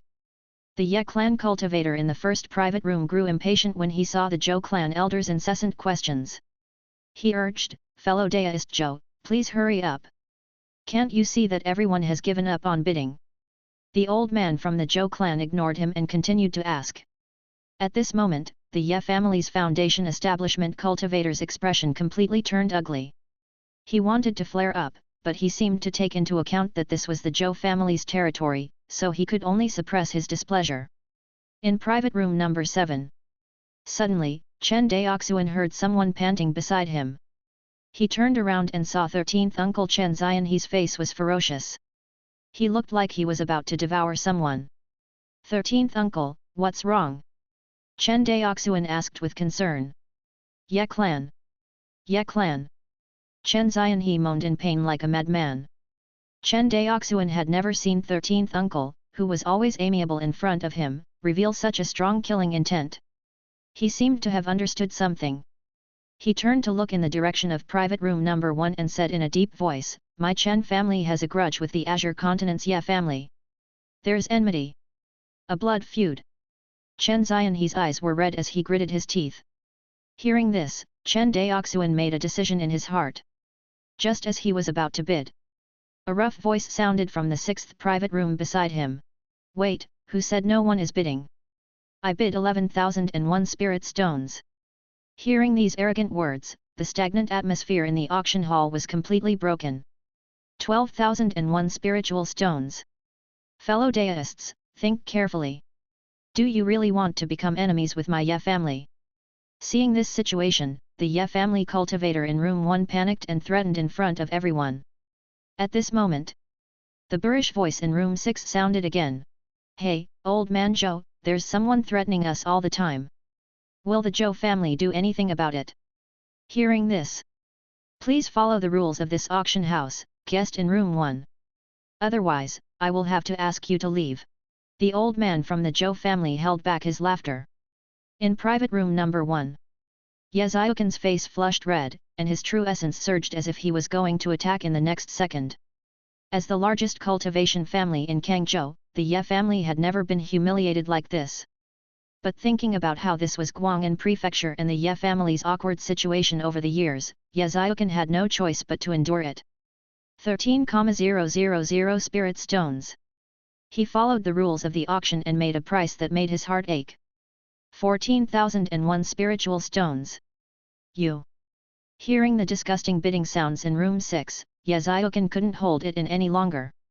He suddenly stood up, and the might of a foundation-building cultivator completely erupted. Chen Daoxuan, who was sitting in box 7, felt a huge sense of panic from the bottom of his heart. How is this possible? Chen Daoxuan was in disbelief. He knew that his strength was far from being a match for a foundation-building cultivator, but he did not expect that he could not even withstand the aura of a foundation-building cultivator. This was too exaggerated.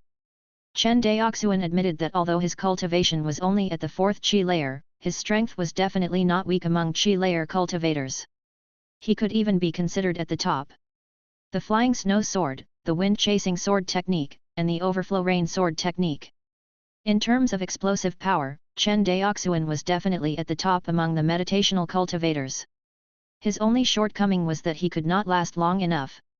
Even so, he could not even withstand the aura of a foundation establishment cultivator, let alone a head-on clash between the two. Chen Daoxuan estimated that if the two really fought, the foundation-building cultivator would very likely kill him in one strike. When he thought about how he had wanted to interfere in the fight between the foundation-building cultivators, he couldn't help but feel a lingering fear. No matter how safe Guangan prefecture was, if this Ye clan cultivator flew into a rage out of humiliation and killed him on the spot, would the Zhou clan kill this Ye clan foundation establishment cultivator for a mere Chen clan cultivator? Perhaps not. After all, the Ye family was the largest cultivation family in the Azure continent. The family's ancestor was a genuine golden core cultivator. How could the Zhou family dare to provoke such a great enemy for him? In the end, the Zhou clan suppressed this matter and pretended that nothing had happened. As for the life and death of a Chen clan cultivator, who would care? Thinking of this, Chen Daoxuan couldn't help but feel a chill down his spine. Although he didn't know what kind of enmity the Chen family had with the Ye family, he thought it should be related to the 12 immortal cultivators who died in battle 50 years ago. As his thoughts spun, the scene immediately changed. What's wrong? Was this the character of Ye clan cultivators? Are you trying to force me to buy it if you can't afford it? In room 6, the rough voice sounded again. Accompanied by this voice was an aura even more terrifying than Ye Xiaoqin's. Little brat of the Ye family, others are afraid of your Ye family, but one, Lei Zhen, am not. 7th layer foundation establishment cultivator. He's actually a late-stage foundation establishment cultivator. The auction hall was instantly in chaos as the two of them drew their swords. Ye Xiaoqin sensed the opponent's late-stage foundation establishment cultivation and panic flashed in his eyes. However, he remembered that this was the Infinite Star Sea, the Guangan prefecture of the Zhou family, not the chaotic battlefield of the Yun nation. Ye Xiaoqin's heart relaxed slightly. He said with a stern expression, "Humph. No wonder the cultivators of the Yun nation refer to the cultivators of the Infinite Star Sea as the overseas barbarian cultivators. How vulgar." He did not know that his words had completely angered the foundation establishment cultivators present. Chen Daoxuan discovered that there were even 1 or 2 aura refining cultivators who joined the bidding. The matter had already turned into a complete farce. Ye Xiaoqin knew that he wouldn't be able to buy the Zhou family's water spirit pearl today. Humph. My Ye family has experienced the Guangan prefecture's hospitality today. I, Yeziokan, will remember this humiliation in my heart." After saying that, he waved his hand and left angrily. Seeing the Ye family cultivators leave, everyone cheered like victorious soldiers. "Get lost! What bullshit, Ye family cultivator! Trash who fled in fear of battle, how dare you behave atrociously in my Guangan prefecture!" Hearing the accusations of the foundation building cultivators in the auction hall, Yeziokan's face was ashen and he didn't say a word. Chapter 50, Southern Mountains City, 1. As the auction ended, Chen Daoxuan and the others left the auction house together. Along the way, Chen Xianhe was in low spirits and didn't say a word. Chen Daoxuan, who didn't know what was going on, couldn't comfort him and could only quietly accompany him. When the cloud-treading beast carriage arrived in front of the Rainbow Sonar Flying Sword shop. 13th uncle, we're here, Chen Daoxuan reminded him softly. Oh, have we arrived? Chen Xianhe looked much older after a trip to the auction house, and there was a hint of lethargy in his eyes. After 3 days, Chen Xianhe finally recovered from his depression. Daoxuan, I've made you worry these few days. Chen Xianhe forced a smile at Chen Daoxuan. Seeing that Chen Xianhe had taken the initiative to talk to him for the first time in 3 days, Chen Daoxuan quickly put down the things in his hands and heaved a sigh of relief. 13th uncle, as long as you're fine. Chen Xianhe nodded. Just as he was helping Chen Daoxuan tidy up the things in the shop, Chen Daoxuan said calmly, 13th uncle, how could my Chen family become enemies with the Ye family of Kangzhou City? Logically speaking, the Ye family was the #1 family in the Azure continent, and their ancestor, Ye Wudao, was a famous golden core cultivator. Such a powerful cultivation clan that even the Zhou clan didn't dare to provoke, how could it have become enemies with the tiny Chen clan of Shuanghu Island? Hearing this, Chen Xianhe became agitated again. He took a deep breath to calm himself down and said in a low voice, you should have heard of the Battle of Zhenyi's Pass between the Infinite Star Sea and the Yun Nation 50 years ago, right? As a Kangzhou cultivator, how could Chen Daoxuan not have heard of the famous Battle of Zhenyi's Pass? However, from what Chen Xianhe said, there seemed to be something else going on. As one of the 7 immortal cities established by the Qianyuan sword sect in the Yun Nation, the southern mountain city had always played a role in guarding the southern front of the Yun Nation. However, just 50 years ago, this famous immortal city was actually lost due to a war. It had to be said that this was a huge blow to the cultivators of the Qianyuan sword sect and the Infinite Star Sea who had been advancing triumphantly for the past 400 years. Because of this, the Kangzhou cultivators, who were the main force guarding the city, were often criticized by the cultivators of other states when they traveled in the Infinite Star Sea. When Chen Daoxuan recounted what he knew about the battle at the southern mountains city, Chen Xianhe sneered. Nonsense! Chen Xianhe sneered, what you know is all publicized by the Qianyuan sword sect. The real battle of Zhenyi's Pass is not like what you said, because... Chen Xianhe paused. Because 50 years ago, I was a soldier guarding the southern mountains city. At this point, the pain in Chen Xianhe's eyes disappeared. Back then, the Profound Sun sect and the Qinghui Daoist sect formed the Profound Pure Dao Alliance and sent an army of cultivators to attack the southern mountains city. The other party had mobilized nearly 1 million cultivators of all levels. Under the leadership of 5 golden cores, they launched an attack on the southern city. At that time, there was only 1 golden core cultivator on our side guarding South Town Immortal City, and that was the Ye family patriarch, Ye Wudao. Chen Xianhe became agitated again at the mention of Ye Wudao's name. After a long while, he continued, even if the enemy has 5 golden cores and an army of 1 million cultivators, our South Town Immortal City has an army of more than 1 million cultivators. In addition to the city protecting array, even if we can't defeat the enemy, it won't be a problem for us to hold on until reinforcements arrive. At this point, Chen Xianhe's voice became painful again. But that cowardly Ye Wudao actually abandoned the city and fled in fear of the power of the 5 golden cores. You know what? He actually used his trump card to escape under everyone's watchful eyes and abandoned Zhenyi's immortal city. Hearing this, Chen Daoxuan clenched his fists involuntarily. It's a pity that the 1 million cultivators of the southern mountains city were unable to withstand the fierce attacks of the 5 golden cores. In the end, the southern mountains city was breached, and more than 1 million cultivators of Arkang prefecture were killed and captured. Out of the 13 cultivators of the Chen family, only I survived. As for the others, they couldn't even find their bones. They could only place a cenotaph in the Chen family's ancestral hall. As he spoke, tears rolled down Chen Daoxuan's face. This was the first time he had heard of such a secret. Chen Daoxuan said indignantly, "Won't the Qianyuan sword sect do anything about this?" Guan. Chen Daoxuan shook his head. "Do you know why there is only one golden core cultivator guarding such a huge pass in the southern town Immortal City?" Hearing this, Chen Daoxuan seemed to have thought of something. The southern mountain pass had always been the pass where the Qianyuan sword sect and the Yun nation fought the least. In other words, not only was there not much risk in guarding this immortal city, but he would also gain a lot of battle merits.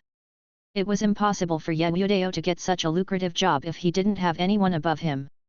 In order to take all the battle achievements for himself, Yewudao even chose to guard the southern mountains city alone. But who would have thought that the Xian-Qing-Dao alliance would choose to launch a surprise attack on the southern mountains city? As expected, Yewudao's biological father is the third elder of the Qianyuan sword sect, the famous nascent soul perfected lord. Chen Daoxuan explained in a deep voice. Hearing this, Chen Daoxuan finally understood the cause and effect of the fall of the southern mountains city. Chen Daoxuan opened his mouth and sighed, "Even so, if the Qianyuan sword sect doesn't kill Yewudao, aren't they afraid that the cultivators on the battlefield of the Yun nation will lose their morale? Military morale?" Chen Daoxuan shook his head. "How can you ask such a naive question?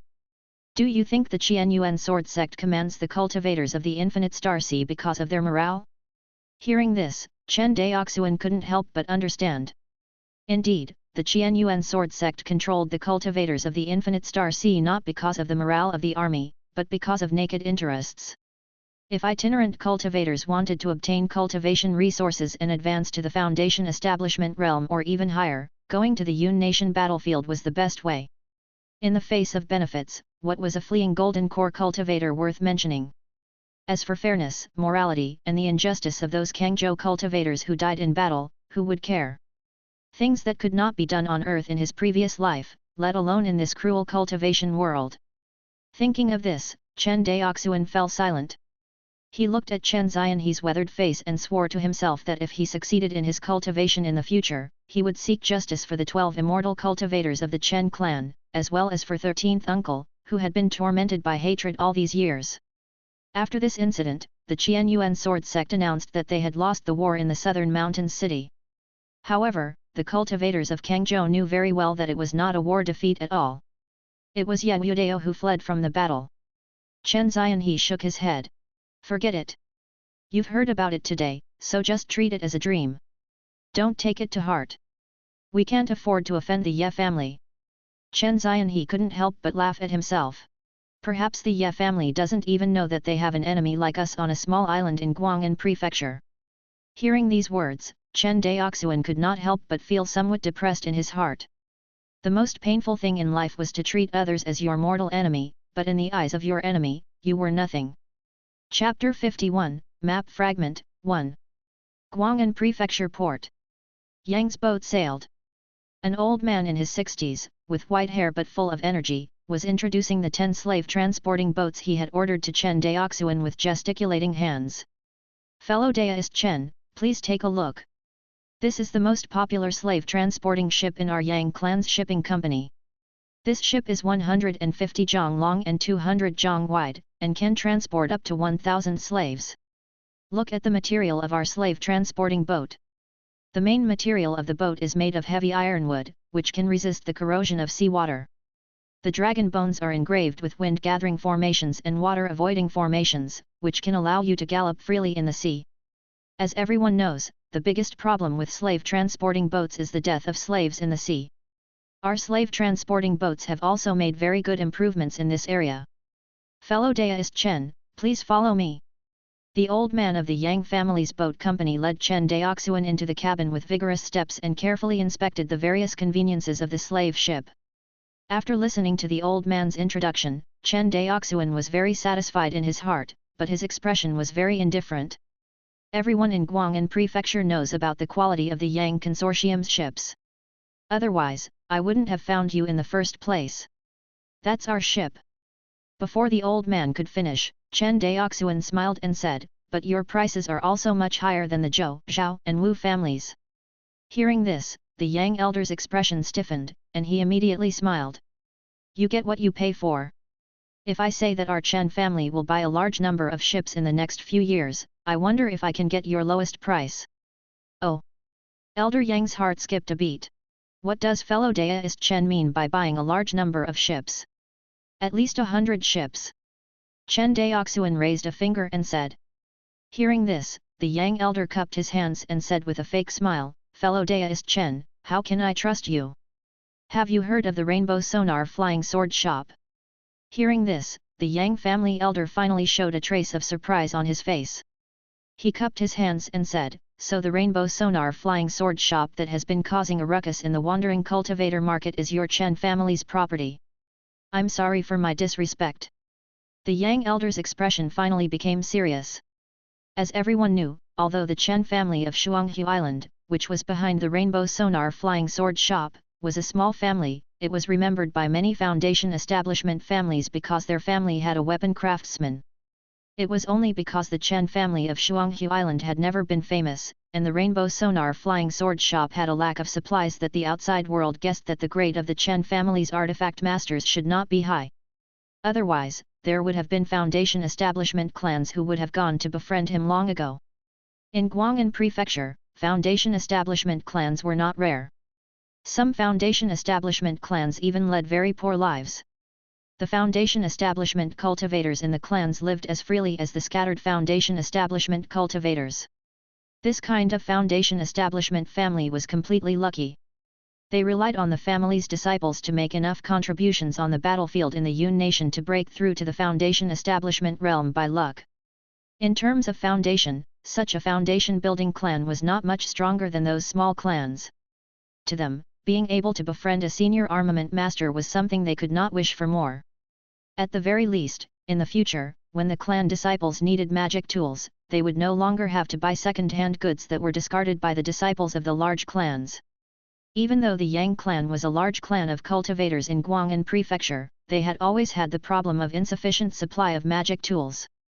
The reason for this was because the Yang clan had put all their energy into the construction of various ships and neglected the cultivation of the clan's artifact masters and alchemists. As a result, the supply of artifacts and pills in the clan had always been restricted by the Zhou clan. Facing this situation, the Yang consortium had always wanted to turn things around. However, the requirements for the resources and foundations of the clan to nurture blacksmiths and alchemists were too high.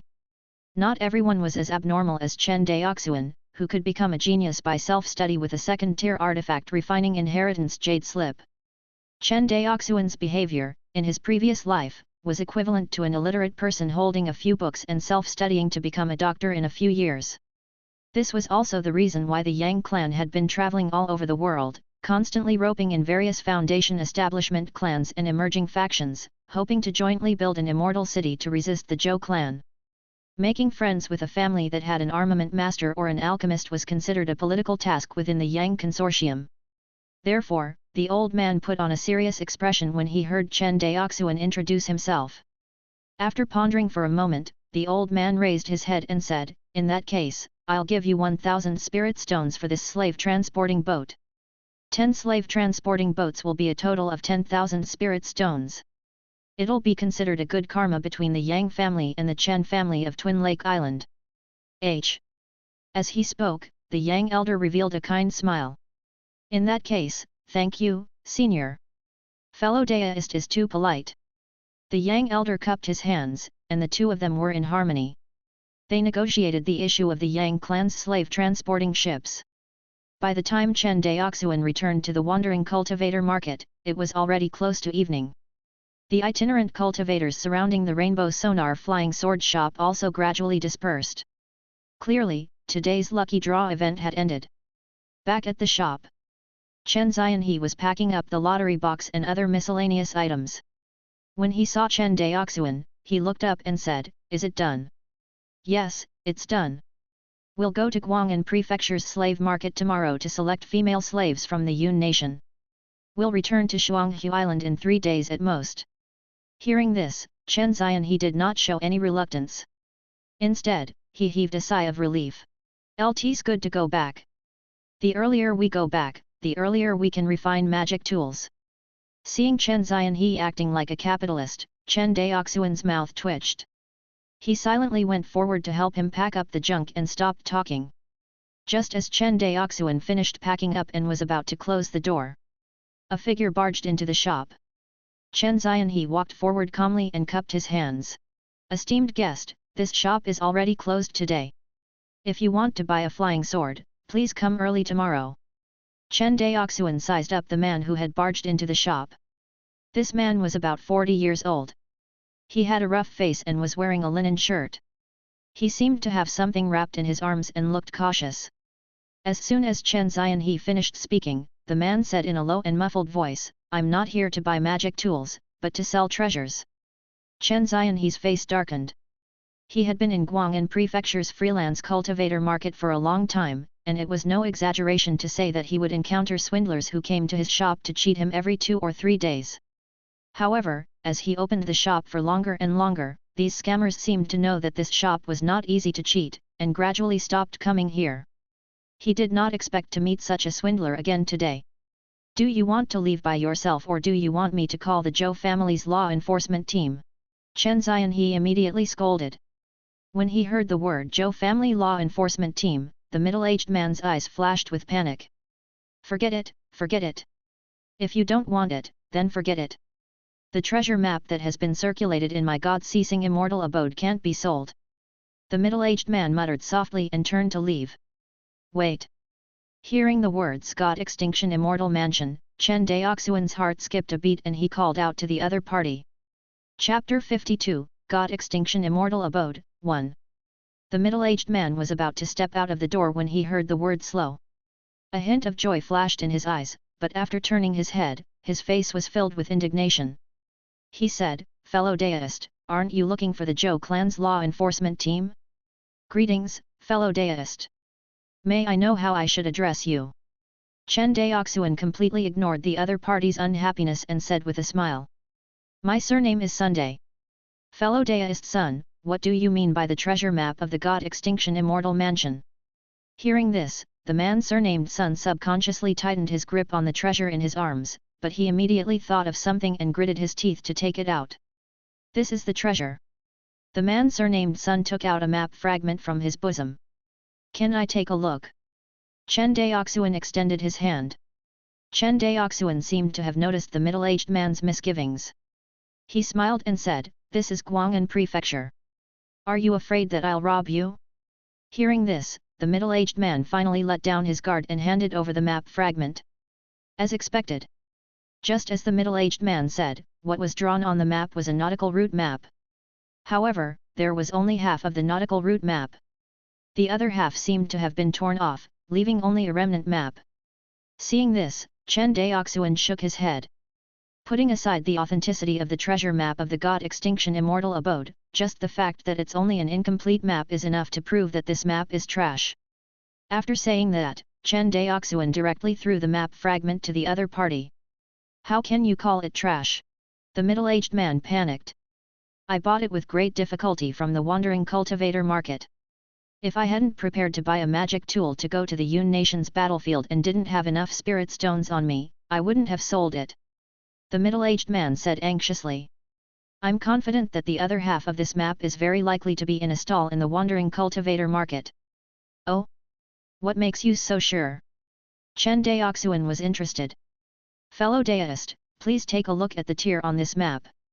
Is it very new?" Hearing this, Chen Daoxuan looked in the direction of the other party's finger. Indeed. The tier on the map fragment was obviously created recently. In other words, there should be another map fragment not far from when the middle-aged man bought this map fragment. The wandering cultivator market was filled with all kinds of miscellaneous items, so it was very likely that the other map fragment was hidden in a stall in the wandering cultivator market. Thinking of this, Chen Daoxuan said calmly, "How much do you plan to sell it for?"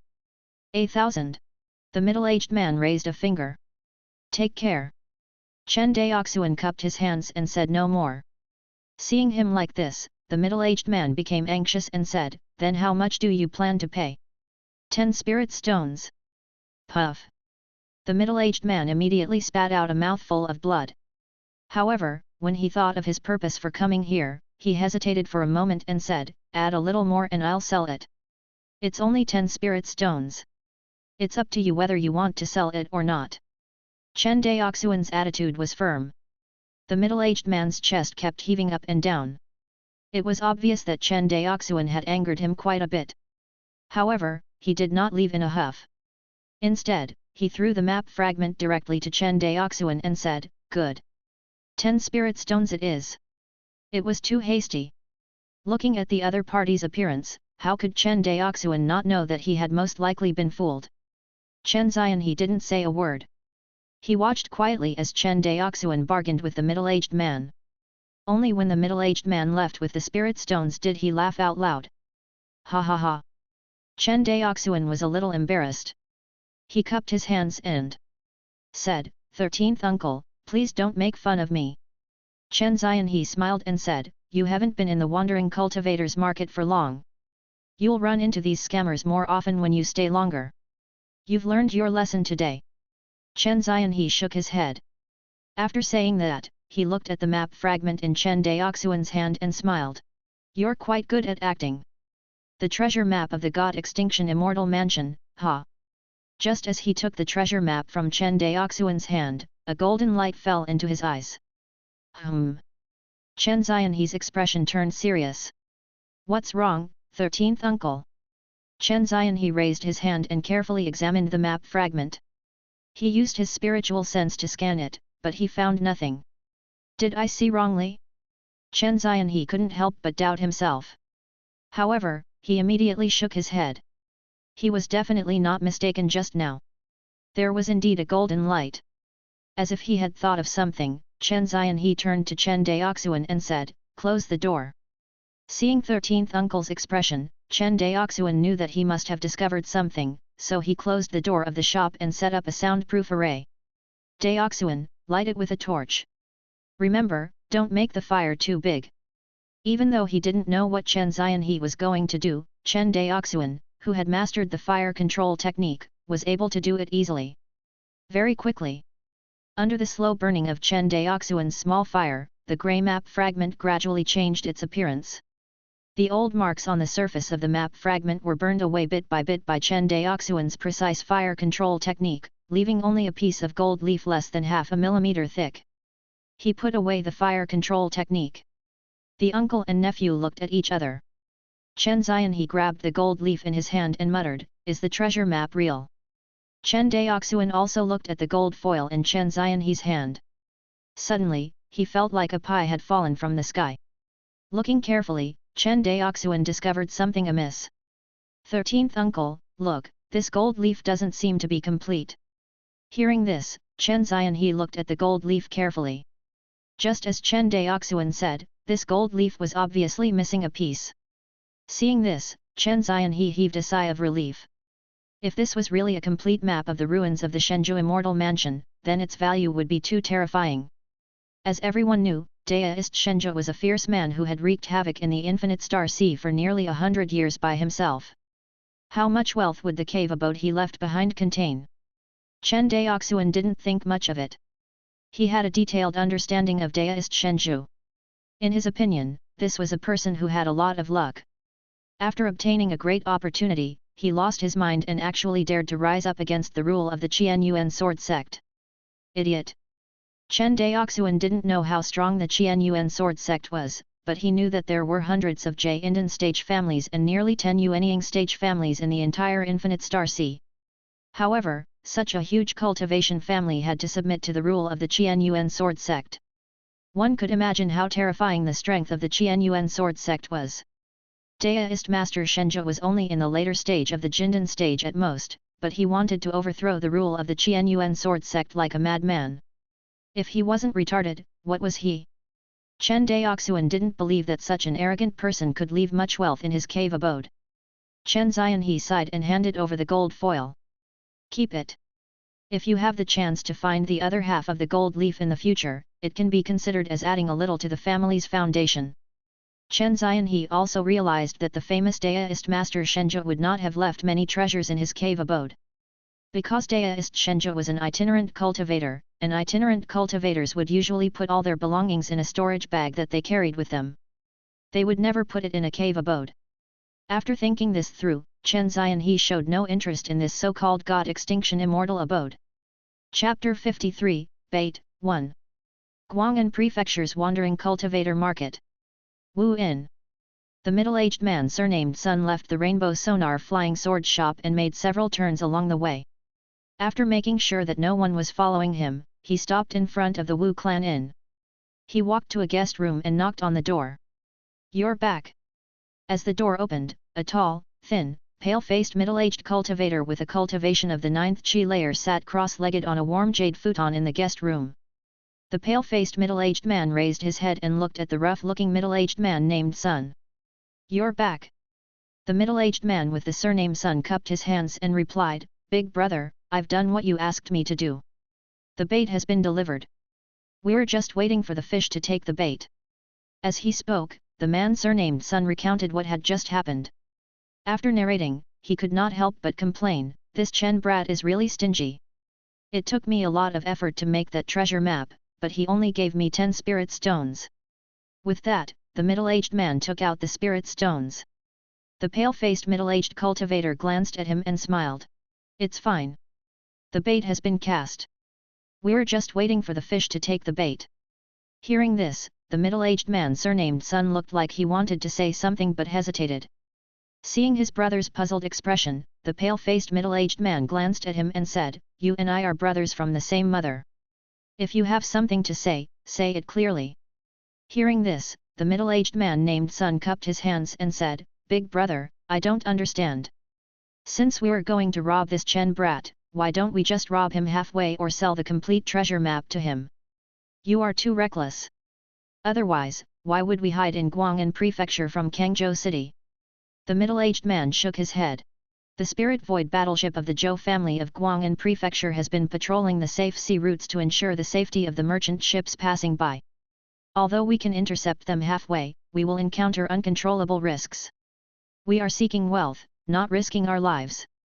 After a pause, he continued to explain, "As for what you said about directly selling the complete treasure map to the other party." The middle-aged man laughed. "You know what? Almost everyone in the world thinks that they are smart people. Do you know what the biggest weakness of smart people is?" The man surnamed Sun shook his head blankly. "Don't know. The biggest weakness of smart people is that they only believe what they see and think. Smart people are naturally wary of things like free lunch. What I'm going to do next is to eliminate their vigilance." The pale-faced middle-aged man spoke with assurance. "Big brother, I don't know about this. Anyway, I'll do whatever you say, hee." The middle-aged man surnamed Sun said with a simple and honest look. Seeing this, the pale-faced cultivator smiled and shook his head. Guangan Prefecture, Slave Market. Chen Daoxuan and his clansmen were strolling in this huge slave market. Beside him was a slave trader at the 7th chi layer. "Shopkeeper, will the female slaves of the Yun nation hate their masters after buying them back?" This was what Chen Daoxuan was most worried about. He needed the women of the Yun nation to reproduce for his Chen clan, not to bring back a group of enemies.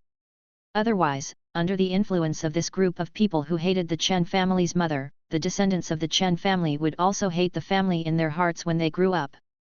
This would not be developing the family, but burying the root of disaster for the family. Hearing this, the slave trading company's manager shook his head and smiled. "Fellow Daoist Chen, don't worry about this matter. If our trading company can't even solve such a small matter, then what's the point of operating this business? The shops have long been torn down by the major immortal clans in the Infinite Star Sea." He paused.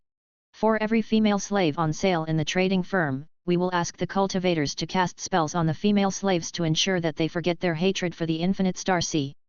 Of course, if you buy the female slaves and abuse them, then our trading company cannot guarantee that they will not hate you."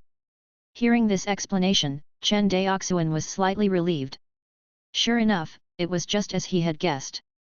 The major immortal clans in the Infinite Star Sea would not have thought of the problems that he could think of. Since they dared to buy female slaves from the Yun nation to reproduce, it proved that there would be no lingering problems if they bought female slaves from the Yun nation. "Your slaves are good, but the price is too high." Chen Daoxuan smiled bitterly. "Fellow Daoist Chen, you must be joking." The slave trading company's manager smiled and said, the latest batch of slaves from the Yun nation's battlefield hasn't been delivered yet, so the price of slaves has increased slightly. Moreover, the female slaves you want are of the highest grade here. They are all young female slaves who are not even 20 years old and are very beautiful. 1 spirit stone for one is really not expensive. As he spoke, the shopkeeper continued to promote, we also have cheap female slaves here, but they are all old and weak, and their fertility is not good. You can only buy these female slaves as servants at home, and the price is 100 times lower. Seeing that the shopkeeper still wanted to promote young and strong male slaves who could help the family farm, Chen Daoxuan shook his head. Our Chen family only wants female slaves. All right. The shopkeeper looked regretful at first, but then he quickly nodded. We'll help you transport the 10,000 female slaves from the Yun nation to your slave transporting boat within 3 days. Our trading company guarantees that every female slave you buy is clean and healthy. Please rest assured of our trading company's reputation, fellow Daoist Chen. Chen Daoxuan could rest assured about this. If he had bought the kind of female slaves that offered a buy one get one free deal, his slave trading company would have been torn down long ago. He wouldn't have had to operate in Guangan prefecture for so long. After negotiating the purchase of the female slaves from the Yun nation and paying the deposit to the slave trading company, the next step was to wait for the slave trading company to transport the female slaves to the slave transporting boats. Naturally, the Chen clan was keeping an eye on these matters. 13th Uncle Chen Zianhe was also in charge of the flying sword shop. These few days, he, the Chen clan's young clan leader, had a rare moment of complete leisure. When people were free, they wanted to find something to do. Perhaps it was because of the water spirit pearl and the wind thunder array disc he had bought at the wandering cultivator market, or perhaps it was because of what the man surnamed Sun had said yesterday when he sold the treasure map of the God Ju immortal abode. Looking at the bustling wandering cultivator market, Chen Daoxuan felt some anticipation in his heart. Walking in the bustling wandering cultivator market, Chen Daoxuan strolled around one stall after another. It had to be said that he was completely lucky when he bought the water spirit pearl and the wind lightning array disc last time. In reality, most of the things sold in front of the wandering cultivator stalls in the wandering cultivator market were rubbish. They were either incomplete magic tools or damaged talismans. Chen Daoxuan even saw people selling useless pills that had been refined. They were not afraid of eating people to death. After seeing the treasures in the Zhou auction house in the central business district, the trash here was really hard to catch Chen Daoxuan's eye. He stopped in front of a stall set up by a 9th Chi layer cultivator. Looking at the dazzling array of sundries on the other party's stall, Chen Daoxuan squatted down and said, "Fellow Daoist, how much is this thing of yours?" Chapter 54, Returning with a Full Harvest, 1. The stall owner in front of Chen Daoxuan was a pale-faced cultivator at the 9th Chi layer. He had a delicate appearance and didn't look like a cultivator, but more like a scholar. When the pale-faced cultivator heard Chen Daoxuan's question, he looked at the talisman that Chen Daoxuan was pointing at and raised his head. "Dao friend, you have a good eye. This talisman is called the Ice Talisman. It's a first-tier high-grade talisman. It can be released at a critical moment and turn into an ice wall that is about 3 meters thick to block the enemy's attack." Hearing this, Chen Daoxuan was a little tempted. He pointed at the talisman and said, "Can I take a look?" "Of course you can." The pale-faced cultivator made an inviting gesture. Chen Daoxuan picked up the talisman and carefully observed it. In the cultivation world, talismans could be divided into 2 types according to the materials they were made of: paper talismans and jade talismans. The so-called paper talismans were made by cultivators using specially made spirit plant stems to grind into paper, and then they would carve spells onto the talisman paper. The advantage of paper talismans was that the materials used to make them were cheap. Cultivators didn't need to be rich to try making them. However, the disadvantage was that due to the defects of the paper talisman material, the grade of the spiritual talisman drawn was generally not high. Moreover, because the amount of genkai instilled into the paper talisman was not much, it could not be stored for a long time. Usually, other than low-level itinerant cultivators, very few cultivators would use it in battle. As for the second type of talisman, the jade talisman, it was much more precious. Because the spiritual jade used to make jade talismans was of different grades, there were grade 1 spiritual jade and grade 5 spiritual jade, so the talismans made could generally cover all grades. In the cultivation world, the reason why itinerant cultivators generally did not dare to provoke disciples of sects or large families was because they did not know if the other party had a spiritual talisman that far exceeded their strength. If a or a refining cultivator held a second-grade talisman in his hand and activated it in a life and death crisis, it could even unleash an attack of a foundation-building cultivator. How could an ordinary or a refining cultivator survive such an attack? As for why or a refining cultivators didn't bring higher-grade level 3 spirit talismans, firstly, it was because the price of level 3 spirit talismans was extremely high. Unless the or a refining cultivator had an amazing background, it was impossible for them to afford it. There was another reason, and that was that the power of the third-tier spirit talisman was enormous, and the spiritual awareness of aura refining cultivators was too weak. Although the spiritual talisman did not require the cultivator to use their own strength to activate, it still needed to be controlled by their spiritual sense. And with the strength of a aura refining cultivator's divine sense, the largest area covered by the divine sense was probably not as large as the attack range of a third-grade spirit talisman. This was not an attack on the enemy, but suicide. At this moment, the talisman in Chen Daoxuan's hand was a talisman made of first-grade spiritual jade, which was also a jade talisman. After a careful inspection, Chen Daoxuan found that this talisman was well preserved and was a rare fine product. Thinking of this, he raised his head and asked, "Fellow Daoist, may I know the price of this talisman?" 100 spirit stones. The pale-faced cultivator smiled and extended a finger. Hearing this, Chen Daoxuan shook his head. 100 spirit stones is more or less enough to buy a medium-grade first-tier flying sword. It's too expensive. Fellow Daoist, you can't say that. Although you can buy a mid-grade first-tier flying sword with 100 spirit stones, where can you buy a high-quality flying sword in this wandering cultivator market? The pale-faced cultivator continued, moreover, at the critical moment, this talisman of mine can at least block 3 attacks from a late-stage chi condensation cultivator using a high-grade level 1 magic tool. You should know that defensive magic tools are far more expensive than offensive magic tools. The same goes for spirit talismans. Seeing that Chen Daoxuan was still hesitating, the pale-faced cultivator put on a regretful expression. Forget it, take a look at these treasures of mine. I'll pick 3 of them for you as a bonus. How about that? Hearing this, Chen Daoxuan looked at the treasure pointed at by the white-faced cultivator and shook his head. You. Before Chen Daoxuan could say anything, the pale-faced cultivator slapped his storage pouch and poured out a pile of messy things. Suddenly, a familiar map fragment entered Chen Daoxuan's eyes, causing his heart to jump.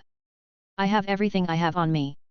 Although they aren't worth much, the 3 of them together should be worth more than 20 spirit stones. If it's still not enough, then forget it.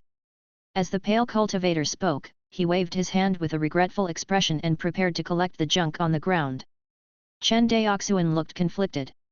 After hesitating for a long time, he finally said, "All right, 100 spirit stones it is." After saying that, Chen Daoxuan took out 100 spirit stones from his storage bag and then put the ice talisman into his storage bag like a treasure.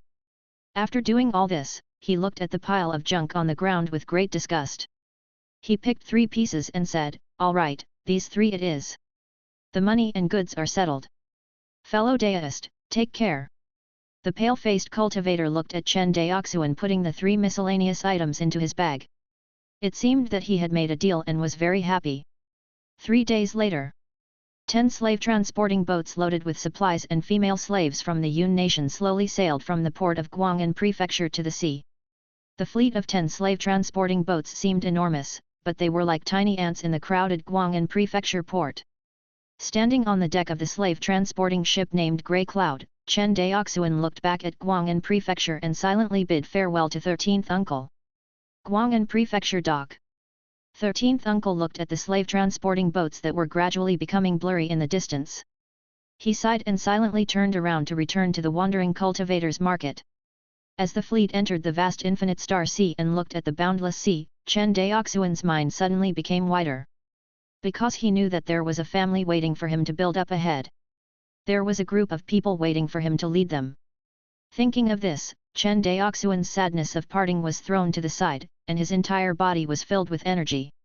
Returning to Shuanghu Island, producing flying swords, nurturing spirit veins, expanding the family population, and nurturing the family cultivators. Countless things were waiting for him, how could Chen Daoxuan be dispirited? Half a month later.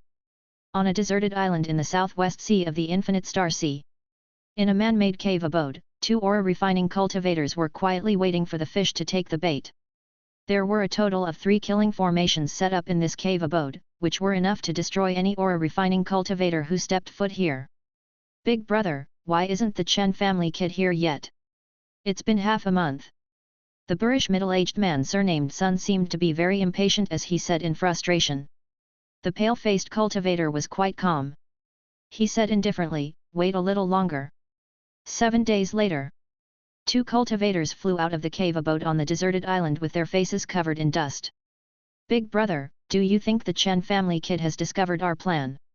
Hearing this, the white-faced cultivator carefully recalled Chen Daoxuan's expression when he picked up the map fragment that day and shook his head. No, he couldn't have found out. Then why? The boorish man didn't know how to describe it. The temptation of the god extinction immortal abode was so great, why wouldn't the other party be moved? The pale-faced cultivator shook his head when he heard his younger brother's question. He was also extremely puzzled. In the end, he smiled casually. Interesting, truly interesting. This Chen clan brat is actually not greedy. What? The boorish man did not quite understand. I mean, he actually isn't greedy when facing such a great temptation like the god extinction immortal abode. It can be seen how mature and steady he is. He doesn't seem like a youth at all. Is he as powerful as you say? The boorish man thought about how Chen Daoxuan looked when he was tricked by him that day and said in disbelief. The pale-faced cultivator shook his head and stopped explaining. Forget it. You and I don't have to provoke such an enemy. He thought for a moment. I plan to take you to the Yun Nation battlefield after you break through to the 7th Qi layer.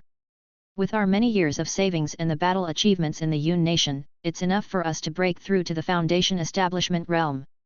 When the 2 of us break through to the Foundation Establishment stage, you and I will go to that place to explore. Hearing that place, the boorish man's face flushed red with excitement. He cupped his hands and said with red eyes, Big brother, it's all my fault for being lacking in talent. I've implicated you all these years. You and I are brothers. Why are you saying these things?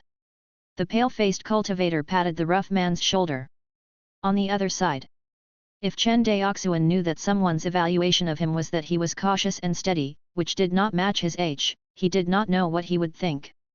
The reason why he didn't explore the God Extinction Immortal Mansion was because he didn't have the time. Compared to the development of the family and the huge dividends brought by the industrial process, a mere God-ceasing Immortal Mansion was nothing. Chapter 55, Family Wealth Stats. Close to Shuanghu Island's port. Inside the cabin of the Grey Cloud. Chen Daoxuan sat cross-legged. At this moment, the cabin he was in was like heaven and earth compared to the cargo ship Blue Dragon that was left in Guangan prefecture. Although the Blue Cloud was a slave transporting ship, it could also be used to transport supplies. It was just that it was not as convenient as the Blue Dragon. However, in terms of cabin comfort, Grey Cloud was miles ahead of Blue Dragon. If one had to make an analogy, it would be the difference between a luxury cruise ship and a large cargo ship. Inside the cabin. In front of Chen Daoxuan, a snow-white flying sword was spinning and dancing. In the entire cabin, the sword light was scattering like a drizzle. If a cultivator accidentally stepped into it, even a 9th Qi layer cultivator would probably be torn to pieces by this drizzling sword Qi. After a while, Chen Daoxuan opened his eyes. After 2 months, I've finally cultivated the overflow rain sword technique to the perfection realm. Chen Daoxuan let out a sigh of relief, then frowned. This overflow rain sword technique is completely different from the wind chasing sword technique. If the wind chasing sword technique could only increase the speed and power of the flying sword, then the overflow rain sword technique could greatly increase the strangeness of the flying sword's attacks. As for the amplification of the flying sword's power, it wasn't as sharp as the wind chasing sword technique. However, Chen Daoxuan lowered his head and looked at the flying snow sword in his hand. My flying snow sword is a water attribute flying sword. It's more compatible with this overflow rain sword technique. Overall, it's more powerful. Chen Daoxuan felt a little happy when he thought about how his strength had improved. Apart from pursuing longevity, another major goal of cultivators was to pursue their own powerful strength. It was said that There were some extreme cultivators in the celestial cloud continent. In order to obtain great strength, they would not hesitate to cultivate some evil techniques that consumed their lifespan and blood essence. According to the records of these two jade slips, the wind-chasing sword technique and the overflow rain sword technique should be two parts of the same sword technique. The complete sword technique should be called the wind-chasing sword technique. I just don't know what it means. Thinking of this, Chen Daoxuan, who had no clue, shook his head. Forget it, I don't want to think too much. In just 4 months, he had cultivated the wind-chasing sword technique and overflow rain sword technique to perfection. Chen Daoxuan wasn't sure if there would be anyone else, but he was sure that this was an unprecedented feat.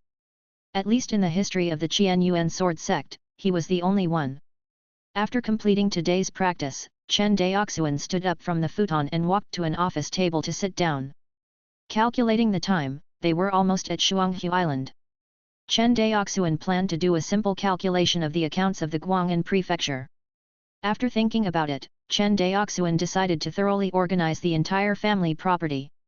There were too few people available in the family now, and there were many things that he could not hand over to the ordinary clansmen to take care of. For example, the flying sword shop in Guangan Prefecture's wandering cultivator market.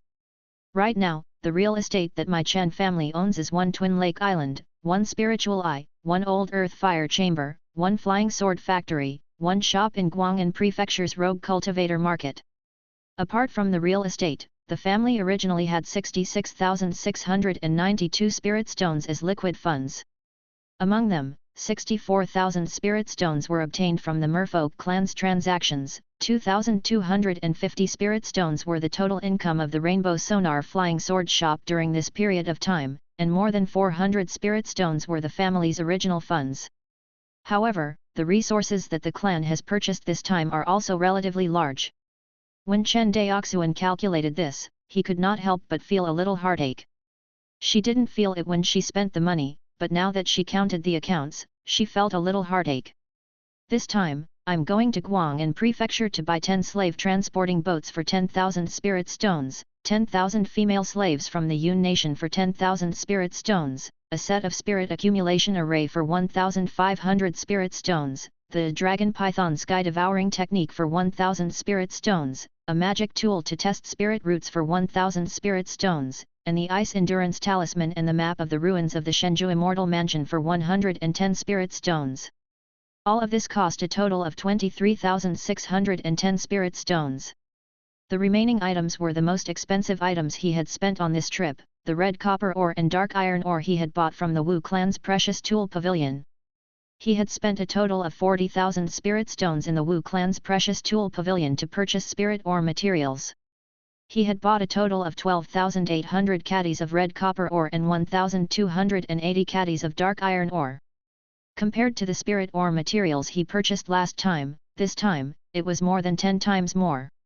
Unless the Flying Sword Factory's production capacity is expanded, it's enough for the Flying Sword Factory to produce for a year. Thinking of these spirit ore materials, Chen Daoxuan's heartache instantly improved. The remaining 3,082 spirit stones, after deducting the food and other supplies bought for the ordinary clansmen, there are still 2,000 spirit stones left. Chen Daoxuan couldn't help but take in a breath of cold air and murmured, 60,000 spirit stones gone just like that? No wonder 13th uncle called me a prodigal. I want to slap myself. Of course, if he was given another chance, he might not even be able to keep the last 2,000 spirit stones and spend them all. As a transmigrator, Chen Daoxuan knew very well that money was a resource that could be used to circulate. The 60,000 spirit stones piled up in the clan treasury were useless other than being good-looking. Compared to the companies in his previous life that were heavily indebted, he was already conservative enough. 3 days later, 10 huge slave-transporting boats slowly docked at the port of Shuanghu Island. Chen Buwang had not been idle during the 2 months that Chen Daoxuan had left. All the craftsmen were so busy that they couldn't even touch the ground. This was also because everyone in the Chen clan practiced martial arts. The lowest cultivation level was the postnatal realm. Otherwise, such high-intensity labor would have exhausted ordinary people to death. They got off the boat. Chen Daoxuan realized that Chen Ji had brought almost all the young men of the clan. From everyone's expressions, Chen Daoxuan could only use one word to describe them: they were looking forward to it. Of course, the target of everyone's attention wasn't him, the young clan leader, but the young and beautiful girls he brought back from the 10 slave transporting boats. Cough cough. Chen Daoxuan flew in front of the county magistrate, Chen Ji, and coughed softly. Only then did everyone react and bow to Chen Daoxuan. Greetings, young patriarch. That's enough. Chen Daoxuan knew that everyone's thoughts were elsewhere. He waved his hand and said, "Where's Chen Gongko?" Chen Buwang had been appointed as the general of Changping County due to his meritorious service in the construction of the Flying Sword Factory. He was in charge of all construction matters in the Chen family. It was somewhat similar to the ancient Minister of Works. Young clan leader, Chen Gongko is still busy in the newly built residential area in Changping County. With so many people coming at once, the young and strong people in the clan were in high spirits. They worked hard for more than 2 months before the expansion of the new residential area was finally completed. Chen Gongko was busy with some finishing work, so he couldn't come to welcome the young clan leader. Please don't blame him.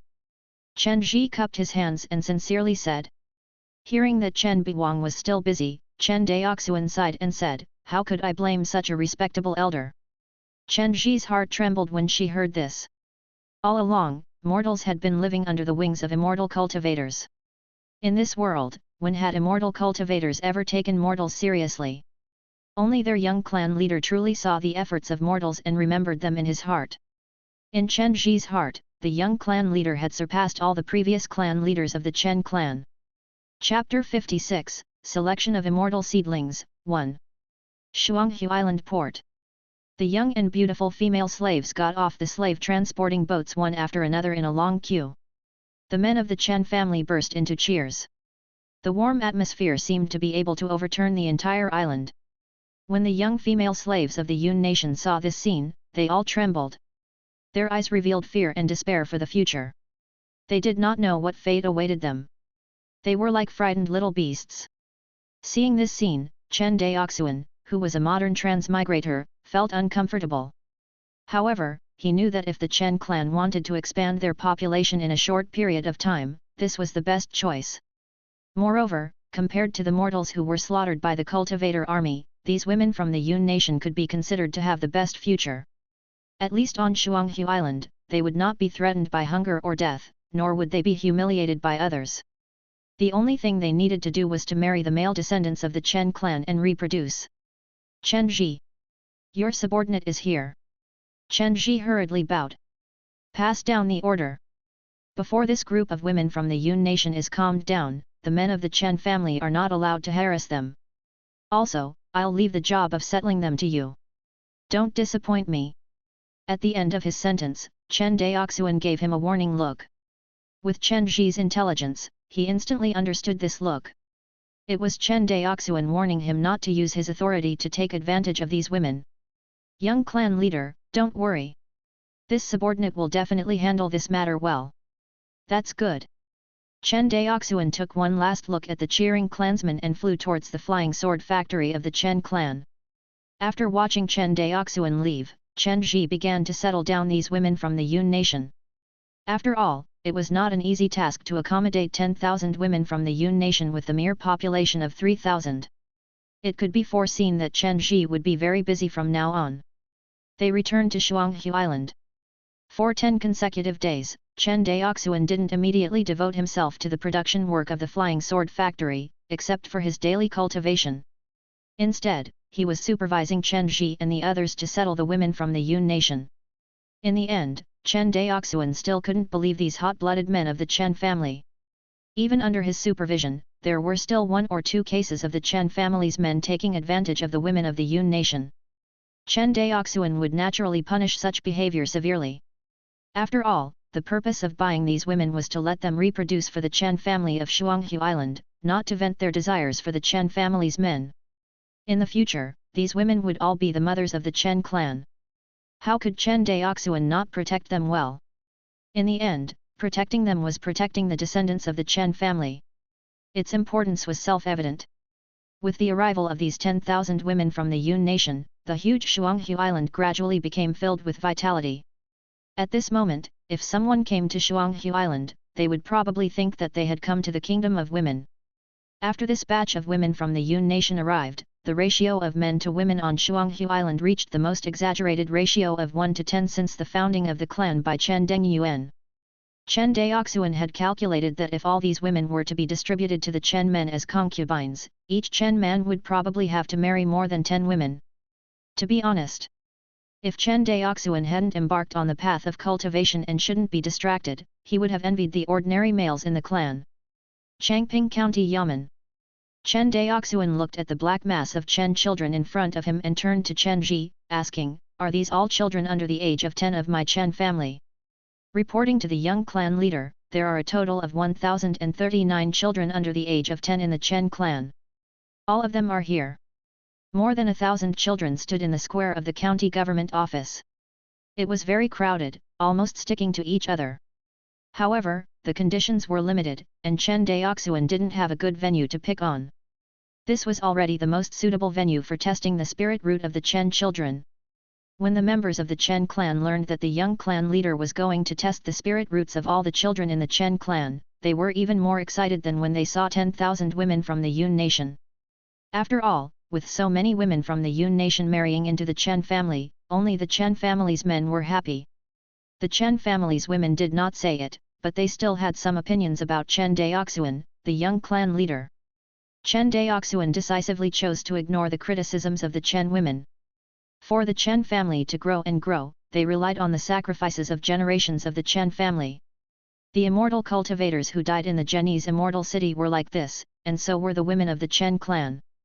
However, Chen Daoxuan's practice of testing the spirit roots of the children in the clan completely dispelled the dissatisfaction of the Chen women. Compared to a husband marrying a concubine, the future of his child was obviously more important. Besides, it was natural for a man to have 3 wives and 4 concubines in this world. The Chen family's womenfolk had even less reason to be dissatisfied. Sitting on the chair prepared by the county government, Chen Daoxuan held the spirit measuring disc in one hand. After injecting a stream of genuine qi, he aimed the spirit measuring disc at the child in front of him. No spirit root, next. After an hour of testing, Chen Daoxuan was basically already numb. After testing hundreds of Chen children, he only found a few immortal seedlings with spirit roots, and all of them were low spirit root immortal seedlings.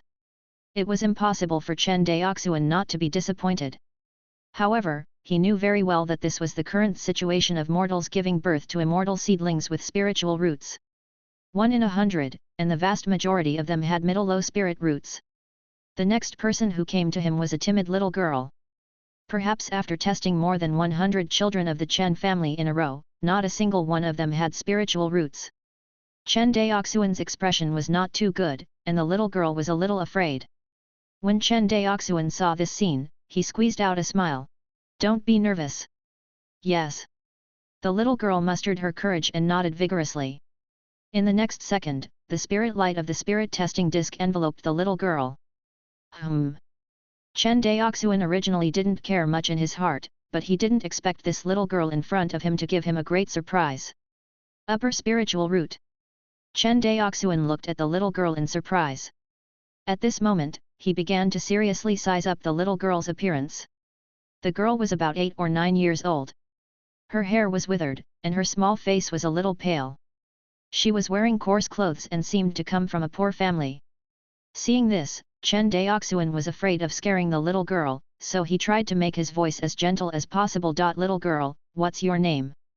Seeing Chen Daoxuan's attitude, the little girl secretly raised her head and quickly lowered it. She said timidly in a voice as soft as a mosquito, "1. My name is Chen Lian." "Chen Lian, Chen Daolan. Good name, ha ha ha ha." Chen Daoxuan laughed heartily. Chen Lian didn't know why this young clan leader, who had been repeatedly reminded by her parents to be careful with his words, was so happy. But she knew that this was a good thing for her. Chen Ji, who was standing at the side, as well as a few children from the Chen family who had been tested to have low spiritual roots, were also looking at Chen Lian with envy. They knew that this little girl's fate would be completely changed from now on. "Chen Lian, come over and sit beside me." Chen Daoxuan waved at the little girl. Chen Lian plucked up her courage and carefully sat on Chen Daoxuan's wide chair. Seeing her like this, Chen Daoxuan didn't care and continued to test the remaining children's spiritual roots. However, after testing hundreds of people in a row, other than the addition of 1 middle spirit root and 3 low spirit root seedlings, there was no one with a high spirit root like Chen Lian. Chen Daoxuan knew that this was the real probability of a spirit root being born. The Chen clan had a mere 3,000 people, but he and Chen Lian, 2 people with high spiritual roots, were already considered very lucky. After all, the probability of having a superior spirit root among cultivators was less than 1 in 10. Chapter 57, Good for Nothing Cultivation Technique. It took half a day. The first large-scale selection of the Chen family's immortal seedlings since Chen Xianhe took over the Chen family for 50 years ended here. Changping County Yamen. Looking at the 8 children in front of him, the oldest was 10 years old, and the youngest was no more than 5 years old. Chen Daoxuan was filled with emotions. In fact, he knew that there were definitely more immortal seedlings hidden among the adult group of the Chen family. However, compared to these children who were less than 10 years old, the cost-effectiveness of raising adult immortal seedlings was too low. Chen Daoxuan decisively chose to give up. With Chen Daolan and the other 8, as well as Chen Daoku, who had been cultivating in Chen Daoxuan's cave abode, the number of cultivators in the Chen family, or rather, the number of future cultivators, finally broke through the double-digit number and reached as many as 11. Of course, if he wanted these 9 little fellows to truly become chi condensation cultivators, he would have to establish the clan's spirit vein first.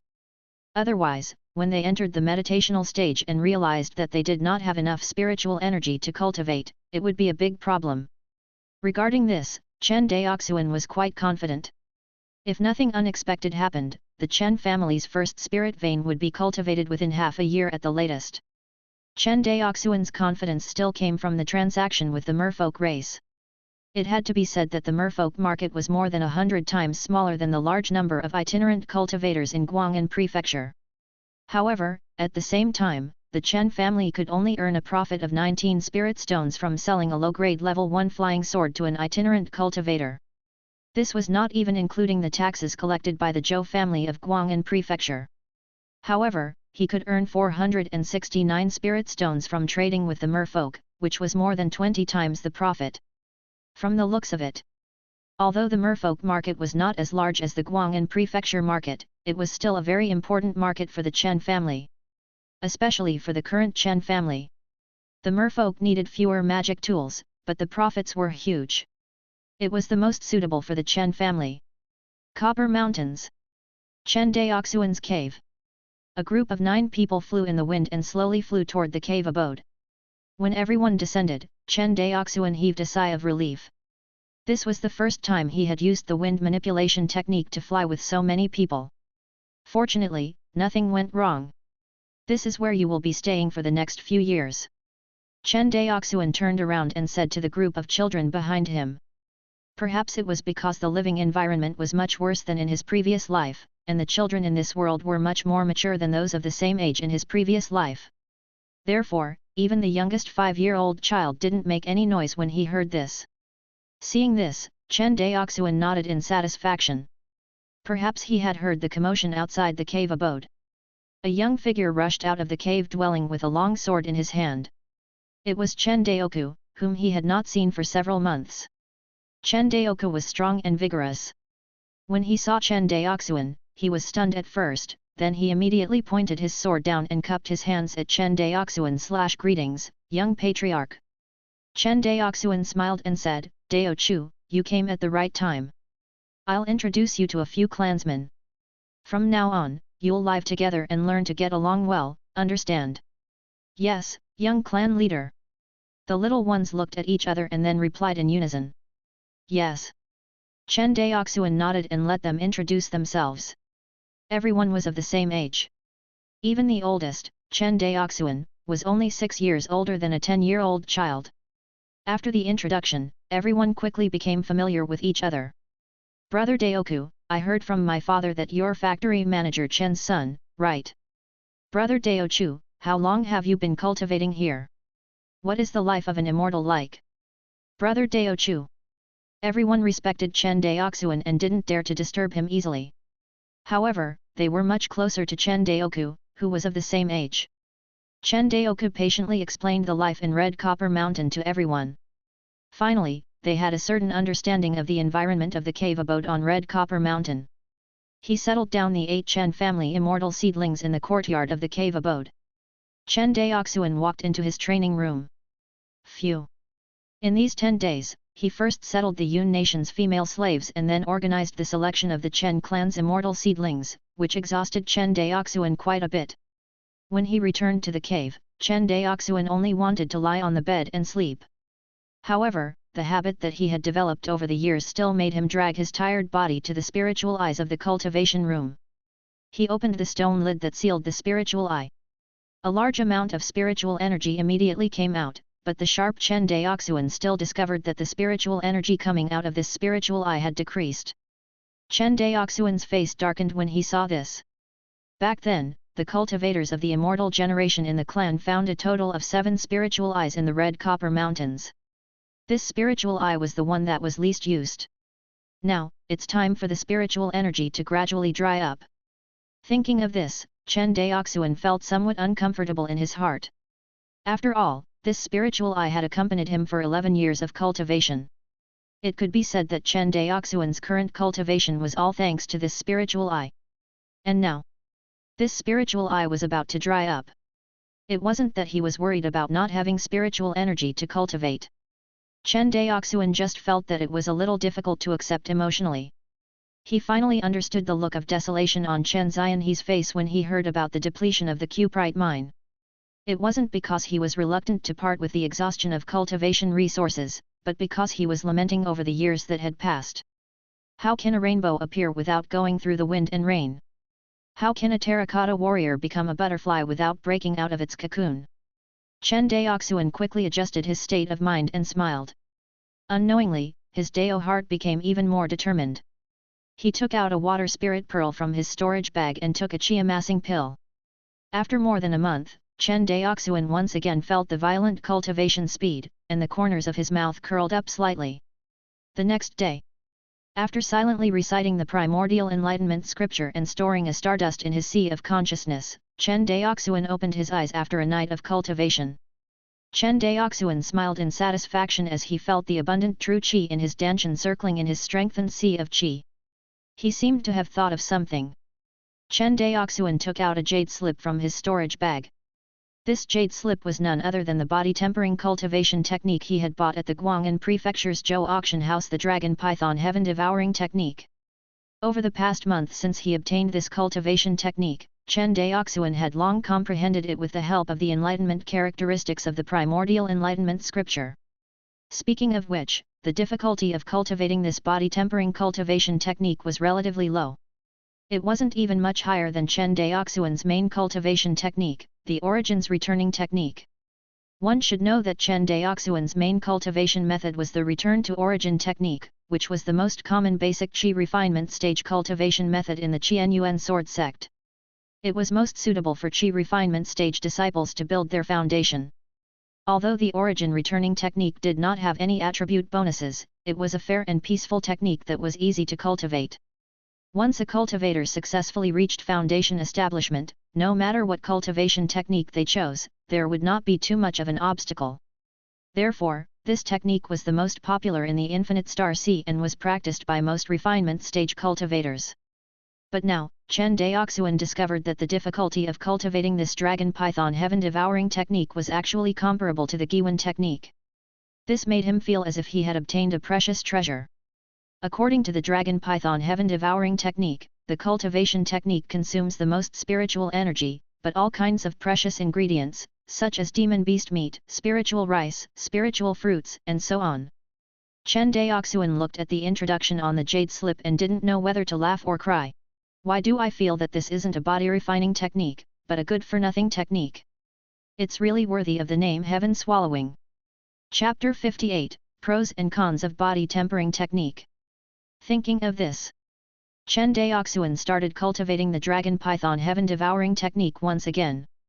He had a premonition that he would be able to completely master this technique today. As expected. As this body-tempering cultivation technique circulated, Chen Daoxuan's stomach started to squirm wildly. What followed was a strong sense of hunger. The hunger was so strong that it almost drowned his consciousness. Ever since Chen Daoxuan reached the qi condensation stage and was able to abstain from eating, he had never felt such intense hunger. It was as if he would starve to death the next second if he did not eat. Fortunately, Chen Daoxuan was prepared. He immediately took out a fist-sized piece of roasted demon beast meat from his storage bag and began to chew.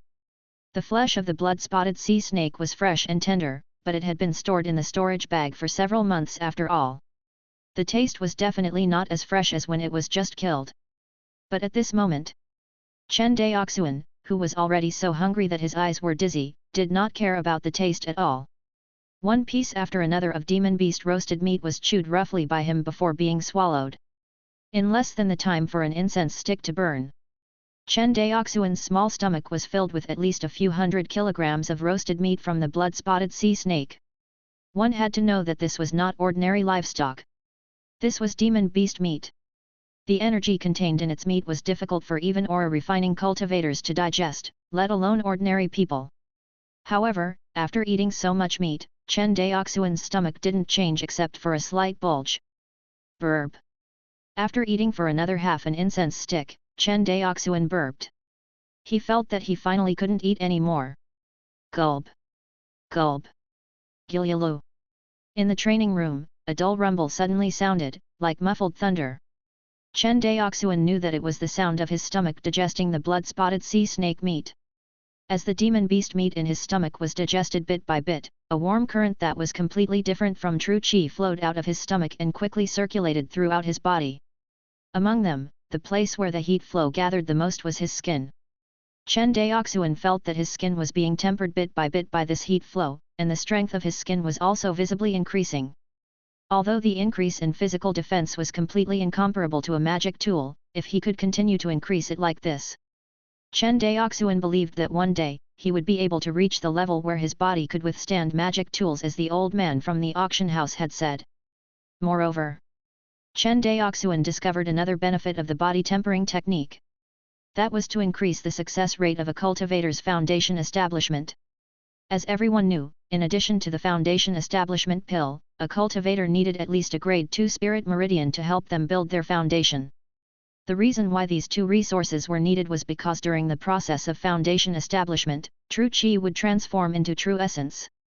Compared to the usual docility of the true qi in the qi sea, when a cultivator broke through to the foundation establishment stage, the transformation of the true qi into true essence would cause the qi sea to expand violently. At this time, the docility of the true essence was particularly important.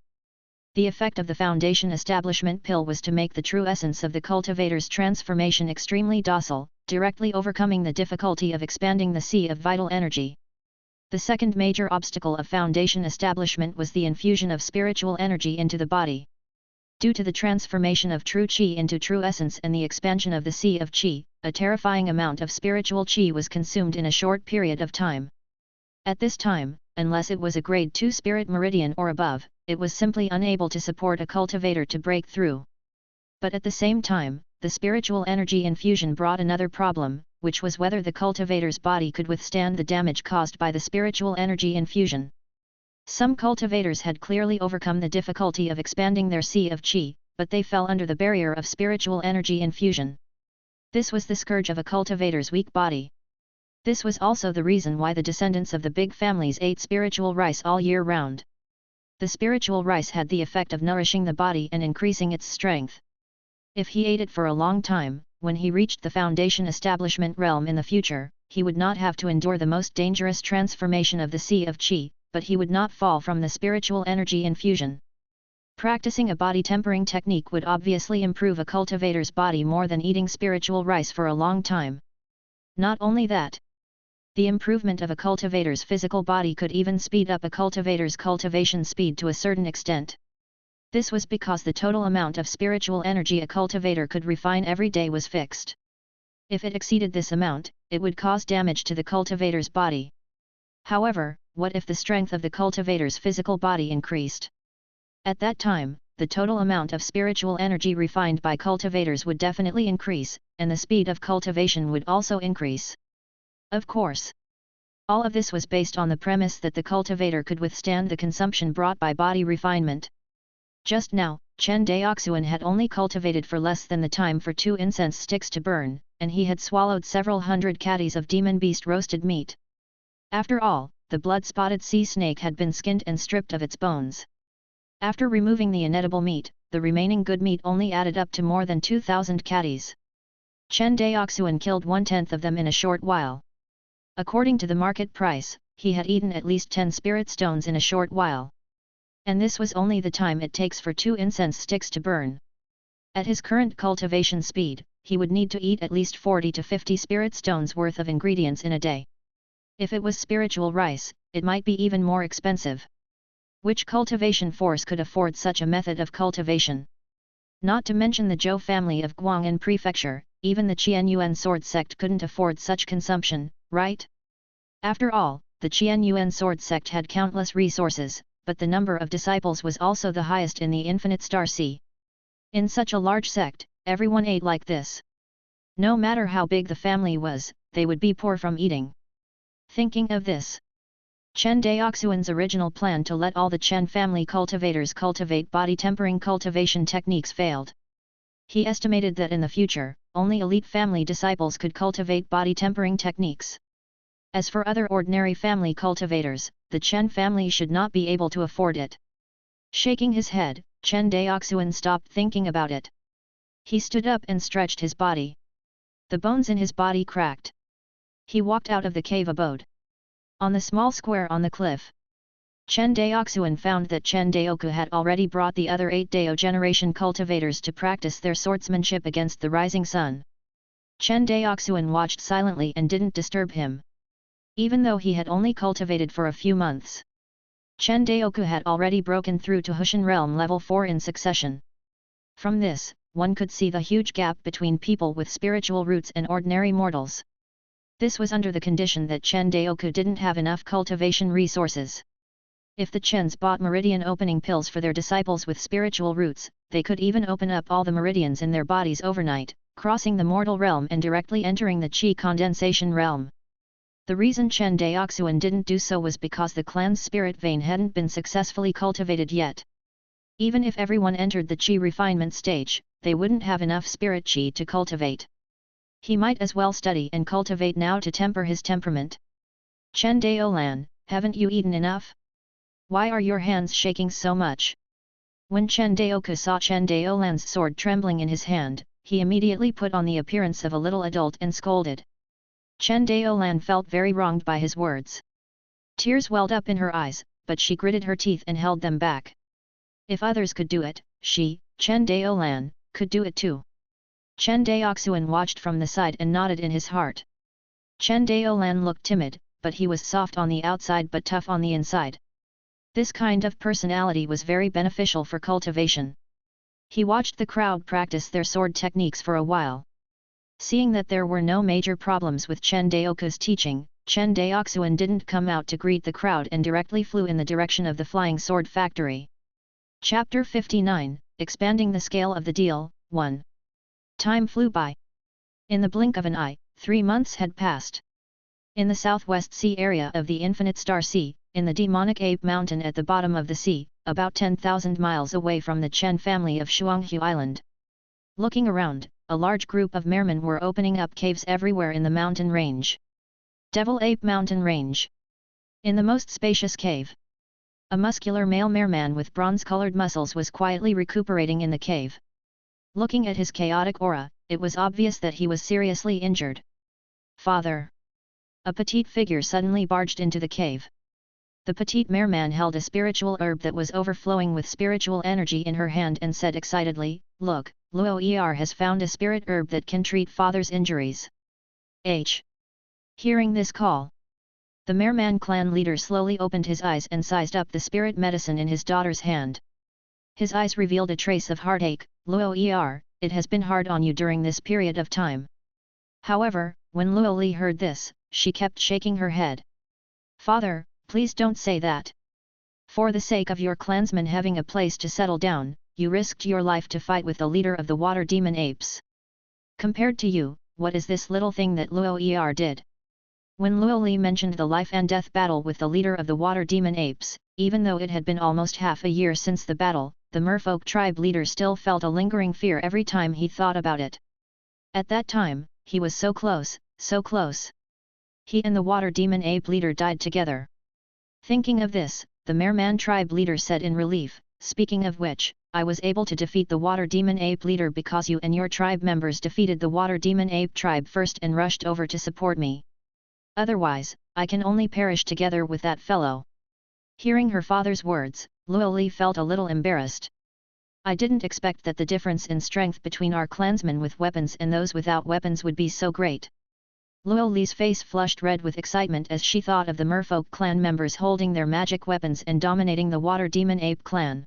"Father, we must buy more weapons for our deal with the Chen family on the Twin Lake Island. You and I are thinking the same thing." The merman tribe leader smiled, but he seemed to have thought of something and frowned slightly, "But I remember that the spirit stones that the tribe members brought are not many." Upon hearing this, Luoli's excitement could not help but falter. However, she suddenly thought of something and said happily, "It's okay. Last time, that Chen Daoxuan from the Chen family gave me a picture of all kinds of spirit ores and spirit medicines. We can use these things to exchange for weapons with them." Hearing this, the merman clan leader's expression eased slightly. "Luoli," he instructed, "the deal with the Chen family is very important. Nothing must go wrong. Although we have occupied the demonic ape mountain, our footing is still unstable. In addition, my injuries are serious now, so I can't help you at all. If you want to protect your clansmen, the only way is to strengthen them. Buying weapons for your clansmen is the fastest way to strengthen yourself. Father, Luoli will definitely handle this matter well. Don't worry." Luoli smiled. Shuanghu Island. In the cave abode in the Copper Mountains. Chen Daoxuan opened his eyes again, his face full of surprise. 5th Qi Layer. Chen Daoxuan was very excited as he felt the true qi in his Danshan qi si that had increased by 30%. In less than half a year, he had broken through to the 5th qi layer. This cultivation speed was not any slower than that of the core disciples of the big families. Chen Daoxuan knew. His cultivation speed was so fast, other than the water spirit pearl and the qi gathering pill to assist his cultivation. The body tempering effect of the dragon python heaven devouring technique was also indispensable. He could clearly feel that as his body became stronger and stronger, the total amount of spiritual energy he refined every day was also slowly increasing. This undoubtedly accelerated his cultivation speed. The only unfortunate thing was that he had already finished all of the blood-spotted sea snake meat. Due to the lack of body tempering resources, the progress of the dragon python heaven devouring technique was so slow that it made one's hair stand on end. Other than that, recently, Chen Daoxuan could clearly feel that the spiritual eye in the practice room was no longer enough to support his high-speed cultivation. The problem of insufficient spiritual energy was once again placed in front of Chen Daoxuan. It had been 3 months since he returned to Shuanghu Island. Chen Daoxuan did not rest for a day. The busy hours every day were even scarier than working overtime in the factory in his previous life. At least in his previous life, he still had time to sleep after working overtime. Chen Daoxuan, on the other hand, was busy with his daily cultivation. During the day, he would be busy making the Scarlet Shadow flying sword in the flying sword factory, working for about 10 hours. In the evening, after he finished inspecting the work of Chen Ji and the others, he returned to his cave abode to personally teach the 8 seedlings of the Chen clan. It would take him another 6 hours. In addition, he cultivated for 8 hours every day. Every day, his schedule was packed to the brim, and there was not a single gap. However, watching the family grow and develop bit by bit in his hands, this kind of satisfaction was also difficult for outsiders to understand. Other than the steady daily production of flying swords in the flying sword factory, what excited Chen Daoxuan the most during this period was that Chen Daoku was also an immortal seedling with a high spiritual root. According to this calculation, although there were only 11 cultivators in the Chen clan, 3 of them had superior spiritual roots. It had to be said that his luck was very good. Normally speaking, it would take at least dozens of cultivators with high spiritual roots to give birth to 3 cultivators with high spiritual roots. After a night of cultivation, Chen Daoxuan stood up and walked out of the cave. He walked out of the cave abode. Chen Daoxuan didn't disturb them when he saw that the 8 Chen cultivators were already practicing their swordsmanship in the small square outside the cave abode. He flew directly in the direction of Redwood Island. That's right. He had skipped work today and did not go to the Flying Sword Factory. Because he had already contacted Luoli of the merfolk clan yesterday, today was the day of his second transaction with the merfolk clan. Compared to the first hasty transaction, the scale of this transaction was obviously much larger. Not only that, Chen Daoxuan had given the merfolk clan a spirit ore, spirit medicine and other rare treasures illustrated guide last time. Presumably, there should be quite a few unexpected gains this time. At the very least, he would have to buy a batch of water spirit pearls from the merfolk clan.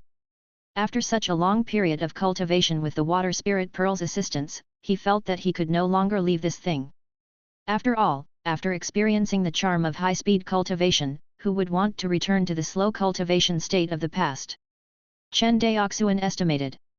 If he had enough water spirit pearls, spirit pills and other cultivation resources, he was confident that he could reach the 9th chi layer before the age of 20. Although there was still a gap between him and Zhou Mubai, who was only 21 years old. However, if this cultivation speed was placed among the group of itinerant cultivators and the disciples of small families, it would probably scare others silly. Redwood Island. Compared to the plains, lakes, mountains, and other complicated terrains of Twin Lakes Island, Redwood Island was much clearer. There was only a large plain and a few freshwater lakes. The entire island seemed to have no scenery other than a large redwood forest. If such an island was placed on Earth, it would definitely be a treasure island. The island was rich in land resources, forest resources, and freshwater resources. It was very suitable for human habitation. However, in this world, just the lack of a spirit vein meant that it was destined to become a desolate island. Chen Daoxuan descended on the island again. He looked around. He flew towards the north of the island. Chapter 60, Shortage of Spirit Stones, 1. They headed north. Chen Daoxuan stopped above the reefs where he had traded last time. Chen Daoxuan looked at the endless sea and slowly descended. The merman race and I always trade while standing, it seems a little tense. Chen Daoxuan said silently. Trading with the merfolk clan was a long-term business for the Chen family. It was definitely not something that would be given up after 1 or 2 transactions. Chen Daoxuan still wanted to use the merfolk clan's power to open the treasures in the underwater world of the infinite star sea. He would not give up on the merfolk market no matter what. Since he did not want to give up, it was very important to have a good relationship with the other party. Fortunately, the merfolk had a good impression of him during the last transaction. This time, the scene of them fighting each other would not appear again. Why don't we build a pavilion on the sea here? He looked at the reef at the bottom of the sea. The most prominent part had already extended to the surface of the sea, enough to serve as the foundation of the pavilion. He did as he was told. Chen Daoxuan slapped his storage pouch and took out the scarlet shadow flying sword. He infused it with genuine qi, and a 3-foot-long sword projection shot out from his body. Shua! Under the control of his consciousness, the scarlet shadow flying sword slashed toward the reef at the bottom of the sea. Very quickly. A huge rock that was as white as jade was sliced into 2 by the scarlet shadow flying sword. The fracture of the reef was as smooth as jade, and there were no traces of cutting at all. Chen Daoxuan nodded in satisfaction and continued to control the flying sword to cut along the stone. According to his imagination, Chen Daoxuan kept using his flying sword to polish the rock in front of him. An hour later, Chen Daoxuan built a crudely made pavilion on the reef foundation of the sea. From afar, the pavilion seemed to be floating on the surface of the sea. If one ignored its rough workmanship, it looked interesting. He stepped into the pavilion. Chen Daoxuan looked around and felt that something was missing. He took out another piece of stone from the bottom of the sea. After a few twists and turns, he made a stone table and 2 stone stools. Immediately after, Chen Daoxuan used a fire control technique to evaporate the water in the pavilion. Under the cover of the water vapor, the pavilion on the sea was like a fairyland in a dream.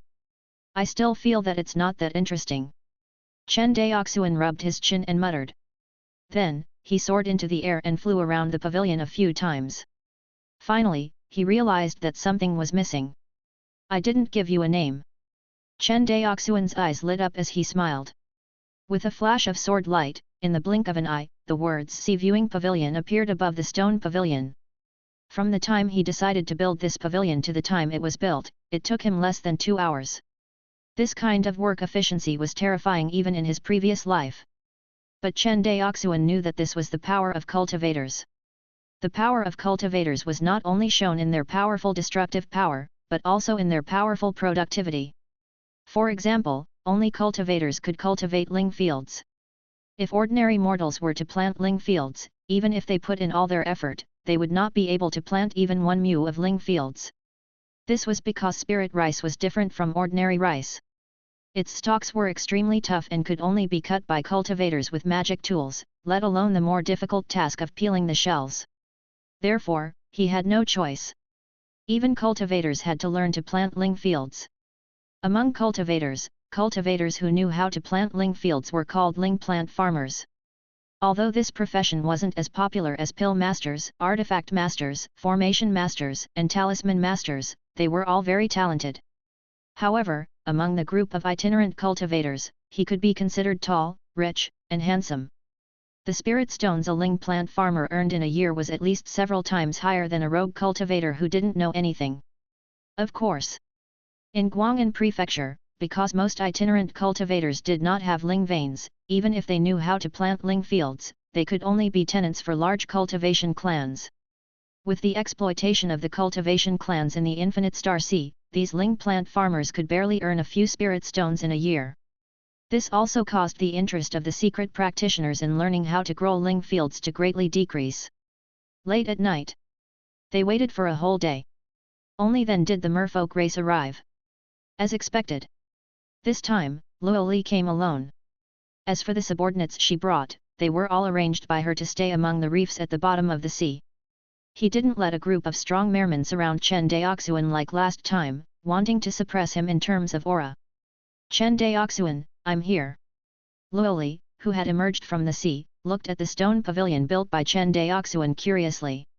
Finally, she jumped up and sat on the stone bench. Seeing this scene, Chen Daoxuan was slightly curious. He could not help but look down at Luo Li. Unexpectedly, before he could see clearly, he was caught red-handed by the other party. Luo Li looked at him strangely and tilted her head. What are you looking at? Ahem, nothing. Chen Daoxuan tried to cover up his embarrassment. Then, he smiled and said, we meet again, Miss Luo Li. Seeing him like this, Luo Li did not probe further even though she was feeling a little apprehensive. Then, she thought of something. She looked at the pavilion and looked at Chen Daoxuan. Did you build this pavilion? Yes. Chen Daoxuan nodded. So ugly. Hearing this, Chen Daoxuan revealed an awkward but polite smile. Seeing him like this, Luo Li covered her mouth and chuckled. However, you are quite diligent. Of course you have to be careful. After all, your Merman clan is a big customer of my Chen family. Chen Daoxuan said with a smile. The two of them exchanged a few pleasantries before Chen Daoxuan got down to business and said, Miss Luo, how many flying swords do you plan to buy this time? Hearing Chen Daoxuan talk about serious matters, Luo Li sat up straight and said, naturally, the more the better. The weapons you sold to our merfolk clan last time were very good, but the quantity was a little too little. This time, we need to buy more weapons. After a pause, she added, we'll take as many as you have. Chen Daoxuan couldn't help but be overjoyed when he heard these inhumane words. He pondered for a moment. Chen Daoxuan slapped his storage pouch. Flying swords that were overflowing with spiritual light piled up in the pavilion until they formed a small mountain. Looking at the flying sword under her feet, Luo Li's beautiful eyes were filled with greed, as if she was a little money grubber who had seen a gold ingot. She took a deep breath and said, there are more flying swords this time than last time. That's right. Chen Daoxuan nodded. This time, we have more time to prepare. With the addition of sufficient materials, the number is indeed several times more than last time. There are a total of 350 flying swords here. Upon hearing this, Luo Li's pretty face showed a hint of embarrassment. What's wrong? Is there a problem with Miss Luo? Chen Daoxuan saw the change in her expression and made a concerned gesture. Luo Li shook her head and said, oh, right. Didn't you say that you could use spirit ores to pay the bill? The spirit stones we prepared this time might not be enough. See if you can use spirit ores to offset it. Luo Li's voice became softer and softer as she spoke. Chen Daoxuan's heart sank when he heard this. He was still hoping to earn 100,000 spirit stones quickly from the merfolk clan and return to Shuanghu Island to cultivate the spirit vein. Unexpectedly, there seemed to be a new change in the situation. How many spiritual stones can Miss Luo take out this time? He asked without batting an eyelid. Chapter 61, Negotiating the Price, 1. Hearing this, Luo Li first stretched out one of her fair and tender hands, then the other. She said carefully, a little more than 100,000 spirit stones. Hearing this, Chen Daoxuan heaved a sigh of relief. Enough. 100,000 spirit stones would do. The Chen clan still had 2,000 spiritual stones in their treasury. With the addition of the 100,000 spiritual stones, it was enough to nurture a spiritual vein for the Chen clan. Thinking of this, Chen Daoxuan said in a relaxed tone, "Of course, no problem. May I know what kind of spirit ores Miss Luo has brought?" Seeing that Chen Daoxuan wasn't angry, and instead had a friendly and easygoing look on his face, Luo Li's impression of him grew, and she felt a little embarrassed. Her red lips parted slightly, and a melodious song came out of her little mouth. Very quickly, one by one, mermen emerged from the sea.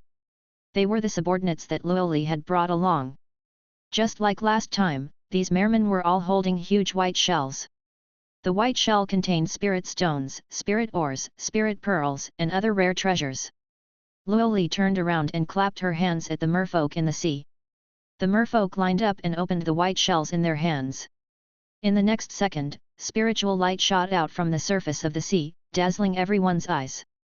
Looking at the spirit stones and spirit mines in front of him, Chen Daoxuan felt his blood surge, and his face turned slightly red. Luo Li's pretty face could not help but reveal a trace of pride when she saw his good-for-nothing look. At least she did not have to feel embarrassed about her earlier loss of composure. At the thought of this, Luo Li happily introduced, "This is the 10th water essence gold you mentioned last time. This is the stone that our clansmen have mined the most recently." Chen Daoxuan looked in the direction of Luo Li's finger. The fist-sized 10th water refined gold ores were piled up in the white shells, emitting a shocking spiritual aura. "This is another kind of stone we found at the bottom of the sea," Luo Li continued to explain. "Red copper ore." To Chen Daoxuan, whose family once owned a red copper mine, he was very familiar with this kind of spirit mine. As a level 1 spirit ore, the red copper ore was widely distributed in the Infinite Star Sea and the Celestial Cloud Continent, second only to the dark iron ore. Chen Daoxuan wasn't too surprised that there was such a spirit ore at the bottom of the sea. "Yes, it's the red copper mine." Luo Li nodded. "This kind of cuprite is the raw material for your weapons, right?" Even though the merfolk did not know how to refine artifacts, they still had the ability to distinguish spirituality. After all, they also had divine senses. "Yes." Chen Daoxuan nodded without hiding anything. Luo Li nodded in satisfaction at his sincere attitude and said, "Since this stone is the raw material for your weapons, its price should be very high, right? Tell me, how much should it be worth?" Luo Li immediately put on a money-grubber look. Chen Daoxuan frowned. "In Guangan prefecture, the price of red copper ore is 3 spiritual stones per catty. What price do you think is suitable for me?" "All." Luo Li was dumbfounded when she heard the price. How could this be? 10th water pure gold could be exchanged for a weapon with just a few pieces. Why was this stone so cheap? The price difference between the two was dozens of times. This made Luo Li wonder if Chen Daoxuan was lying to her.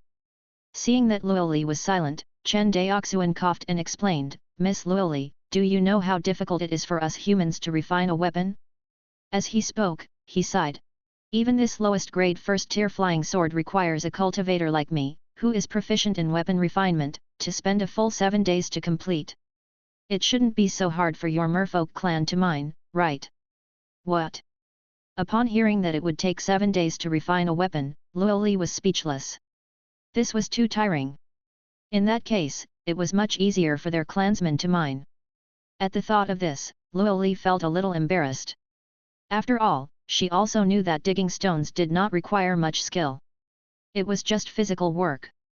Unlike the female merman, the male merman did not know how to raise spirit shells. The male merman did not know anything except for their silly strength. In this way, their merfolk clan only needed to put in a little effort to exchange for the Chen family's weapons. It was simply a huge profit. Chen Daoxuan heaved a sigh of relief when he saw Luo Li's guilty expression. What a close call! This girl had actually been enlightened. He had deliberately ignored the value of the spirit ore itself and shifted the perspective of value to the labor that both parties had contributed. It could be said to be a kind of sophistry. Fortunately, Luo Li did not notice anything amiss. Perhaps in Luo Li's eyes, this kind of broken stone had no value in the first place. The spiritual pearls produced by their spiritual shells could at least decorate the cave. What was the use of this broken stone? She couldn't be eaten or used, and she was ugly. If not for Chen Daoxuan specifically asking for these lousy stones, the merfolk clan would not have put them in their eyes at all. As if feeling guilty for suspecting Chen Daoxuan, Luo Li's tone became gentler. This is the greatest specialty of our merfolk clan water spirit pearl. Luo Li pointed at the water spirit pearl in the hands of her clansmen, and her tone suddenly became sorrowful. Chen Daoxuan knew that the merfolk clan had been persecuted by the Zhou family for hundreds of years because of this water spirit pearl. Regarding this matter, Chen Daoxuan could not say anything to persuade him. After all, he and the Zhou family were both humans. It was already reasonable for Luo Li not to hate Wu Jiawu and hate him. I wonder how much this water spirit pearl is worth. Luo Li raised her head and looked at Chen Daoxuan. After pondering for a while, Chen Daoxuan looked at Luo Li's eyes and said carefully, the price of a level 1 water spirit pearl in Guangan prefecture is 50 spiritual stones per pearl. I wonder what price Miss Luo is willing to give me. Since he said 50 spiritual stones, Luo Li would definitely not be able to offer a price higher than that. In fact, although the Zhou family sold water spirit pearls for 50 spirit stones each, ordinary itinerant cultivators and disciples of small families had no way to buy them. This kind of treasure that could assist cultivation had long been decided by the major families of Guangan prefecture and even the other prefectures of Kangzhou. Even if some leftovers were to end up in the hands of itinerant cultivators, they would usually be sold at a high price. For example, Chen Daoxuan had spent double the price to buy a few water spirit pearls at the wandering cultivator market. On the other hand, when Luo Li heard that 10 water spirit pearls could be exchanged for a weapon, she could not help but feel uneasy about the terrifying price. She stammered and could not speak for a long time. Actually, she wanted to say that it was 50 spirit stones, but after hearing that Chen Daoxuan had spent 7 days forging a weapon, she was shocked. The merfolk clan could exchange for it with a mere 10 spiritual pearls. Luo Li's conscience made her very uneasy. After a long time, Luo Li, who was struggling internally, raised her head and said solemnly, Chen Daoxuan, you are a person with a conscience. Since your Chen family treats my merfolk clan sincerely, we can't go against our conscience to earn your money. We'll sell you these water spirit pearls for 10 spirit stones each. Hearing this price, Chen Daoxuan almost lost his balance and fell off the stone bench. Chapter 62, Suggestion and Plan. This. Chen Daoxuan knew that he had fooled this silly girl quite a bit. Chen Daoxuan could not help but feel guilty when he saw the sincerity on Luo Li's pretty face. However, he immediately threw away this trace of guilt. He glanced at Luo Li and then at the large amount of rare treasures brought by the merfolk. An even bolder idea emerged in his mind. Chen Daoxuan's thoughts were floating in his mind, but his expression remained unchanged.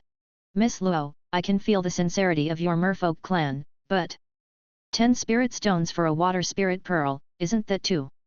Before Chen Daoxuan could finish his sentence, Luo Li's pretty face blushed. She stammered, I know that 10 spirit stones for a water spirit pearl is a little expensive, but it's still cheaper than the Zhou families, right? Like. If you still think it's expensive, we can still discuss it. Alright. There's no need to discuss. Let's set this price. Chen Daoxuan waved his hand. He felt that he could not continue negotiating with Luo Li. If he continued negotiating, he would probably be able to raise the price to 1 spirit stone per pill. Although the Chen family needed to accumulate initial capital, they could not scam the merfolk clan like this. After all, he already regarded the merfolk clan as his exclusive property. Hearing that Chen Daoxuan had agreed to the price, Luo Li heaved a sigh of relief. For so many years, due to the Zhou family's oppression, the merfolk race had never dared to interact with the human race. The little information about the human race was also passed down by the ancestors of the race. Luo Li knew that Chen Daoxuan had made a lot of profit from the transactions between the two parties. But at the same time, their merfolk clan had also obtained the weapons they wanted from the deal with Chen Daoxuan. In Luo Li's opinion, the deal between the two sides was a win-win situation. After negotiating the prices of several kinds of spirit ores and water spirit beads, Chen Daoxuan said, "Since the price is settled, let's make a deal." "Yes, all right." Luo Li showed her two canine teeth and nodded with a smile. "We brought a total of 101,756 spiritual stones, as well as various spiritual ores and spiritual pearls. The value is about 170,000 spiritual stones. In other words, the total value of your goods is 271,756 spirit stones." "Yes." Luo Li nodded. "I have brought a total of 350 flying swords," Chen Daoxuan continued. "According to the price we agreed on, 500 spiritual stones for each flying sword. That's a total of 175,000 spiritual stones." Upon hearing this, Luo Li felt a little awkward. She seemed to have brought too many things, and Chen Daoxuan could not finish them all. Just as she was in a dilemma, Chen Daoxuan thought of something and smiled. "Miss Luo, although this is our second transaction, what do you think of me?" Upon hearing this, Luo Li was stunned for a moment. Then, her pretty face blushed slightly. She turned her head and said, "Not bad. I have a very good impression of Miss Luo and the merfolk clan." He paused for a moment. "So I think that our deal can continue and expand." "Expanse?" "Yes. Enlarge." Looking at Luo Li's confused look, Chen Daoxuan continued to explain, "For example, there are many resources in the deep sea that we humans can use, but you merfolk can't. For example, this spirit ore is one of them. And our human race also has many things that your merfolk race urgently needs, such as magic tools. Therefore, I think that it's better for both of us to have a public discussion about what resources we still need from each other." Upon hearing this, Luo Li fell silent. After a long time, "Our merfolk clan lacks food." She raised her head and said. "What?" Chen Daoxuan was almost confused by Luo Li's words. After cultivators walked the path of qi refinement, they basically stopped eating. The lowest among the mermen was at the early stage of level 1, equivalent to human early stage qi refinement cultivators. How could they lack food? He seemed to have seen through Chen Daoxuan's doubts.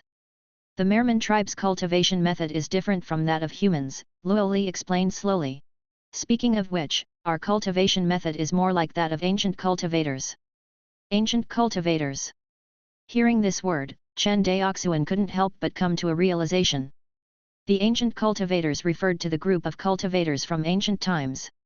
In the cultivation world, it did not mean that the current cultivators were inferior to the ancient cultivators. It could only be said that the paths taken by the two sides were somewhat different. Ancient cultivators usually cultivated qi and body at the same time.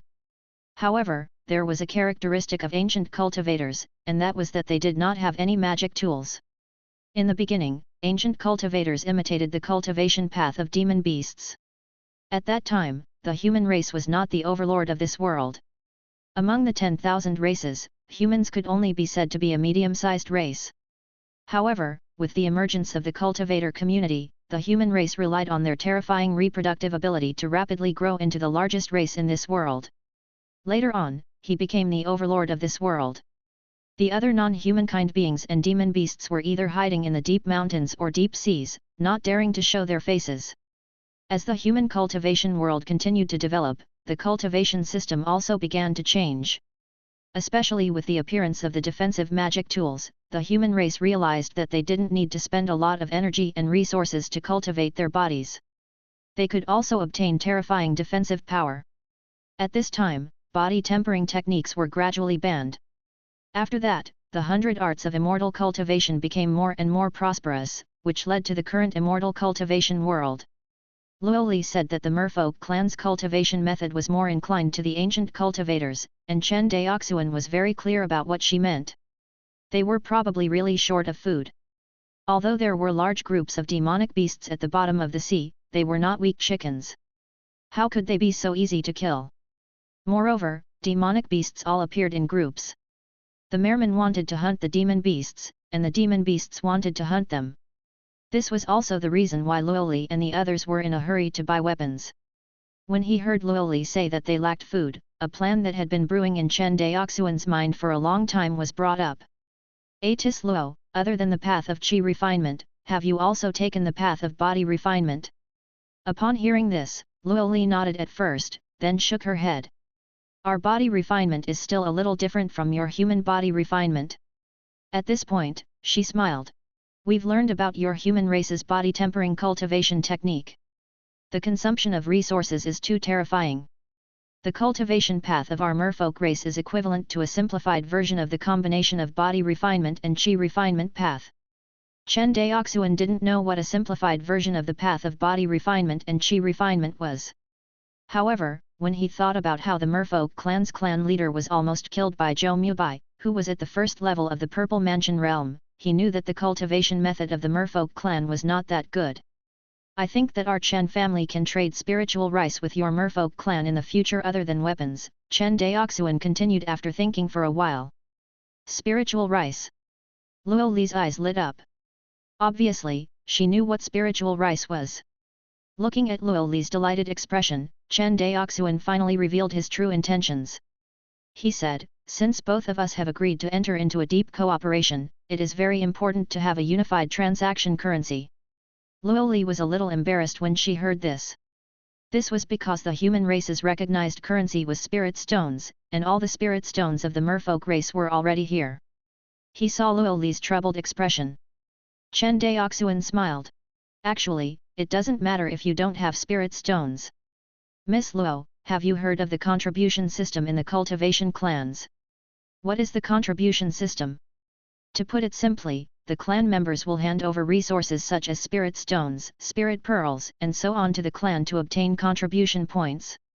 Then, with these contribution points, they can exchange for spirit stones, spirit pearls, spirit stones, and other resources.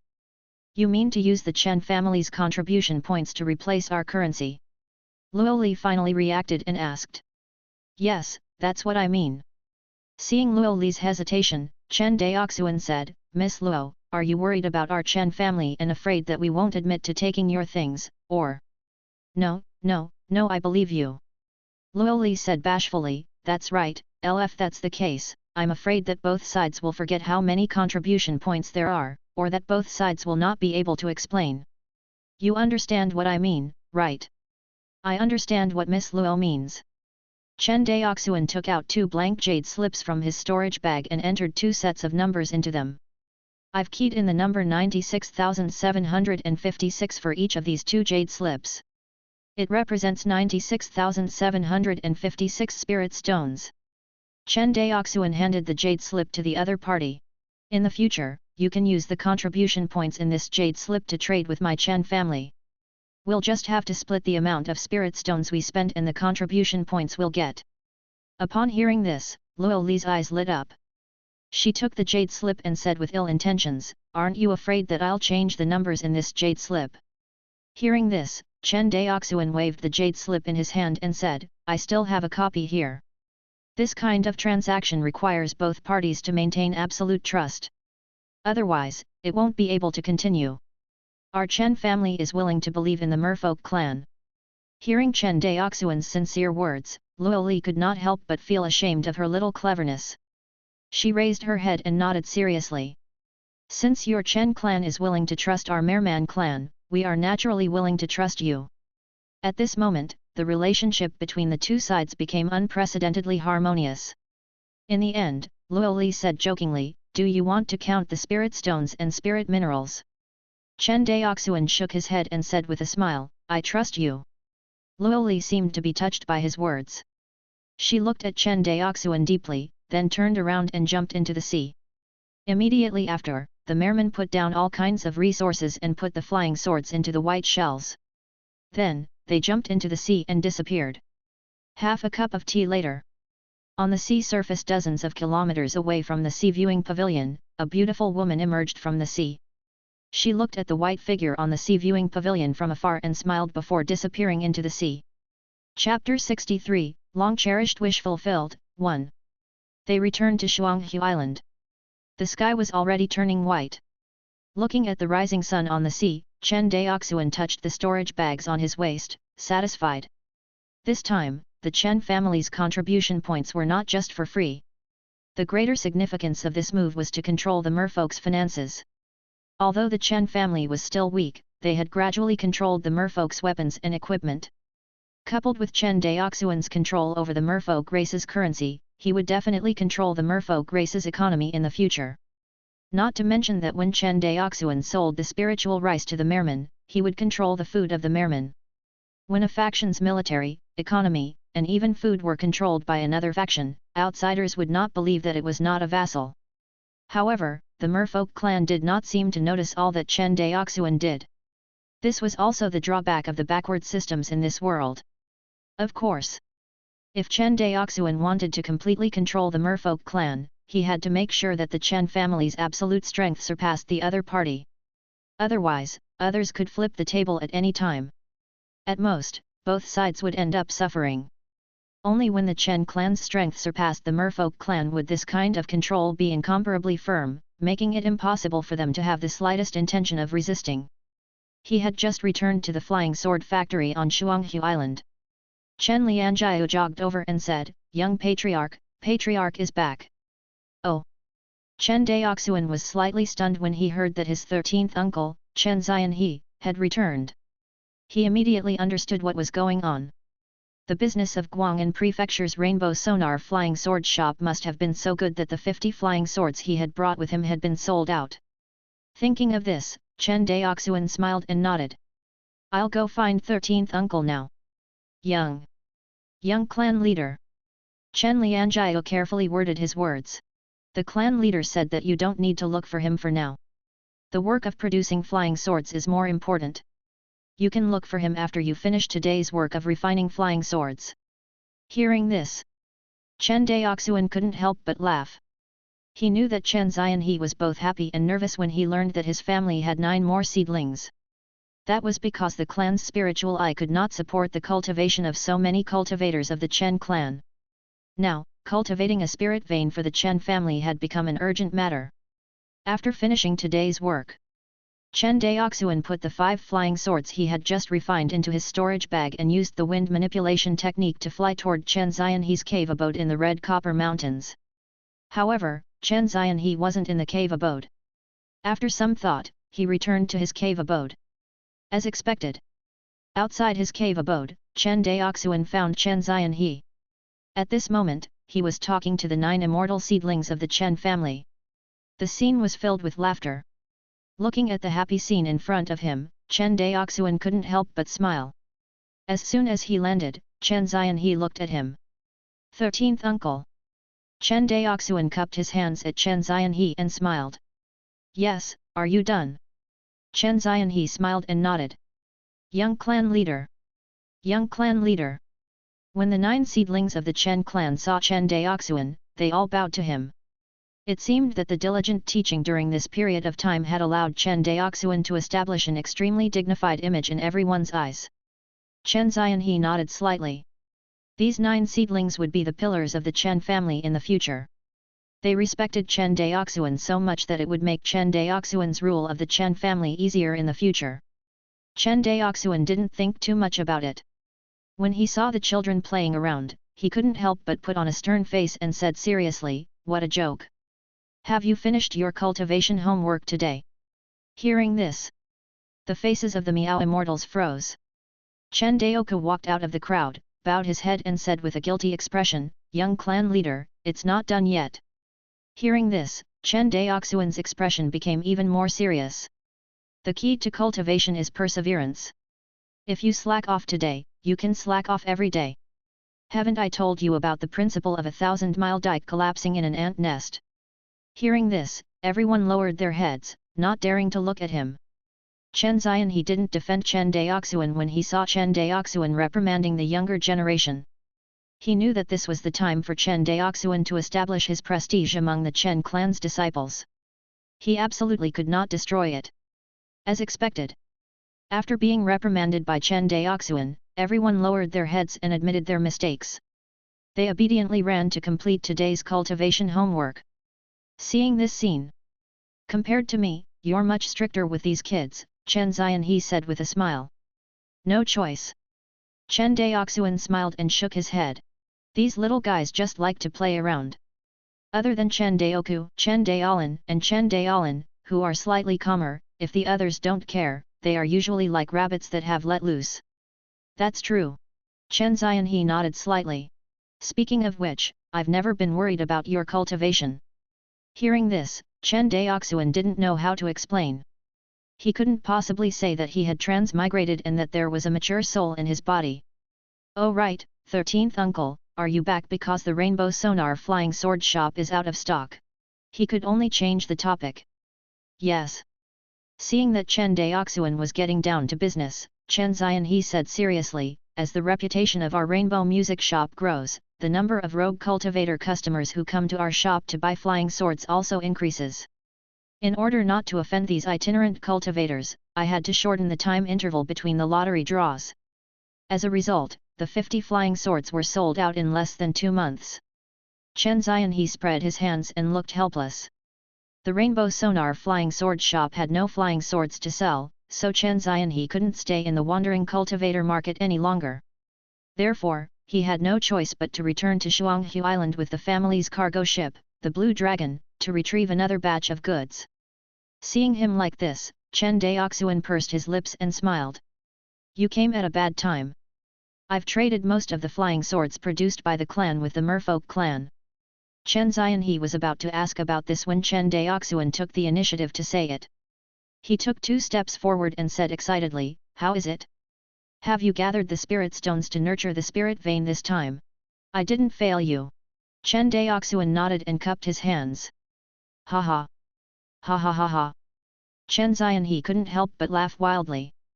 Chen Daoxuan remembered that this kind of wanton laughter had only been heard when Chen Daoxuan learned about the invention of this abnormal tool. In fact, Chen Daoxuan was even happier today than he had been that day. Chen Daoxuan had only seen the hope of his clan nurturing a spirit vein when the harmonious spirit stove had just been created. At this moment, hope had become reality. The Chen family was really going to have their own spirit vein. The Chen clan had been established on Shuanghu Island for nearly 300 years, and finally had the foundation to pass down their legacy. In the future, unless there was a major change in the infinite star sea, as long as they had this spiritual vein, the Chen family would not be cut off. How could Chen Daoxuan not be excited? Chen Daoxuan regretted his decision. If he had known earlier, he would have told Chen Daoxuan to come to him earlier. However, on second thought, it was not too late to know. He grabbed Chen Daoxuan's hand and said, let's go, tell me about the transaction with the merfolk clan. All right. Chen Daoxuan smiled and walked into the cave abode with Chen Daoxuan. Outside the cave, the Chen clan's immortal seedling was still practicing his sword technique while shouting. In Changping County, the women of the Yun nation who were already married caressed their slightly bulging bellies. The entire Shuanghu Island was full of vitality. Chapter 64, Spirit Vein Site Selection, 1. Inside the cave. At the tea table, the two of them sat opposite each other. Chen Daoxuan personally poured a cup of spiritual tea for Chen Daoxuan and said with a smile, this is what happened. Chen Daoxuan took the spiritual tea from Chen Daoxuan and frowned. Daoxuan, why do you want the merfolk race to use my Chen family's contribution points? If I remember correctly, my Chen family doesn't have anything about contribution points at all. Obviously, Chen Daoxuan did not understand what financial sovereignty was. Chen Daoxuan couldn't explain it to him at the moment, so he could only explain simply, firstly, it's to make it more convenient for our two clans to trade. Secondly, it's also to allow the merfolk clan to have an exclusive deal with my Chen clan. Exclusive deal. Chen Daoxuan grasped the main point of Chen Daoxuan's words. He quickly understood what this exclusive deal meant. In the process of continuous transactions between the two clans, once the merfolk clan had a large number of Chen clan contribution points, other than choosing to trade with Chen clan, could they use Chen clan's contribution points to trade with other clans? Understanding this, Chen Daoxuan looked at Chen Daoxuan with admiration. Seeing Chen Daoxuan looking at him like that, Chen Daoxuan felt a little uncomfortable. By the way, 13th uncle, where do you think it's more suitable to place our Chen family's spirit vein? He quickly changed the topic. After hearing about the spirit vein, Chen Daoxuan did not care about the merfolk clan's use of Chen family contribution points. His eyes lit up at first, then he said solemnly, "Think the Red Copper Mountains are more suitable." "How do you know?" Chen Daoxuan asked. "The Red Copper Mountain Range is the place where generations of our Chen clan's ancestors cultivated. It has a dense cultivation atmosphere. Moreover, most of our cave abodes are built in the Red Copper Mountain Range. Also." As Chen Daoxuan spoke, he realized that he couldn't say much about the benefits. It seemed that the Red Copper Mountains had no other advantage other than the ruins of the Chen clan's ancestors. As for cave abodes, as long as the Chen clan members were mobilized, they could build as many as they wanted. After thinking for a long time, Chen Daoxuan saw Chen Daoxuan looking at him calmly. He was a little angry and said, "All right, don't keep me in suspense. Where do you think is suitable to build a spirit vein? From the looks of it, you should have a well thought out plan." Chen Daoxuan put down the spiritual tea in his hand and nodded. "I do have some ideas." "Tell me about it then." Chen Daoxuan raised his head. 13th uncle, what do you think is the most important thing for the Chen family? Chen Daoxuan asked. "Of course, it's a flying sword factory." Chen Daoxuan said without hesitation.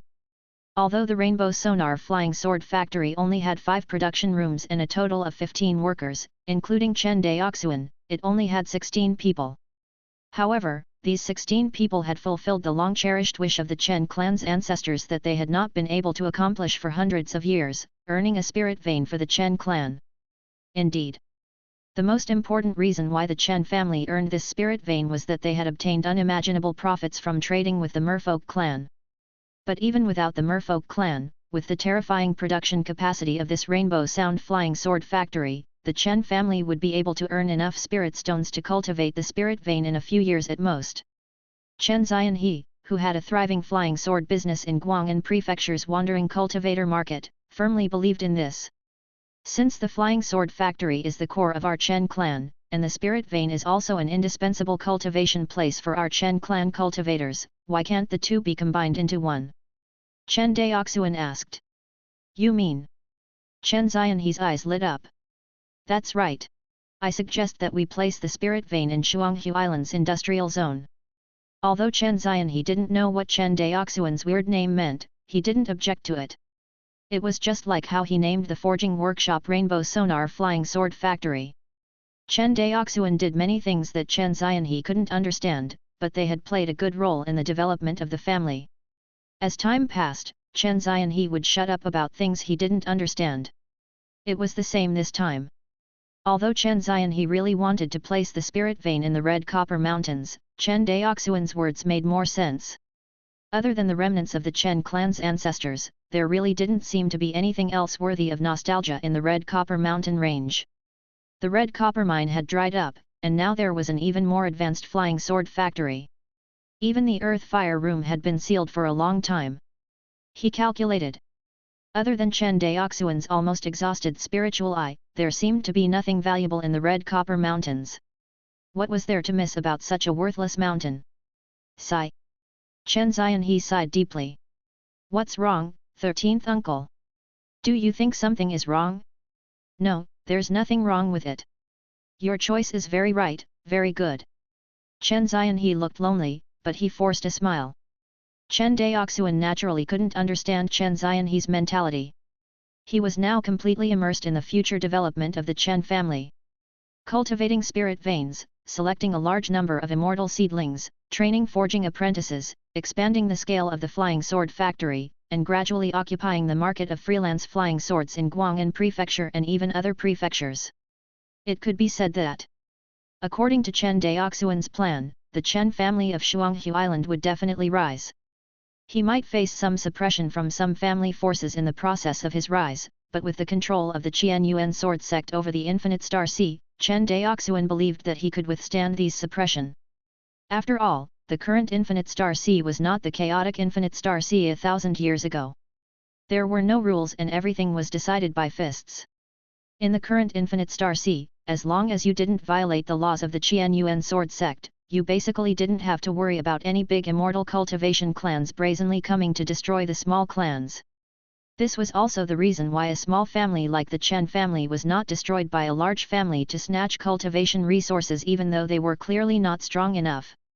On the one hand, the Chen family, a small family, had few resources and the big families did not care about them. Another important reason was that the Qianyuan sword sect had intimidated the big families of immortal cultivators in the Infinite Star Sea. When the Qianyuan sword sect had just unified the Infinite Star Sea, there was a Yuanying stage family who didn't believe this.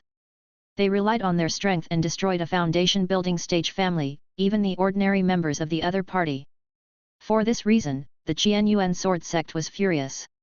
The previous sect master personally killed the nascent soul perfected lord of the nascent soul family and all the cultivators in the family. As for the ordinary clansmen of this nascent soul stage family, they were sold to various states in the Infinite Star Sea as slaves. An illustrious nascent soul realm clan was exterminated just like that. It was extremely miserable. At this point, no cultivator dared to ignore the decree issued by the Qianyuan sword sect. At least before the decline of the Qianyuan sword sect, no family dared to cross the line.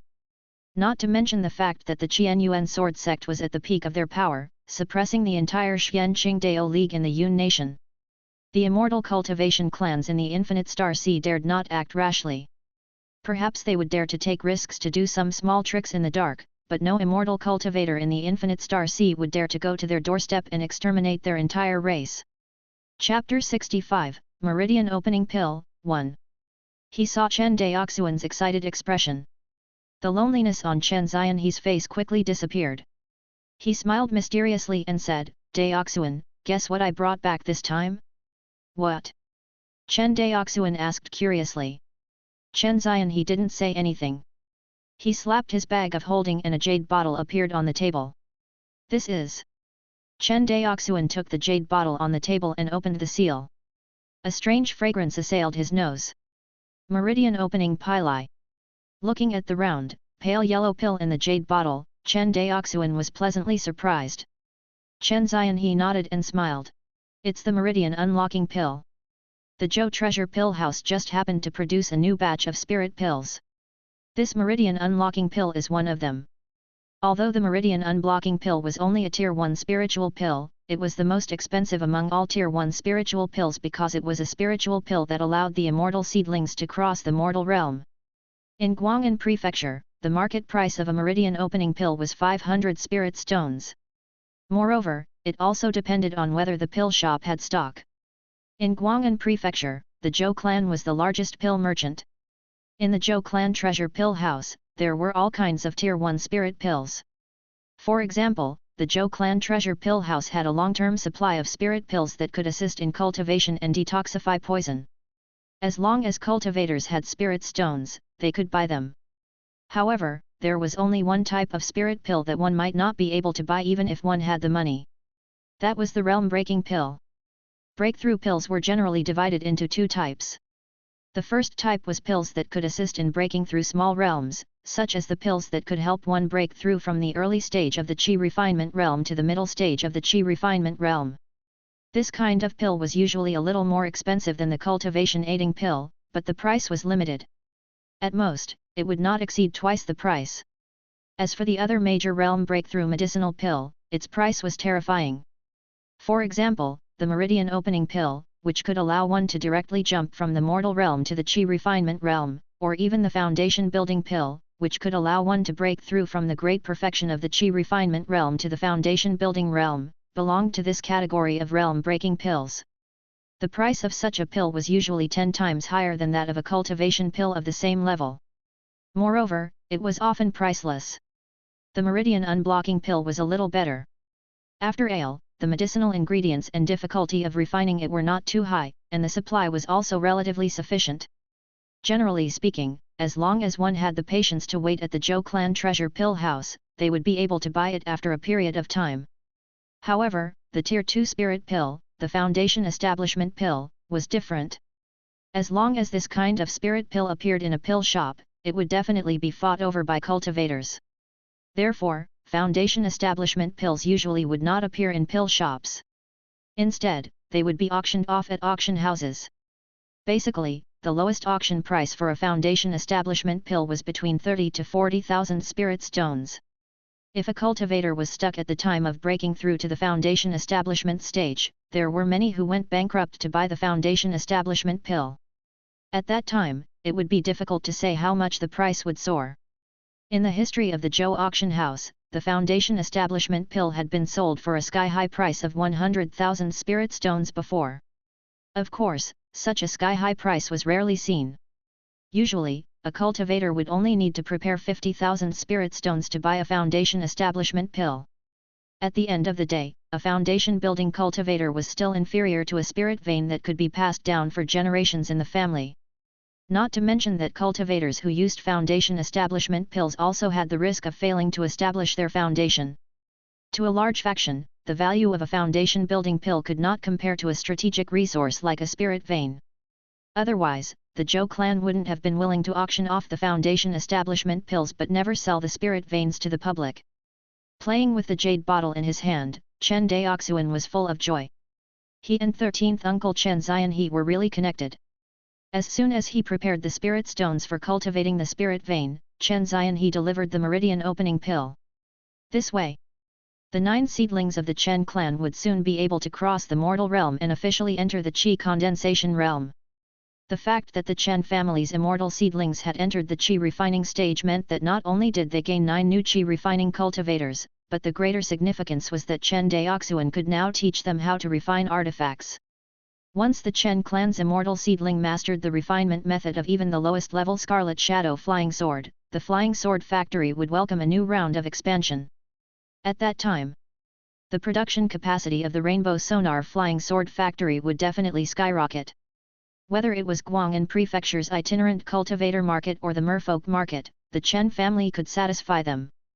Unlike now, where they were only focused on the merfolk market, the Chen family was unable to occupy the wider freelance martial artist market in Guangan Prefecture. Unfortunately, there are only 5 unblocking meridian elixirs here. It's only enough for 5 people to break through to the refinement stage. Chen Daoxuan was a little sly. Hearing this, Chen Zianhe snapped, Chen Daoyuan is only 5 years old, and the other kids are only 6 or 7 years old. Do you expect such young kids to break through the refinement stage and work in a flying sword factory after learning refining from you? Chen Daoxuan choked. He had been so focused on expanding the scale and production capacity of the flying sword factory that he had neglected the age of the Chen family's immortal seedlings. Thinking of this, Chen Daoxuan cupped his hands and said, Daoxuan was too impatient. You. Chen Zianhe shook his head. You're always in such a hurry. You should know that ever since you took over the Chen family of Shuanghu Island, the family has been developing at a rapid pace.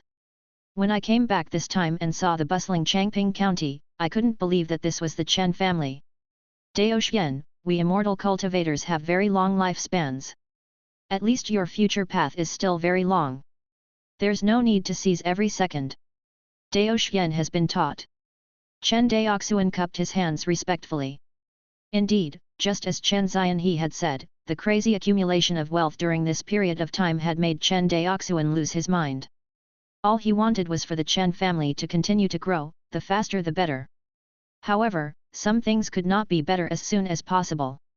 For example, there were only 1,000 children in the Chen clan, 9 of them were immortal seedlings, and including him and 13th uncle, there were only 11 cultivators. As for the women from the Yun nation, their children had yet to be born. The Chen family was like a butterfly waiting to break out of its cocoon. Only by enduring the darkness before dawn would they be able to truly erupt. Otherwise, even if Chen Daoxuan forcibly collected more wealth for the Chen family, would the Chen family have enough cultivators to protect them? Obviously not. Although Chen Daoxuan's strength was not weak among qi condensation cultivators, he was not a match for foundation establishment cultivators. Not to mention the foundation building cultivators, even those top 9th level aura refining cultivators, as long as they could withstand his 3-axe attacks, Chen Daoxuan was basically no match for them. Therefore, the current Chen family was still very weak. Although this was the Infinite Star Sea and had the law of the Qian Yuan sword sect, it was not a peaceful environment in his previous life. If the Chen family's strength was insufficient, they would still face great risks. For example, If the great cultivation clans really wanted to destroy the Chen clan, they could totally borrow the help of demonic beasts. If the Qianyuan sword sect did not have enough evidence, the matter would be left unsettled. After thinking this through, Chen Daoxuan's eyes gradually became clear. 13th uncle, don't worry. I won't let the cultivators in the clan fall behind in their cultivation. He cupped his hands and said. It's good that you know this. Chen Xianhe nodded in satisfaction. He was afraid that Chen Daoxuan would be blinded by the spiritual stones and forget what was the root of a family. For cultivation clans, whether it was spirit stones, spirit veins, or other cultivation resources, they were essentially used to increase the cultivation and strength of the cultivators in the clan. If they only cared about earning spirit stones and did not care about the cultivation of the clan's cultivators, then the Chen clan would be walking on the wrong path. Chapter 66, Power of Creation, 1. The next day. Shuanghu Island Industrial Zone. Chen Xianhe and Chen Daoxuan stood in the air, overlooking the Rainbow Sonar Flying Sword Factory on the vast plains. In their eyes, the Rainbow Sonar Flying Sword Factory was like a matchbox sitting on a plain surrounded by wilderness. It was extremely abrupt. Around the Flying Sword Factory, there was only an official road connecting Changping County and Shuanghu Island's port. There were only a few dormitory buildings under construction. What's that? Chen Xianhe pointed at a few 5-story buildings that had risen from the ground next to the Flying Sword Factory and asked. Looking at the direction Chen Xianhe was pointing at, Chen Daoxuan smiled and said, that's the workers' dormitory area that I ordered Chen Gongko to build. At this point, Chen Daoxuan sighed, there are still too few craftsmen in the clan. There are too many buildings that need to be built in the clan now, and there is a serious shortage of craftsmen. Hearing this, Chen Xianhe added, yes, not only the craftsmen, but the population of our Chen family has been decreasing ever since RHE immortal generation cultivators were wiped out. In recent years, the number has dropped to less than 4,000. Chen Xianhe couldn't help but feel sorrowful when he talked about the history of his family's decline. However, when he saw Changping County at the end of his line of sight, Chen Xianhe's expression returned to normal. He said with relief, fortunately, all of this is in the past. My Chen family will soon have our own spirit vein. We will no longer be like rootless duckweed like in the past. Yes. Chen Daoxuan nodded heavily. The uncle and nephew looked at each other and smiled. Is it here? Chen Xianhe looked around the industrial area and asked. Yes. Chen Daoxuan nodded. According to the ancient books, a level 1 spirit vein can cover a radius of 10 miles at most. This place is only a dozen miles away from the Flying Sword Factory. Once you leave the range of the spirit vein, you can reach the Flying Sword Factory. It's very convenient. Since that's the case, let's begin. Chen Xianhe nodded. Hearing this, Chen Daoxuan patted one of the many storage bags at his waist. In the next second, the materials to set up the spirit resting array flew out from the storage bag. Seeing this, Chen Xianhe took a step back and watched Chen Daoxuan set up the array. As an armament master, Chen Daoxuan's attainments in array formations were very high. Among the 100 arts of immortal cultivation, armament masters' attainments in array formations were second only to array masters. This was because armament masters and array masters were two professions that specialized in arrays. In the process of refining magic tools, the last step was to fuse the array. The so-called array fusion was the fusion of an array and a weapon refinement material.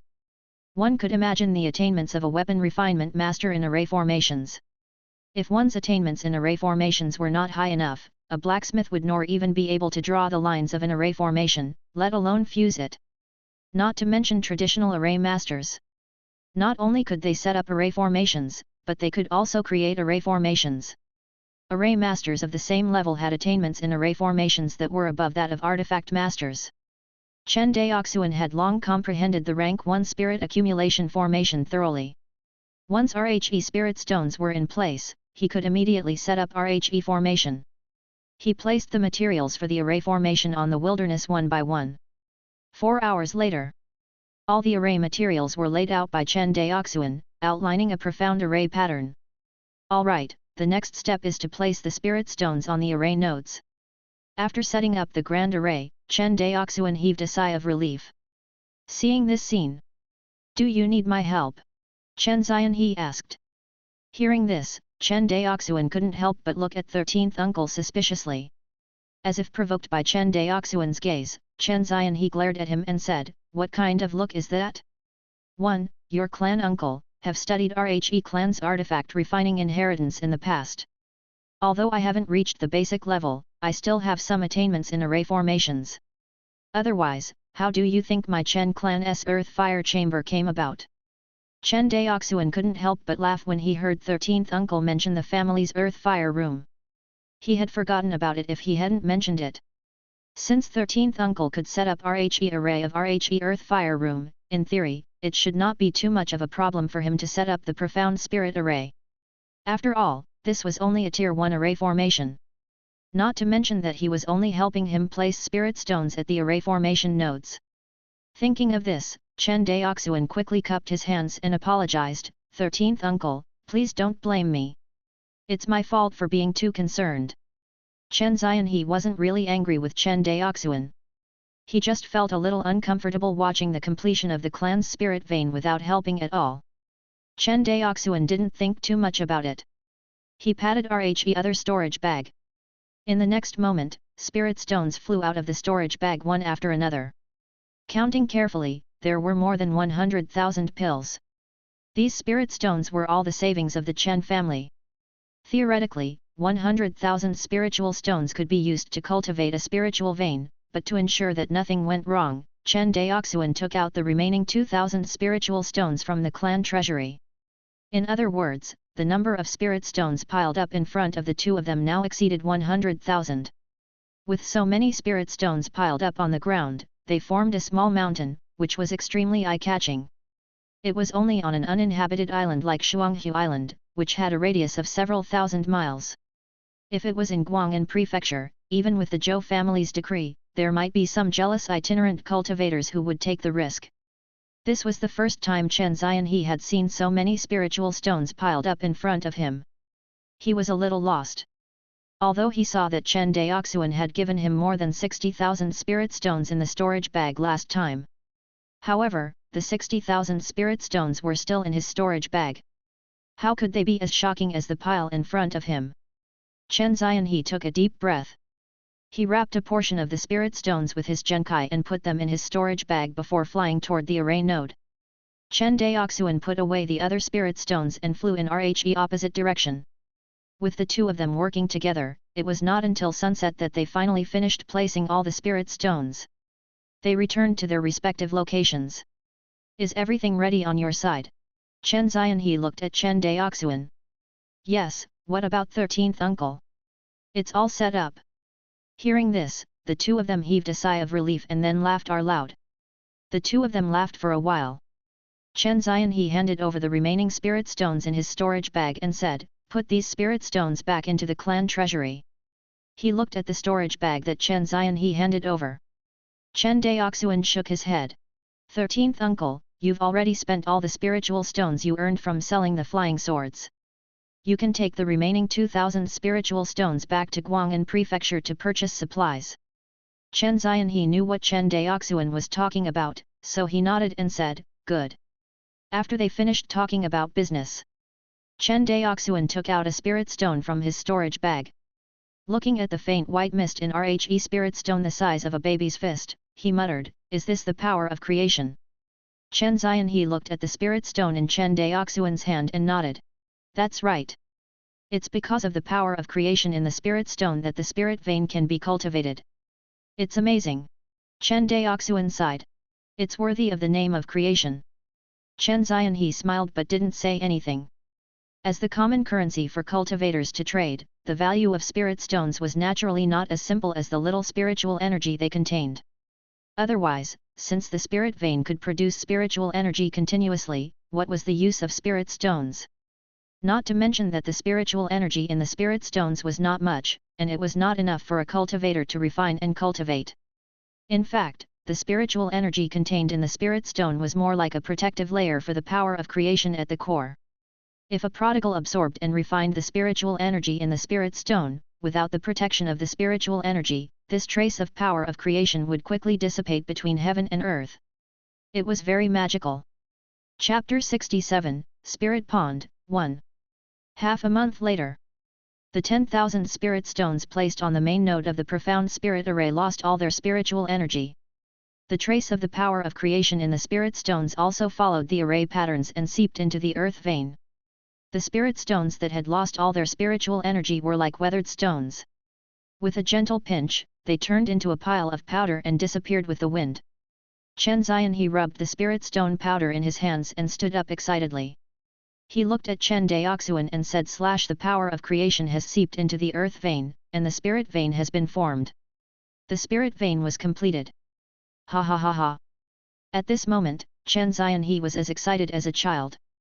Hearing this, Chen Daoxuan heaved a sigh of relief. He could clearly feel that the spiritual energy emanating from this main array node was getting denser and denser. At this rate, this place would become a rare spiritual land sooner or later. The rank 1 spirit array has one main array node and 127 secondary array nodes. These array nodes can all turn into spiritual eyes and provide endless spiritual energy to the Chen family cultivators. Chen Daoxuan's eyes lit up. Now, in less than half a month, the main node of the array formation had already emitted spiritual qi, proving that the spirit vein had already taken shape. By the time all 127 of the array formation's secondary nodes had turned into spiritual eyes, the Chen family's spiritual vein would have been completely cultivated. At that time, the Chen family's grade 1 spirit vein was enough to allow at least 100 qi condensation cultivators to cultivate at the same time without worrying about the problem of spiritual energy exhaustion. Compared to the wild spiritual eye, the spiritual eye on the spiritual vein could continuously absorb spiritual energy from the spiritual vein and never have to worry about the problem of spiritual energy exhaustion. Unless a high-level cultivator violently extracted the spiritual energy from the spiritual vein in a short period of time, it was possible to cause the spiritual vein to be damaged. Of course, normally, no cultivator would do such an act of cutting off their own path of retreat. This was because spiritual energy was essential to both low-level and high-level cultivators. No one would deliberately destroy the spirit vein. Even if this spirit vein belonged to an enemy force, no one would destroy it. At most, they would plunder all the resources on the spirit vein. As for the spirit vein itself, after the Qianyuan sword sect conquered the spirit vein of the Yun nation, they would usually choose to set up a mountain protection array or build an immortal city to take over the spirit vein. Even if they didn't have the chance to occupy it, the Qianyuan sword sect would just plunder some resources and then retreat. They wouldn't destroy the spirit vein. Otherwise, if everyone did not follow the rules, the cultivation world was constantly in conflict, and the spirit veins had long been destroyed. How could there be today's prosperous cultivation world? Looking around, Chen Daoxuan nodded and said, "This main array node is enough to turn into a spiritual pond in the future." Spirit pond? Chen Daoxuan was a little confused. He had only heard of spiritual eyes, but this was the first time he had heard of spiritual pools. Chen Daoxuan smiled and explained, "When the spiritual energy is concentrated to a certain extent, it will turn into liquid. When the spiritual liquid is accumulated, it will turn into a spiritual pond. Of course, the more spirit liquid there is, the bigger the spirit pond will be. When the time comes, you can call it a spirit lake or a spirit sea. It's up to you." However, for a grade 1 spirit meridian, the spirit liquid pool is basically the limit. Spiritual qi liquefied. So that was the case. Chen Daoxuan nodded in understanding. Up until now, he had not known that the spiritual energy could be so dense that it could turn into spiritual liquid. He did not know what would happen when that happened. Thinking of this, he could not help but feel a little excited. After pondering for a moment, Chen Daoxuan continued, "Since the main spiritual eye has already formed, the construction of your cave abode should also be put on the agenda." "No, it shouldn't be called a cave abode now." Chen Daoxuan looked at the endless plain and smiled. "It should be called Immortal Palace. 11. Chen Daoxuan looked embarrassed when he heard the words Immortal Palace. He quickly begged for mercy, 13th uncle, please don't make me suffer." Ha ha ha. Seeing Chen Daoxuan's embarrassed look, Chen Daoxuan stroked his beard and laughed out loud. Seeing 13th uncle's relaxed and happy appearance, Chen Daoxuan felt very happy. These years, 13th uncle had been too bitter and tired. An outsider would never understand how difficult it was for Chen Daoxuan to support a family. Moreover, Chen Daoxuan didn't have any talent. He was just an ordinary cultivator with poor talent, which made it even more difficult. In the following days, Chen Daoxuan was not in a hurry to go to Guangan prefecture to sell his flying swords. Instead, he stayed on Shuanghu Island to help Chen Daoxuan and the other seedlings build their spiritual houses. Chen Daoxuan was the future clan leader of the Chen clan. Not only did his spiritual house have to be built on the main spiritual eye, but the specifications of his spiritual house also had to be high enough. Otherwise, it would be difficult to build the spiritual houses of the other cultivators of the Chen clan. It couldn't possibly be that the spiritual residence of an ordinary Chen cultivator was more luxurious than the clan leader's spiritual residence, right? This kind of behavior would definitely damage the dignity of the clan leader and was absolutely unacceptable. Therefore, he had no choice. Building a spiritual house for Chen Daoxuan was not only Chen Daoxuan's private matter, but also related to the face of the Chen family of Shuanghu Island and the dignity of the patriarch. It was not a small matter. Although Chen Daoxuan's description of the immortal palace was a bit exaggerated, when the Chen family's power continued to grow, it was likely that they would really have to build the spiritual house into an immortal palace. Although the Chen clan lacked craftsmen, with the addition of Chen Daoxuan, the speed of construction of the spiritual house was like an accelerator. In less than a month, Chen Daoxuan's spiritual residence was completed. Within this month, other than the completion of Chen Daoxuan's spiritual residence, there were two other happy events. The first was the complete formation of the spirit vein. Other than the main spirit eye on the spirit vein, all 127 secondary spirit eyes were also emitting spirit qi. Seeing that the spiritual energy was dissipating, Chen Daoxuan was distressed. He quickly found Chen Daoxuan and asked him to stop the production of flying swords and set up a spirit gathering array for the family's spirit vein. Regarding this, Chen Daoxuan naturally had no reason to disagree. The spirit gathering formation was the most common formation in the cultivation world, it was easy to learn and widely used. In fact, with Chen Daoxuan's attainments in array formations, he would have tried to set it up himself if he wasn't afraid of problems. Apart from RHE complete formation of the spirit vein, the second joyous event for the Chen clan was the addition of 5 new qi condensation cultivators. At this point, the number of cultivators from the Chen family finally broke the pattern of 2 people and reached as many as 7 people. The remaining 4 were still too young, and Chen Daoxuan didn't have enough spiritual stones to buy them meridian opening pills, so they hadn't broken through to RHE refinement stage yet. Among the 5 new qi condensation cultivators, the oldest was only 10 years old, and his name was Chen Daoxuan. The youngest was only 7 years old, and his name was Chen Daoxuan. Chen Daoxuan, Chen Daoku, Chen Daolan, Chen Daoquan, and Chen Daoxuan. There were a total of 4 men and 1 woman, 5 qi condensation cultivators. Not long after the cultivators broke through to the Lianqi stage, Chen Daoxuan was so busy that he didn't forget about them. He dragged them to the construction site to work as laborers. It was a pity that they were used as child laborers as soon as they broke through to the refinement stage. However, everyone also knew that the spiritual house that RHE family was building was built for them. Therefore, not only did they not feel rejected, they were even more motivated. Chen Daoku even proposed all sorts of wild ideas. There were things like engraving a floating array on the spiritual house to make it float in RHE air, building a spiritual spring in the air, and building a garden in the air. Chen Daoxuan was furious. He realized that compared to the new generation of Chen cultivators, Chen Daoxuan's thoughts were considered very stable. Chapter 68, Cultivating Forging Apprentices, 1. Shuanghu Island Port. The Blue Dragon was docked in the middle of the Chen clan's slave-transporting boats, which were about 150 feet long. It seemed rather small. In front of the dock. "You don't have to." Chen Daoxuan waved his hand. "You can all go back now." After looking around, Chen Daoxuan's gaze finally fell on Chen Daoxuan. A hint of reluctance flashed across his eyes. "All of you can leave for now." "Yes, young clan leader." Chen Daoxuan dismissed his clansmen and stepped forward. "It's better for 13th uncle to maintain the original number of flying swords you're selling on this trip to Guangan prefecture." Chen Daoxuan nodded. "That should be the case.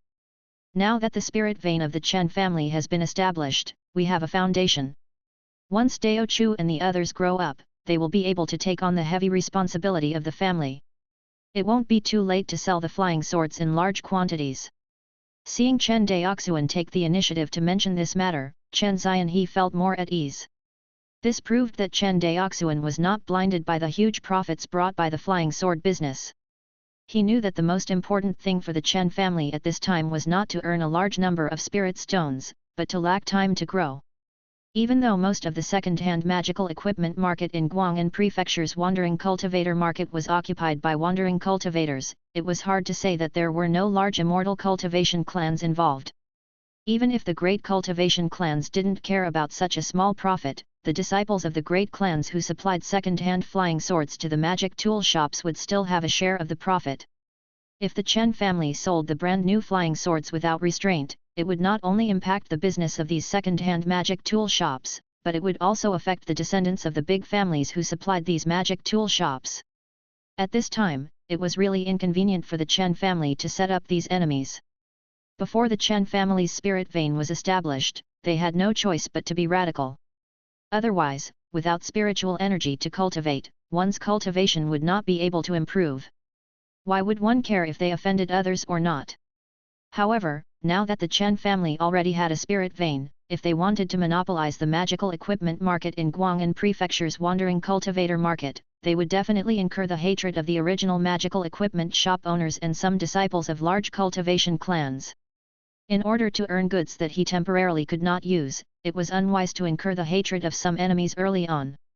Chen Daoxuan had been in charge of the Chen family for so many years. Despite being weak, he still managed to establish a foothold on Shuanghu Island. Seeing that 13th uncle quickly understood his intentions, Chen Daoxuan nodded in relief. In his mind, before the Chen family grew stronger, he was not prepared to wantonly occupy the magical equipment market in the wandering cultivator market. Most of the magic tools in the wandering cultivator market were low-grade magic tools. Rogue cultivators could only afford a medium-grade level 1 magic tool worth 100 spirit stones at most. There were only a few high-grade level 1 magic tools in the magic tool shops in the wandering cultivator market. This was not because the shopkeepers of the magic tool shops could not get their hands on level 1 high-grade magic tools, but because the itinerant cultivators' purses were thin and their purchasing power was limited. In addition, it was difficult to refine magic tools, and the profits from low-level magic tools were meager. The large immortal cultivation clans generally did not take a fancy to the magic tool market in the wandering cultivator market. For example, when the Yang family wanted to buy magic tools, they would directly go to the Zhou Precious Tool Pavilion to order them in large quantities. The trade of magical artifacts between large clans like theirs was often on the scale of thousands or even tens of thousands of magical artifacts.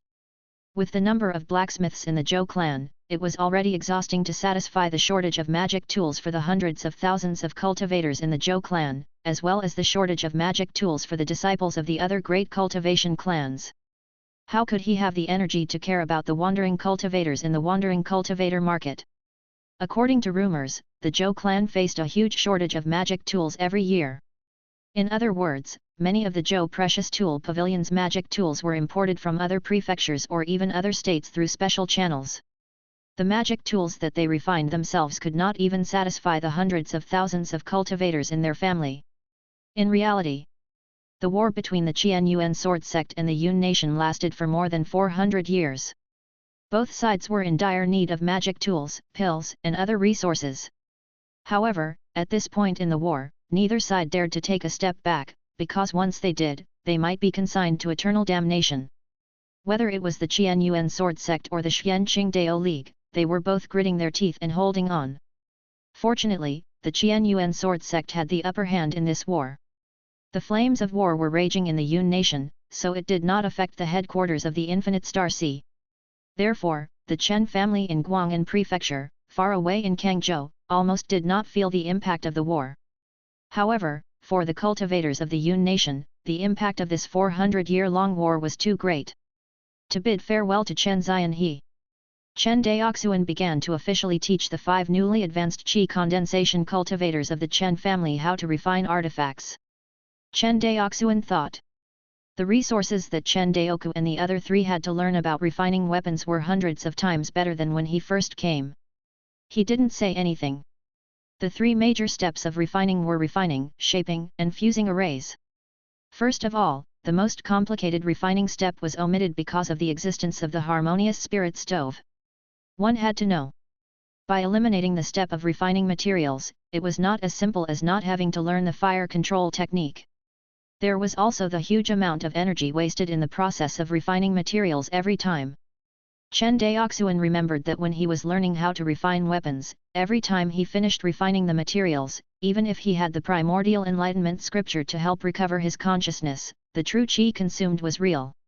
He needed to refine the spiritual energy bit by bit to recover. Refining the materials would take about 2 to 3 days, and it would take at least a night to recover his true qi. In total, even with the help of the primordial enlightenment scripture, Chen Daoxuan could only attempt to shape and fuse the array once in 3 days at most. This was without considering the failure of refining the materials. Not to mention that Chen Daoxuan was completely self-taught at that time. There was no one to teach him array formation and array fusion knowledge. From this, it could be seen that Chen Daoxuan's talent in the path of artifact refinement was truly monstrous. Even in the vast Guangan prefecture, no one had ever heard of someone as talented as him. And now, how good were the resources for Chen Daoxuan and the others to learn refining? Not only did he not need to refine the materials, but he could also try to shape and fuse the array up to 5 times a day. If the workers in the flying sword factory were to work in 3 shifts, they would have at most 12 chances to refine flying swords every day. Furthermore, the formation of a low-grade Tier-I flying sword did not expend much of his divine sense and true qi. Even if he was at the first qi layer, he could easily do it. Not only that, everyone also had Chen Daoxuan, this experienced first-tier upper-grade armament master, who was always by their side to guide them. He was just short of shouting into everyone's ears. Chen Daoxu! Are you a pig? No matter how good Chen Daoxuan's temper was, he had been driven mad by Chen Daoxu and the others for so many days. How many times have I told you? The path of fusing arrays lies in the foundation. If your first array pattern is already unstable, how are you going to inscribe the rest? Not to mention fusing the formation with the artifact embryo. Hearing this scolding, Chen Daoxu's small shoulders trembled slightly, and he pulled a long face. After more than a month of teaching, even with Chen Daoxuan's good temper, he was almost angered by Chen Daoxu and the other idiots. Chen Daoxuan finally understood how the parents who helped their children with homework felt in his previous life. He really didn't learn how to be kind and filial, but instead, he learned how to be like a chicken and a dog. Chapter 69, Wind Attribute Flying Sword, 1. Rainbow Sound Flying Sword Factory. In a production workshop, Chen Daoxuan sat cross-legged in front of the huge silvery white harmonious spirit stove, preparing to refine a second magic tool for himself. Generally speaking, the number of magic tools used by qi condensation cultivators would increase with the strengthening of their spiritual sense. With the strength of an early-stage aura refining cultivator's spiritual sense, they could only control 1 magic tool at most. If they used more, it would be difficult for them to control the magic tool to its fullest potential. At the mid-stage of the aura refining realm, the cultivator's spiritual sense would increase by a large margin, and the cultivator would be able to use 1 more magic tool. Of course, for qi condensation cultivators, it was already good enough to have a magic tool. Who would have the money to buy more magic tools? This difficulty naturally didn't exist for Chen Daoxuan. As a weapon refinement master, Chen Daoxuan could refine as many weapons as he wanted, not to mention the fact that the Chen family had a divine weapon like the harmonious spirit stove to assist in weapon refinement. The reason why he didn't refine it was because he had been busy with the clan's spirit vein. As for the matter of refining the second magic tool, it was naturally left behind. Taking a deep breath, Chen Daoxuan was about to take out the wind chant ore from his storage bag when he heard a strange movement from the production room next door. Bang! A muffled explosion came from the next room. Following the explosion was Chen Daolan's exclamation. Brother Daochu, you've stacked the array formation wrong again. You said that I was stupid when practicing the sword, but it looks like you're not any better. Shut up. If you can do it, go ahead. Hearing their conversation, Chen Daoxuan's mouth twitched. He stood up expressionlessly and walked to the door of the production room to set up a soundproof array. In an instant, the entire world became quiet. Phew! He let out a breath of turbid air and threw out the vexing things he had just heard. Chen Daoxuan's eyes narrowed. The magic tool he was going to refine today was not a low-grade level 1 magic tool, nor was it a medium-grade level 1 magic tool. It was a high-grade level 1 flying sword. Logically speaking, Chen Daoxuan already had a superior grade level 1 flying sword, Flying Snow. However, the Flying Snow sword was a water-attributed flying sword. It was suitable to use the Flying Snow sword when using the Overflow Rain sword technique, but using the Wind-chasing sword technique would conflict with the Flying Snow sword's attributes. Therefore, Chen Daoxuan wanted to refine a wind-attribute flying sword to complement the power of the Wind-chasing sword technique. Among all the level 1 magic tools, level 1 high-grade magic tools were slightly different from level 1 low-grade and medium-grade magic tools. Generally speaking, a low-grade level 1 magic tool could be bought for only 50 spirit stones. A middle-grade level 1 magic tool was only twice as expensive, about 100 spirit stones. However, the price of a high-grade level 1 magic tool would skyrocket, reaching at least 500 spirit stones. The reason for this situation was that a level 1 high-grade magic tool already involved a slight change in its attributes. For example, the Flying Snow sword in Chen Daoxuan's hand was a water-attributed flying sword. If it was used by a cultivator who cultivated a water attribute cultivation technique, its power would increase by 30%. Of course, most of the qi condensation cultivators' cultivation techniques were used to build the foundation, and very few qi condensation techniques involved elemental changes. It was not a good thing for cultivators to cultivate attributed cultivation techniques too early. For example, if a cultivator cultivated a fire attribute cultivation technique, during the foundation establishment process, the violent fire attribute true qi would transform into true essence, which would bring great trouble to the expansion of the sea of qi. Therefore, qi condensation cultivators would only choose to switch to elemental cultivation techniques after reaching foundation establishment. Compared to an attribute-less cultivation technique, an attributed cultivation technique naturally had a greater advantage, especially in terms of strength.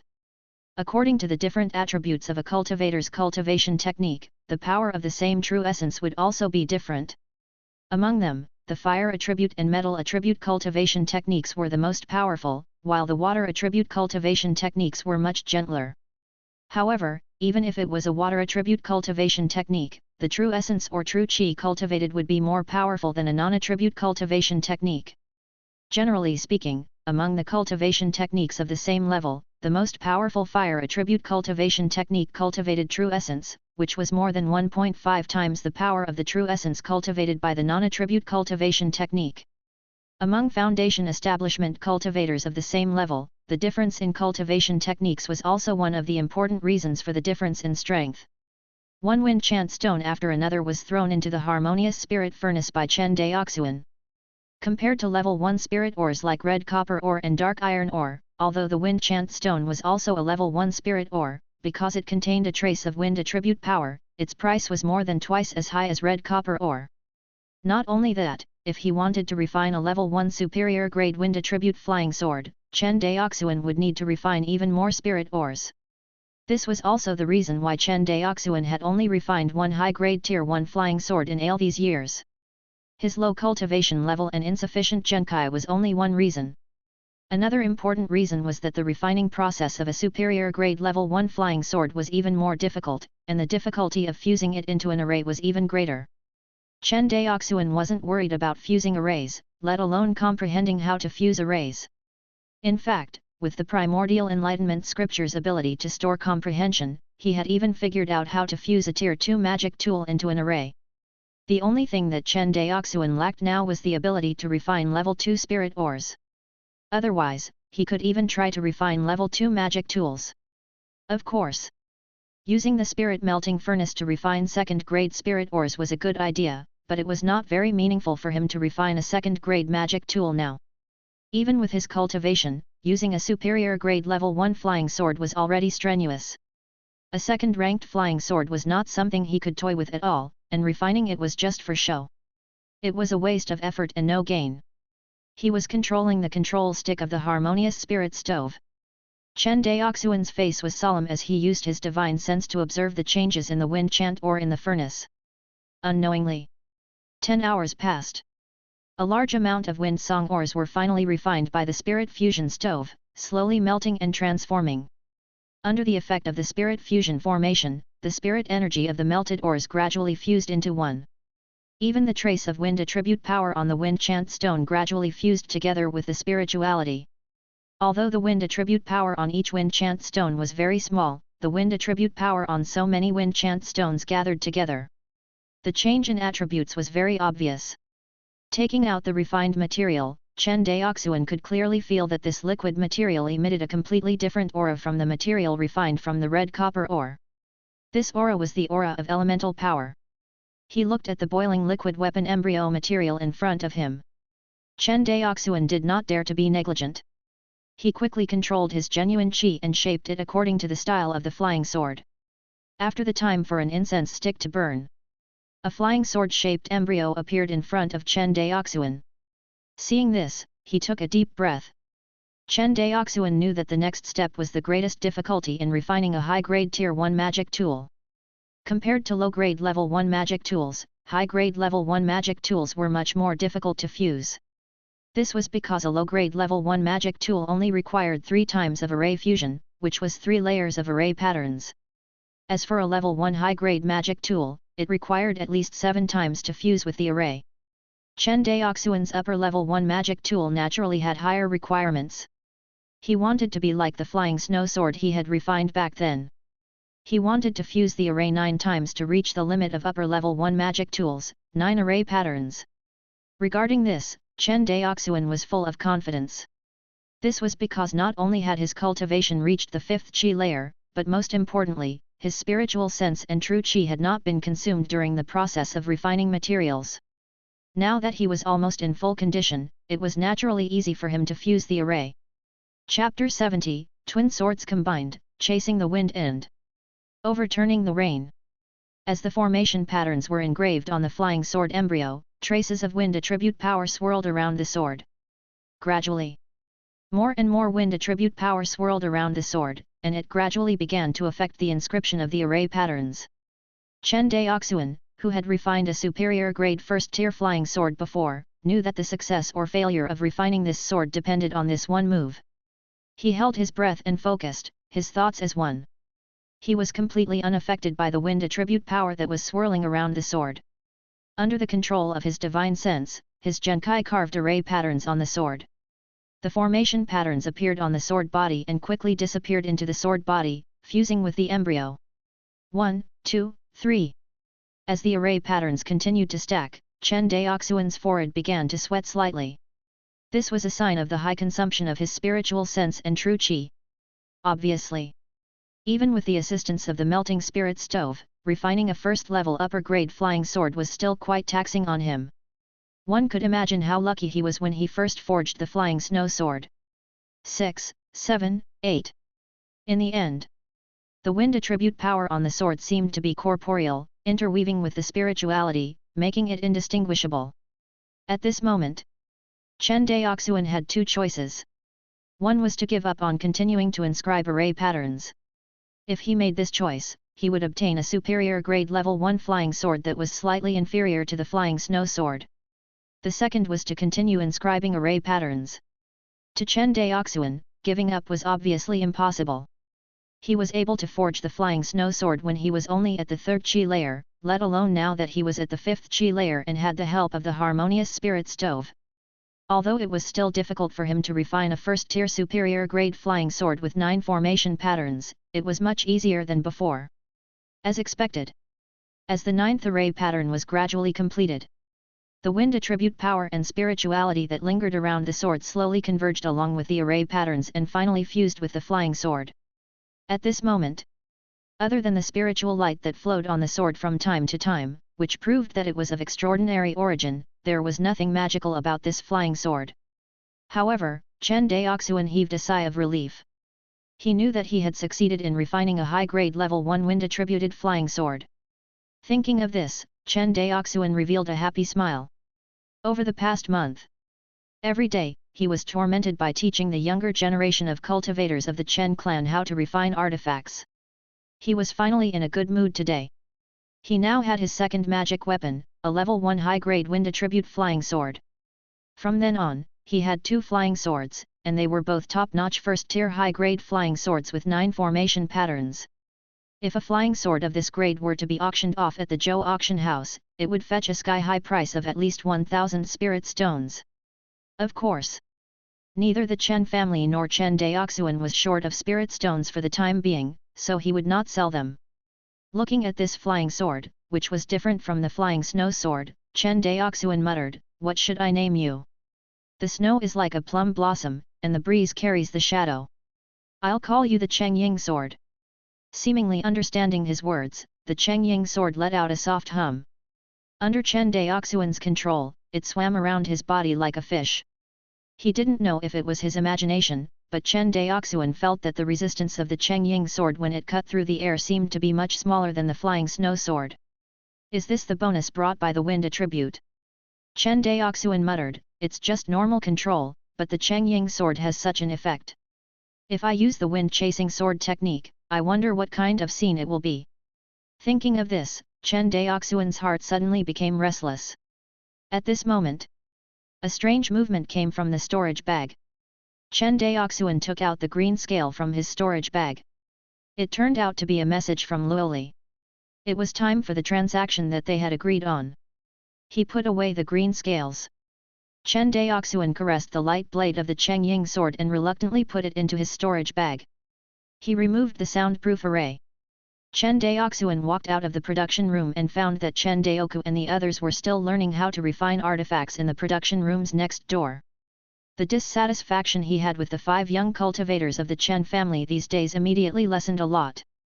Even though Chen Daoku and the others did not have much talent in the Dao of artifact refining. However, with this kind of learning drive, coupled with their unparalleled learning environment and resources, Chen Daoxuan believed that they would definitely be able to achieve great achievements in the path of refining. He carefully left the Rainbow Sonar Flying Sword Factory. Chen Daoxuan flew in the direction of the sea viewing pavilion on Redwood Island. Redwood Island. Moonlight shone on the sea, covering the sea viewing pavilion and the sea with a layer of silver sand. Chen Daoxuan was dressed in white. Standing on the surface of the sea and facing the moonlight, he looked like an immortal. "Are you early again?" Chen Daoxuan said silently. It couldn't be helped. Shuanghu Island was only 400 miles away from Redwood Island, and the Merman race's demonic ape mountain was 10,000 miles away. Although Luoli and the others always set off ahead of time, and their speed was much faster than Chen Daoxuan's, it was still not as convenient as him rushing to Redwood Island. He flew and landed at the sea viewing pavilion. Chen Daoxuan looked at the water stains in the pavilion that had been washed by the sea water and used the fire control technique to evaporate the water stains. Then, he sat on the stone bench and closed his eyes to rest. He said that he was resting with his eyes closed. In fact, his consciousness had sunk deep into his sea of consciousness. In his knowledge sea, the 10 stardusts revolved around a golden scripture. It only took me 6 months to cultivate wind-chasing sword technique and overflow rain sword technique to perfection. Now, 4 months have passed and I've had so many epiphanies, but I still haven't figured out how to merge the 2 sword techniques. Thinking of this, Chen Daoxuan couldn't help but feel discouraged. All along, he had relied on the ability of the primordial enlightenment scripture to store his comprehension. Whether it was learning cultivation techniques, comprehending sword techniques, or even deducing the harmonious spirit formation that he had never seen before, he had always been successful. But he didn't expect that he would encounter a bottleneck when fusing the 2 Tier 1 sword scriptures into one. Even after many epiphanies, he could not break through this bottleneck. If it wasn't for the fact that the Jade Slip clearly mentioned that these 2 sword techniques were separated from a complete sword technique, Chen Daoxuan would have suspected that the people in charge of exchanging the cultivation methods and sword techniques of the Qian Yuan sword sect were playing with the Chen family. No matter what, try again. Chen Daoxuan made up his mind. The 10 stardusts collided together once again. In the next second, Chen Daoxuan's consciousness kept rising, and the familiar epiphany appeared again. Half an incensus time later, Chen Daoxuan closed his eyes and suddenly stood up. 2 flying swords flew out of his storage bag and circled around him. Chen Daoxuan himself flew out of the sea viewing pavilion and stood on the surface of the sea, facing the moonlight. He seemed to be comprehending something. At this moment, the moonlight, the sea water, and the white-robed Daoist holding a sword seemed to have fused into one. In the next second, this scene was shattered by Chen Daoxuan. He opened his eyes, and there was no emotion in them. As he opened his eyes, the two flying swords around him also burst out with terrifying sword light. Hua hua hua! The two flying swords chased each other in the air, and in the end, both of them actually disappeared. After that, rain actually began to fall on the surface of the sea. It was hazy and covered the surface of the sea within a radius of 1,000 feet. At the bottom of the sea not far away, a petite figure seemed to have sensed something and suddenly accelerated forward. Behind her, the merfolk clansmen were worried about their princess, so they quickened their pace and followed closely behind. Half a cup of tea later, Luoli rushed to the sea not far from the sea viewing pavilion and saw a scene that she would never forget in her life. A daoist in white stood on the surface of the sea. His entire body was covered in rainwater, making it difficult to see clearly. Luoli discovered through her aura that this Taoist was none other than Chen Daoxuan. But at this moment, Chen Daoxuan seemed to be in a state of enlightenment. Luoli, who was also a cultivator, knew very well how rare this state was for cultivators. Naturally, she would not disturb them. In the next second, the rain seemed to suddenly become more rapid. Along with this rain, there were also white marks. For some reason, when Luoli saw the white marks in the rain, she felt her hair stand on end. That's wind, Luoli muttered uncertainly. Even though she was the princess of the merfolk clan, Luoli had never seen such a mysterious sword technique. Looking at this poignant and beautiful scene in front of him, he could not help but be stunned for a moment.